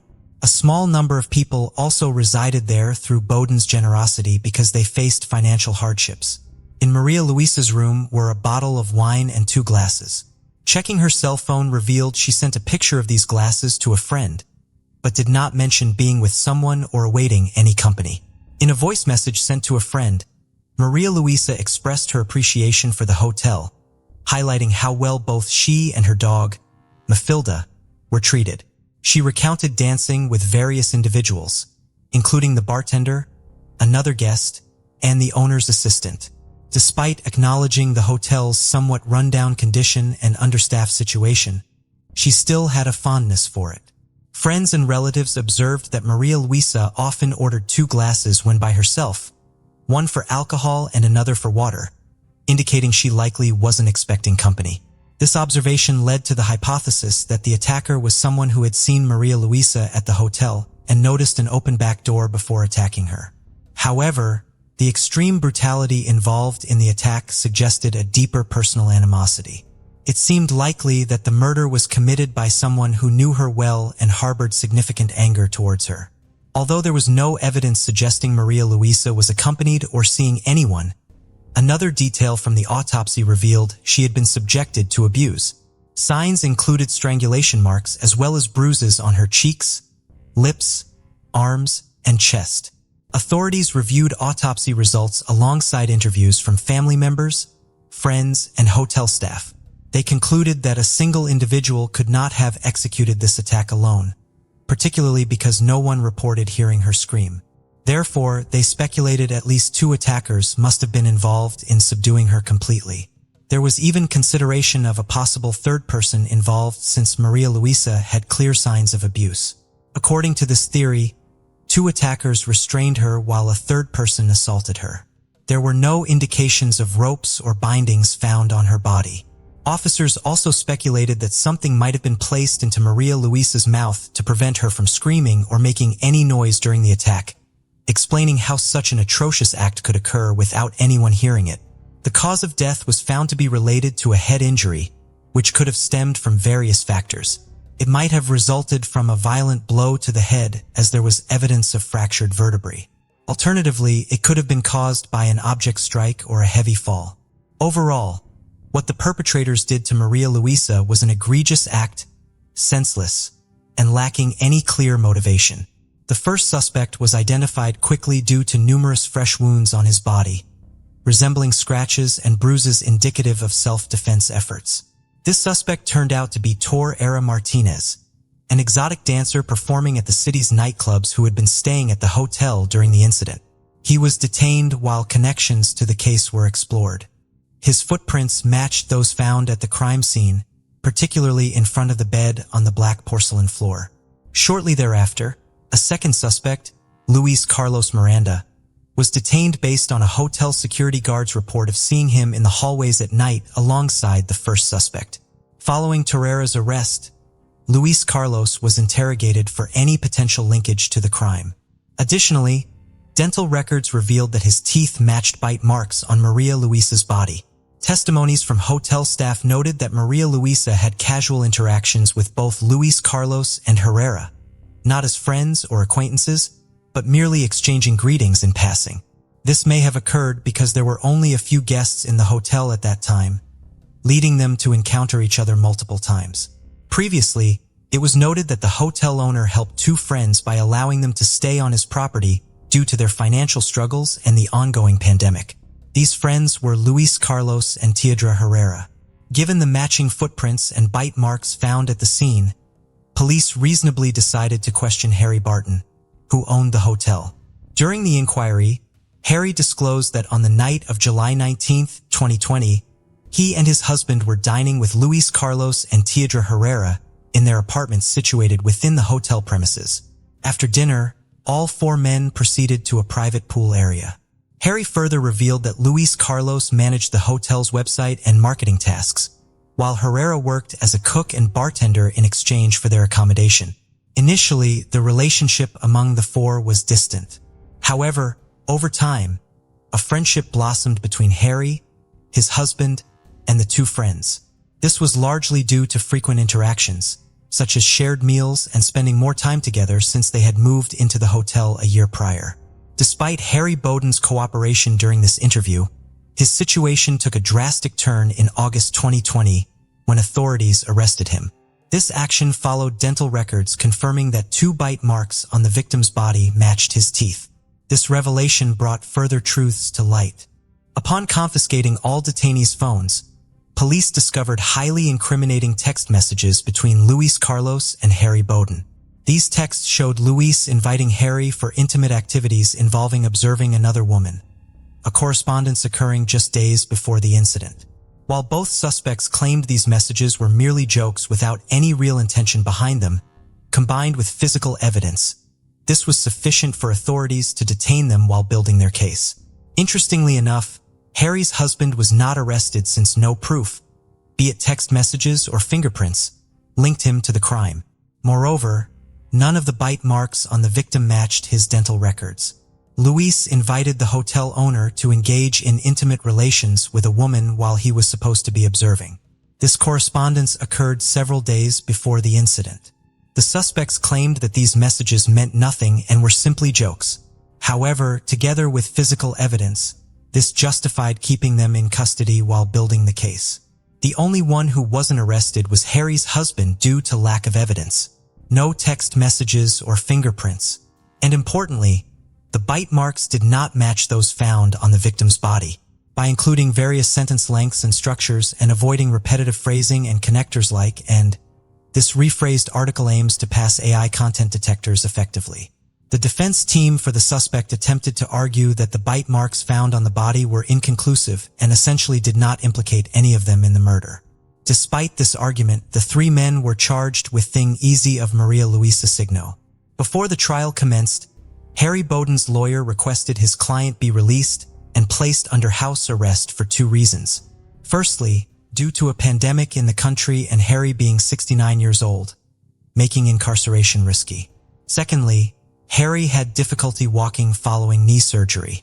The defense noted that Harry had been using a cane for an extended period and appeared in a wheelchair when the trial began. Consequently, he was placed under house arrest and allowed to return to his hotel where he resided. Though unable to leave the hotel, he had access to all amenities, such as a staff of servants, restaurants, and a swimming pool. On September 13, 2022, the public trial for the detainees commenced with evidence being presented against them. The prosecution faced challenges proving Harry Bowden's and Luis Carlos's involvement. Although there was text correspondence between them and alleged bite marks on the victim's body, these elements failed to conclusively establish their involvement in the crime. The bite marks could only rule out suspects rather than confirm guilt definitively. Hence, all hotel employees were ruled out as suspects. However, Harry Bowden and Luis Carlos remained under scrutiny, though absent conclusive evidence from dental records. In contrast, significant evidence was collected against Theodore Herrera. There was a blood trail along with wounds on his body inflicted by Maria Luisa in her self-defense attempts. Her blood was found under Herrera's fingernails as well as on his shoes, watch, and cell phone located in his room during the search. Given this compelling evidence against him alone and not against Bowden or Miranda, Herrera received a 50-year prison sentence, while Harry Bowden and Luis Carlos Miranda were acquitted due to insufficient physical evidence linking them directly to the crime. Many believe these two men were also involved in the murder because the hotel security cameras mysteriously stopped working on that fateful. This suggests someone orchestrated this situation. Another individual, a hotel security guard, came under suspicion. Yet, like the other two suspects, he couldn't be arrested due to insufficient evidence. Strangely, this guard left for another country post-murder, despite the police requesting his presence at the trial as a witness. Several aspects of this case hint at wider involvement. For instance, two guests reported a significant power outage at the hotel the night of the murder. Such an event might have been deliberate to disable security cameras and magnetic keys. Another odd detail is that investigators only searched the hotel owner's private office 9 days after the murder. This delay could have provided ample time to remove any incriminating evidence. Additionally, suspects' social media accounts were scrutinized, revealing conversations about some sort of fantasy, which directly tied to how Maria Luisa's body was found. Legally speaking, Harry Bowden and Luis Carlos Miranda are innocent. There is no accusation directed at them here. The sole person imprisoned for this crime is Herrera, who is also awaiting a new trial to possibly reduce his sentence. Although this case is technically resolved, the Ersigno family believes there are lingering issues, some kind of concealment or defense mechanism in play. They mentioned receiving Maria Luisa's belongings soaked in blood from authorities, but couldn't comprehend why, since they hoped to preserve this evidence if new findings emerged. Despite being content with Herrera's conviction, they remain unsatisfied with the acquittal of Harry Bowden and Luis Carlos Miranda. The case of Lamu. Unhealthy relationships with a cruel person and a narcissist never lead to anything good. It's crucial to realize this in time and break off such connections before a tragedy occurs. Emotional abuse is typically just the beginning and a prelude to physical violence, which the abuser will use to control and dominate their partner, suppress them, and create an atmosphere of constant oppression and fear. Our story today revolves around a popular Chinese blogger, Lamu, whose tragic end a few years ago shocked all of China. Lamu, a simple girl from a poor family, captivated a large audience with her kindness, sincerity, and boundless love for nature. and met a horrific end at the hands of her once-loved partner. The most chilling part of this incident is that the assault on her was broadcast live, and thousands of followers could only watch helplessly. Lamu was born in 1990 in Yaour, Tibetan, and Chang Autonomous Prefecture, Sichuan Province, China. She was the youngest of 3 children in a very poor family that barely made ends meet. She grew up with her older biological sister and stepbrother in a home shared with their parents and grandmother. Their family collected rare medicinal plants, which they sold in local pharmacies for a meager income. After completing only 3 grades, Lamu had to leave school to work with her family members and help support them. Along with the adults, she climbed high into the mountains, where, at certain times and in special places, they could find the rarest herbs and flowers with healing properties. Lamu was well versed in these plants and had a sincere love for nature, admiring its beauty and generosity and drawing strength and inspiration from the mountains. As social media popularity grew, she created her own account on a Chinese equivalent of TikTok. There, Lamu posted short videos showcasing her daily life, household activities, and the beauty of her native province. She called herself a mountain girl and had a deep affection for her work. Unlike many bloggers, she was not chasing fame. Fame found her.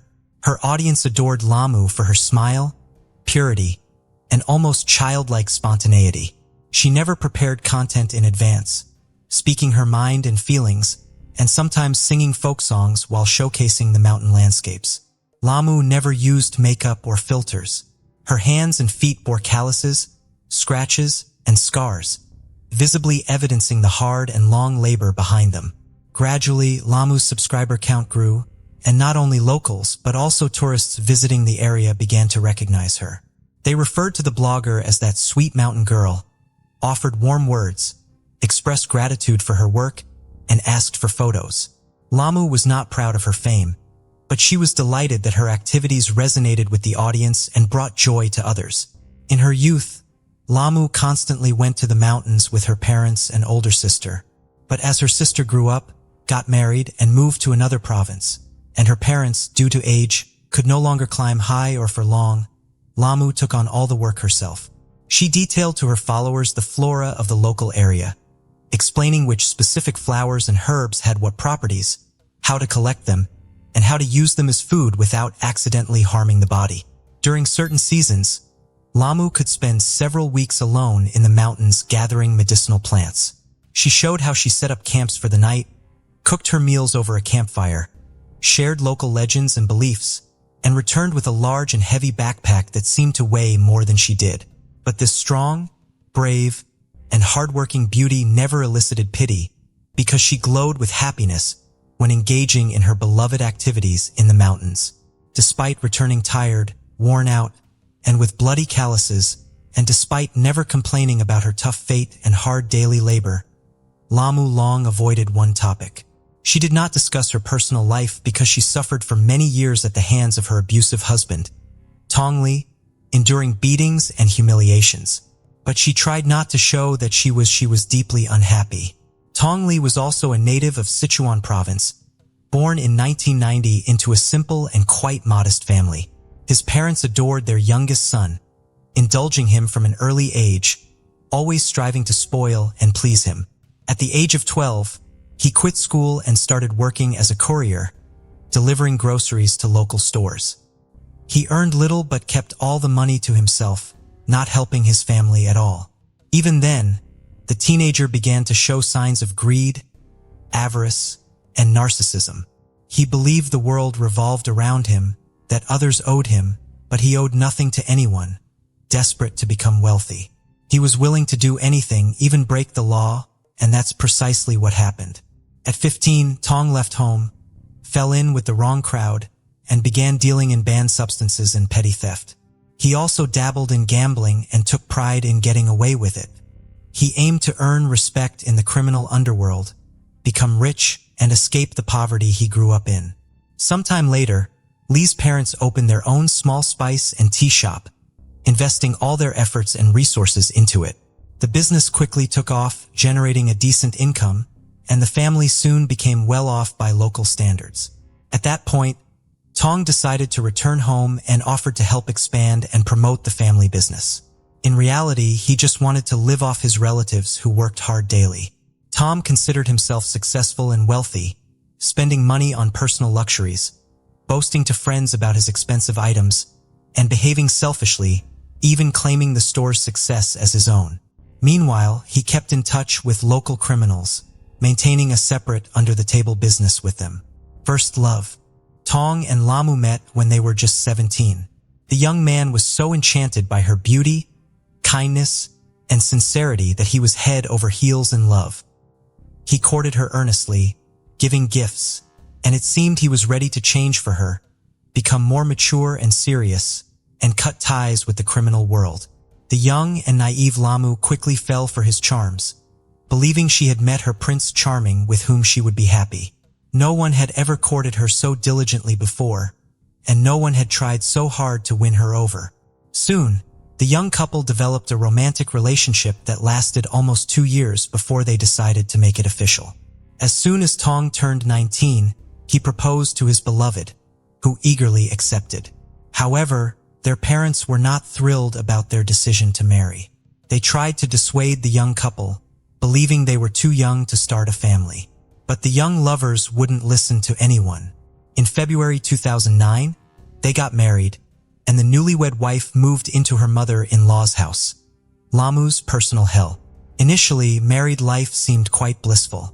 Tong tried to be a good husband, left behind his bad influences and gambling, focusing on his young wife and the family business.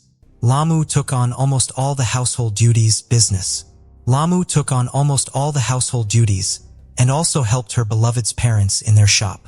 However, it wasn't long before her husband started disappearing with his old friends again. He returned to his unlawful activities, frequently consumed alcohol, and his behavior towards his wife drastically changed. Tong was no longer the gentle, kind, and caring man Lamu had fallen in love with a few years earlier. He became crude, self-centered, and aggressive. He took a portion of the store's earnings from a business where all the family members worked except for him, claiming it as his share, and spent all the money on his own needs, entertainments, and pleasures. The couple started arguing frequently. Lamu tried to reason with her husband, urging him to get his act together, work honestly, quit drinking, and stop associating with people from the criminal world. But Tong wouldn't listen to either his wife or his mother, believing no one had the right to tell him what to do. According to his parents' recollections, conflicts in their home became a daily occurrence. The situation didn't change even when Lamu became pregnant. Her husband continued to vanish with his friends, and when he returned home, he was rough and aggressive. He was annoyed that his wife was now more focused on herself and their future child. He himself, like a child, demanded attention, and during one disagreement, he raised his hand to her for the first time. Lamu was shocked by her husband's action and declared she would return to her parents' home, as she refused to tolerate such treatment. At that moment, her mother-in-law, who had unintentionally witnessed the incident, intervened. She approached her son and slapped him twice, telling him he had no right to treat the mother of his future child that way. Afterwards, the woman convinced her daughter-in-law to stay, promising that it would not happen again. Lamu believed her and decided to give her husband another chance, a decision she would bitterly regret as it was just the beginning of a real nightmare.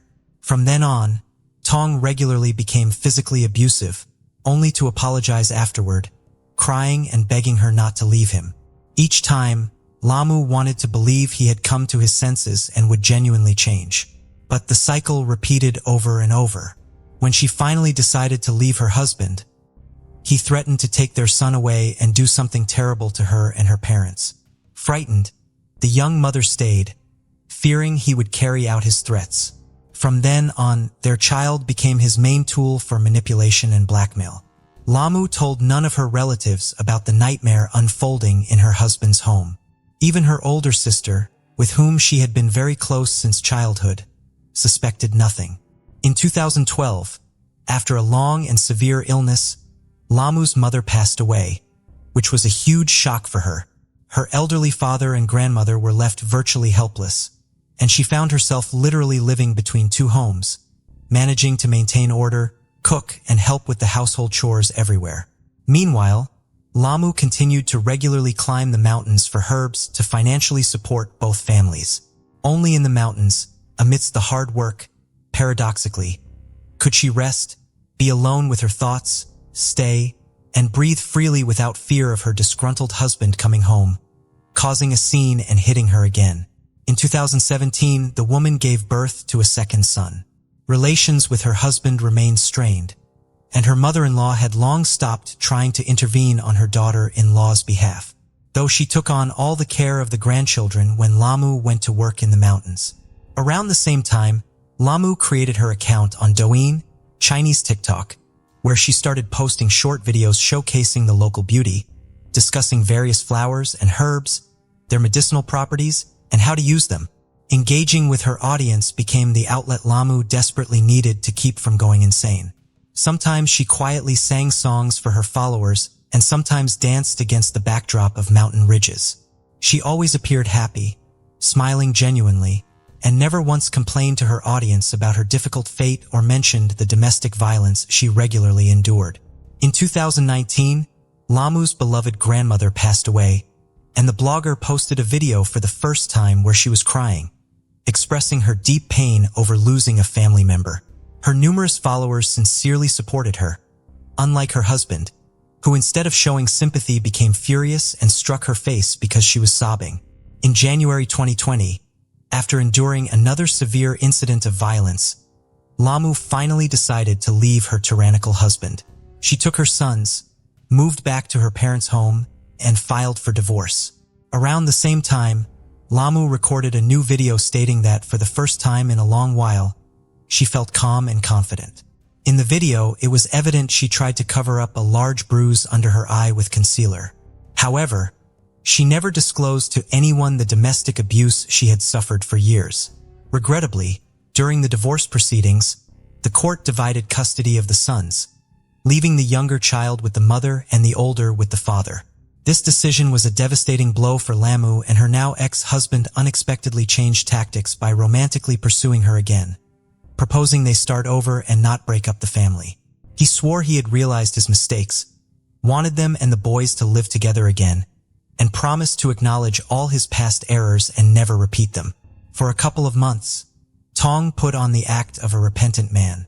He gave flowers, created real celebrations for the family, tried to help his ex-wife around the house, and even joined her on mountain trips, which he had never done before. Lamu's heart softened, and she believed that he had genuinely changed. By the March, the couple remarried. As you might guess, the fairy tale ended as soon as Lamu returned to her husband's house. Tong reverted to being cruel, mean, and selfish, and within 2 weeks of remarrying, he brutally attacked his wife, nearly beating her to death. When Lamu interacted with her followers, he snatched the phone from her hands and hurled it against the wall, shattering it. Then he began to beat her with his fists and feet, giving her no chance to escape. Battered and barefoot, Lamu fled the house and immediately went to the police seeking protection. But they only took her statement and advised her to try to resolve the family conflict on her own. After that, Lamu decided to hide from her husband in another village to avoid endangering her relatives. Enraged, her husband was ready to end the life of his runaway wife, but did not know where to find her. He assumed she might have gone to her sister's house.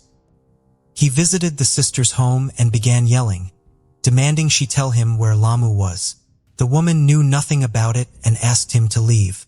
Then, Tong repeatedly struck her in the face with all his might. At that moment, her husband was at work, so there was no one to protect the unfortunate woman. She suffered a fractured cheekbone and eye socket, and her nose was broken. After the second victim also filed a police report, Tong was finally held accountable administratively, but he was not arrested.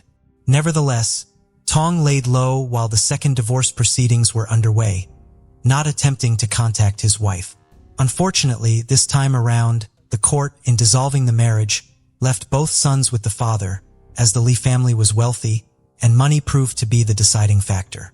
The heartbroken mother was crushed with grief. Her close ones urged her to leave the village for a while, fearing the ex-husband would seek revenge and possibly do something dreadful. However, Lamu refused, wanting to be near her boys. 3 weeks after the second divorce, Lamu went to the mountains, where she recorded a video of herself singing and dancing. Apparently, this was her way of trying to relieve stress, but her ex-husband interpreted it as her celebrating their separation, which blinded him with rage. On the evening of September 14, 2020, around 8, Lamu started a live stream to chat with her followers. She was dressed in a traditional Tibetan outfit, softly singing folk songs.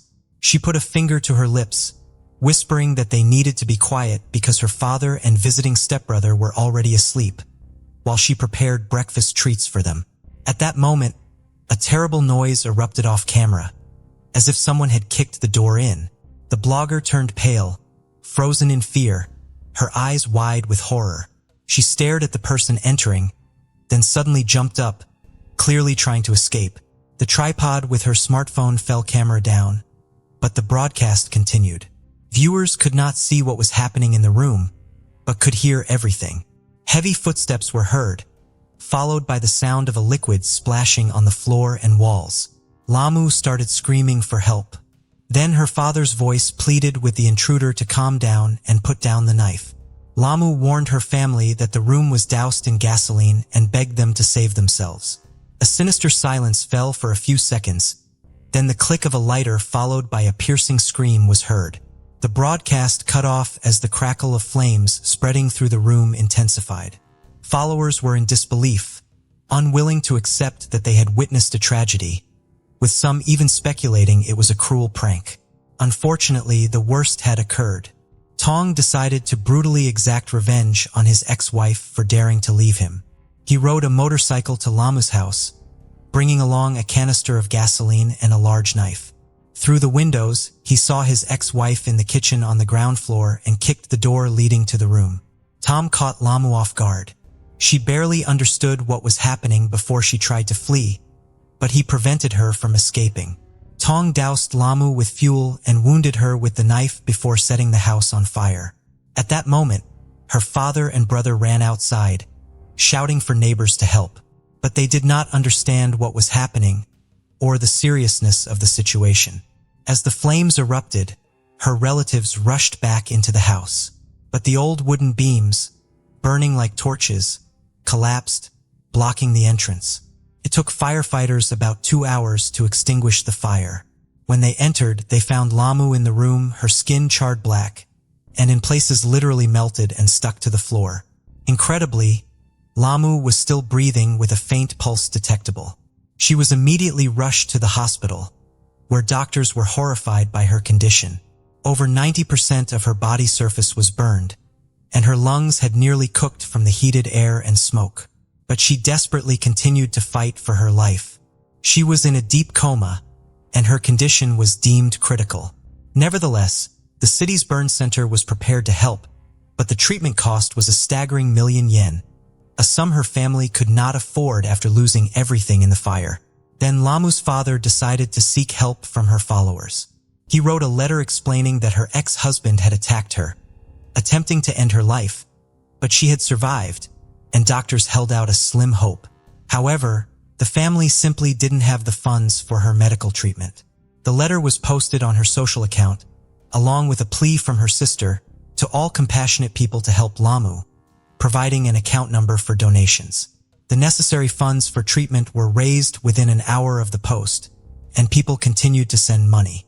Lamu was transferred to the burn center, where she received the needed care. Her condition was stabilized, and at one point it even seemed she might recover. However, tragically, after 2 weeks of fighting for her life, her heart could not endure any longer, and she passed away without regaining consciousness. She was only 30 years old. At the trial, Tong's mother desperately defended her son, who had inflicted such cruelty, claiming that he did it out of intense love for his ex-wife and stress from their divorce. Nevertheless, the verdict was severe and just. The court found Lee guilty of deliberate, cruel deprivation of life and sentenced him to death. Additionally, mandating his family to compensate Lamu's relatives for the property loss due to the house fire. Tom attempted to appeal the verdict several times through appellate motions, but the decision remained unchanged. In July 2022, the sentence was carried out. Tong Li was executed that same year, 2 years after the tragic event that ended a young woman's life. Her relatives rebuilt the house on the site of the burned one and were able to move back in. On the ground floor, her sister set up a small memorial altar with photographs of Lamu. The court left the orphaned boys in the custody of their paternal grandparents. The Li family remained one of the wealthiest in the village, and the judges believed they could provide the children with better living conditions. The case of Sherry Papini.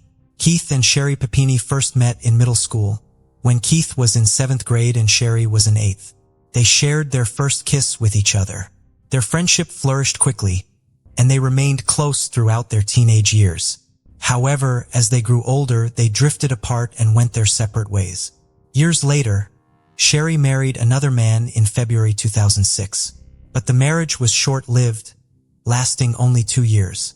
After her divorce, Sherry found herself single again. Then, by chance, she ran into Keith, and the spark between them was immediately rekindled. The time they had spent apart had given them both personal growth and maturity, and they realized how much they had missed each other. Keith and Sherry decided to give their love a second chance, and they started dating.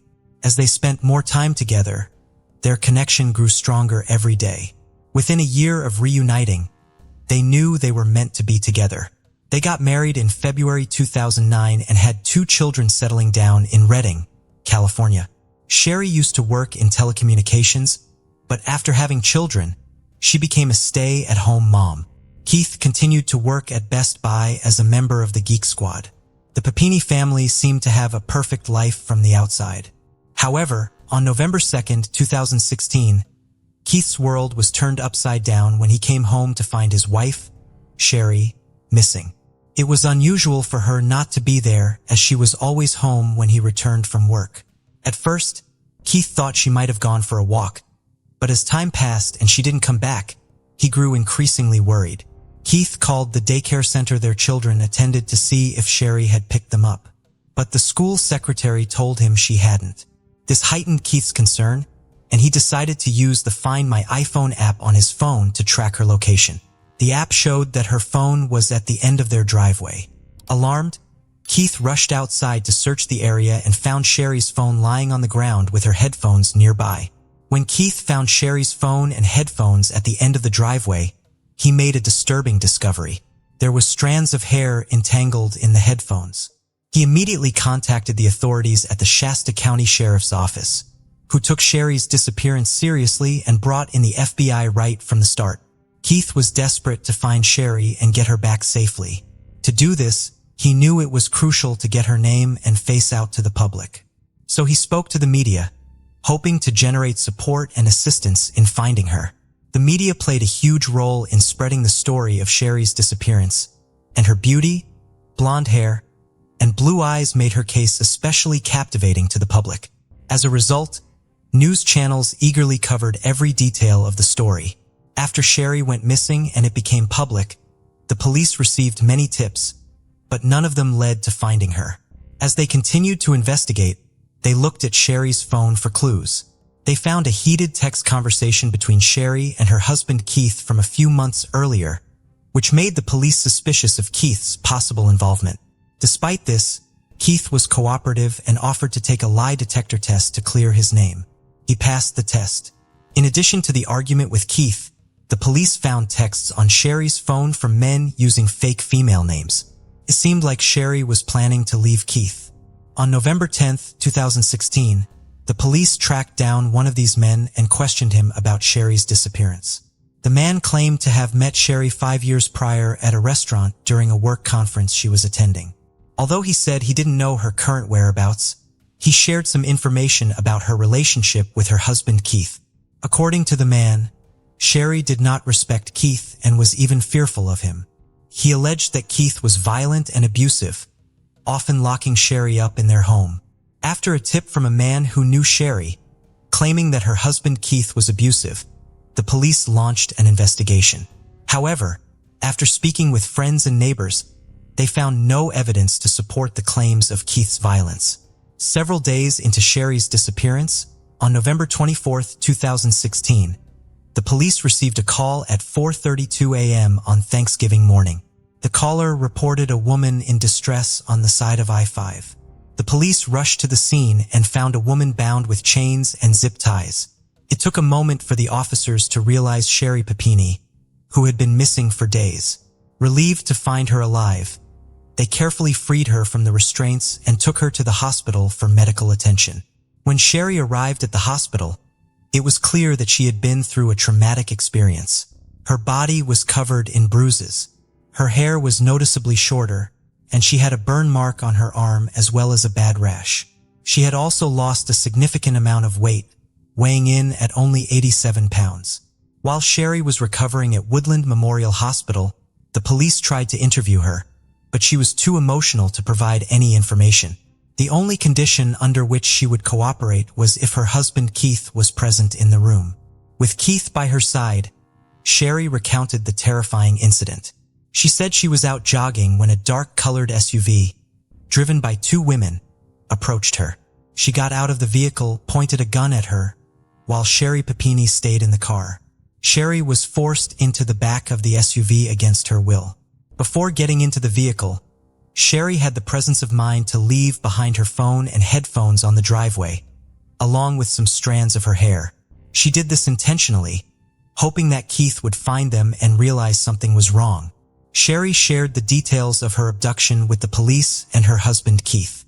During the journey, she kept dozing off in the back of the SUV, making it difficult for her to keep track of time. The two women had wrapped something around her face, preventing her from seeing her surroundings. They told her that she was being kidnapped because a man wanted to buy her, and she was being taken to meet him.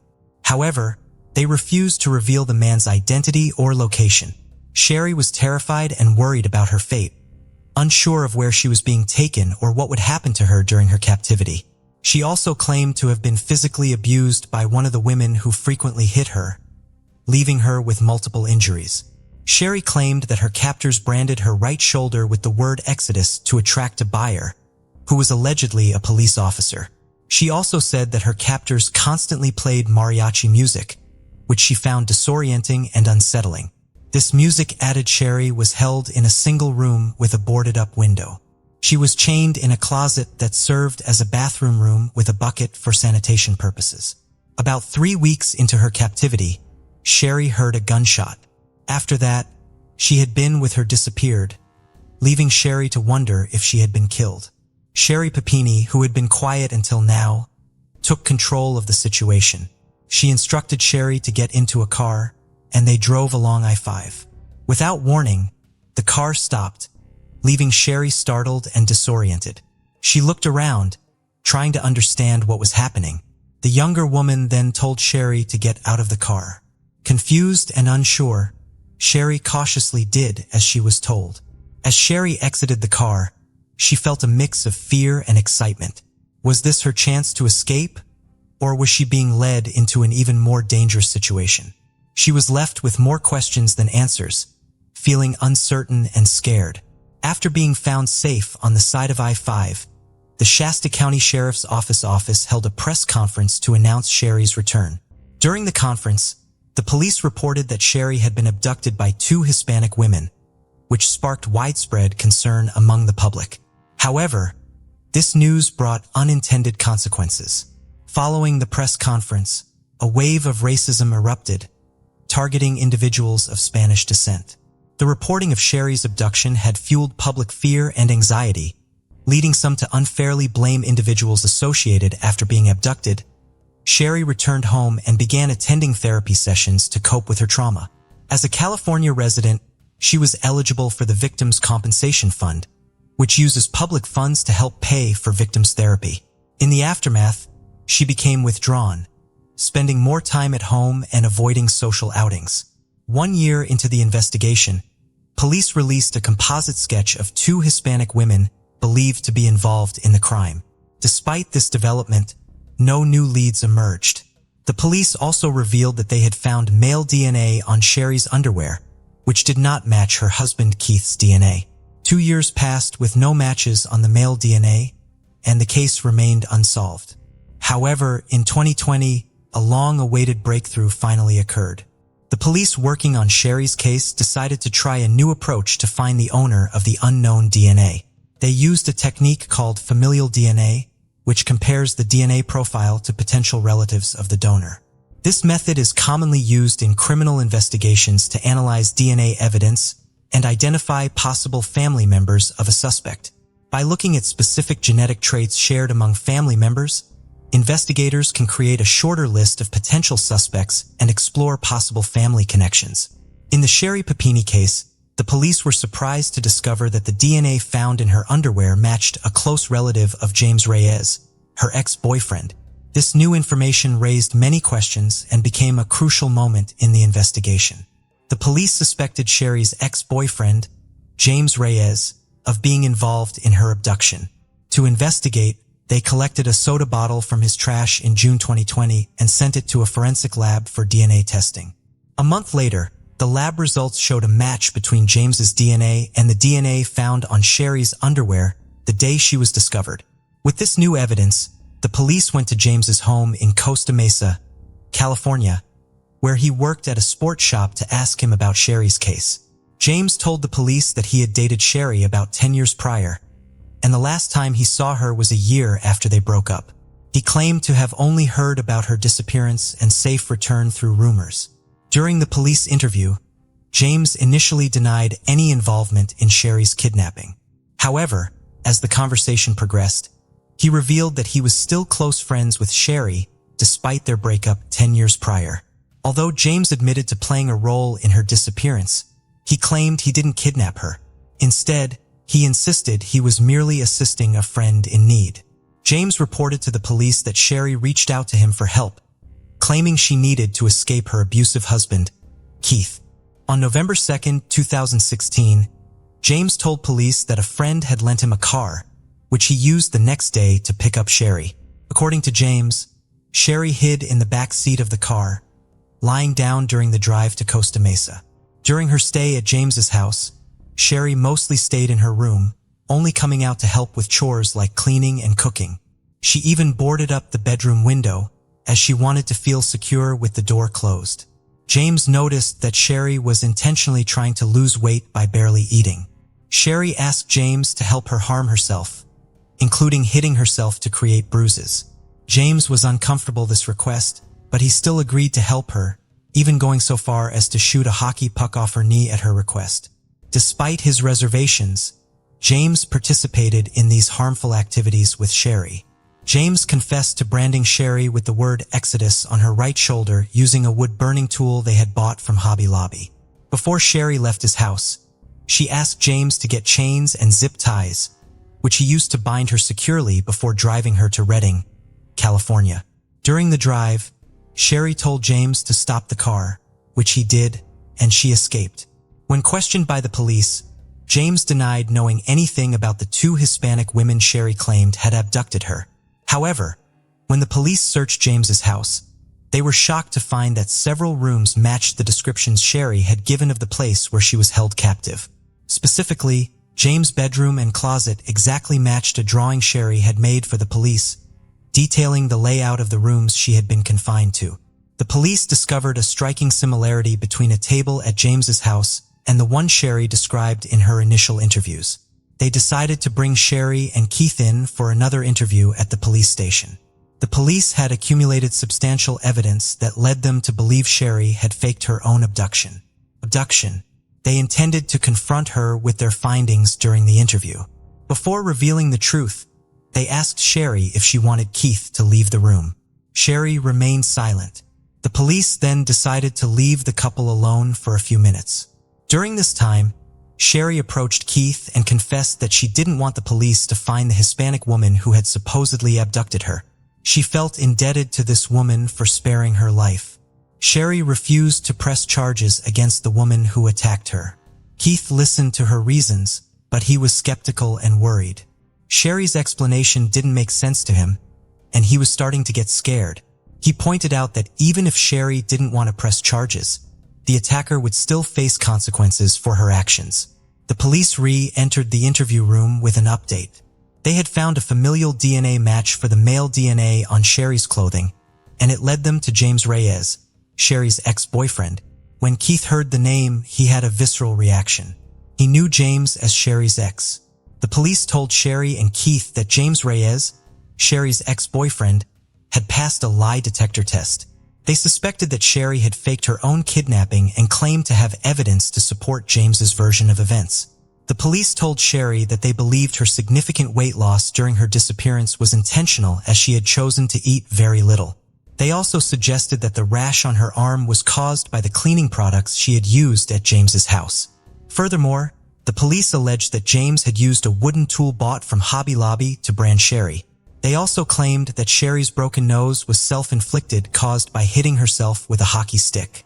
Despite the mounting evidence against her, Sherry remained calm and pretended not to understand what the police were talking about. Sherry Papini claimed to have not seen her ex-boyfriend James in years, stating she last saw him at his brother's funeral in Southern California. However, the police knew she was lying because James had provided them with information about her disappearance that only someone close to her would know. On March 3, 2022, the FBI arrested Sherry on charges of lying to federal agents and faking her own abduction. 6 weeks later, she agreed to a plea deal, admitting to orchestrating her kidnapping. Sherry's lawyers requested a sentence of 1 month in prison, followed by 7 months of house arrest. However, the prosecution recommended an 18-month sentence. In September 2022, the judge sentenced Sherry to 18 months in prison and ordered her to pay a $300,000 fine. The judge doubted that Sherry would ever be able to pay the fine, saying it would take winning the lottery. During the sentencing, the judge called Sherry a manipulator and habitual liar, stating that he had no doubt she would have continued lying if she hadn't been caught. The judge told Sherry that she needed to be punished to stop others from committing similar crimes. Sherry had taken advantage of many resources, including money meant for victims, Social Security disability payments, and a GoFundMe account set up after her fake kidnapping. The judge wanted to deter others from committing similar crimes by punishing Sherry. She spoke at her sentencing hearing, expressing regret and apologizing to those who had suffered because of her actions. Sherry acknowledged her guilt, saying she was responsible for lying and bringing shame to herself and those around her. In August 2023, Sherry was released from prison and moved to a halfway house. Sherry and her husband Keith separated on the day of her arrest in March 2022. After Sherry pleaded guilty, Keith filed for divorce the next month and sought full custody of their children. The case of Laci Peterson. Laci Rocha was born on May 4, 1975 to Sharon and Dennis, but her parents divorced when she and her older brother Brent were still young. After the divorce, Laci's mother married Ron, a dairy farmer who became a father figure to her and played a significant role in her upbringing. Laci was a cheerful and outgoing person with an infectious smile and bubbly nature. She loved talking to people and was always eager to engage in conversations, which made her a natural attention seeker. She thrived in social situations and was known for her ability to light up a room with her presence. Growing up on a dairy farm, Laci developed a strong connection with nature. She spent much of her childhood exploring the outdoors and enjoying the beauty that surrounded her. One of her favorite activities was gardening with her mother, which became a source of joy and fulfillment for both of them. Laci's love for gardening would later influence her interests and career choices as an adult.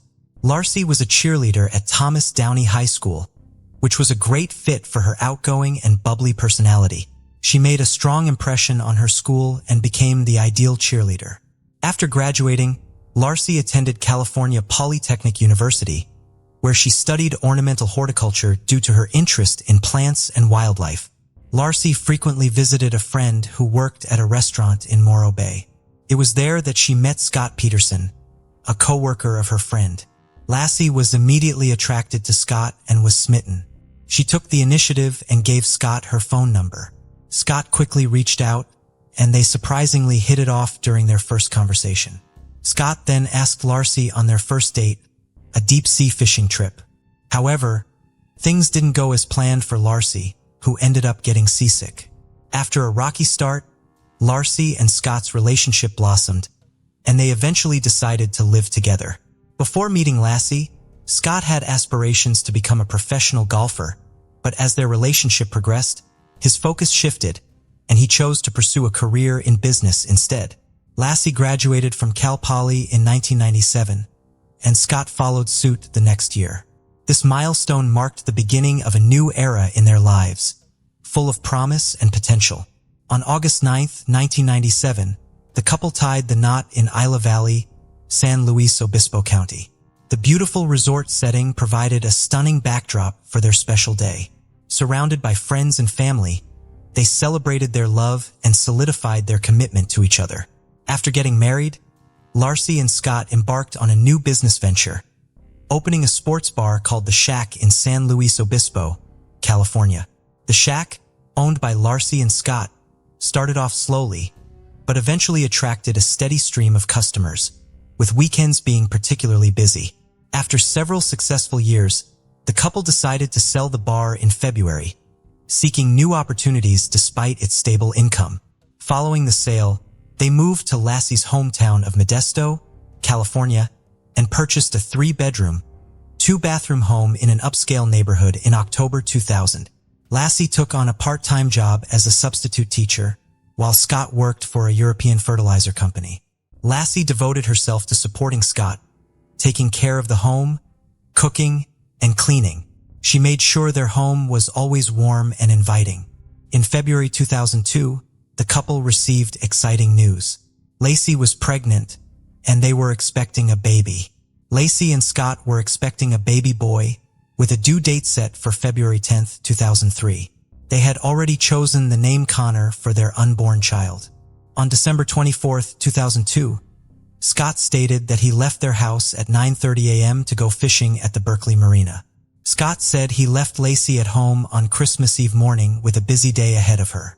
She was planning to watch a Martha Stewart show, clean the floor, bake Christmas cookies, and walk their dog Mackenzie at the park. However, one of their neighbors found Mackenzie wandering outside their home around 10:30 a.m. and returned the dog to their backyard. When Scott came home from fishing that afternoon, he said the house was empty, with Mackenzie in the yard, but no sign of Lassie. Her car was still parked in the driveway. Scott claimed he showered and washed his dirty fishing clothes as soon as he got home. After his shower, Scott realized Lassie was missing and became concerned. He called her mother and stepfather, Sharon and Ron, but they hadn't heard from her all day and were worried about her safety. As the day went on and Lassie remained missing, Scott and Sharon decided to report her disappearance to the police around 6 p.m. They stressed to the police how urgent it was to find Lassie, who was 7 months pregnant with their baby, Connor. The police then questioned Scott out about his whereabouts and activities on the day Lassie vanished. Scott told police he went fishing at the Berkeley Marina, about 90 miles from his home in Modesto, where he lived with his pregnant wife, Lassie. However, from the start, police suspected foul play in Lassie's disappearance. Initially, police didn't treat Lassie's case as suspicious after Scott and his mother-in-law filed a missing person report. Lassie's family defended Scott, and the couple seemed perfect, making it hard to imagine Scott harming his wife. As the investigation continued, police grew suspicious of Scott. About a month after Lassie vanished, they made a stunning discovery. Scott had 2 secret affairs and a long-term relationship with Amber Fry, who contacted police on December 30th, 2002 after learning Scott was a suspect in Lassie's disappearance. Amber said she met Scott on November 20th, 2002 and thought he was single. 2 weeks before Lassie's disappearance, Scott told Amber that he was a widower and that the upcoming Christmas would be his first without his wife. This revelation raised suspicions among the police, who wondered if Scott had already planned to kill his pregnant wife. To gather evidence, the police asked Amber to make a recorded phone call to Scott, hoping to capture a potential confession. The police informed Lassie's family about Scott's infidelities, and it was when they showed Lassie's mother a photo of Scott and Amber together that she became convinced of his guilt. The search for Lassie was highly comprehensive due to the involvement of the police, her loved ones, and numerous volunteers. In the first 2 days alone, more than 900 people participated in the search efforts. During a press conference, A police officer working on Lassie's case raised concerns that she may not have left her house voluntarily on December 24, 2002. Lassie's disappearance sparked widespread media attention with the tragic and intriguing tale of a beautiful young woman vanishing from her home on Christmas Eve, captivating the public's imagination. As the public sought answers and speculated about her disappearance, the spotlight on Lassie's case intensified. When Lassie Peterson vanished on December 24, 2002, a $25,000 reward was initially offered for information leading to her safe return. As the investigation yielded no leads, the reward was increased to $500,000 to boost awareness and gather more information. To keep Lassie's case in the public eye, posters were prominently displayed in Modesto, California, and a friend's husband created a website to spread the word. Months later, on April 13, 2003, a couple walking their dog in Richmond's Point Isabel Regional Shoreline Park stumbled upon a gruesome discovery in a marshy area. They found the decomposing body of a male infant. The next day, another person discovered the body of a pregnant woman on the east side of the bay shore, about a mile away from where the baby was found. On April 18, 2003, DNA tests confirmed that the bodies were indeed those of Lassie and her unborn son, Connor. Lassie and Connor were laid to rest at Burwood Cemetery. The autopsy revealed disturbing evidence. The baby had 1.5 loops of nylon tape around his neck and a significant cut on his body. Lassie's autopsy showed even more brutal injuries: 2 cracked ribs, her upper torso hollowed out with internal organs removed, and she was missing her head and limbs. The medical examiner concluded that the baby died in the womb and was expelled from Lassie's body after her death. Investigators from the FBI and Modesto Police Department searched the home of Scott and Lassie, looking for evidence of their involvement in her disappearance. The search turned up several crucial clues, including a hair found in Scott's pliers on his fishing boat. After analyzing the hair, the FBI matched it to Lassie's DNA. In addition to the home search, the FBI also thoroughly examined Scott's truck and warehouse, seeking any evidence linking him to Lassie's disappearance.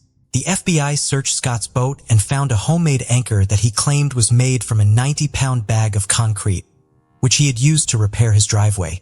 However, the prosecution believed that Scott had created multiple anchors and used 4 of them to weigh down Lassie's body in San Francisco Bay. The bodies found in the bay were later identified as Lassie and Connor, leading to Scott's arrest near a golf course. Notably, Scott's appearance had changed significantly.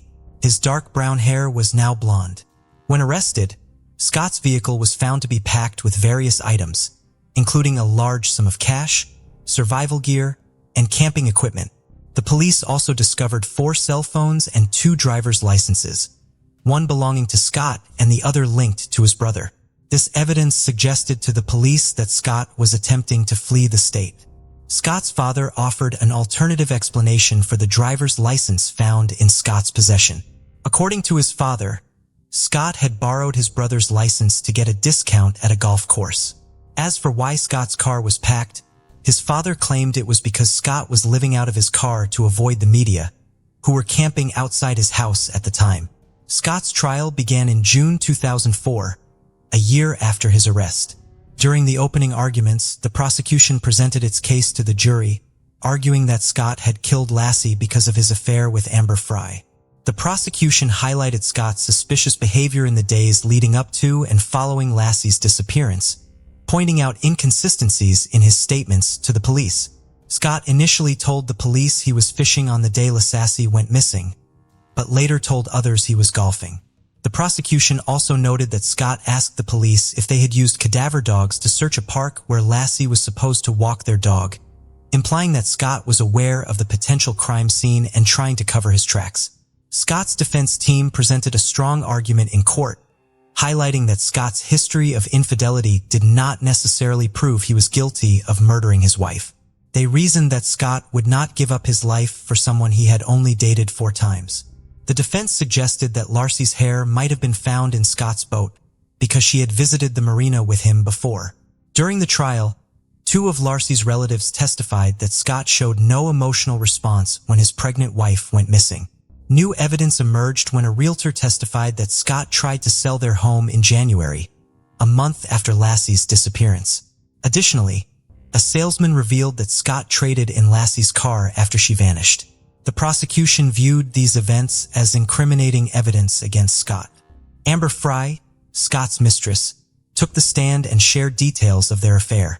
The jury listened to secret recordings of Amber's phone calls with Scott, including one where he lied about being in Paris when he was actually attending a vigil for his missing wife. During the trial, a hydrologist and tide expert testified that it was possible for Lassie's body to have been dumped in the area where Scott claimed to be fishing on the day Lassie went missing. However, the defense team argued that there was a lack of credible evidence directly linking Scott to the crime. Their theory was that someone had kidnapped Lassie on Christmas Eve 2002, holding her captive until she gave birth to Connor, and then disposing of both bodies in the San Francisco Bay.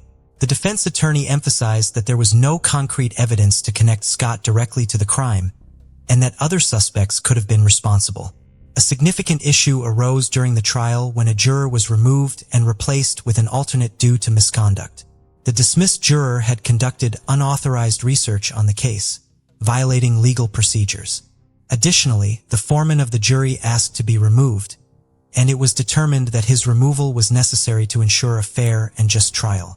On November 12, 2004, a California jury found Scott guilty of 2 murder counts: first-degree murder for killing his wife, Lassie, and second-degree murder for killing their unborn son, Connor. The charge of first-degree murder for Lassie's killing carried special circumstances because of the involvement of the fetus, making Scott eligible for the death penalty.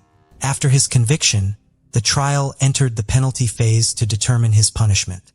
In this phase, the jury considered various factors, including Scott's prior criminal history, circumstances that aggravated the crime, and circumstances that mitigated it. The jury unanimously agreed that Scott should receive the death penalty. After reviewing the evidence, the judge upheld the jury's verdict. He concluded that Lassie's murder was cruel, uncaring, heartless, and callous, which led to Scott being sentenced to death. As is automatic in such cases, the sentence was appealed, and the California Supreme Court heard the case in June 2020. During the appeal, Scott's lawyers presented several arguments. They claimed that some potential jurors were unfairly dismissed, that 2 jurors were improperly allowed onto Scott's boat, and that the trial should have been moved to a different county due to biased questionnaire results, which showed that almost half of the potential jurors thought Scott was guilty before the trial even started. The state countered that there was no evidence to support the claim that any juror was unfairly dismissed, and that none of the 12 jurors who ultimately decided Scott's fate were biased. In August 2020, the United States Supreme Court upheld Scott's conviction, but overturned his death sentence. In February 2004, a judge resentenced Scott to life in prison without parole, which led to his transfer from San Quentin State Prison to Muir Creek State Prison in Ione, California. Around the same time, on April 1, 2004, President George W. Bush signed the Unborn Victims of Violence Act, UVVA, into law. Lassie's mother and stepfather attended the signing ceremony. Lassie and Connor's law was designed to provide legal protection for unborn children in cases where their mothers were victims of violence. The legislation recognizes the unborn child as a separate legal entity from their mother, making it a crime to harm or kill the unborn child during an attack on a pregnant woman. The law acknowledges that an unborn child is a victim of violence and deserves the same rights and protections as any other human being. Hello friends, welcome to our channel. Today we're going to take a look at another horrible case with you, the case of Chris Watts. Sean and Ruzachak and Christopher Watts, both from North Carolina, met in February 2012. Sean Ann was from Aberdeen, and Chris was from Spring Lake. They tied the knot on November 3, 2012, but not everyone was thrilled about their union. Chris's parents, Cindy and Ronnie Watts, didn't attend the wedding, with Cindy later explaining that she didn't get along with Sean and didn't like how she treated her son.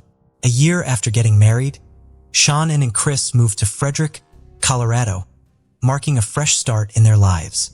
They were excited to start a family and eventually welcomed 2 daughters, Bella Marie, born on December 17, 2013, and Celeste Catherine, Cece, born on July 17, 2015. Sean had been diagnosed with lupus, a chronic autoimmune disease, at a young age. Despite the challenges this presented for getting pregnant, Shannon defied the odds and became a mother twice. She was known for her kindness, compassion, and positivity, and was determined to create a happy life for herself and her family. Shannon was a loving and exceptional mother, and her vibrant personality drew people to her. Every morning, she would send her friends heartfelt texts that read, "Good morning, beautiful," making them feel cherished and uplifted. Her daughters, Bella and Cece, were the center of her universe, and she devoted herself to nurturing and supporting them. Shannon was active on social media, sharing videos that offered a glimpse into her daily life and that of her daughters. Her friends and family cherished these videos, which showcased her warm personality. In many of these videos, Shannon expressed her deep admiration for her husband, Chris, portraying him as a loving husband and father.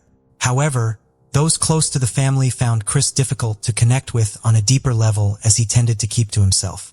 Despite their reservations, Shannon's family and friends accepted Chris because of her deep love for him. However, the couple was struggling financially, and in June 2015, they filed for bankruptcy due to a heavy mortgage, multiple car payments, loans, medical bills, and significant credit card debt. At the time, Chris worked at Anadarko Petroleum, while Shannon worked at a children's hospital call center. However, by 2016, Shannon had changed careers, becoming a consultant for a multi-level marketing company, selling a nutritional supplement administered through a patch. Shannon loved her job, and it showed. As her coworker Cynthia de Rosette put it, she had a way of making everyone she met feel her positive energy.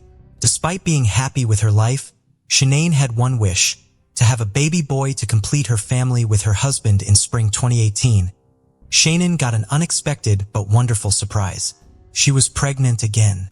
Overjoyed and excited, she wanted to capture her husband Chris's reaction, so she planned to surprise him on May 28th with the news. Further tests confirmed Shannon was having a baby boy. Shannon and Chris chose the name Nico for their new baby. When they told their daughters Bella and Cece they would be big sisters, the girls were happy. In the summer of 2018, when Shannon was pregnant with Nico, she visited her family in North Carolina while Chris stayed behind in Colorado for work. Shannon took her daughters, Bella and Cece, to visit Chris's parents, Cindy and Ronnie, despite having a strained relationship with them.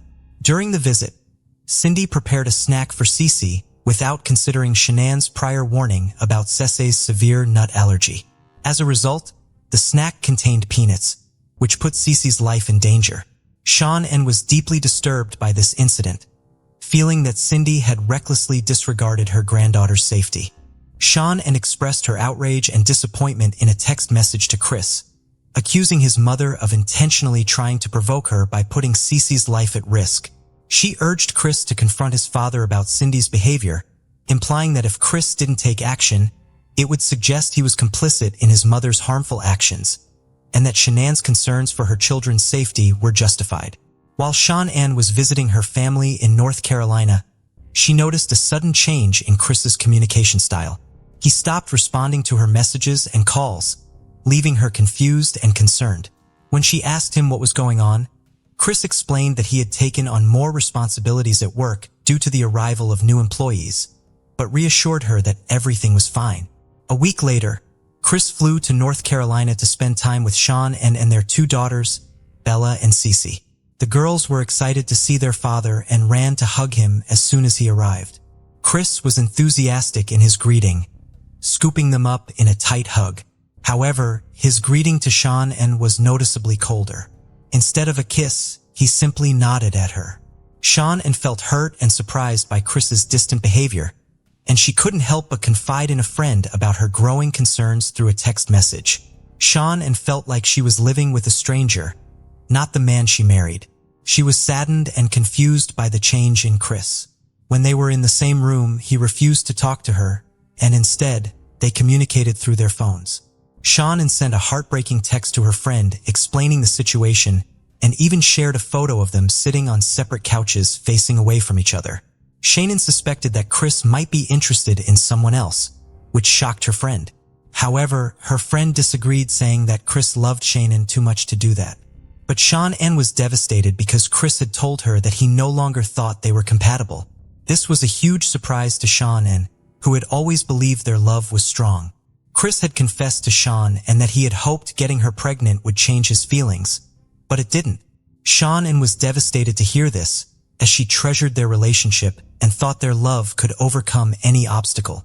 Desperate to save her family, Shannon proposed that they attend couples counseling to work through their issues. However, Chris refused. Shannon was willing to do whatever it took to rescue their relationship, but she realized Chris was not willing to meet her halfway. Despite her best efforts, Shannon came to understand that Chris was unwilling to compromise on anything.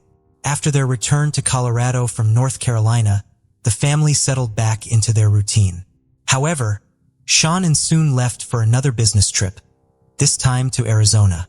During her trip to Arizona, Shannon's friends noticed a change in her behavior. She seemed confused, distressed, and not her usual cheerful self. One evening, while they were all in their hotel room, Shannon opened up to her friends about her concerns. She told them that Chris had expressed doubts about their relationship and refused to go to couples therapy. On August 11th, while Shannon was still in Arizona, she received a notification on her phone about a restaurant charge on her and Chris's account. The amount of the charge raised her suspicions, and she wondered if Chris was having dinner with someone else. This made her feel uneasy and doubtful. When Shannon returned home from her trip on August 13th, her friend Nicole Atkinson drove her home. Their doorbell camera captured Shannon entering her house at around 1:48 a.m. The next morning, Shannon's friends became worried when they didn't receive their usual good morning messages from her. They knew she had an important doctor's appointment at 9:30 a.m. and were concerned that something might be wrong. When Shannon missed a 12:30 p.m. business meeting, her close friend Nicole Atkinson became alarmed. As the day went by with no word from Shannon, Nicole's concern grew. She sensed something was off. Feeling a strong urge to act, Nicole drove to Shannon's house. As she arrived, she felt a knot in her stomach. Shannon's van was parked in the garage, and her daily shoes sat by the front door. Nicole knocked on the front door, hoping Shannon would emerge, explaining that she had overslept after her flight the previous day. But there was no response. One of Shannon's friends contacted her husband, Chris, telling him they couldn't reach her. Chris reassured them, thinking Shannon might have taken their daughters to a friend's house. Shannon's friends were puzzled by Chris's response because they had all been in touch with each other, and none of them knew where Shannon was. She had no plans to meet up with any of them. As a result, her friends told Chris they planned to contact the Frederick Police Department to report Shannon and their daughters, Bella and Cece, as missing. However, Chris did not want to involve the police. One of Shannon's friends, Nicole, was so worried that she went ahead and called 911 to report the three missing. After Nicole's call, a police officer from the Frederick Police Department arrived at the Watts home. The officer's body cam footage showed Nicole's distress as she explained what she knew about Shannon and her daughters. When Chris arrived, he approached the officer, but unlike Nicole, he did not appear to be very concerned, despite his wife and daughters being missing. During a search of Shannon and Chris's home, the officer found Shannon's purse, which contained her medication and that of her two daughters. This finding concerned Shannon's friend Nicole. But Chris, her husband, remained unusually calm. The officer also discovered Shannon's wedding pants on the bedside table. Afterwards, the officer and Chris went to a neighbor's house to review the footage from their security camera. The camera captured footage of Chris's driveway and garage, showing him opening the garage door, moving around, and leaving the house at 5:28 a.m. When Chris watched the footage with the police, his behavior changed. He became nervous and fidgety, which didn't go unnoticed by his neighbor, who suggested to the officer that Chris wasn't acting normal.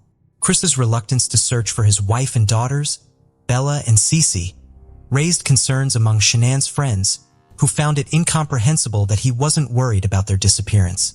As the investigation unfolded, the police canvassed the neighborhood, asking residents if they had seen Shannon or anything unusual. The FBI and the Colorado Bureau of Investigation joined the search the next day, along with the Boulder Police Department's cadaver dogs, which searched the property and inside the house. During the search, an officer handling a cadaver dog commented that the house smelled of cleaning products and seemed unusually clean. The officer's suspicions were raised by a comment, leading them to inspect the cleanliness of the home more closely. The presence of cleaning products hinted that someone might have tried to hide evidence or erase potential clues. While his house was being searched, Chris gave an interview to 2 Denver news stations outside his residence. During the interview, Chris claimed that he and Sean hadn't argued before she left, but he did mention they had an emotional conversation. Chris appealed to whoever was holding his family, begging for their return and expressing his desire to be reunited with them. He emphasized that his house felt empty without them, but his behavior during the interview raised concerns.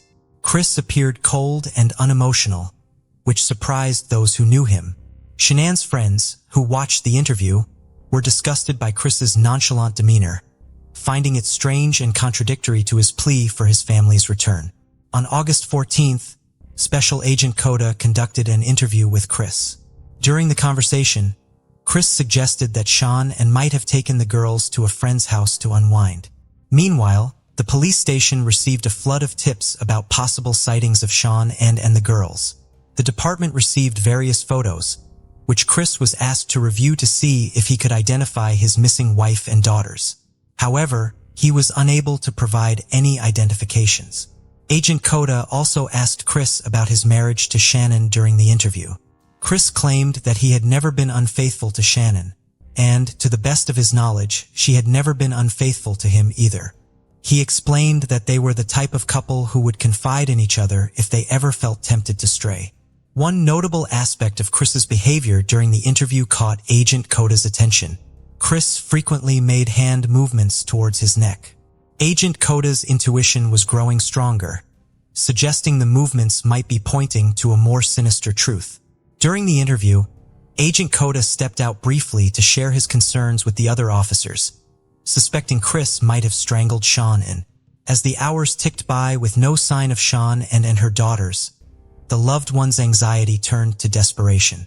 Despite their fears for Shanann's safety, they held on to the glimmer of hope that Bella and Cece might still be alive. The lack of updates from the authorities only added to their distress. After a 3-hour interrogation, Chris was released from the police department, but the police instructed him to return the next day, August 15th, for a polygraph test. Here's what happened. Chris agreed to take a polygraph test to help with the investigation into his family's disappearance.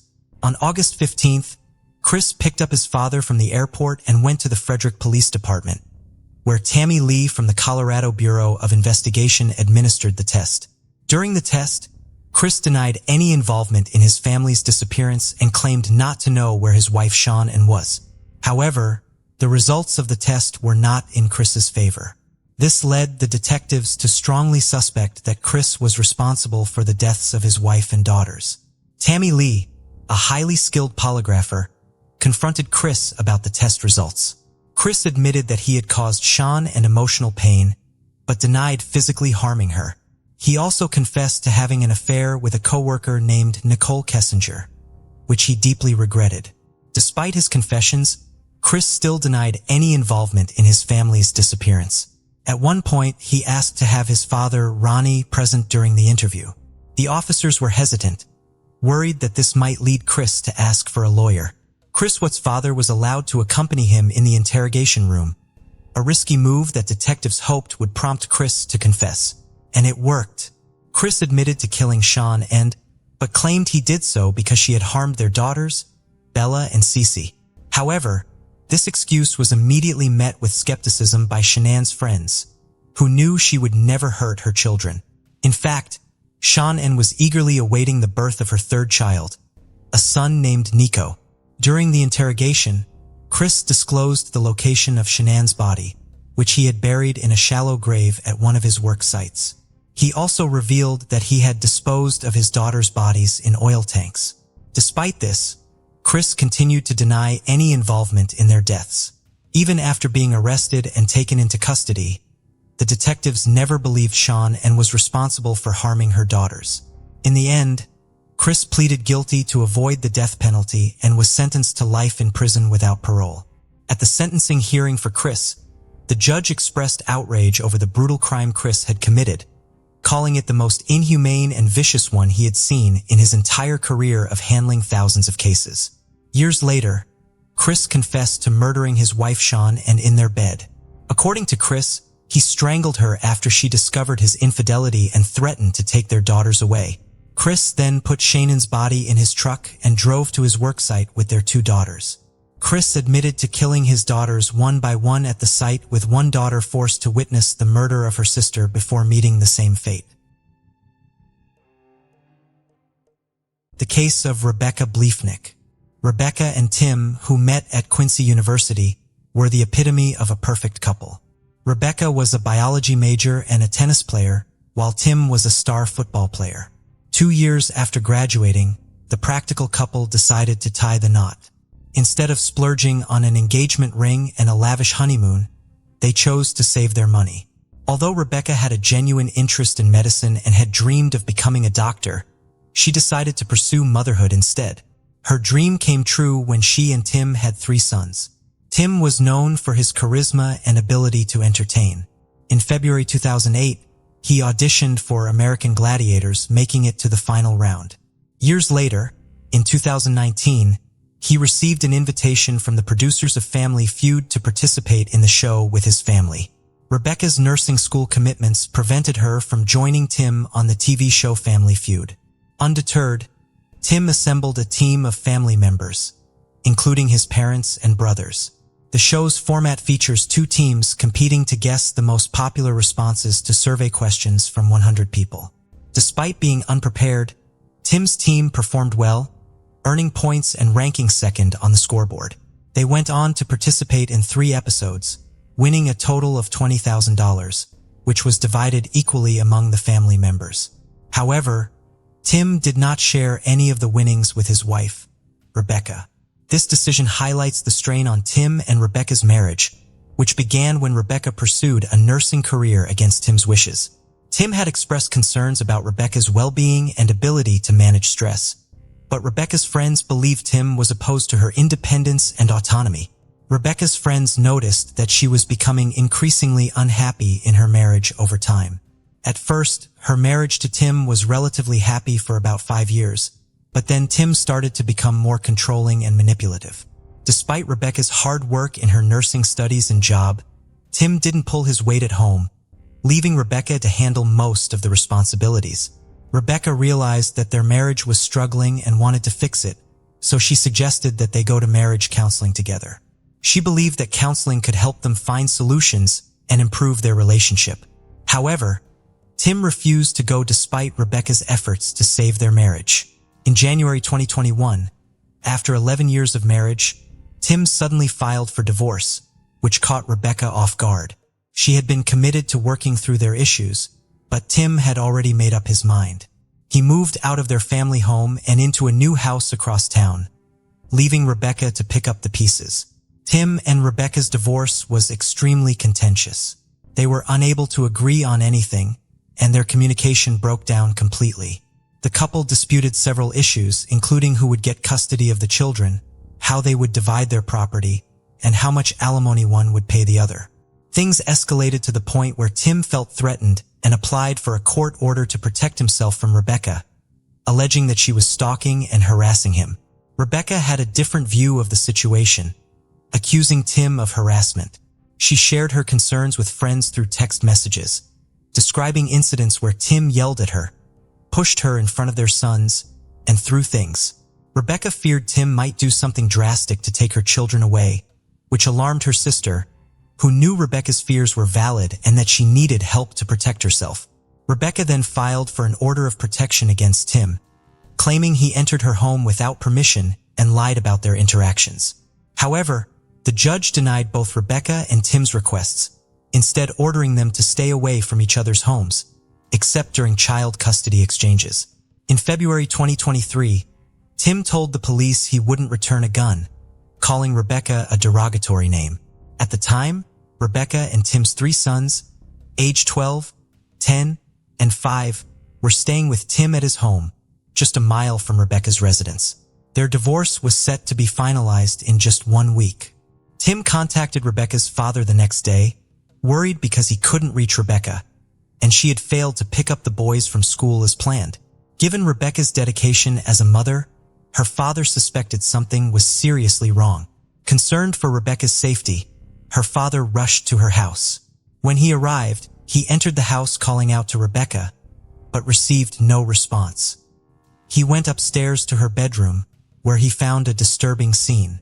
Rebecca lay on her back, covered in blood and gunshot wounds. After Rebecca's father discovered her body in the bathroom, detectives and forensic experts arrived at the house. They began by carefully examining the outside of the property, searching for clues. Their investigation revealed that the suspect had probably entered the house by forcing open an upstairs window in one of the children's bedrooms. The discovery led investigators to believe that the suspect used a patio chair to gain access to the house and climb up to the roof.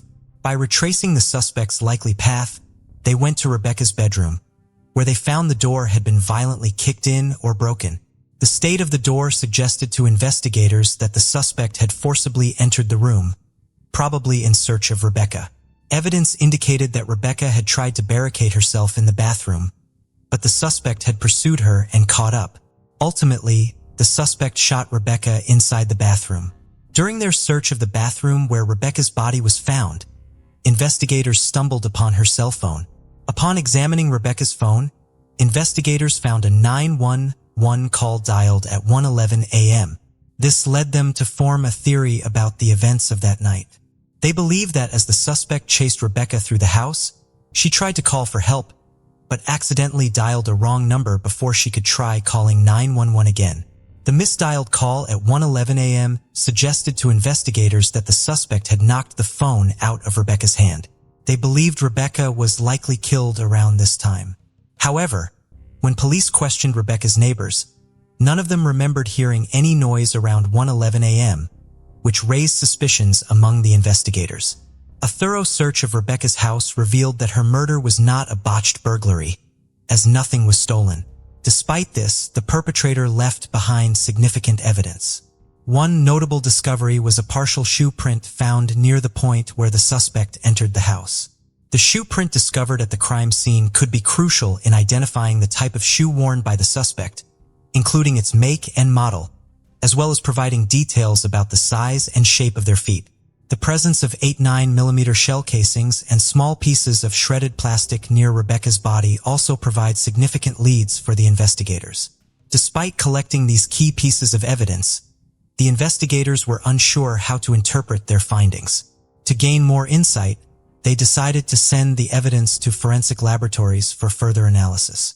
Specifically, they wanted to determine if any of Rebecca's personal belongings matched the evidence found at the crime scene. The investigation began when Rebecca's father found her lifeless body in the bathroom of her home. Upon arriving at the scene, investigators carefully examined the exterior of the house, leading them to identify how the perpetrator gained entry by prying open an upstairs window in one of the children's bedrooms. Here's what likely happened. The suspect used a patio chair to climb up to the roof and entered the house. The investigators retraced the suspect's steps and found that the bedroom door had been violently kicked in or broken, suggesting the suspect had forced their way in, probably looking for Rebecca. It seems Rebecca tried to barricade herself in the bathroom, but the suspect caught up with her. Unfortunately, the suspect shot and killed Rebecca in the bathroom. The investigators found Rebecca's phone near her body and examined it. They discovered that she had dialed 911, but mistakenly entered an extra digit, 91126, at 1:11 a.m. This discovery helped the investigators piece together the events. They believe Rebecca was desperately trying to call for help as the suspect chased her through the house, but she accidentally dialed the wrong number. Before she could try calling 911 again, the suspect likely knocked the phone out of her hand. The timing of the misdialed call at 1:11 a.m. led investigators to believe that Rebecca's murder likely occurred around that time. However, when they questioned Rebecca's neighbors, none of them reported hearing any suspicious noises, which was surprising given the fact that she had suffered multiple gunshot wounds. A thorough search of Rebecca's house revealed that her murder was not the result of a burglary gone wrong, as nothing was stolen. Despite this, the perpetrator left behind a significant amount of evidence. One crucial discovery was a partial shoe print near the point of entry, which could help identify the brand and model of the shoe, as well as the size and shape of the suspect's foot. The crime scene also yielded 8 9mm shell casings, and small pieces of shredded plastic were found scattered near Rebecca's body. After gathering all the evidence, the investigators were unsure what to make of their findings, so they decided to send the said evidence to forensic laboratories for further analysis. The detectives wanted to determine if any of the evidence found at the crime scene matched Rebecca's belongings. A neighbor had installed a security camera on the side of their house after their car was broken into a year earlier. The camera was directed towards the neighbor's driveway, which shared a boundary with Rebecca's home and was set to turn on and alert the neighbor whenever it detected movement. Although the camera didn't capture anything significant on the night of Rebecca's death, it did record something unusual the previous day at 1:05 a.m. The footage showed a person walking down the driveway towards the back of Rebecca's house, a potentially crucial discovery in the case. About 48 minutes after the initial sighting, the same individual was seen walking in the opposite direction. Interestingly, Rebecca's neighbor had captured a similar incident on their camera about a week prior, on February 14th. After reviewing their security footage, Rebecca's neighbors noticed a suspicious dark-clad figure lurking around her house on Valentine's Day, prompting them to alert her immediately. Upon learning about the mysterious figure, Rebecca became increasingly paranoid. Although she claimed not to have seen anyone on her property, she had heard unsettling voices in her backyard the previous night, which frightened her. Based on the security camera footage, the police expanded their search to neighboring houses to gather more evidence of the dark-clad individual. Their search led them to a house near the Quingy bus barn, where they found footage of a person riding a bike, dressed in dark clothing, heading towards Rebecca's house. These videos confirmed the description of the mysterious person seen in the original driveway footage, providing a clear consistency in the suspect's appearance. After analyzing the recorded times of the videos, detectives suspected that the person on the bike was the same individual seen in Rebecca's driveway footage. Although Rebecca's neighbor's security camera didn't capture footage of the mysterious person on the night of her murder, officers found footage of someone on a bike riding towards Rebecca's house just before and after the incident. This person matched the description of the individual seen lurking in Rebecca's driveway in the days leading up to her murder. While the video evidence was helpful in the investigation, its poor quality limited the information it provided.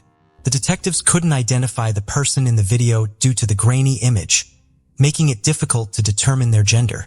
However, they did notice one distinctive feature. The bike had no reflectors on its wheels. When Rebecca's sister heard that she was murdered, only one person came to mind as a suspect: Rebecca's estranged husband, Tim. Rebecca's sister, who had a first-hand account of the contentious divorce between Rebecca and Tim, shared this information with the detectives working on her sister's case.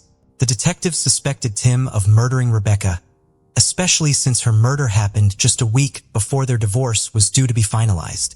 During the investigation, they made a crucial discovery. A bike with no reflectors on its wheels, similar to the one seen on security footage, was found just a block from Tim's house. This discovery increased the suspicion surrounding Tim, leading the detectives to obtain a search warrant for his home. When the police executed the warrant, Tim cooperated fully, standing outside his home with the officers as they searched his belongings. On March 13, 2023, 2 weeks after Rebecca's murder, Tim was arrested and charged with her murder. When his mugshot was released, Rebecca's family and friends were shocked by his appearance, which was very different from the clean-cut man they had known. Tim's friends and family were shocked by his disheveled appearance, which they attributed to the emotional toll of his recent divorce. His once neat and tidy hair was now unkempt, and his clothes were messy. They speculated that the divorce had affected not only his physical appearance, but also his mental well-being. However, Tim had a surprising explanation for his changed look. He revealed that he was growing his hair out to support a charity campaign for cancer research.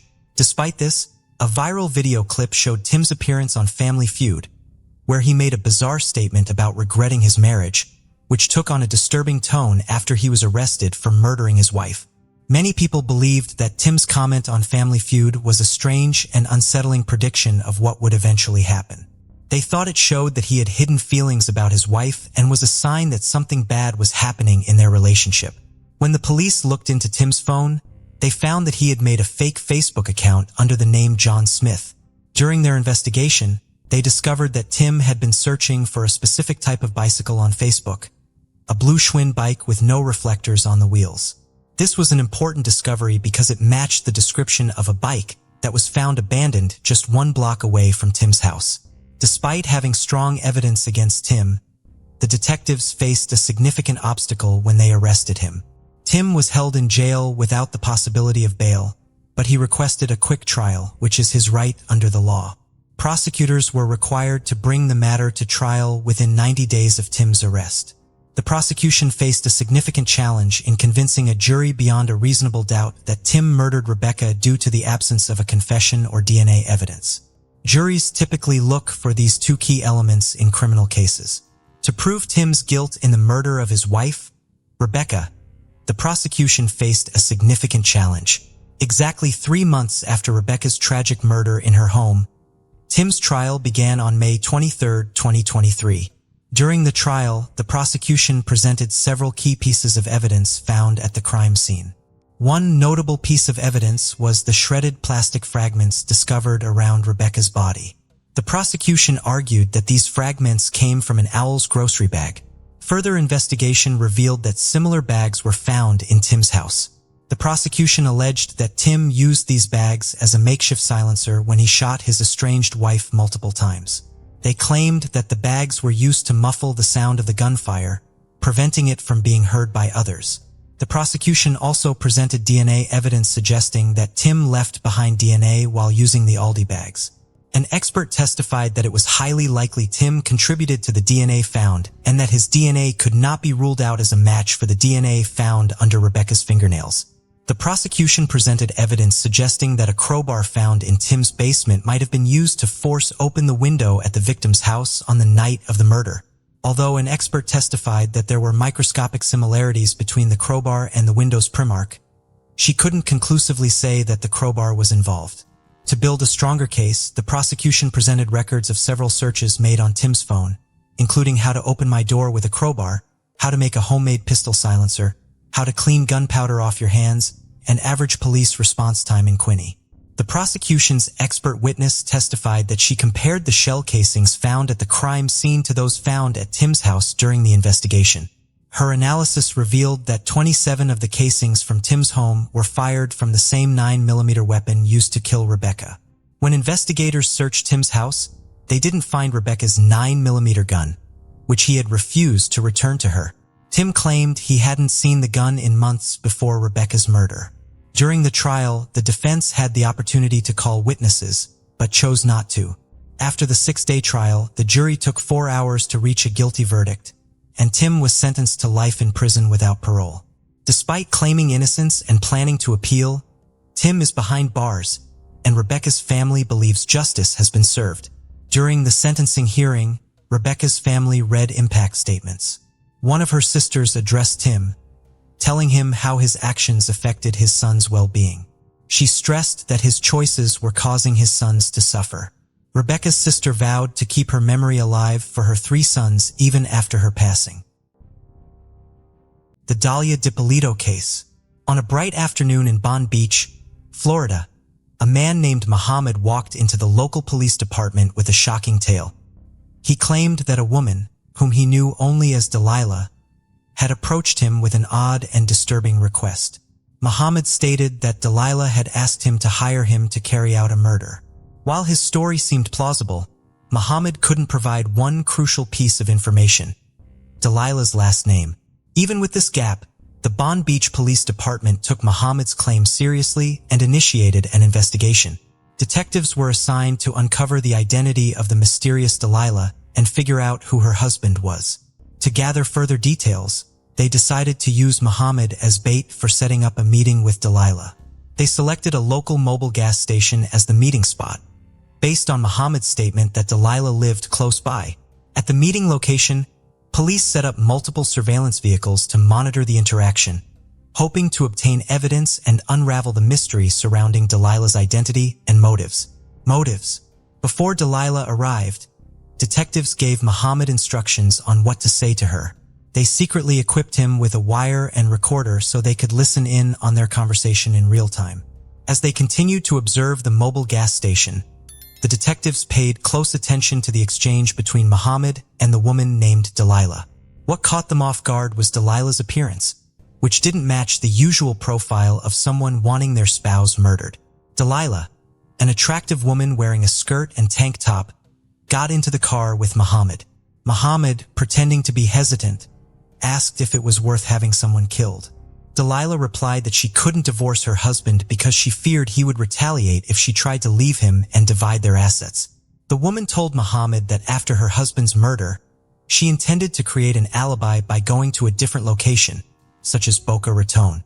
Muhammad then asked her if anyone would suspect her of involvement in her husband's death, and she confidently replied that no one would accuse her. The detectives were stunned by the woman's casual tone as she discussed hiring a hitman to kill her husband. As they continued to listen, they were horrified by the woman's nonchalant attitude, which made it seem like she was discussing a routine business deal rather than arranging for someone's murder. Before we dive in, don't forget to subscribe to our new channel, where we uncover captivating and chilling cold cases that will keep you on the edge of your seat. You won't want to miss the twists and turns we have in store. Let's continue. At one point, she even showed Muhammad photos of her husband, which further revealed her callous disregard for human life. During the conversation, the woman made a stunning admission to Muhammad, revealing that she planned to pay a hitman to kill her husband. This confession was a crucial breakthrough for the detective as it confirmed the woman's involvement in soliciting a murder. However, the detective knew that to build a stronger case, they needed to gather more evidence. The woman told Muhammad that she would withdraw $1,000 in cash and hand it over to the hitman later. After discussing the plan with Muhammad, the woman left the mobile gas station and drove home. The detectives followed her to gather information about her address. A records check revealed that the address belonged to Dahlia Dew, not Delilah as they had initially thought. With this new information, the detectives ran a background check on the vehicle Dahlia used to meet Muhammad at the gas station. This allowed them to obtain the registered owner's name, which was her husband, Mike Doe. To their friends, Mike and Dahlia seemed like a loving and happy couple. The two had met when Mike was browsing the internet at work, looking for something to do when he was feeling bored. Mike found a website that offered escort services and decided to hire one. This decision would have a profound impact on his life. When the escort arrived, Mike was immediately drawn to her physical attractiveness. He thought she was exceptionally beautiful, and he felt an undeniable attraction between them. As they spent more time together, they quickly developed a strong connection, effortlessly engaging in friendly conversations over the next few days. Mike and Dahlia's friendship blossomed into a romantic relationship after they spent a weekend together. They quickly realized their feelings for each other went beyond friendship. As a result, they became a committed couple. A few months into their relationship, they stumbled upon an engagement ring store, which led to a conversation about marriage, a topic they had previously discussed. Mike was drawn to the idea of spending his life with Dahlia and decided to purchase a ring, symbolizing his commitment to their future together. Despite their relationship moving quickly, Mike was deeply happy and in love. Before meeting Dahlia, Mike had a troubled past. In February 2001, he was sentenced to 2 years in prison in Broward County, Florida for grand theft, fraud, and false telephone sales. At the time, Mike was struggling with drug addiction and desperation for money, which he later acknowledged was no excuse for his mistakes. Mike served his 2-year sentence and was given 28 of probation. The court granted Mike a lengthy probation period to give him time to pay back the significant amount of money he owed. However, when Mike returned home, he was unsure of how he would repay the debt. Determined to settle his debt, Mike found a job as a cook at a local restaurant, earning $350 weekly, which was insufficient to make a notable dent in the substantial amount he owed.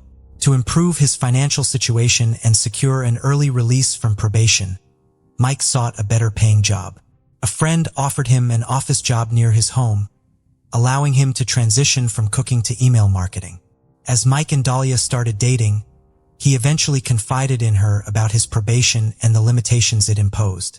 Mike explained that he required permission to leave the state while on probation. Dahlia, who had a strong desire to travel, expressed her wish to explore the world with Mike.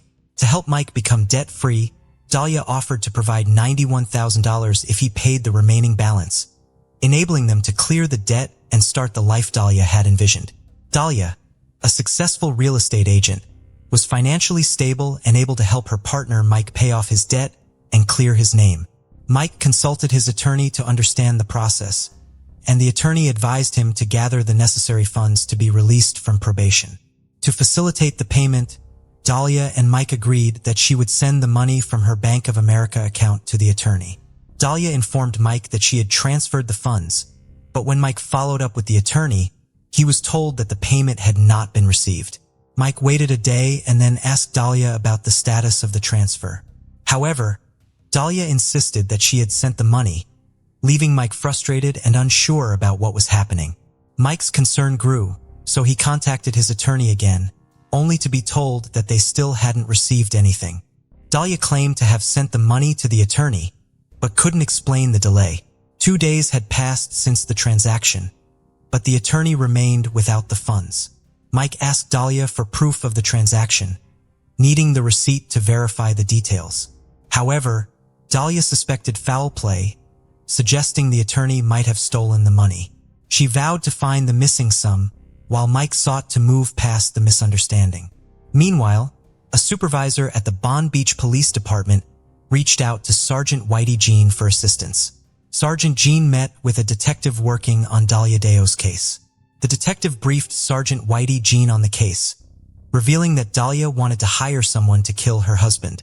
The detective explained that Dahlia was waiting for a call from the would-be hitman and asked Sergeant Whitey Jean to pretend to be the hitman and arrange a meeting with her. Sergeant Whitey Jean agreed to help with the investigation and took on the role of the hitman. As the hitman, he contacted Dahlia and demanded a $3,000 advance and the key to her house. The detective had requested the key as part of their plan to make Dahlia believe the murder would happen at her home. However, Dahlia was unhappy about the payment demand and called Muhammad, the informant, to express her concerns. During the call, the detective overheard Dahlia's fears and worried that they might have scared her off. They feared that Dahlia might change her mind and find someone else to commit the crime. On August 3, 2009, Dahlia met with Sergeant Whitey Jean, who was posing as a hitman in a CVS parking lot. However, Dahlia didn't bring the agreed-upon payment, which led Sergeant Whitey Jean to warn her that if he had to wait until after the murder to get paid, she would need to give him $7,000 in cash up front. Sergeant Whitey Jean explained to Dahlia that he would plan the staged break-in and murder of her husband, Mike, on Wednesday morning, taking advantage of the recent robberies in the area. He outlined his plan to make it look like a legitimate break-in, shooting Mike twice in the head to make it appear like a robbery gone wrong. Sergeant Whitey Jean also told Dahlia that he would contact her a few days after the murder, as he knew the police would be closely monitoring her activities in the aftermath of the crime. Sergeant Whitey Jean cautioned Dahlia that the delay was essential to avoid raising suspicions and maintaining the operation's secrecy. During their conversation, he gave her multiple opportunities to withdraw from the murder-for-hire plot. However, Dahlia expressed her unwavering commitment, stating she was 5,000% certain about her decision to have her husband killed. Dahlia provided Sergeant Whitey Jean with crucial details, revealing that her husband, Mike, followed a predictable morning routine, walking the dog at a specific time and leaving the house unlocked. This information was vital to the success of the plan.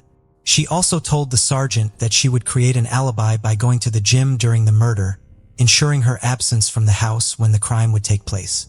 The sergeant instructed Dahlia to arrive at the gym by 6 a.m. and informed her that he would enter her home at 6:30 a.m. After speaking with Dahlia, Sergeant Whitey Jean was taken aback by her extraordinary cruelty. Having encountered few individuals in his line of work who exhibited a similar level of ruthlessness, the detective wanted to create a fake crime scene at Dahlia and Mike's home to see how Dahlia would react on the day of the alleged hit. To do this, they needed to know Dahlia's whereabouts. At 5:30 a.m., Dahlia told Mike she was going to the gym, which Mike found unusual since she had never gone that early before. However, he didn't think much of it and continued with his morning routine. The detective kept an eye on Dahlia to make sure she went to the gym and went inside. This confirmed that the plan could move forward. But before setting up the fake crime scene, the detective needed to fill Mike Dio in on what was happening. About 30 minutes after Dahlia left for the gym, loud banging noises were heard at Mike and Dahlia's house, prompting Mike to rush to the door. When he opened it, he was surprised to find several police officers standing there. Confused and worried, Mike asked them what was going on. The detective informed Mike that his wife, Dahlia, had tried to hire a hitman to kill him, but the hitman was actually an undercover cop. The entire situation was a setup to look like a murder-for-hire plot. Mike was in shock when the police told him that his wife had hired someone to kill him.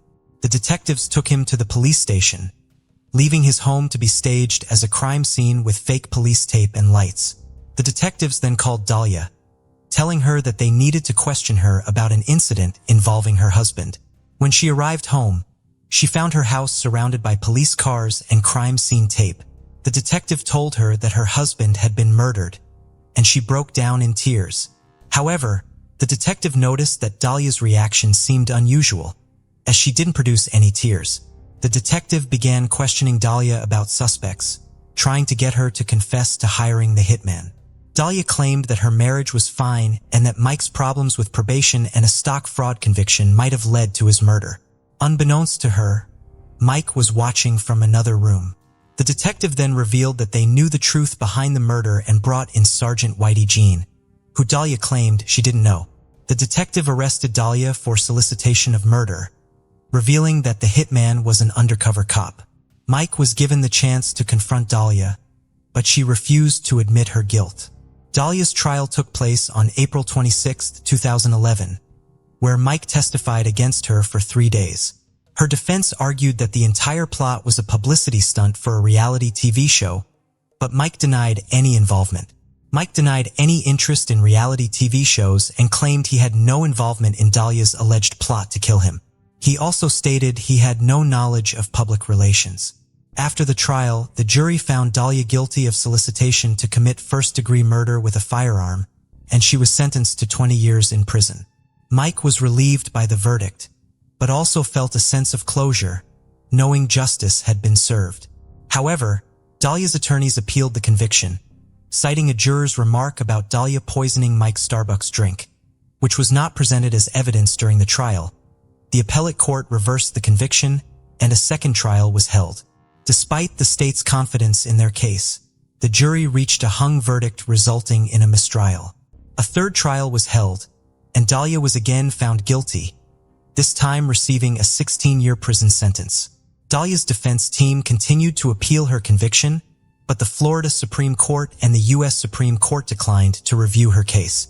Her attorneys planned to file a motion with a federal judge to review the third trial for constitutional violations, which would be their last chance to secure a new trial.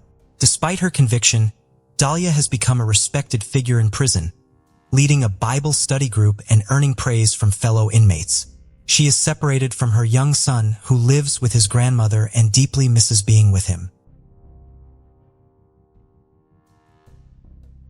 The case of Emmett Corrigan.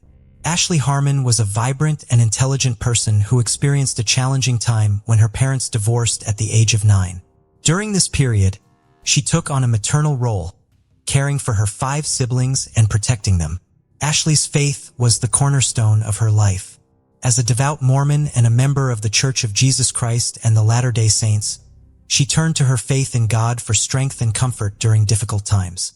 Her unwavering belief provided her with a sense of peace, resilience, and determination, enabling her to overcome obstacles and face challenges with courage.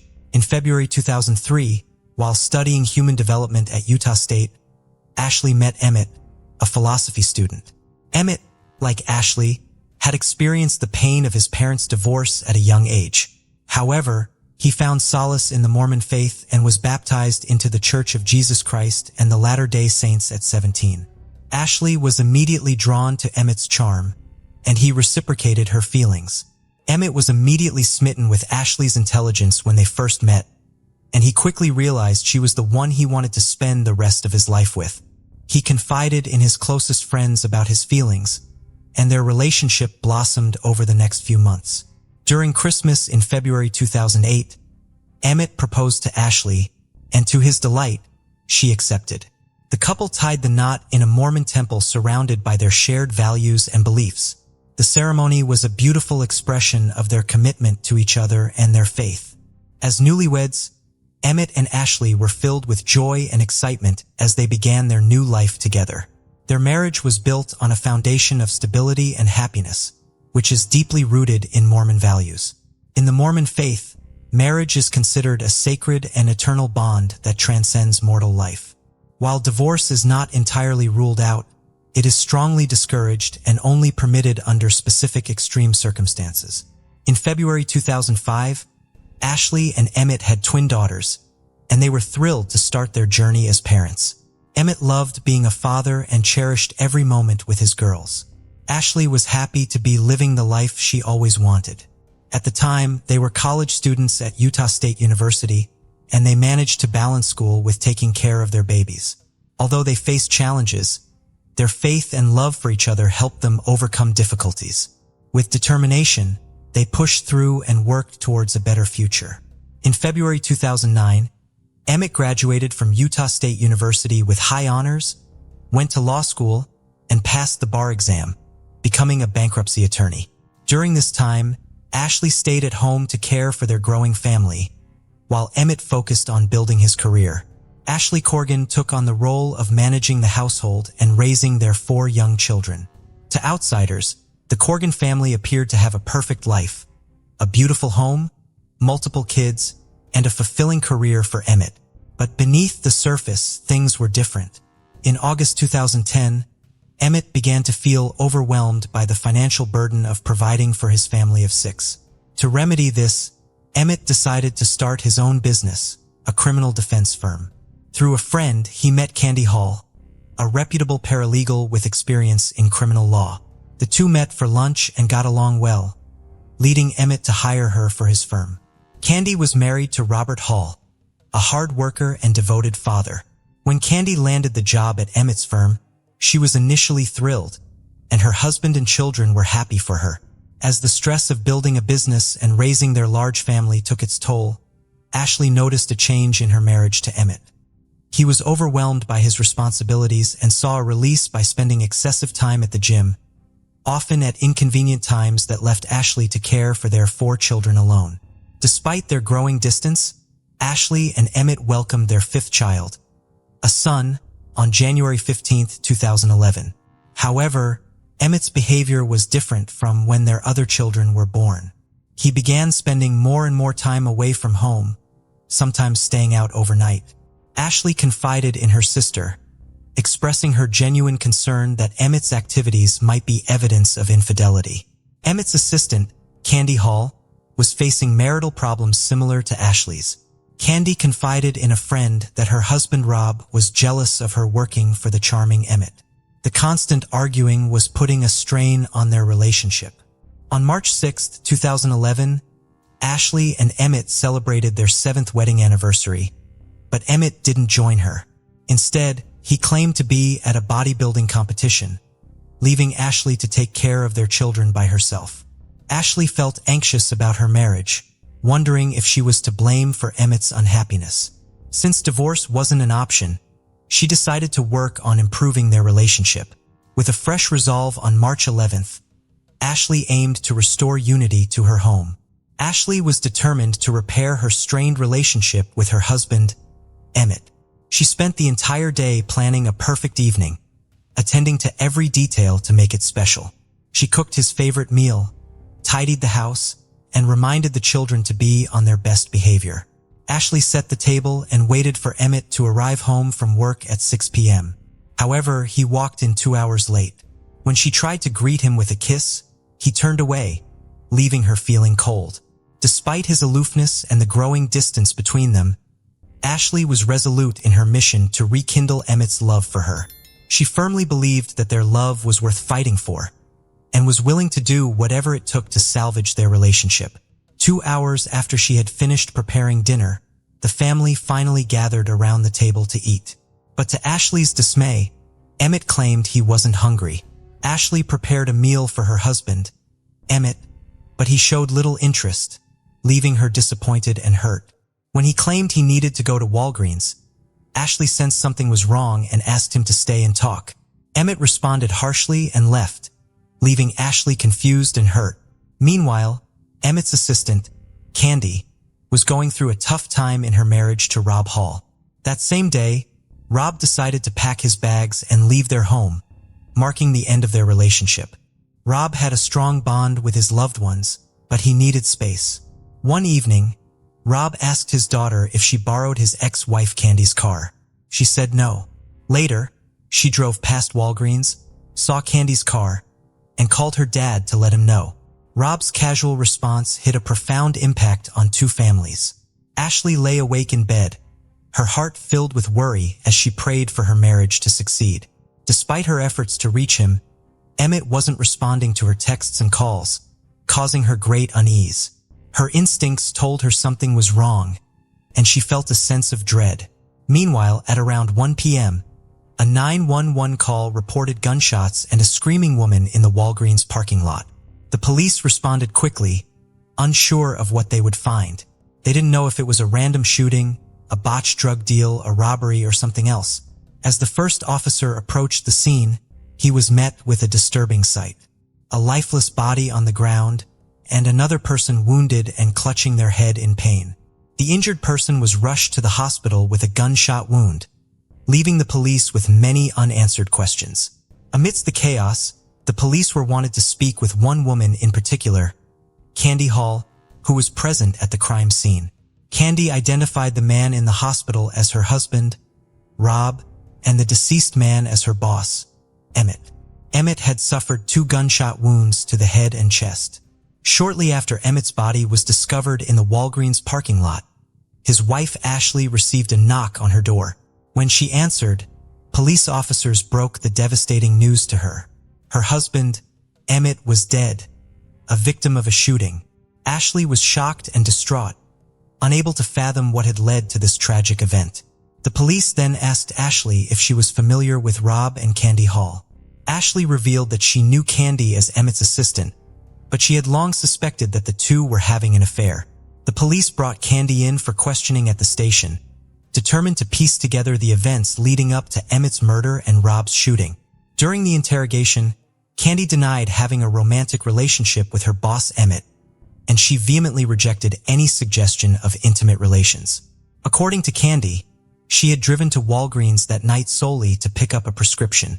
Candy and Emmett met by chance in a store and decided to take a drive in Emmett's car. During the drive, Candy's phone rang. It was her estranged husband, Rob.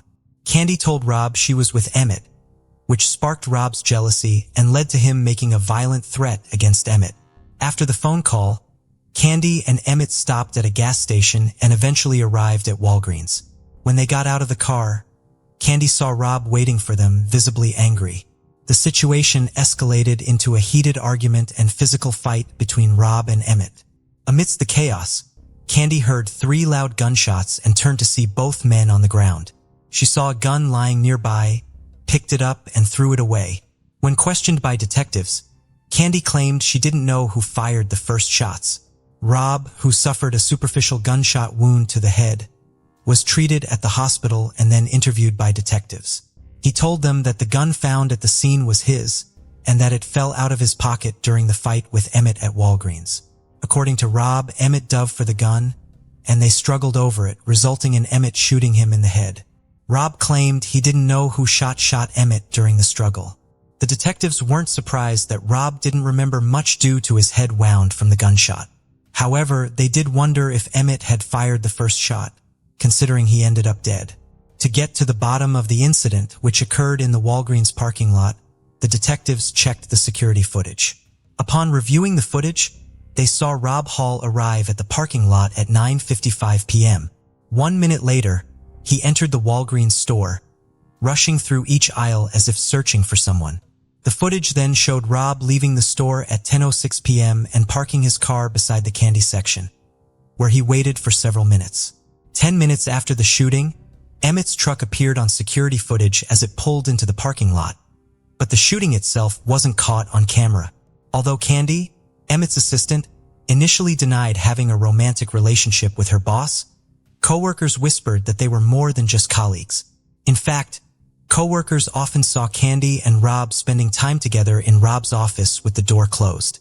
Just 3 weeks after she started her job, detectives made a surprising discovery. Emmett had accompanied Candy to the public defender's office to discuss divorcing Rob. During their investigation, crime scene investigators searched Emmett's vehicle and found steroids in the glove compartment. This didn't surprise many of Emmett's loved ones, as he was obsessed with bodybuilding and had been acting strangely, leading them to suspect he was using steroids. When Candy gave her statement to the detectives, she described a distinctive pattern of gunshots that suggested Rob had shot and killed Emmett twice before turning the gun on himself. This evidence was enough for the detectives to obtain an arrest warrant for Rob Hall, charging him with first-degree murder. Rob was arrested and charged with Emmett's murder. The consequences of Rob's actions were severe. If convicted, he faced life in prison without parole or the death penalty.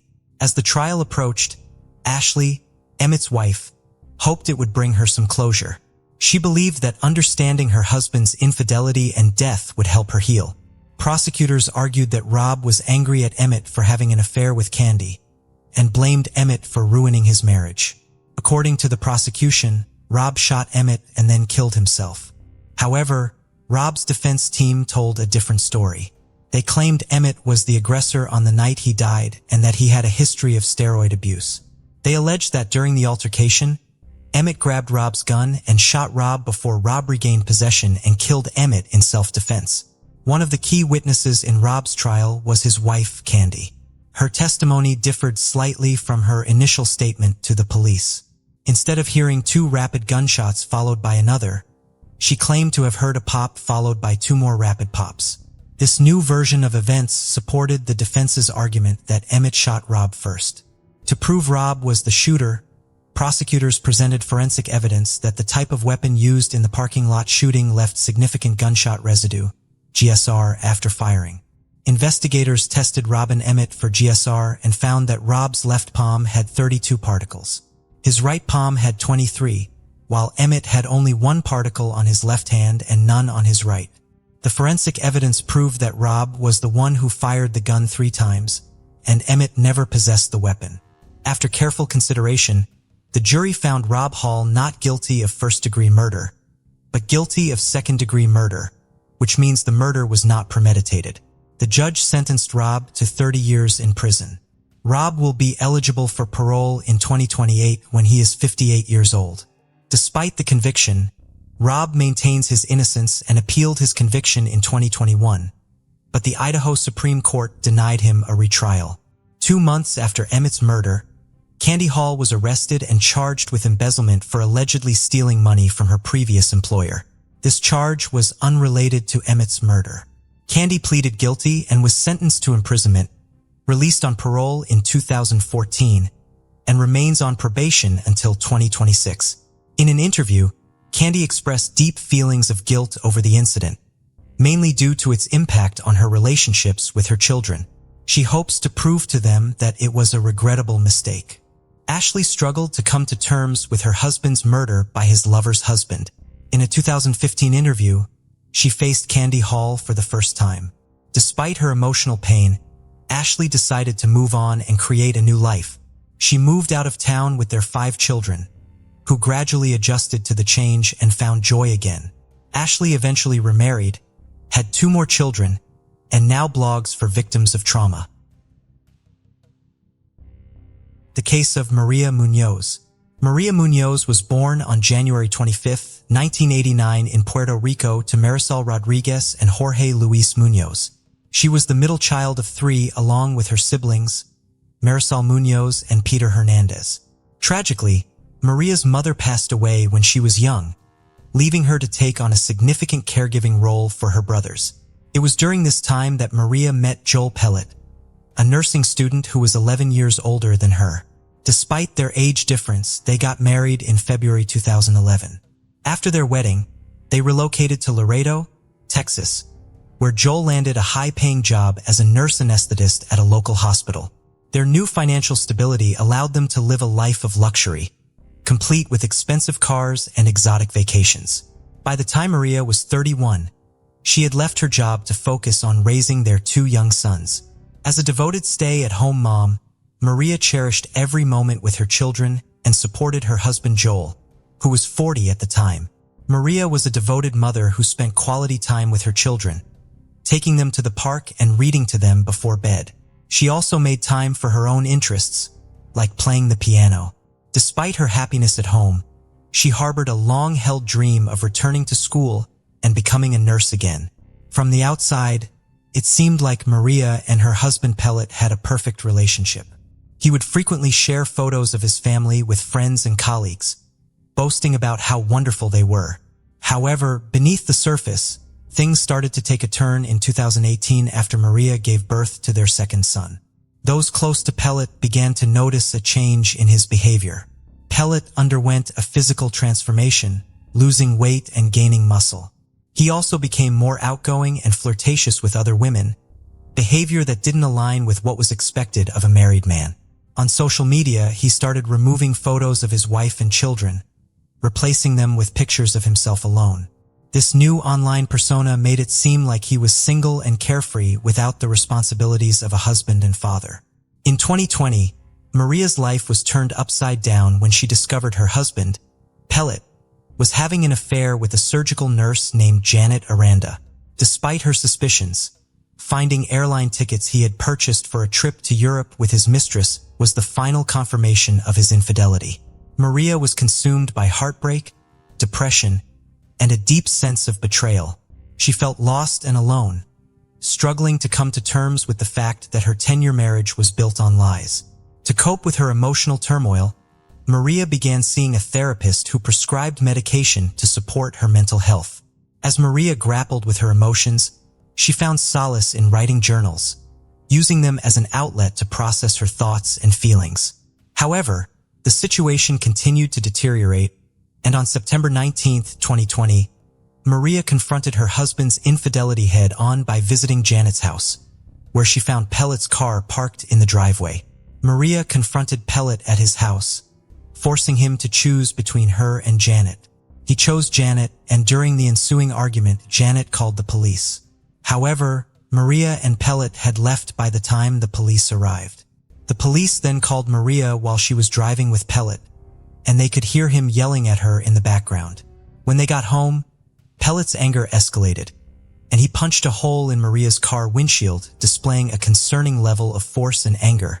The next morning, Maria sent Pellet a text message stating her intention to hire a lawyer to help resolve their situation. Pellet replied, suggesting they handle things without lawyers as he believed it would be too expensive. However, just a few hours later, Pellet appeared to have a change of heart. He sent Maria an emotional email expressing his deep sadness and inner turmoil. He requested a sincere and calm conversation with Maria, free from arguments. Maria agreed to meet with him, and they scheduled a meeting for 5 p.m. the following night. Before meeting her friend Yasmin Martinez, Maria was extremely anxious and messaged her about their plans. Unfortunately, the encounter ended in a terrifying way. On September 22, 2020, Maria's husband, Pellet, frantically called 911, saying his wife might have taken some prescription pills and was not breathing. Officer Cruz arrived at their house around 1:40 a.m. with his body cam recording the scene.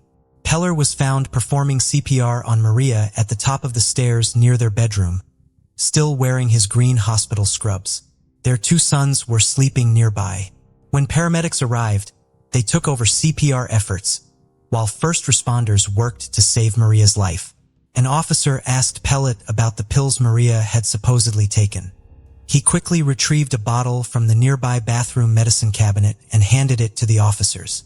The bottle was later found to contain a prescription for clonazepam, a medication used to treat acute anxiety, panic attacks, and epilepsy. Benzodiazepines, like Chasm, calm the nervous system to produce a relaxing effect. However, when an officer examined the pill bottle, he discovered that it was prescribed to Pellet, not Maria. What caught his attention was that the bottle had been returned to the medicine cabinet, which is unusual in overdose cases, where the bottle is typically found near the person. The officer's body camera footage showed Pellet picking up the pill container from the floor and putting it in his pocket. This raised suspicions as it seemed like Pellet might be hiding something. Another suspicious finding was a needle catheter on the stairs, which was unusual given the presence of 2 young children in the home. The investigators found even more disturbing evidence: syringes and equipment neatly packed in a medical bag. While Pellet's profession as an anesthesia nurse might explain the possession of these tools, their presence outside a clinical setting sparked important questions for the investigators. Pellet told the officers that Maria had been struggling with severe depression, and her mental health had been declining. He said she had taken pills to cope with her emotions. But unfortunately, despite the responders' best efforts, she couldn't be revived and was pronounced dead at 3:58 a.m. After Maria's death, the officers questioned Pellet further in the kitchen. He stated that he and Maria had a conversation earlier that day, became intimate, and then he took a shower. When he came out, he found Maria asleep. Pellet went downstairs for an unspecified reason, and when he returned, he found Maria unresponsive and not breathing. The officers observed Pellet's strange behavior, including excessive sweating and his inability to answer simple questions about the incident. The officer noticed that Pellet was sweating excessively, more so than anyone else, including the first responder who had been trying to revive Maria for 2 hours. This heightened suspicion and led to him being taken to the police station for further questioning by Sergeant Liz Marta. At the station, Pellet was left alone in an interrogation room, which was being recorded by video cameras. When officers reviewed the footage, they were astonished to see Pellet's sudden outburst. He began screaming, crying, hitting the walls, and throwing furniture around the room. The commotion was so intense that people in the nearby hallways and rooms were frightened by the loud noises coming from the room. As a result, Sergeant Luis Matt entered the room at 4 a.m. to speak with Pellet. During their conversation, Pellet opened up again about the events surrounding Maria's death. In a shocking revelation, Pellet also confessed to having an affair with a woman named Janet. He revealed that he had left the family home 5 months prior and was living with Janet at the time of Maria's death. He shared that he had been involved with Janet for 2 years, and Maria had been aware of the affair beforehand. On the night Maria died, her husband visited their family home to talk to her about their marriage. After their conversation, they were intimate. He thought she had fallen asleep in her room, but when he checked on her 10 minutes later, he found her unresponsive. The husband confessed to the officer that he had given Maria clonazepam, a medication prescribed to him to help with her anxiety and depression. However, he couldn't provide details about how many pills she had taken or how many were left in the bottle. Despite being questioned, the husband was unable to provide any additional information to help clarify what had happened. He was released and an autopsy was performed on Maria just 8 hours after her death. The timing of the autopsy meant that any cause of death should still be detectable in her stomach contents. However, the autopsy results revealed a surprise. No traces of pills were found in Maria's stomach. Instead, the medical examiner discovered a small red pinprick mark on the inside of her elbow, which suggested that she may have been injected with something. The discovery of the mysterious mark on Maria's hand led investigators to explore its potential connection to her death. During their investigation, they found a journal in Maria's home, which she had kept to cope with her anxiety and depression. The journal proved to be a crucial piece of evidence, revealing Maria's innermost thoughts and experiences. Investigators learned that Maria loved her husband dearly and wanted to preserve their family despite his desire to be with someone else. She expressed her desperation to escape her emotional pain, writing, "I wanted to stop. My past haunts me, and I don't want to be sad anymore." Through her journal entries, Maria documented the heartbreak she felt when her husband left their home in Laredo, leaving her to care for their 2 young sons alone. The journal, along with recordings on her cell phone, exposed her husband's abusive behavior and chronicled her emotional journey from grief to healing and eventually a newfound optimism for the future. Maria Munoz wrote in her journal the day before her death, "What is it that I want? Number 1, move forward." Her journal entries revealed a strong desire to live and move forward with her life with no mention of suicide or plans to end her life. This led investigators to rule out suicide as a possible cause of death, and they continued to search for answers. Dr. John Hunsinger, Maria's previous employer and an anesthesiologist, became aware of the autopsy findings and contacted the lead detective Cruz. Dr. Hunsinger recommended a comprehensive toxicology screening, which the investigators conducted. In January 2021, the toxicology test results were finally received by investigators Sergeant Luis Matt and Cruz. Contrary to Maria's boyfriend Pellet's claim, Maria did not have clonazepam in her system. The report revealed a surprising discovery: the presence of 7 surgical drugs including morphine, Demerol, Versed, Propofol, ketamine, Lian, and Narain. These medications are typically used during surgical procedures, with Propofol and ketamine often administered intravenously as sedatives and for pain management. The investigation into Maria's death took a significant turn when toxicology results revealed high levels of Propofol in her system. This was shocking because Propofol is a highly controlled substance, typically only accessible to medical professionals working in anesthesiology. As a nurse anesthetist, Pellet would have had access to Propofol, leading investigators to suspect him. Dr. Hunsinger, who worked with Pellet and had experience with Propofol, was stunned by the extreme amount found in Maria's body, the highest he had ever seen. Given Pellet's profession, investigators believed he would know the exact dosage required to sedate or overdose someone. Furthermore, a small mark on Maria's arm suggested she may have been injected with a substance. With the toxicology report, Pellet's suspicious behavior, and Maria's journal, authorities felt they had sufficient evidence to arrest Pellet for Maria's murder. They quickly obtained an arrest warrant, and De La Cruz went to apprehend Pellet, who surprisingly did not resist. He was taken into custody, marking a new phase in the investigation. As police prepared to question him about Maria's death, Pellet would finally face the consequences of his actions. The trial began on March 21, 2023. During the legal proceedings, both the prosecution and defense presented their arguments. The prosecution team, an all-female group referred to as Maria's team, used Maria Munoz's personal journal entries to build a strong case against the defendant, Pellet. This evidence helped to portray Maria as a devoted wife and mother to the jury.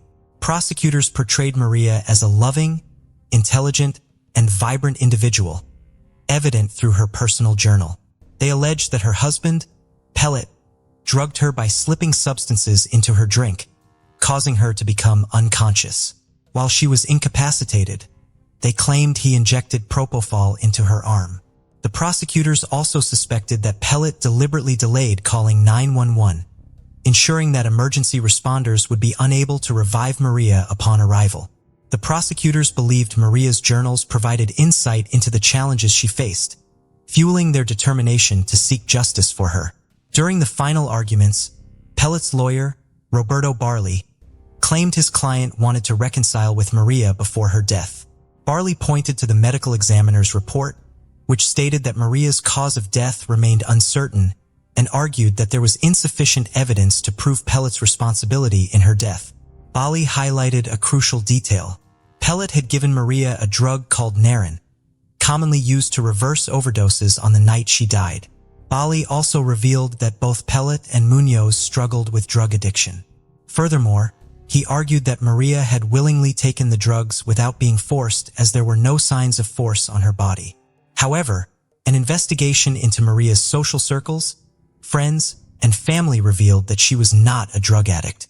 In fact, Pellet was the only person who could have supplied her with the large amount of Propofol found in her system.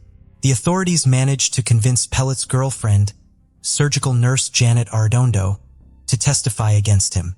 She disclosed that Pellet had admitted to giving Maria something to calm her down and confirmed that he had brought drugs, including Propofol, home from work. The jury delivered a verdict in under an hour, finding Pellet guilty of murdering his wife, Maria, after a 9-day trial on March 30, 2023. On April 27, 2023, Pellet received a life sentence for the murder conviction, plus an additional 10 years and a $10,000 fine for tampering with evidence. As of now, Joel Pellet is serving his life sentence at a Texas Department of Criminal Justice, facing the consequences of his heinous actions. His imprisonment serves as a testament to accountability and a tribute to Maria's life, ensuring that her memory is honored through the pursuit of truth and justice. The reason behind Joel Pellet's brutal act of killing his wife, Maria Munoz, is not entirely clear. However, according to the prosecution, it is believed that he was driven by a desire to end his marriage and start a new life with his girlfriend, Janet Arredondo. Regardless of the motive, Pellet's actions were inexcusable, and justice had to be served. The jury's verdict has brought a sense of closure to this tragic case, confirming that heinous crimes like this will not be tolerated. The conviction serves as a powerful reminder that those who commit such atrocities will face the full weight of the law. The case of Corey Richins. Eric Richins was born on May 13, 1982, and left a lasting impact on those around him. As a child, Eric was passionate about sports, actively participating in basketball, baseball, and soccer, which showcased his athletic talent and enthusiasm for staying active. Eric's true passion, however, was anything that involved being outdoors. He was an exceptional hunter, known for his impressive marksmanship, and had amassed an impressive collection of trophy animals from around the world. With his vibrant personality, Eric had the ability to light up any room he entered, spreading joy and laughter through his storytelling, playful pranks, and contagious laughter. As an adventure seeker, Eric lived life to the fullest in Utah, where he owned a wide range of motorized vehicles, including trucks, four-wheelers, and snowmobiles. He loved exploring the outdoors and relishing the thrill of adventure. Despite his love for fun and adventure, Eric was deeply committed to his faith, being a devoted member of the Church of Jesus Christ of Latter-day Saints. Eric's family supported him on a 2-year mission trip to Mexico City, where he became fluent in Spanish. After high school, he attended the University of Utah, earning a degree in International Studies with a minor in Spanish in February 2009. While working in construction, Eric frequently visited Home Depot where he met Curry Darden. Over time, they developed a friendly connection, and Eric found himself attracted to her charming personality and beauty. However, he was too shy to approach her directly, so Eric asked a friend to help him get her phone number. One day, while Eric was shopping at Home Depot, his friend discreetly asked Corey for her number, telling her that Eric was interested in getting to know her better. Eric anxiously waited to see if his plan would work. Eric took the next step and called Corey to set up their first in-person meeting, unaware that it would be a life-changing event. As soon as they met, they clicked, and their first date marked the start of a romantic journey. As they introduced each other to their families, their bond grew stronger. Corey's family welcomed Eric with open arms, and Eric's family was equally impressed by Corey's character and how well she fit with him. Although Eric's sisters, Katie and Amy, were initially cautious, they soon warmed up to Corey and accepted her into their family. In 2013, Eric and Corey got married in an intimate ceremony, making their relationship official. After their wedding, Curry gave birth to their first child, Carter, followed by Ashton and then Weston, completing their ideal family. Eric naturally took to being a father, and his boys looked up to him. Eric took great pride in his sons' accomplishments, whether they excelled academically, athletically, or artistically. He consistently showed his support by attending their events and celebrating their successes. Later, Eric established a successful stone masonry business, which flourished due to his exceptional craftsmanship and attention to detail. Clients sought him out for his expertise in creating beautiful stonework. The business provided Eric and his family with financial security. Additionally, Corey, who worked in real estate, contributed to the family's income. Her entrepreneurial spirit, coupled with her knowledge of the local market, made her a valuable asset. She would buy homes, renovate them, and sell them for a profit. The Richins family enjoyed a wealthy lifestyle, symbolizing the epitome of success. However, their seemingly perfect life came to a sudden end on March 4, 2020, when Corey called 911 to report that her husband Eric was unresponsive. When paramedics arrived, they determined that Eric had already passed away. Devastated, Corey called her mother Lisa, who rushed to be by her side. Corey's brothers, DJ and Ronnie, were present too, overcome with tears and shock. The three of them struggled to come to terms with Eric's passing. Corey recounted that the evening had begun on a happy note as they celebrated her latest real estate business milestone, the purchase of a luxurious mansion. Before retiring to bed, Corey had even prepared Eric's favorite drink, a Moscow Mule, mixing ginger beer with vodka. Corey went to bed around 9 p.m., but ended up sleeping in her 9-year-old son's room because he was having nightmares. Later, around 3 a.m., she returned to the bedroom she shared with Eric. When she touched him, she was alarmed to find him ice-cold and unresponsive. Despite trying to wake him, she couldn't rouse him and knew something was seriously wrong. As she waited for the paramedics to arrive, Corey remembered the dispatcher's instructions to perform CPR on Eric, which she claimed to have followed. The paramedics were baffled by Eric's cause of death, speculating that it might have been an aneurysm, given his apparent good health and lack of known medical conditions. However, further investigation revealed that Eric had complained to Corey about chest pains the night before his death, which initially reinforced the aneurysm theory. But the autopsy results were shocking. Eric's cause of death was ultimately determined to be a lethal dose of fentanyl. Fentanyl is a highly potent pain medication that can be extremely dangerous and even deadly when taken in excessive amounts. After Eric's death, a critical question remained. How did this substance end up in his system? From the start, Corey and her family quickly blamed Eric's recreational drug use as the reason fentanyl was present. Corey explained that Eric would take a THC-infused gummy every night to relax, as he preferred THC, the psychoactive ingredient in cannabis, to unwind. However, Corey, her mother, and brothers had concerns about the origin of these gummies, suspecting that Eric didn't always buy them from trustworthy sources and instead purchased them illegally. Eric's family strongly disagreed with these claims, believing there was more to the story, and urged investigators to explore other possibilities.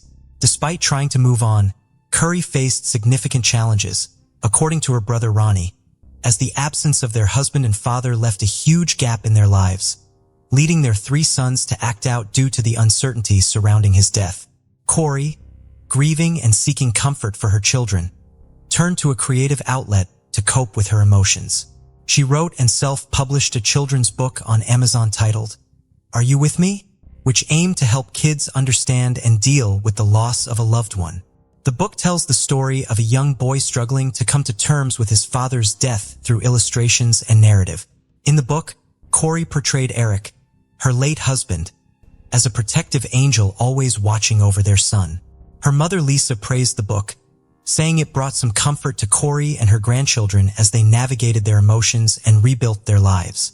However, detectives investigating Eric's death soon uncovered evidence suggesting foul play. Just weeks after Corey appeared on local Utah news stations promoting her book and sharing her grief, she was arrested and charged with her husband's murder on May 8, 2023.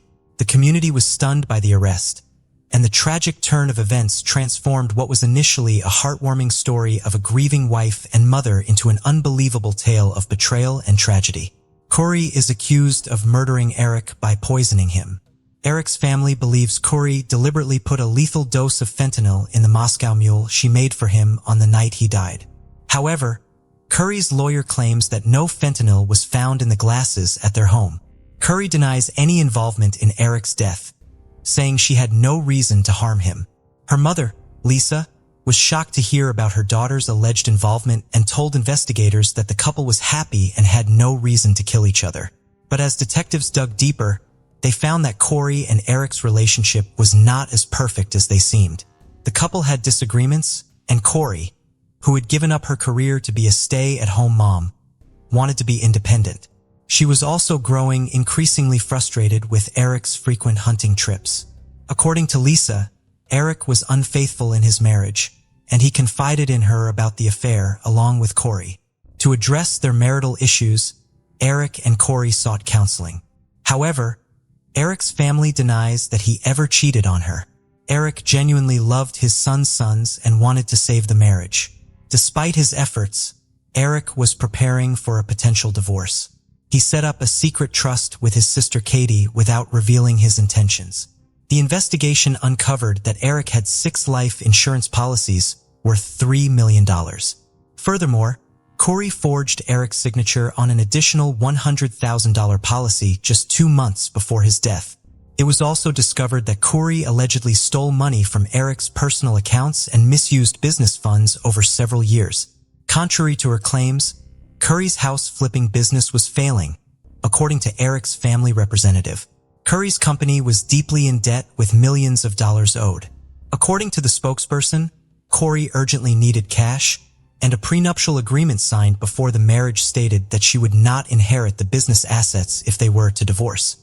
However, if Eric were to pass away before her during their marriage, the assets would transfer to Corey.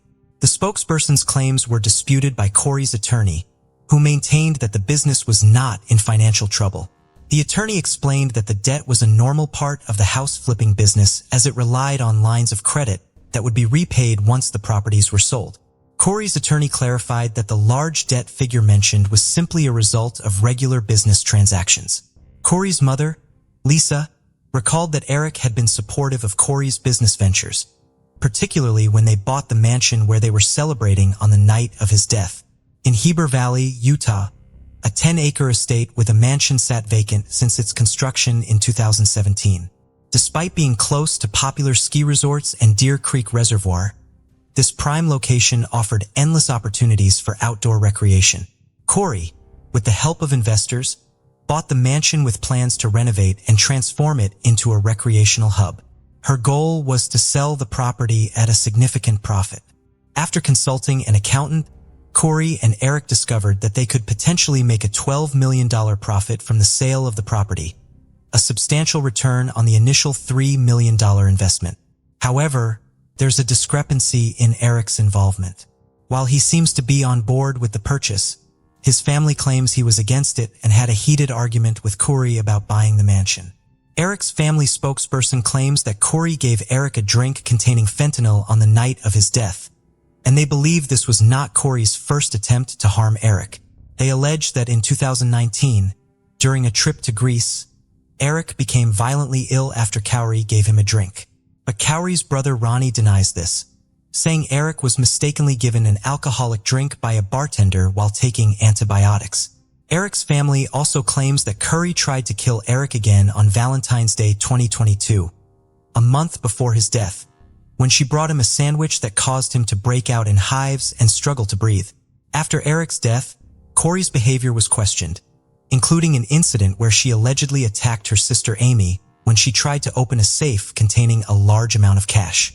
Corey claimed she was defending herself to retrieve important documents, but was charged with assault and pleaded no contest in June 2023.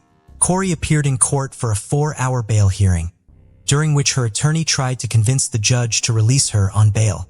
Prosecutors presented 3 witnesses and evidence to argue that Corey had poisoned her husband. One of the witnesses, a cell phone expert, testified about Google searches found on Corey's phone, including queries about retrieving deleted iPhone messages, FBI's ability to find deleted messages, and the lethal dose of fentanyl. However, Corey's attorney countered that these searches were conducted after her husband's death as Corey sought answers to the accusations against her. The prosecution also questioned the lead detective about potential sources Corey might have used to obtain the drugs that killed Eric. According to the detective, a woman named Carmen Laba, who claimed to work as a cleaner for Corey's business and home, told investigators about a meeting that took place in early 2022. During a call, Corey asked Carmen to buy fentanyl pills for an investor with a back injury. Carmen, who had a history of drug-related crimes and was on probation, agreed to the request. She later told detectives that she purchased 15 to 30 fentanyl pills and met with Corey to exchange them for cash. This exchange happened on February 11, 2022, just 3 days before Valentine's Day. Around the same time, court documents suggest Corey tried to poison Eric with a sandwich. Carmen also told detectives that Corey contacted her again, looking for even stronger drugs. She said Corey paid her with a check this time.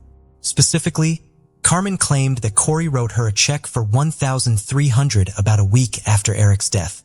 However, Corey's attorney questioned whether the check could have been payment for cleaning services instead, and the detective acknowledged that this was possible. Corey's lawyer tried to discredit Carmen by pointing out her criminal history, including 4 first-degree felonies, and suggesting that she might not be a trustworthy witness. The lawyer claimed that Carmen may have been coerced into saying she sold drugs to avoid a long prison sentence, as the detective allegedly told her she would face serious consequences if she didn't cooperate. The lawyer also asked if there was any physical evidence to prove Carmen had bought drugs. The detective admitted that they found no text messages showing Corey asking Carmen for drugs, and no witnesses came forward to confirm they had seen the exchange. At the bail hearing, Eric's sister spoke to the judge, expressing her family's distress over Eric's death, and their fear that if Corey was released on bail, he would cause them further pain. Eric's sister asked the judge to keep Corey in custody, and the judge accepted her request. Meanwhile, Corey's family was upset because Corey was not allowed to leave jail before her trial and would have to stay there. They believed that Corey's time in jail was affecting her mental and physical health. In 2023, something serious happened to Corey while she was taking medicine given to her by the jail officials. She had a seizure and was quickly taken to the hospital from the jail. While Corey was in jail, she claimed that the officials gave her the wrong medication, which caused her to experience adverse effects. Fortunately, she recovered after being treated at a hospital.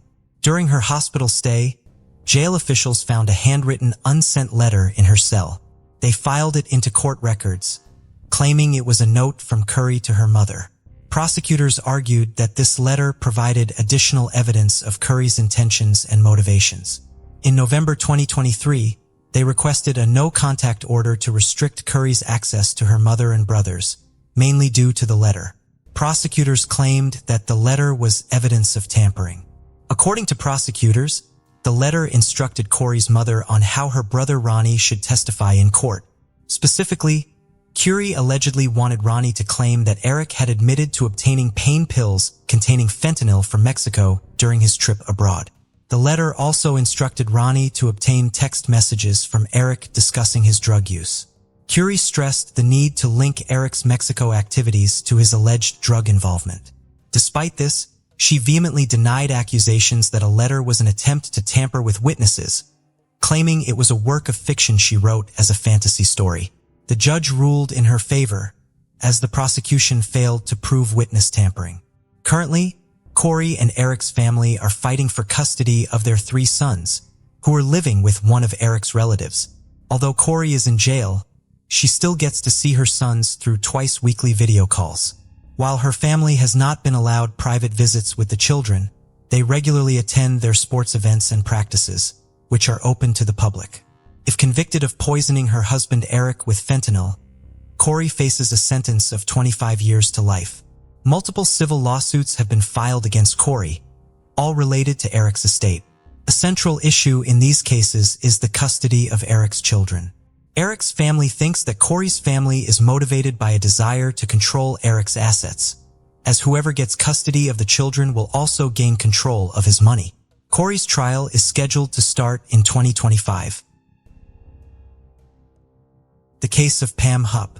Pam Hupp was born on October 20th, 1958, in Delwood, Missouri, as the second child of the Newman family. She married Mark Hupp and they had 2 children together. In February 2001, the family moved to Fallon, Missouri. Pam had a varied work history, including a job as a life administrator at State Farm until 2010, when she stopped working due to disability claims related to leg and back pain. Despite some past legal issues, including 2 charges of forgery, Pam's acquaintances would never have suspected her of being capable of murder. However, on August 1636, Pam shot and killed Louis Gumpenberger, a mentally challenged man who had been struggling with physical and mental disabilities since a February 2005 car accident. Pam claimed that Louis had attacked her with a knife after jumping out of a passing vehicle, and that she had defended herself by slapping the knife away, and then shooting him 5 times with her Ruger LCR, which she retrieved from her nightstand. However, this account of events seems suspicious, and it is uncertain what really happened that day. Pam accused Louis of instructing her to drive him to the bank to withdraw money belonging to Russ Faria, a man wrongly convicted of murdering his wife Betsy in 2011. According to Pam, Louis became agitated and excited, saying, "We're going to the bank." were getting Russ's money.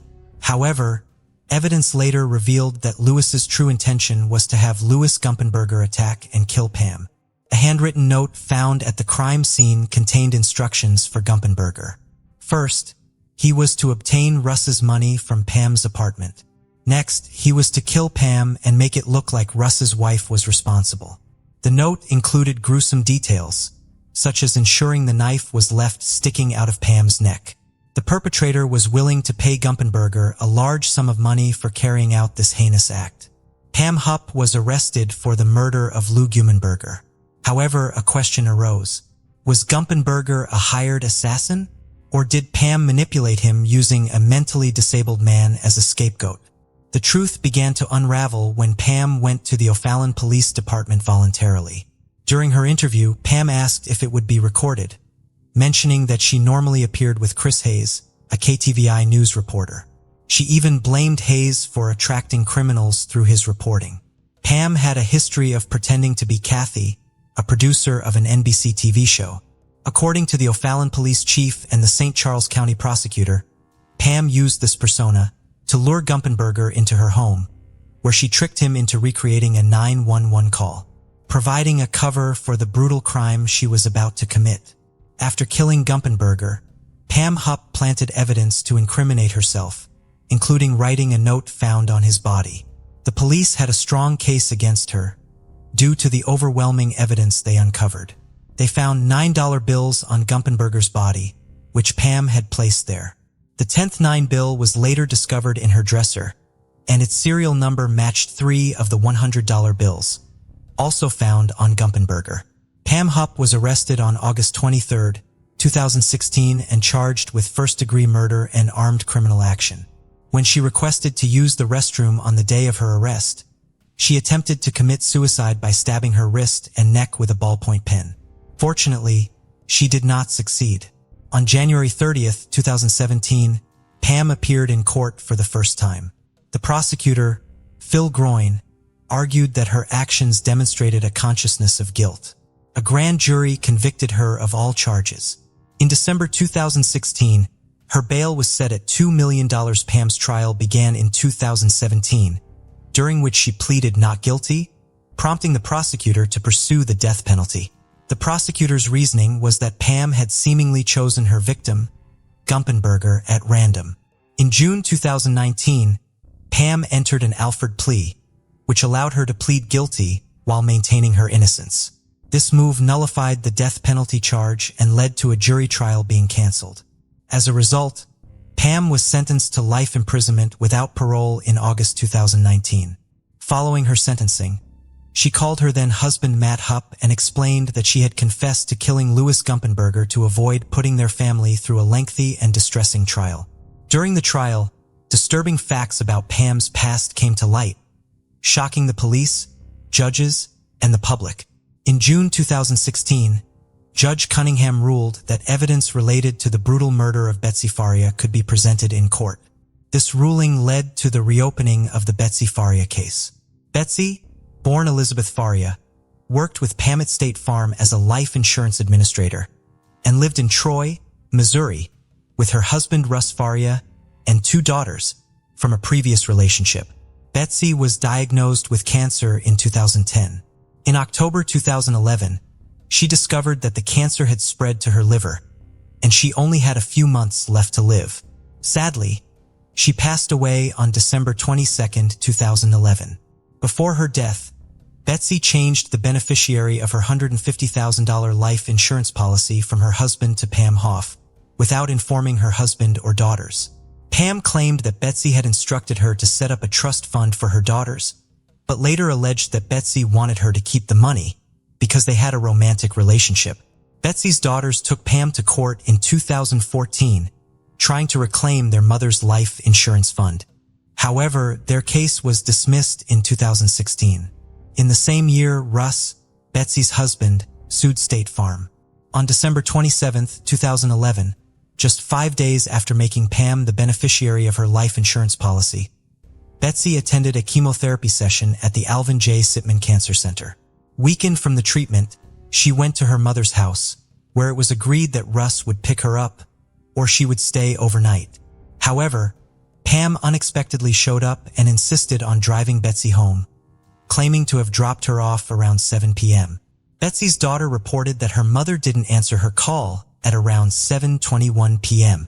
Later, at 9:40 p.m., Russ, Betsy's husband, desperately called 911 to report that his wife had taken her own life. However, Russ had been at his friend Michael Corbin's house, watching movies from 6 p.m. to 9 p.m. Afterward, he drove to Arby's Lake in St. Louis before returning home. When the emergency responders arrived about 10 minutes after Russ's call, they quickly realized that Betsy's death was not a suicide.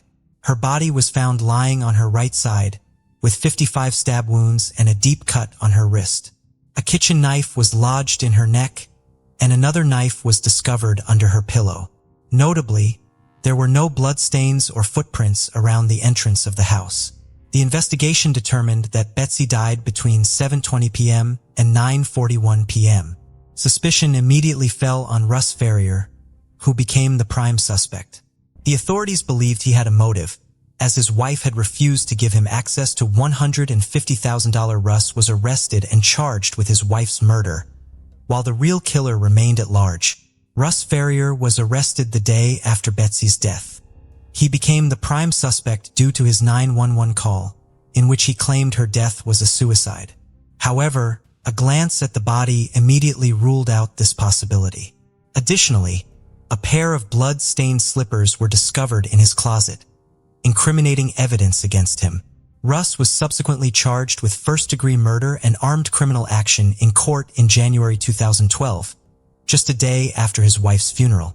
The investigation revealed more damning evidence against Russ. He performed poorly on a polygraph test, leading police to regard his behavior as suspicious and erratic. Furthermore, at Pam's request, the police searched Betsy's laptop and found a disturbing Word document in which she expressed her fear of losing her life at the hands of her husband. Russ was held on a $250,000 bail, which he couldn't afford, so he was kept in county jail until his trial on November 18, 2013. During police questioning, Pam revealed that Russ had a history of violence, heavy drinking, and had previously threatened Betsy, making it easy to suspect him of the murder. The prosecution argued that Russ had a strong motive to kill his wife. She had received a large sum of $150,000 for her friend, bypassing him in the process. According to Judge Christina Menem, this motive was enough to implicate Russ. At the trial, Russ's lawyer, Joel Schwartz, defended his client's innocence.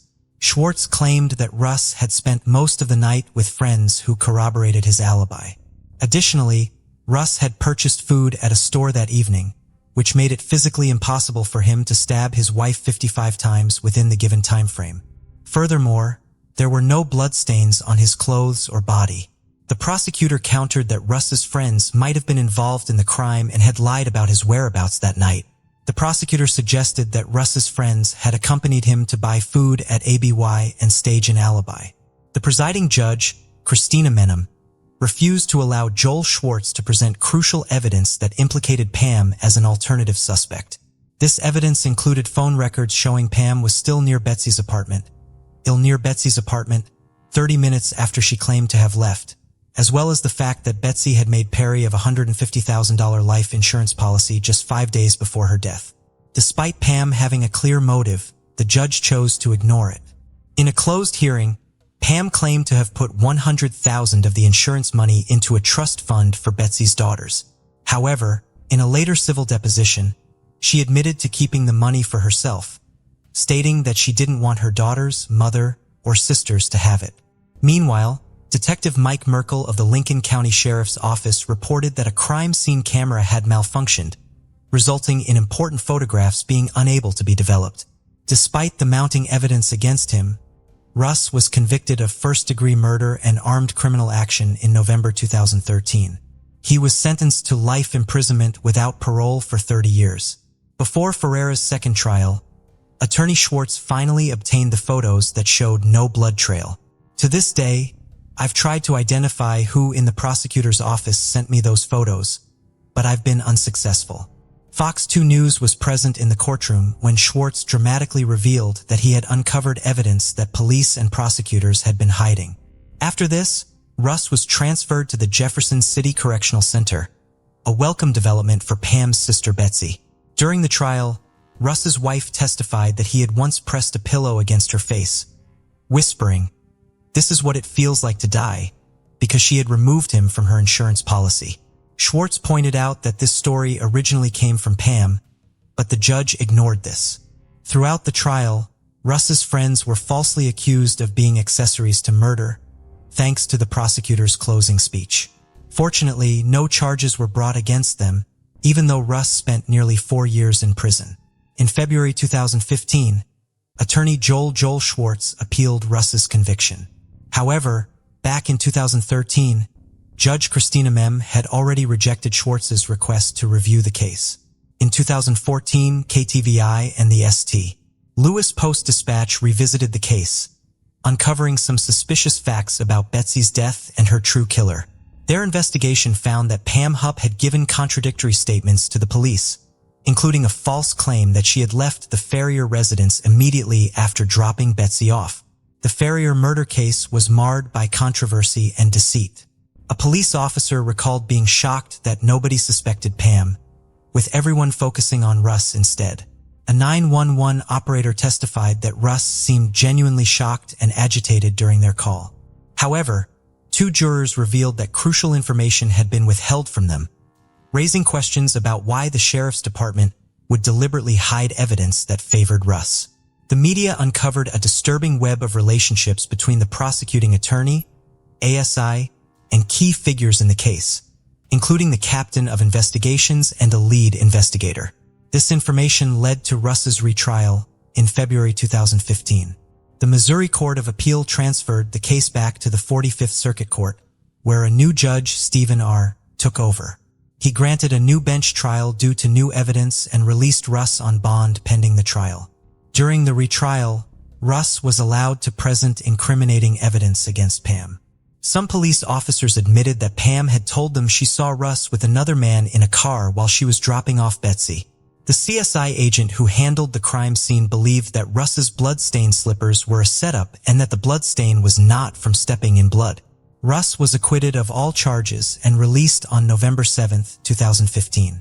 He later filed a lawsuit against ASI and 3 deputy sheriffs for ignoring exonerating evidence and fabricating evidence. In 2020, he was awarded a $2 million settlement.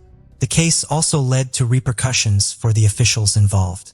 ASI faced a bar complaint, although it was rejected. She later announced that she was willing to cooperate with the U.S. Attorney's Office and the Lincoln County Commissioner to review her conduct. Judge Christina Menem was suspended for misconduct in a different case and was voted out of office in 2018 for her role in the Ferrier murder case.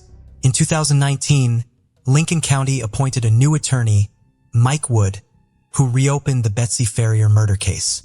He confessed that the wrongful conviction of Russ had inspired him to take the job. Pam was eventually interrogated as a suspect in the murder and was charged with first-degree murder.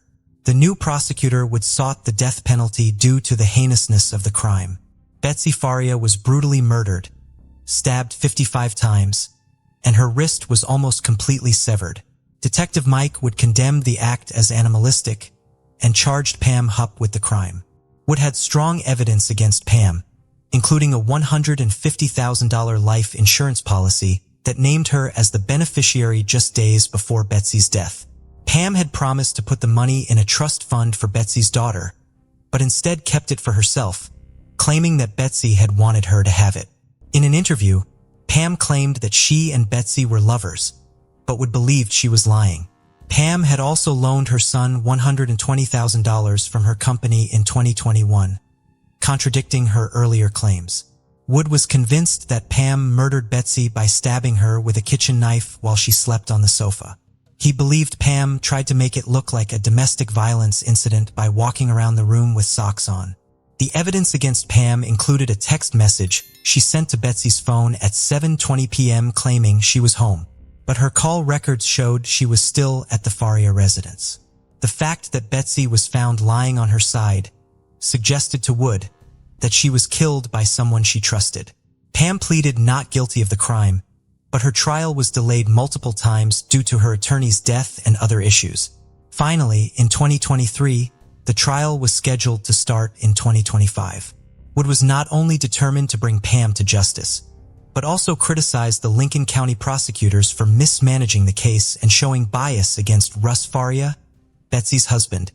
He pointed out a 2015 destruction order that could have led to the destruction of evidence, which would have made it impossible for Russ to be released from prison.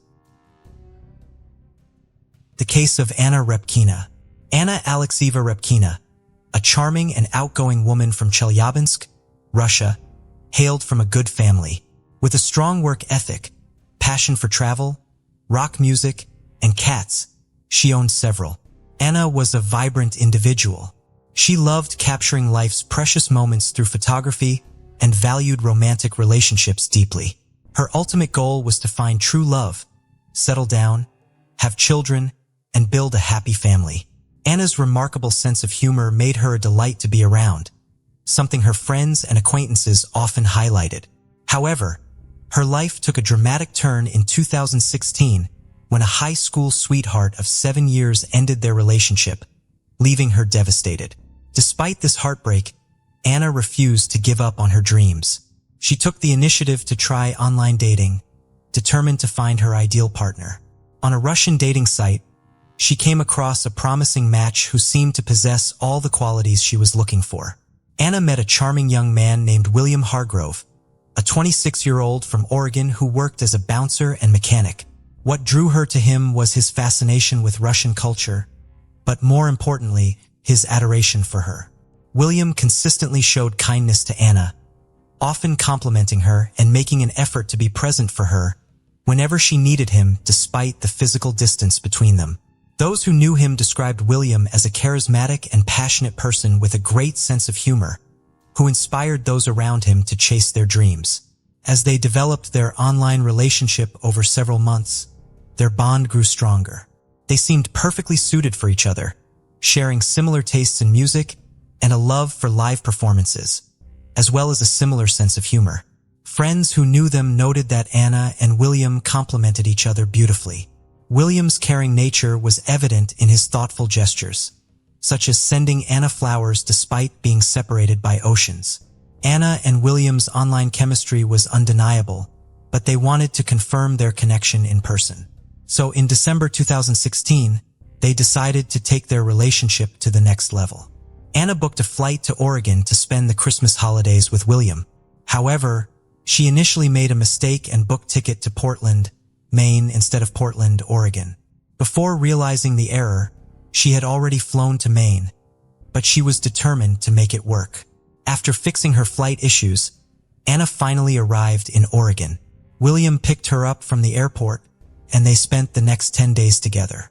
He took her on sightseeing trips, and they enjoyed activities like visiting the seaside, playing in the snow, and cuddling by the fire. William also introduced her to his friends, and they celebrated New Year's Eve together, sharing a romantic kiss at midnight. It was the perfect Christmas experience for Anna. After a whirlwind 10-day visit, William popped the question to Anna, using his grandmother's emerald ring, and she happily accepted. However, what Anna didn't know was that William was leading a double life. During their time together, he had also been secretly seeing his 33-year-old landlady, Michelle Chavez, behind her back. William rented a room in Michelle's house, and it seemed he also held a special place in her heart. Michelle was married with 2 children, but this didn't deter her romantic involvement with William. Their affair had been ongoing for over a year when Anna, William's girlfriend, visited Michelle's home. Unbeknownst to Anna, she was meeting her rival, as Michelle was her boyfriend's landlady. Michelle showed understanding when William brought Anna to her home, perhaps thinking William would never leave her or believing Anna was insignificant, much like her own husband. Whatever the reason, Michelle didn't expose their secret. It wasn't until Michelle discovered the engagement ring that her husband's stance on the situation became clear to everyone involved. Meanwhile, Anna returned to Russia, unaware of the drama she had left behind. After posting a photo of her engagement ring on Facebook, the social media algorithm brought the post to Michelle's attention. Michelle's anger wasn't solely due to William's engagement to another woman. Michelle planned to leave her husband to be with William and, as a symbol of her commitment, took off her wedding ring and gave it to him. However, she soon discovered that the ring was identical to the engagement ring William had given to Anna. It turned out that William had given Anna Michelle's own wedding ring, which had been recycled. Michelle confronted William about this, and he tried to calm her down, insisting that Anna meant nothing to him and promising to break off their engagement on March 1, 2017. Meanwhile, Anna had packed her bags, including her wedding dress, and had quit her job, ready to start a new life with William in another part of the world. Michelle was unhappy about this development. Anna's mother, Yelena, also had reservations about her daughter's hasty decision. She was unsure about William, whom Anna barely knew, and thought she was rushing into things. Anna, however, was convinced that she was in love and saw no reason to wait. Yelena finally released Michelle from her grasp. Michelle, realizing Anna's visit was not a social call, grew angry. She demanded that William find another place to live, refusing to let the engaged couple stay under her roof. William complied, renting an apartment for himself and Anna. However, he continued to secretly see Michelle, sneaking out to visit her and reassuring her of his commitment to her, downplaying Anna's importance. Michelle became increasingly worried about William's growing relationship with Anna, so she took action. She contacted Anna on Facebook, revealing everything about her and William's ongoing affair. Anna reported the conversation to couple decided to ignore Michelle's warnings and focus on their future together. They set a wedding date for March 23rd and planned a beachside ceremony. Anna wore the wedding dress she had brought from Russia, and they headed to the beach. However, the officiant failed to show up. After waiting for what felt like an eternity, they returned home. They planned to try to get married again in April. On that same day, surveillance footage captured the couple buying food at a McDonald's drive-thru. Anna sat in the passenger seat still wearing her wedding dress. William had told her that the officiant was sick, but that was a lie. Despite claiming he didn't love Anna, William had kept her convinced that he wasn't invested in their relationship. However, Michelle had grown tired of William's manipulation. On April 15th, Michelle gave William an ultimatum: choose between her and Anna. Michelle made it clear that if Anna wasn't gone by April 20th, she would take drastic action, build a snowman, a sinister phrase meaning to kill someone, and hide their body in a snowy area where it would never be found. After her threat, Michelle lost contact with William and assumed he had chosen Anna over her. She left him voicemails to express her feelings. On Sunday, April 16th, William phoned Michelle to share the news that he was single again, having just ended his tumultuous relationship with Anna, who was now headed back to Russia.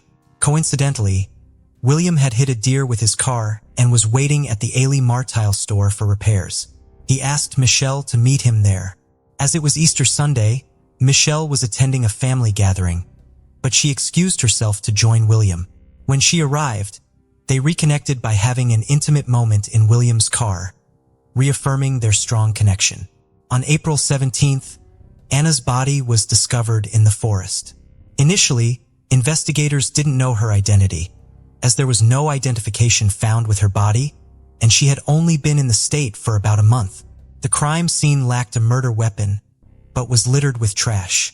However, amidst the debris, a clear plastic bag caught their attention. Inside, they found a KFC receipt, an empty Pepsi cup, and a KFC chicken paper bag.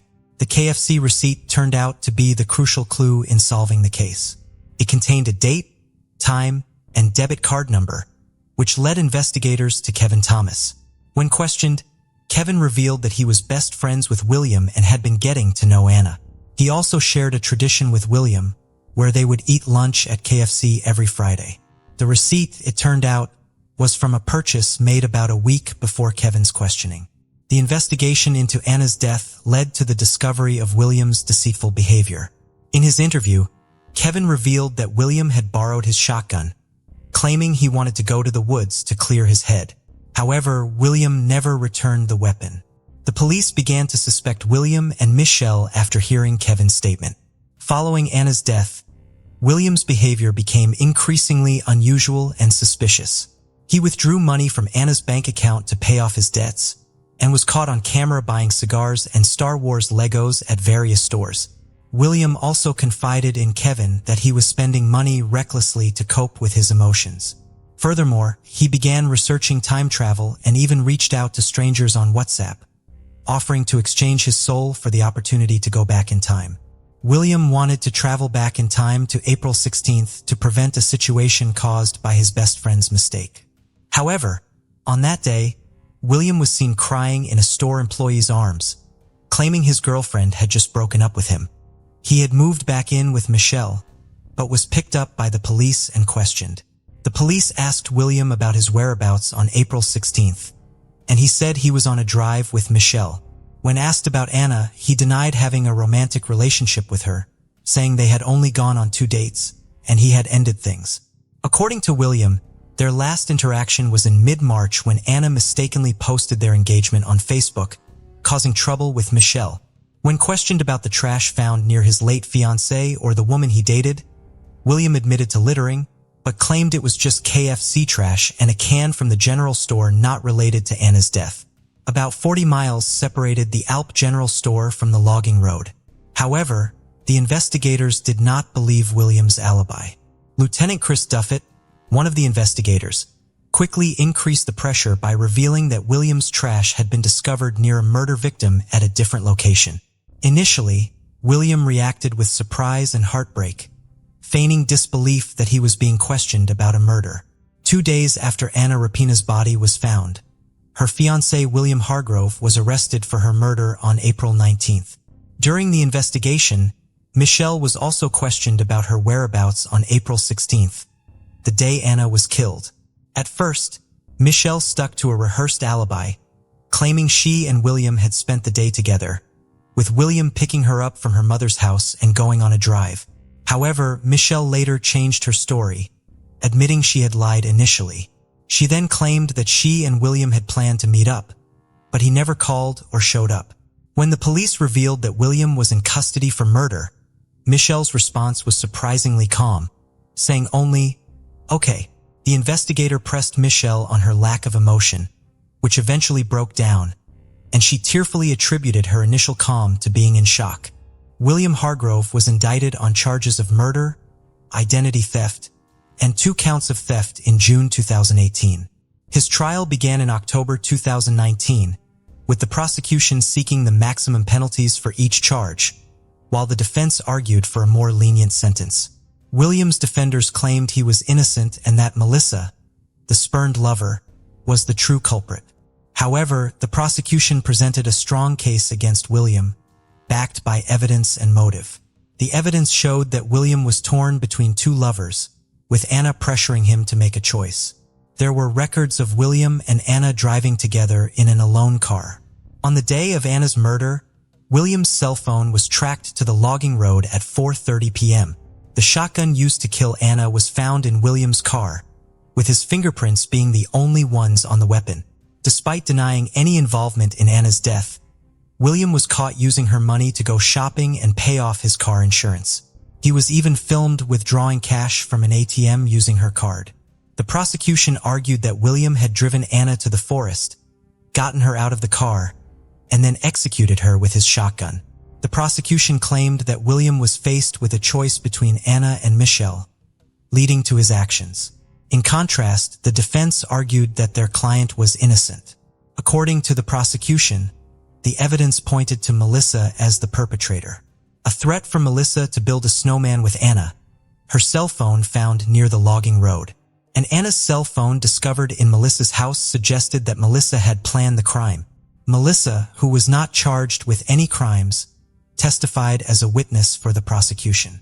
She revealed that she worked as a late-night cab driver and was married to an Oregon State University instructor, but their marriage was loveless and open. She met William at a bar where he worked and, with her husband's permission, began a romantic relationship with him. As they grew closer, William rented a room in her house. When Anna entered the picture, Melissa was not threatened, having a similar open relationship with William. Melissa explained that by her second visit, she couldn't tolerate the situation anymore, especially when she saw her own wedding ring on Anna's finger. Although she had given William an ultimatum, she had no role in William's actions that hurt Anna. Melissa clarified that she never intended for Anna to get hurt or killed. She denied the defense's allegations, stating that the threat about building a snowman was just a joke, a lighthearted family comment, even if it was a bit extreme. She acknowledged that her cell phone was found in the forest, but William was the one who drove her there. She didn't know why or what he planned. Furthermore, William had given her Anna's cell phone the day before he was questioned. As his partner, she naturally held onto it for him. Melissa's testimony lasted 14 hours, and she was not the only one. Around 70 other people testified, including Anna's mother, William's best friend and roommate, some of Melissa's family members, and others. Throughout the case, Melissa faced intense scrutiny, particularly in her hometown in Oregon, where she was criticized and ostracized by the locals. Michelle had reached a low point and attempted suicide, but fortunately it was unsuccessful. The prosecutor praised Michelle's efforts to take responsibility, calling her actions tough and super tough. After a month of court appearances, the judge asked the jury to deliver their verdict. The jury deliberated for less than 3 hours and returned with a decision. Despite the defense's efforts, they couldn't find Michelle guilty of Anna's death. There was no physical evidence linking Michelle to the crime scene or the weapon used. In fact, she had a solid alibi. She was celebrating Easter at her mother's house, and multiple witnesses could vouch for her presence. On the other hand, William maintained his not guilty plea, but the overwhelming evidence against him led to his conviction on all charges. He was sentenced to life in prison, with the possibility of parole in 25 years. Anna's attorney announced plans to appeal the verdict. Notably, the jurors developed a strong connection with each other during the trial. After the trial, they visited the logging trail, where Anna's life was tragically cut short. To pay their respects to her memory, Anna will be remembered as a courageous young woman who left her home in Russia to build a new life in the United States. Anna was a loving person who openly shared her love with others. She was cherished by many during her lifetime, and her memory will continue to be loved and honored. The prosecutor, Amy Matsko, stated, "The case of Ryan Poston." Ryan Poston was born on December 30th, 1982 in Fort Mitchell, Kentucky, and grew up with 3 loving sisters. His parents provided him with an adventurous upbringing, allowing him to attend schools in Switzerland and the Philippines. Ryan's good looks, charming features, and charismatic personality made him a standout among his peers. After completing high school, he attended Indiana University, where he excelled in his studies, graduating with honors in February 2005 with a triple major in political science, history, and geography. Following in his family's footsteps, Ryan pursued a career in law and enrolled in Salmon P. Chase College of Law at Northern Kentucky University. His ultimate goal was to run a successful law firm, providing fair and competent legal representation to those who couldn't afford high-priced attorneys. After a painful breakup in February 2011, Ryan turned to his cousin, Carissa, for support. During this time, he regularly visited her in Lexington, Kentucky, where he met Shauna Hubers, a native of the city. Shauna was a charming and lively individual with a warm personality that drew people to her. Despite their 8-year age difference, their mutual attraction grew stronger with each visit Ryan made to Lexington. As they spent more time together, their connection deepened. Shauna began to spend more weekends in Highland Heights, where Ryan lived, taking care of him and cooking for him. However, their promising future came to a devastating end on October 12, 2012. In a distressing 911 call, Shauna revealed that she had just killed her boyfriend Ryan. She described a harrowing scene of domestic violence that had escalated out of control, claiming that Ryan had attempted to physically abuse her and confronted her with a gun. According to Shauna, she panicked and pulled the trigger, shooting Ryan, and then shot him several more times, believing she was putting him out of his misery. Within minutes of Shauna's call, officers arrived at the scene responding to the shocking tragedy. When police officers arrived, they told Shauna to come out of the apartment with her hands up. At first, she was hesitant, but she eventually complied. As she walked out, the officers told her to lie down on the ground. Shauna was clearly upset as she followed their instructions. After handcuffing her and putting her in the patrol car, the officers went into the apartment and found Ryan Poston's body on the dining room floor, covered in blood. The crime scene investigators found that the apartment was slightly messy, but nothing out of the ordinary for a 29-year-old man. The investigators learned that Ryan had a concealed carry permit and owned guns, including the Sig Sauer semi-automatic that Sheena used to shoot him. From the evidence, they determined that Ryan was sitting at the table when Sheena shot him. They knew this because of the blood on the table. However, the fact that many items on the table were undisturbed raised doubts about Sheena's story. If there had been a fight, the items would have been disturbed. The investigators searched the apartment thoroughly, while other officers canvassed the neighborhood, looking for additional information. One neighbor, Nikki, provided valuable information to the detective. Nikki knew Shauna well and believed that Ryan didn't return Shauna's dedication to him. According to Nikki, they frequently argued, often disturbing the peace. Months earlier, Nikki recalled an incident where Shauna came to her door in tears, saying she was afraid of Ryan. Shauna claimed that Ryan had picked her up and thrown her down the hallway, injuring her. Nikki encouraged Shauna to report the abuse to the police, but Shauna chose not to. At the police station, detectives took Shauna to an interrogation room to question her about shooting Ryan. Before questioning her, they read her Miranda rights, informing her of her right to an attorney. Shauna exercised this right and requested an attorney. However, she chose to talk to the detectives despite this. When asked about the victim, Shauna replied, "The man I killed," which showed a sense of detachment. She claimed she acted in self-defense, saying Ryan had grabbed her by the throat and thrown her around the apartment. Shauna described the night as surreal and out of body. Later in the interview, she added that Ryan had said mean things to her, taunting her while holding a gun, and that he was under the influence of drugs. Shayna maintained that she shot Ryan because she believed he was going to kick her out of his condo. She said she picked up the gun and shot him once, and then shot him several more times after seeing him twitch. During her confession, Shauna revealed that Ryan was vain and wanted a nose job, so she shot him in the face to grant his wish. During the intense questioning, Shauna revealed her worries about her schoolwork and how having a dead boyfriend would affect her future relationships. She was specifically concerned that no one would want to marry her once they found out she had killed her boyfriend in self-defense. The detective listened to her statement, but ultimately arrested her and charged her with Ryan's murder. Shauna appeared genuinely surprised by her arrest, claiming she had acted in self-defense when she shot him. In 2015, Shauna's trial began, filling the courtroom with anticipation. The prosecutor started by comparing Shauna to Jodi Arias, who had also been accused of murdering her boyfriend, Travis Alexander. The similarities between the two cases added to the tension in the courtroom as everyone waited. Prosecutor believed that Shauna was obsessed with her ex-boyfriend Ryan, and that he was all she could think about. Ryan's friends testified that he wanted to end their relationship and was avoiding Shauna's calls and messages. Despite this, Shauna would often show up uninvited at Ryan's condo in Highland Heights. On the night Ryan was murdered, the prosecution presented evidence that he had a date planned with Audrey Bolt, a former beauty queen.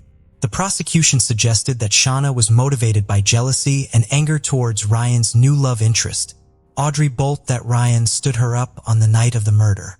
She had no idea he had been shot and killed until later. The prosecution presented evidence that Ryan had told his father he wanted to break up with Shauna, and his father advised him to be kind to her to avoid a messy breakup. However, Ryan and Shauna exchanged texts on the day of the murder, with Ryan telling her he didn't want to see her. Despite this, Shauna showed up at his condo uninvited. The prosecution believed that during an argument, Ryan told Shauna he was done with her and that she could no longer control him. This allegedly enraged Shauna, who then picked up a gun and shot Ryan. The prosecution played a video of Shauna's police interrogation, which they claimed showed her to be a cold-blooded murderer. In the video, Shauna appears carefree and unemotional, which the prosecution argued was inconsistent with someone who had just killed in self-defense. However, this interpretation was open to interpretation by the jury. The defense argued that Ryan was acting erratically and violently on the night of the murder due to drugs he was taking, including anti-anxiety medication and amphetamines. The autopsy results showed that these drugs were present in Ryan's system. The defense claimed that Shauna shot Ryan in self-defense. The evidence suggested that the substances he was using influenced his actions. To support this idea, Shayna's lawyers called an expert in toxicology to testify on her behalf. The expert stated that a combination of anti-anxiety medications and amphetamines could cause someone to become violent and paranoid. The defense presented this expert testimony to create a reasonable explanation for Shauna's actions, questioning whether she had intentionally meant to harm anyone. During Shauna's trial in April 2015, the prosecution became worried that the jury might be swayed by Shauna's self-defense claim, particularly because she was smart, young, and attractive. These fears were alleviated on April 23rd, when the jury delivered a guilty verdict, convicting Shauna of murdering her boyfriend, Ryan Poston. However, at the sentencing hearing in August 2015, Shauna continued to blame Ryan for his own death, which outraged his friends and family. Shauna claimed she was innocent throughout the trial and refused to take responsibility for her actions despite the evidence against her. In Kentucky, defendants who are victims of domestic violence may be eligible for reduced parole after serving just 20% of their sentence. However, the judge didn't believe Shayna qualified for this reduced parole, citing that her crime was a premeditated murder. As a result, Shauna was sentenced to 40 years in prison, making her eligible for parole in 17 years at the age of 41 in 2032. After her sentencing, Shauna appealed for a new trial, which was granted in August 2016. The reason for the appeal was that one of the jurors had a felony conviction, which they had concealed. This violated Kentucky law, as felons are not allowed to serve on juries. In August 2018, Shauna's second trial for Ryan Poston's murder began 4 months later than expected. Her defense attorney presented opening arguments, stating that during her year-and-a-half relationship with Ryan, Shayna tried her best to make him happy. However, their relationship suffered as a result. The defense attorney claimed that on the night Shayna met Ryan, he was violent toward her, both physically and sexually. This incident had a lasting impact on Shauna, causing her to take several weeks to respond to his messages afterwards. Additionally, the defense team argued that Shauna had a history of trauma, stemming from a sexual assault she experienced in high school. This led to her struggles with alcohol abuse and promiscuity. They claimed that this traumatic experience contributed to her behavior on the night of Ryan's murder. The defense team's strategy was to present a sympathetic portrayal of Shayna, highlighting her troubled past and arguing that she was not responsible for her actions on the night of the murder. They aimed to challenge the prosecution's narrative and convince the jury that her behavior was driven by a combination of factors, including a history of abuse and a toxic relationship with Ryan. Shauna's defense team claimed that she was a victim of domestic violence by Ryan rather than a cold-blooded killer. They argued that her actions were a result of years of abuse, not driven by revenge or financial gain. The defense pointed out that Ryan constantly belittled Shauna about her weight and breast size, making her feel insecure and inadequate. This, they said, contributed to her low self-esteem. The defense also stated that Shauna and Ryan's sexual relationship was troubled, marked by frequent arguments and frustration on both sides. They claimed that Ryan's desire for a more intimate connection was unfulfilled, leading to a growing rift between they. The defense presented evidence that Shayna had received a treatment to improve her romantic life. They claimed that she got this treatment to address sexual problems in their relationship and strengthen their bond. The defense argued that Ryan's consistent lack of interest and rejection made things worse, causing Shauna to become more and more frustrated and disconnected from him. The defense claimed that Ryan often broke up with Shayna only to pursue relationships with other women.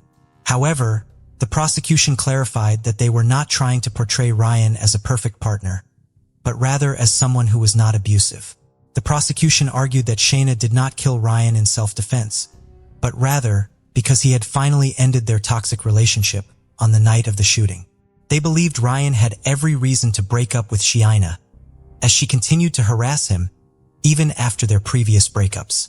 Despite Ryan's efforts to end the relationship, Shayna consistently returned.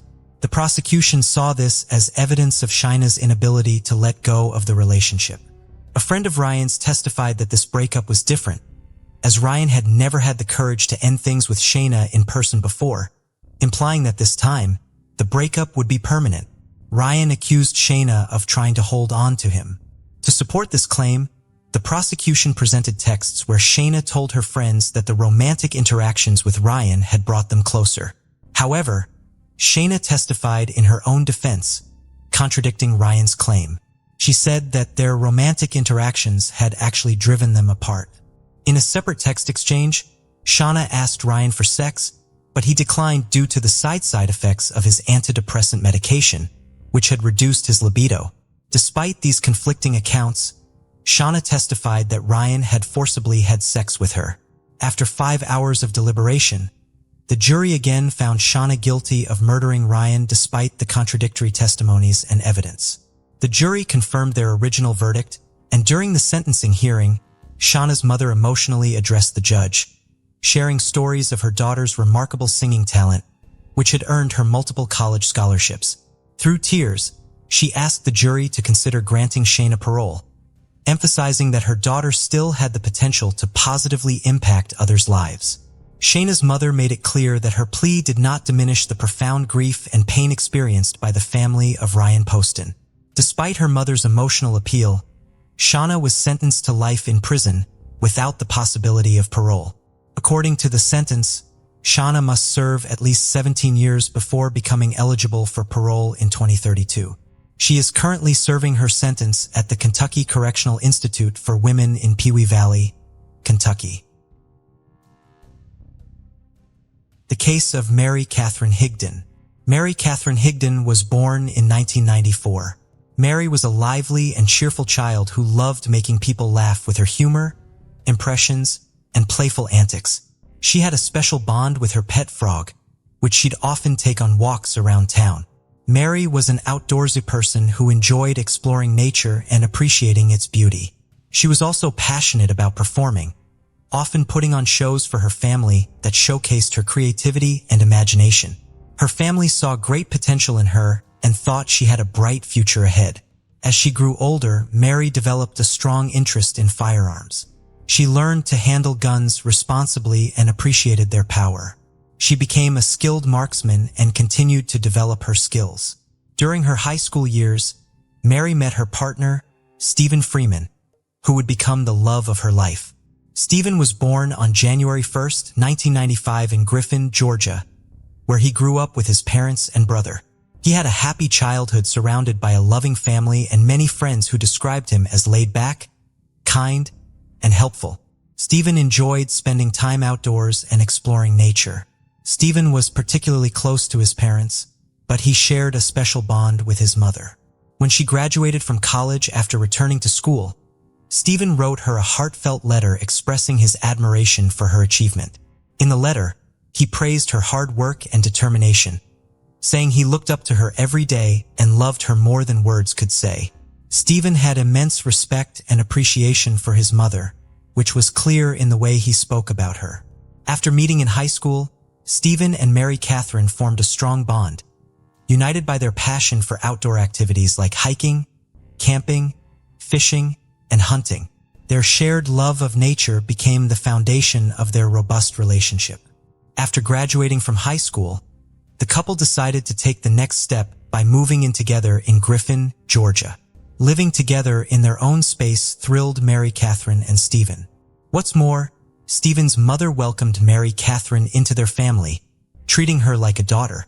Every Sunday, the couple would visit Stephen's parents for a big family dinner, a tradition that brought them all closer together and solidified Mary Catherine's place within the family. Stephen's friends were initially hesitant about his relationship with Mary Catherine, but as they got to know her better, they began to appreciate her positive influence on Stephen's life. They saw how happy and joyful she made him, and they admired her enthusiasm for the outdoors. Stephen and Mary Catherine had different occupations. Stephen worked as a metal worker, specializing in roof repairs. Mary Catherine, on the other hand, had two part-time jobs. She worked as a teacher's assistant at St. George's Episcopal School, a preschool in Milner, Georgia. Additionally, She was employed at a sporting goods store where she sold guns. Interestingly, one of Stephen's close friends, Thomas Skinner, was also a colleague of Mary Catherine's at the sporting goods shop. Mary Catherine learned about basic gun safety while working at a sporting goods store, which taught her how to properly hold, load, and shoot a gun. Similarly, Stephen was enthusiastic about firearms and owned several shotguns and rifles that he used for hunting and target practice. He also kept a Glock 42 handgun at home for self-protection. After 5 years together, Mary Catherine and Stephen were still living in their apartment in Griffin, Georgia by the summer of 2018. However, their relationship took a tragic turn on August 1st when Mary Catherine made a distressing 911 call, marking the end of their high school romance. Mary Catherine frantically called the dispatcher, screaming that she had accidentally just shot her boyfriend. The police quickly responded to the emergency call and arrived at the apartment shared by Mary Catherine and Stephen. They found Mary Catherine in a state of panic, crying, and hyperventilating as she knelt beside Stephen's motionless body. She repeatedly wailed that she could not lose him, her voice filled with anguish and desperation. As the police carefully moved Mary Catherine away from Stephen, they were able to assess his condition. They discovered that he had been shot in the chest, but miraculously he was still alive. The police immediately called for an ambulance to rush Stephen to the nearest hospital. At the emergency room, a team of skilled doctors worked to save Stephen's life. Despite their best efforts, his condition continued to worsen. Unfortunately, the severity of his injury ultimately proved fatal, and Stephen succumbed to his wounds. After Stephen was taken to the hospital, Mary Catherine accompanied the police to the station for a formal interview. Mary Catherine explained what happened on the night she accidentally shot Stephen. She said she was giving him the gun because he normally kept it beside his bed for safety. However, she clarified that they never loaded the chamber of their guns at home. During the police questioning, officers detected the smell of alcohol on Mary Catherine's breath. As they pressed her for more information, her story changed. Initially, she said she handed Stephen the gun, but later claimed she tossed it to him. The police was skeptical of her changing story, knowing that a gun wouldn't fire randomly just because it was tossed. Someone had to pull the trigger. The police investigation revealed that Mary Catherine must have been pointing the gun at Stephen's body for the bullet to have struck where it did, given the location of his gunshot wound. During her interview, Mary Catherine admitted, "I did it out of anger." But unfortunately, the recording equipment malfunctioned at that exact moment, and her words were inaudible. Despite the missing recording, the police still had strong evidence pointing to Mary Catherine's intention to harm Stephen. At the couple's apartment, they found signs of an intense argument, including scattered food throughout the house. Additionally, police records showed that officers had responded to 5 domestic disturbance calls at the couple's residence in the past year.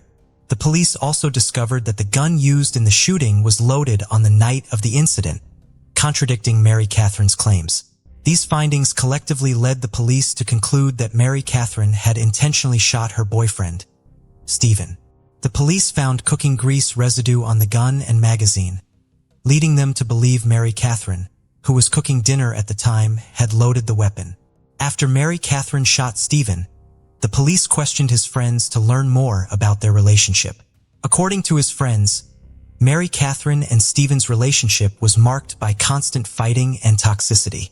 They reported that the couple frequently had intense heated arguments. Mary Catherine was described as possessive and verbally abusive towards Stephen, with signs of mental instability that heightened the tension between them. Whenever Stephen tried to create distance by leaving their apartment, Mary Catherine would barrage him with relentless texts and calls, forcing him to block her. One of Stephen's friends revealed that Stephen had confided in him about Mary Catherine's history of threatening him with a gun. Specifically, she had pulled a firearm on him at least 3 times in the past. Despite this, Stephen chose not to report these incidents to the authorities because he was worried about Mary Catherine getting into trouble. Stephen's friends stressed that his top priority was always Mary Catherine's well-being, even when it put his own safety at risk. When Stephen's friends learned that Mary Catherine had accidentally shot him, they were skeptical because they knew she was knowledgeable about handling firearms. In fact, just 3 months prior to the shooting, Stephen had texted a friend to say that Mary Catherine was running wild outside, screaming, and attempting to shoot both him and herself. Stephen told a friend that Mary Catherine had previously pointed a gun at him, but the latest time, her eyes frightened him, making him think she might actually pull the trigger. By July 2018, Stephen was exhausted with Mary Catherine's behavior and considered leaving her. In July, Stephen planned to secretly move to another town while Mary Catherine was out without telling her. He was afraid of how she might react if she knew he was leaving. Just 2 days before Mary Catherine fatally shot Stephen, the police found a series of revealing text messages from July 30th. The conversation started with Stephen sending Mary Catherine a friendly message. "Good morning, beautiful. Don't forget." Mary Catherine responded with, "Have a great day." Stephen replied, "You too. Love you." However, the night of July 31st, Stephen avoided Mary Catherine's texts and calls as they were in the middle of a fight and instead spent the evening at a friend's house. On the night of August 1st, Mary Catherine was at home preparing dinner when she realized Stephen wasn't there. She contacted Stephen's mother, who told her that he was with his friend. Angry and feeling betrayed, Mary Catherine drove to his friend's house, determined to confront Stephen. When she arrived, she saw Stephen sitting in the passenger seat of his friend's truck. Mary Catherine pulled up alongside and began yelling at Stephen, who tried to calm her down, promising to come home soon. Although Stephen's friends claimed that Mary Catherine had pointed a gun at Stephen on multiple occasions, Mary Catherine vigorously denied these allegations. She maintained that she never pulled a gun on Stephen. However, Mary Catherine did admit to having threatened to take her own life with a gun on several occasions. In a later interview, Stephen's mother shared her insight, believing that one of the main reasons Stephen stayed with Mary Catherine for so long was because she frequently threatened to harm herself. Stephen was afraid that Mary Catherine would follow through on her threats if he decided to leave her. However, on the night of the incident that led to Stephen's shooting, Mary Catherine claimed that Stephen was the one who became aggressive and violent. According to her, Stephen threw the dinner she had prepared in her face. Mary Catherine stated that she only picked up the gun to defend herself and scare Stephen away. She wanted him to leave the apartment, but Stephen allegedly lunged at her, which frightened her. As she backed away, the next thing she knew, Stephen was bleeding from the chest. At the time of the shooting, Mary Catherine didn't tell the police her version of events because she was embarrassed to admit that Stephen had a history of violence towards her. She claimed that Stephen had hit her in the past and was controlling. She even recalled an incident where Stephen kicked her out of bed with such force that she hit her head on the door frame. However, Stephen's friends had a different perspective on their relationship. They claimed to have witnessed Mary Catherine being physically aggressive towards Stephen, stating that she had slapped him hard in the face. Mary Catherine's sister contradicted her account of their relationship, revealing that she had seen bruises on Mary Catherine's arm 2 weeks before Stephen was killed. When questioned, Mary Catherine confided in her sister that Stephen had grabbed her, causing the injuries. After investigating Stephen's death as a murder, the authorities charged Mary Catherine with murder, aggravated assault, and firearm possession during a felony. The prosecution offered her a plea deal, proposing a life sentence with possible parole if she pleaded guilty. However, Mary Catherine declined the offer, opting to stand trial and assert her innocence. At the trial, Mary Catherine maintained that she shot Stephen in self-defense, denying the charges against her. The trial, which began on June 17, 2019, nearly a year after Stephen's death, exposed the tumultuous relationship between Mary Catherine and Stephen. Mary Catherine's lawyers argued that she acted out of genuine fear, citing Stephen's history of violence and abuse. Mary Catherine testified that she was the victim of Stephen's controlling, manipulative, and dangerous behavior, which included physical, mental, emotional, verbal, and sexual abuse. She described being hit, humiliated, and degraded by Stephen on multiple occasions, and shared specific incidents where he smacked her around and verbally abused her. Mary Catherine explained that Stephen's constant threats and abuse left her feeling trapped, fearful for her life, and constantly walking on eggshells to avoid triggering his anger. She presented evidence in the form of text messages, including one where Stephen threatened to punish her, which she said meant he would physically harm her. Another text message showed Stephen's explicit threat to hit her back twice as hard if she defended herself. Mary Catherine's defense team also presented messages that supported her allegations of sexual assault, including a text where Stephen mentioned his red room, which she described as a place where they engaged in violent and aggressive intercourse. Mary Catherine testified that Stephen sexually assaulted her on 2 occasions, including one after they returned from a vacation toward Disney World, where he allegedly ignored her pleas to stop and intensified his efforts instead. The defense presented over 60 pages of text messages from Stephen, which showcased his pattern of verbal assaults and threatening behavior towards Mary Catherine. These messages included disturbing images and captions, such as one showing Stephen holding a dead fish, accompanied by the caption, "This is you." Another message showed Stephen's violent threats towards Mary Catherine after she cheated on him, where he wrote, "I'm going to wreck you for wrecking me." The defense also alleged that Stephen's drug and alcohol addiction contributed to his violent outbursts. Mary Catherine maintained that she was the one who ended the relationship, not Stephen, and that her actions on the night she shot him were a result of her desperation to escape the abuse. Mary Catherine claimed that Stephen had reacted violently to some news and had threatened to attack her, causing her to defend herself by grabbing a gun. She said the last thing she had told him before shooting was to get out of her house. However, Stephen's friends and family disputed Mary Catherine's allegations, describing Stephen as a friendly and caring person. Stephen's mother said she was unaware of any threatening messages her son had sent Mary Catherine and did not condone such behavior. Although she acknowledged that Stephen may have said some angry things, she believed he did not mean them. In court, the prosecution questioned Mary Catherine about her story, pointing out that she had never reported any alleged abuse by Stephen. They also presented evidence that Mary Catherine had searched for violent and explicit content online just hours before the shooting, which she claimed was to find ways to make Stephen happy. The prosecution argued that Mary Catherine had changed her story about the shooting multiple times and that a text from Stephen suggested she had pointed a gun at him before. Additionally, Stephen's friends testified that they had witnessed Mary Catherine's violent behavior towards him. After 4 hours of deliberation, the jury found Mary Catherine not guilty of murder, assault, and other charges. The verdict surprised Stephen's loved ones, who felt that justice had not been served. Later, the jurors revealed that they believed Mary Catherine had intentionally killed Stephen, but there was not enough evidence to prove it beyond a reasonable doubt. This lack of evidence made it difficult to determine whether the shooting was murder or self-defense. Thank you for joining us on this journey into the depths of unsolved mysteries. Cold cases not only challenge our understanding of the past, but also ignite our curiosity and determination for answers. Remember to subscribe to stay updated on our latest investigations. And if you have any information regarding the cases we've covered, don't hesitate to reach out. Together, we can shed light on the shadows of the past and bring closure to those who seek it.